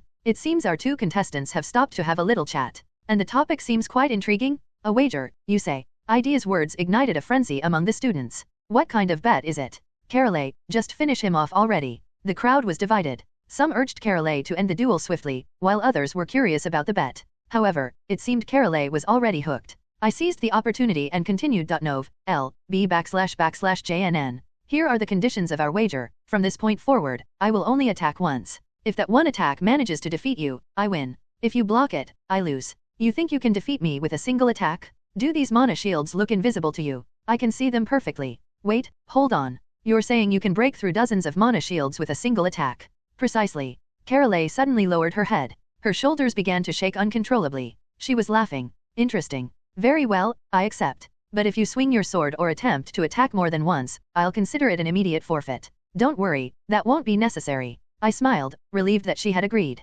Carolee seemed to have a cheerful personality. For her to be so popular among the students, she couldn't possibly be a bad person. Indeed, she had shown concern for me, her junior, throughout our exchange. That's why I was confident she would accept my wager. Scoot. I smirked and raised Fang of Darkness above my head. Then, let's begin. Go ahead, I'm curious to see how you plan to defeat me with a single attack. Carolee's bright smile revealed her genuine amusement. Mirroring her smile, I replied. Thud. and plunged fang of darkness deep into my chest. At that moment, gulp, a torrent of crimson blood gushed from my mouth. The worst and strongest villain. I became a narrow-eyed character Arsene Adel. DBT Korean Novel Translation Academy Nevta Fantasy Possession Assassin. A lump of coughed up, dark red blood splattered onto the floor. Blood continued to seep out from my chest. Carolee, her face creased with concern at my state, asked, "What do you think you're doing? N/O/vel/B/in.C//om." I didn't answer her question. Currently, the atmosphere in the spectator stands was one of bewilderment. The bizarre actions I had displayed just now. Because of that, the audience was once again silent, at a loss for words. Well, naturally, there were many reactions such as "Are you crazy?" or "Have you lost your mind?" In fact, the majority of the opinions were like that. But all of this was necessary for me to carry out my next move. Swoosh. Fighting off the dizziness, I pulled out the crimson dagger from my pocket. The dagger Ares had given me, saying it was a memento of his close friend. The crimson dagger had the latent ability to unleash a powerful force using my blood as a medium. It's certainly powerful, but a small amount of blood was not enough to penetrate Carolee's barrier. That's why, in order to be sure, I had to make this choice. To draw out blood until the brink of excessive bleeding, until the moment before death. Perhaps it was thanks to experiencing the moment of death several times. I could still feel that it was bearable. If the instructors realized the seriousness of the situation, they would intervene and send me to the infirmary, but judging by the atmosphere, it didn't seem like they were going to stop the match right away. Only Ares was frowning and watching me. He probably never imagined that the dagger he gave me would be used in this way. In a way, I felt a little sorry because it felt like I was misusing it, but I had no choice if I wanted to win. To break through Carolee's mana shield, I needed multiple strikes imbued with killing intent. However, Carolee had declared that she wouldn't give me more than one chance. Therefore, I had no choice but to use my last resort. Just this once. It would be fine if it succeeded. But if it failed, the mere thought was terrifying, so I shook off the distracting thoughts and focused on controlling the blood. Before I knew it, a pool of blood had formed, staining the floor crimson, and the crimson dagger began to resonate with it. Swoosh. Suddenly, dizziness washed over me, and I heard the phantom sound from the sword again. Die? I don't accept it. I don't accept it. The sound was like the grating of metal. It felt like my ears were going to bleed. But I had to endure it. Only then could I unleash the move that would defeat Carolee. Even at this moment, blood was pouring out of my body at a rapid pace. The instructors, finally grasping the gravity of the situation, began to stir. They were about to intervene, thinking I might actually die. Thud. I raised my hand once, calming the instructors down. And I pushed the power of the crimson dagger, resonating with my blood, to its limit. Swoosh. The pool of blood, which had been still until now, began to writhe, its ripples like waves, leaving a small cut on my cheek. Soon, the wave of blood rose into the air. The blood, reminiscent of a small whirlwind, swirled violently. I inhaled, gazing at the storm of blood. This isn't enough. I was certain that it could unleash a considerable amount of power even now, but even so, it wouldn't be enough to break Carolee's mana shield. Her mana shields were so numerous that it was overwhelming even to count them with the naked eye. To break through dozens of layers of mana shields, I needed a more powerful attack. I activated my telekinesis towards the crimson torrent surging in the air. Telekinesis condensed the undulating wave of blood. Smaller. Even smaller. I compressed it to be even smaller than the size of a fist. After about a dozen seconds had passed, the wave of blood contracted into an oval shape. However, its end wasn't blunt but sharply pointed. It boasted a sharp form like the tip of a keen blade. Then, I activated telekinesis once more and rotated it clockwise. Clank, clank, clank, clank. The wave of blood, floating in the air, was spinning like a bullet. A bullet of blood. My last resort, its penetrating power pushed to the limit to pierce Carolee's mana shield. This technique, made solely from my blood, would unleash a power that even Carolee wouldn't be able to ignore. I watched the blood bullet and gave a wry smile. Why don't you try and take this? However, unlike my smiling face, my insides were burning rapidly. Because I wasn't confident. This was the first time I was using this technique. Naturally, my proficiency was lacking, and I hadn't even grasped how to apply it properly. Despite facing such a situation, I had succeeded in creating a proper technique. Not bad. Carolee, perhaps sensing the power dwelling within the blood bullet, gulped nervously, her Adam's apple bobbing. However, Carolee didn't cowardly surprise attack me. She had already declared that she would block my last resort. So, Carolee waited for me to unleash the technique, while expressing my gratitude to her inwardly. Bang dash dot. I made a gunshot sound with my mouth. Carolee furrowed her brows, as if taken aback, and clank, clank, clank, clank. The blood bullet shot towards Carolee. Carolee's eyes widened as she witnessed its momentum. However, I couldn't see the bullet piercing through Carolee's mana shield. Ridiculously enough, as soon as I completed the technique, my body began to crumble. Thud. In the end, I collapsed to my knees. A stream of blood trickled out from the corner of my lips, and the sound of mana shields shattering reached my ears. Crack. 1 layer. Crack. 2 layers. Crack. 3 layers. Crack, crack, crack, crack. When it surpassed 6 layers, I stopped trying to count by sound. The arena was silent. Only the sound of the blood bullet, created using the crimson dagger, breaking through Carolay's mana shield, echoed. How much time had passed like this? Mustering all the remaining strength in my body, I lifted my head with difficulty. Crack, crack, crack. My blood bullet was still piercing through Carolay's barrier. Every time it succeeded in breaking through one layer, it would hit another one of Carolay's mana shields. Would Carolay's mana shield break first? Or would the blood bullet lose its power and fade away? The outcome of this battle would be decided by that. With that thought, I held my breath, like the rest of the audience, and watched the blood bullet as it peeled away the mana shields one by one and advanced. And then, a gasp escaped someone's lips in the silent arena. The intense sound of the mana shields breaking, which had been echoing throughout the arena, was no longer audible. Thud. And someone collapsed to the ground. The worst and strongest villain. I became a narrow-eyed character Arsene Adel. DBT Korean Novel Translation Academy Nevda Fantasy Possession Assassin. It wasn't me who had collapsed, but Carolay. It seemed she had momentarily lost strength in her legs and collapsed. It was only natural, because Carolay's mana shield hadn't been completely destroyed. Just one. Only one mana shield remained, swirling around Carolay. And that mana shield bore a fine crack. In the end, my bullet had succeeded in reaching Carolay's last mana shield. Of course, it had failed to penetrate it completely. If only I had some proficiency with it, instead of using it for the first time, I would have succeeded in breaking through Carolay's last mana shield. If I could have used absolute stealth, I would have definitely won. But as unfortunate as it was, the victory was decided. According to the bet, I was the one who had to accept defeat in this match. It was a shame to lose after coming this far, but there was no one to blame. I did my best. I had succeeded in pushing a mage, who had reached the realm of magic I was facing for the first time, to the brink. If I learned how to deal with mages through future sparring sessions with Samuel, I would definitely be able to win. Step, step. With that thought, I moved towards Carolay, who was sitting on the ground. The mana shield that had been surrounding her had already disappeared. What? Carolay stammered, seemingly flustered as I walked towards her. To her, who was pretending to be bewildered. Swoosh. I reached out my hand, and brushed her disheveled blonde hair. As my blood-stained hand touched it, her blonde hair, stained with blood, was neatly arranged. Then, I grabbed her hand and lifted Carolay to her feet. That was a good fight. But I won. Don't surprise your seniors like that. Carolay grumbled with a dissatisfied look. It was only natural that she collapsed in surprise after having all her mana shields destroyed by a single attack. But victory was ruthless. I lost this match. Swoosh. I turned my head and glanced at the headmaster in the spectator stands. Thank goodness. Reading the headmaster's expression, I breathed a sigh of relief. The headmaster had a satisfied look on his face after seeing the match. Although I couldn't defeat Carolay, as a half-demon, I had succeeded in pushing one of Sidon's strongest to the brink. In less than a year. In just a little over half a year, I had managed to catch up to the strongest of the third year. If I had actually won, there might have been some undesirable backlash. Why are you looking at me like that? It's nothing. I tore my gaze away from Carolay. There were already boos ringing out as my hand made contact with her body. Get away from her. Nov. L. B /JNN. The match was amazing, but that's that, and this is this. The group that loved Carolay to a suspicious degree was expressing their anger. Anyway, according to the bet, the winner is Carolay. Both students have no objections, right? Yes. No. Though it's frustrating. And so, with this, the third year wins the inter-year competition. Unfortunately, the first year had to settle for second place in Sidon.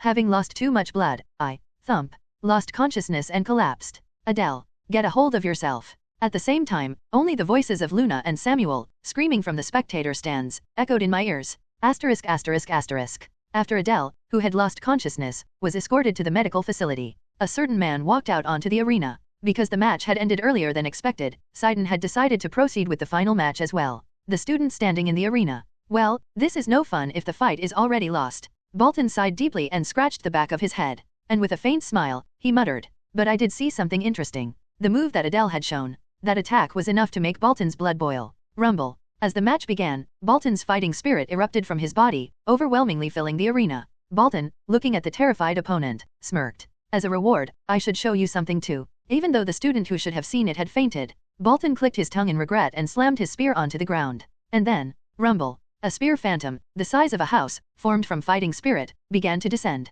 The moment the giant spear touched the arena floor, crash. It began to obliterate everything, tearing the arena apart. A mighty blow, imbued with all of Bolton's power. In an instant, the arena was in ruins. Haha, I failed to control my strength. Bolton burst into laughter, a satisfied smile on his face. It was a smile filled with relief, as all the final exams had now come to an end. The worst and strongest villain. I became a narrow-eyed character Arsene Adel. DBT Korean Novel Translation Academy Nevda Fantasy Possession Assassin Bonus Chapter. Thanks to @Genki Azuma for subscription to Sword Lacquer tier on KO-Fi. What is this situation? Waking up in the infirmary, I was so taken aback that I couldn't help but stiffen. Several pairs of eyes were staring down at me. Renee looked down at me with an icy gaze. Embarrassed, I could only manage an awkward smile. Luna was sound asleep beside me. I pieced together that she must have collapsed from exhaustion after treating me. I briefly wondered if Fran had come too, but as expected, she was nowhere to be seen. Well, she must be busy. Or maybe she's still uncomfortable seeing me. Suddenly, why are you here? I have something to tell you. You're finally awake. Ares and Idea arrived to check on me. What could they possibly have to say that required them to come all the way here? More importantly, how much time had passed? I had lost consciousness after overusing the red dagger's power. Samuel answered my unspoken question. You were out cold for 2 whole days. Don't use that power again, you fool. You seem particularly prickly. Did you miss me while I was gone? What are you talking about? It was much more peaceful without you around. Of course, Samuel retorted, flustered like a startled cat. I could hear more indignant yelling, but I brushed it off and turned to Idea. What is it you wanted to tell me? I have 2 pieces of good news. Out of the blue. It was a little sudden, but I was curious. Sensing my inquisitive gaze, Idea continued. First of all, congratulations to our amazing class president. You achieved the top spot this time. Is that so? Is that all you have to say? You're the top student. I understand. That's not the reaction I was hoping for. Idea deflated like a popped balloon at my indifferent reaction. Truthfully, it was difficult for me to be genuinely happy about her news. I had expected to take first place. Besides, becoming the top student wouldn't magically make all my plans fall into place. This was just the starting line. The real challenge was just beginning. I had to leverage this victory to gain something from the headmaster. On a different note. And what is the other good news? I'll explain that. Ares stepped forward with his arms crossed, gently pushing past a sulking Idea. Vacation is finally here. I couldn't have asked for a more anticipated moment. Vacation. Finally, I could leave Sidon. I had successfully completed the final exams, which meant it was officially vacation time. Of course, it wasn't as if I would be truly relaxing. I knew I would have even more to do, but to become stronger, I needed to venture outside Sidon. As someone who had been waiting for this moment, it was incredibly welcome news. Does vacation start today? No, technically from tomorrow. We're having the closing ceremony today, but since you and the other top students will receive additional rewards, you have to attend. Of course I will. You're good with words. Ares chuckled and glanced at Idea. She stepped forward and pulled out something from her pocket. A stack of letters. I was hoping you could deliver these during vacation, class president.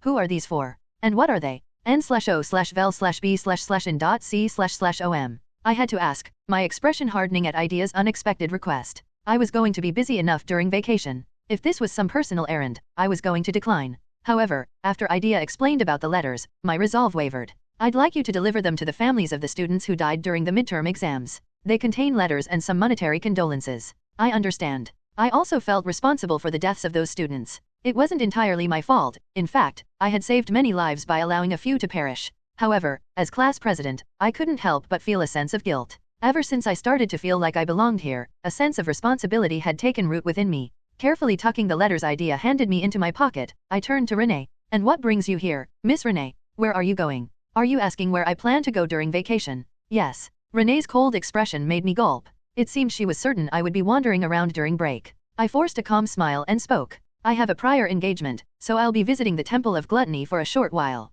I won't be long. I'll return to the Bears family estate as soon as I'm done. You. Renee frowned, clearly unhappy with my answer. In a frigid tone, she said, I'll allow it. Really? Renee agreed so easily that I couldn't help but be surprised. However, her expression remained cold. On one condition. What kind of condition? I felt a knot of anxiety in my stomach. What if she asked something unreasonable of me? Renee seemed lost in thought for a moment before finally speaking. I'll tell you later. All right. With that, Renee turned and walked out of the infirmary. It seemed she had said all she needed to say. I didn't bother pressing her for details about the condition, knowing she wouldn't tell me anyway. The worst and strongest villain. I became a narrow-eyed character Arsene Adel. DBT Korean Novel Translation Academy Nevda Fantasy Possession Assassin. Ares and Idea followed Renee out. We should get going too. We have to prepare for the closing ceremony. N/O/vel/B/jn.C//OM. You seem to have recovered well. Come to the auditorium before it starts? That's where the ceremony will be held. I understand. I gave them a small bow as they left. Once the 3 of them were gone, I finally turned my attention to Luna. Or rather, snore. I chuckled, looking down at Luna, who was fast asleep. She had probably pushed herself to the limit again, staying awake to look after me. She looked adorable while sleeping, but it was time for us to go. Miss Luna, wake up. I poked her cheek. My finger sank into the soft flesh of her cheek. This is surprisingly pleasant. Should I poke her a little more? Just as a mischievous grin spread across my face. Flutter. Why you re-awake? I stammered, caught off guard. Luna was staring at me with drowsy eyes, her upper body slightly raised. I rarely let my composure slip, but this time, I was genuinely flustered. Luna just kept staring at me without saying a word, making my heart pound even faster.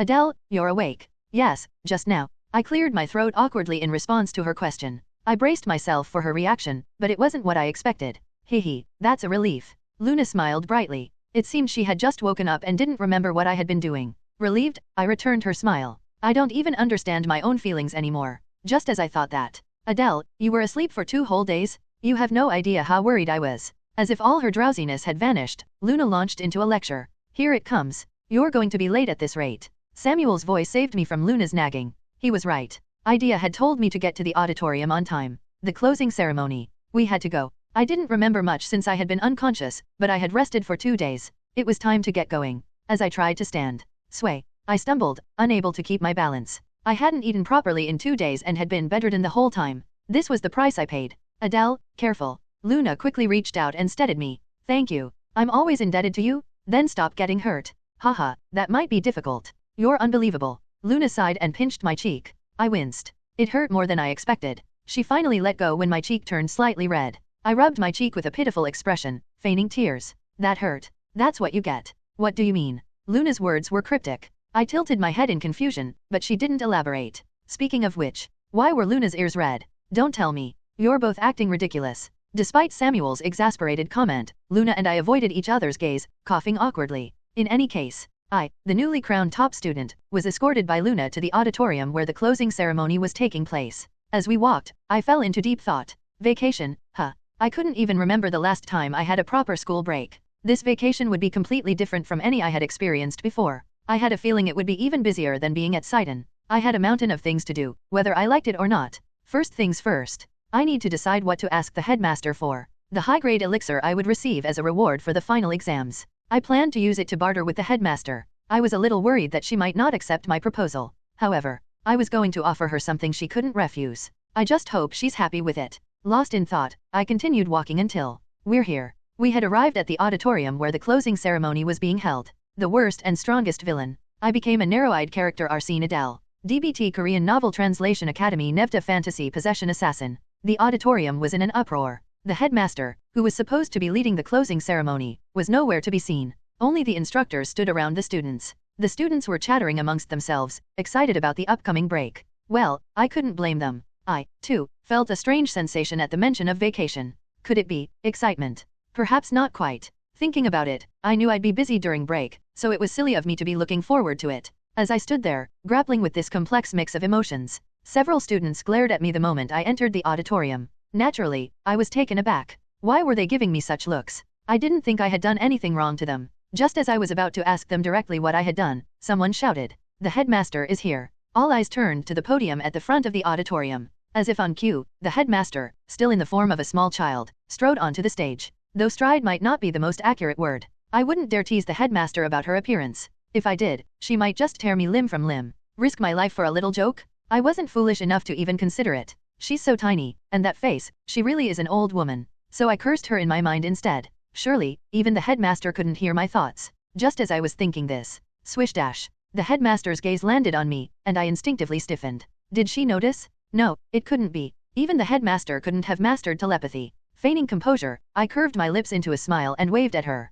She smiled back. It seemed she was simply looking around. Nov, L, B /JNN. But why did I feel even more nervous despite her smile? Please, accept my request. If she refused. After a moment's contemplation, I shook my head. Even if she refused, I can't harm her. I would just be disappointed in her. And who knew what kind of butterfly effect my change of heart might have on Sidon? There you go again with your pointless thoughts. What was that? Tisk, tisk. Samuel's words easily cut through my arrogant imagination. The truth was, even if the headmaster refused my proposal, it wouldn't make me betray the academy. I would simply be disappointed in her, that's all. Besides, the proposal I was about to make was far from detrimental to the headmaster. In fact, it was something she couldn't refuse. She wouldn't refuse, not after deciding to take me under her wing. Because it's the easiest thing in the world for her. All she had to do was give me a few items crafted with her own power. In return, she would gain my favor and the top-grade elixir I received as a reward for the final exam. It was a profitable deal for her. A win-win situation for both of us.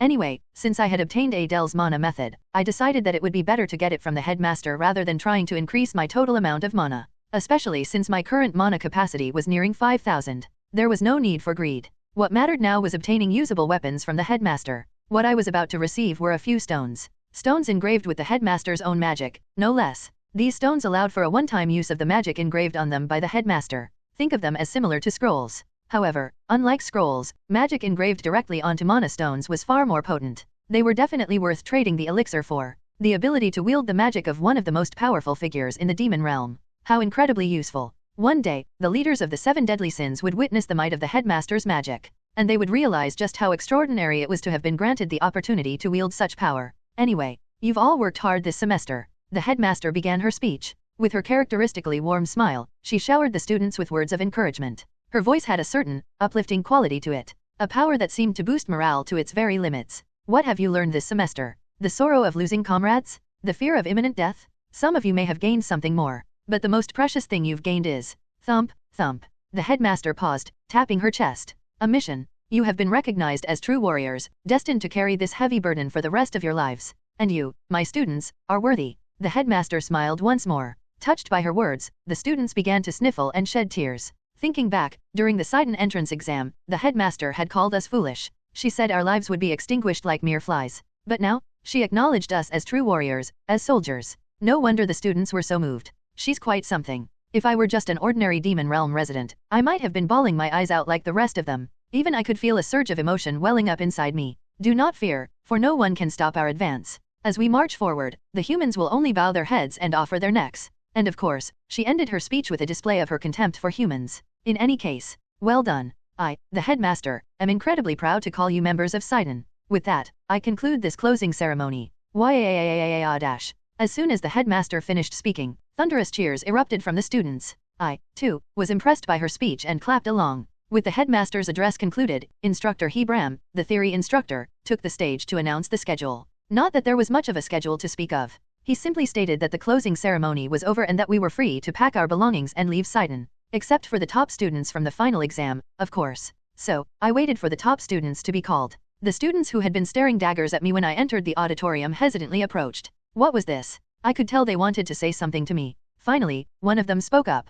Class president. Yes, please speak freely. The student's voice was trembling, so I tried my best to ease his nervousness. At this rate, it might take him ages to get his words out. As if he had finally found his courage, the student continued. I was afraid of you, class president. I hated you. I think everyone here felt the same. A sudden provocation from the student. My face hardened. The students behind him were nodding in agreement. They agreed with him. The nerve of these. But I couldn't afford to lose my temper now. I decided to hear them out. Let's see what you have to say for yourselves. You were always emitting this, killing intent. You were always ready to fight other students, like you were showing off how strong you are. He wasn't wrong. I had acted strong to avoid being disregarded in Sidon, to attract the instructor's attention. And it wasn't like I wasn't strong. But to the ordinary students, my behavior must have been quite intimidating. However, but now we know. Know what? We know that you were working hard for us, that you were struggling because of the responsibility you carried. I stared at the student without a word. This student, whose name I couldn't even recall, was trying to comfort me. We won't ask you to rely on us, class president.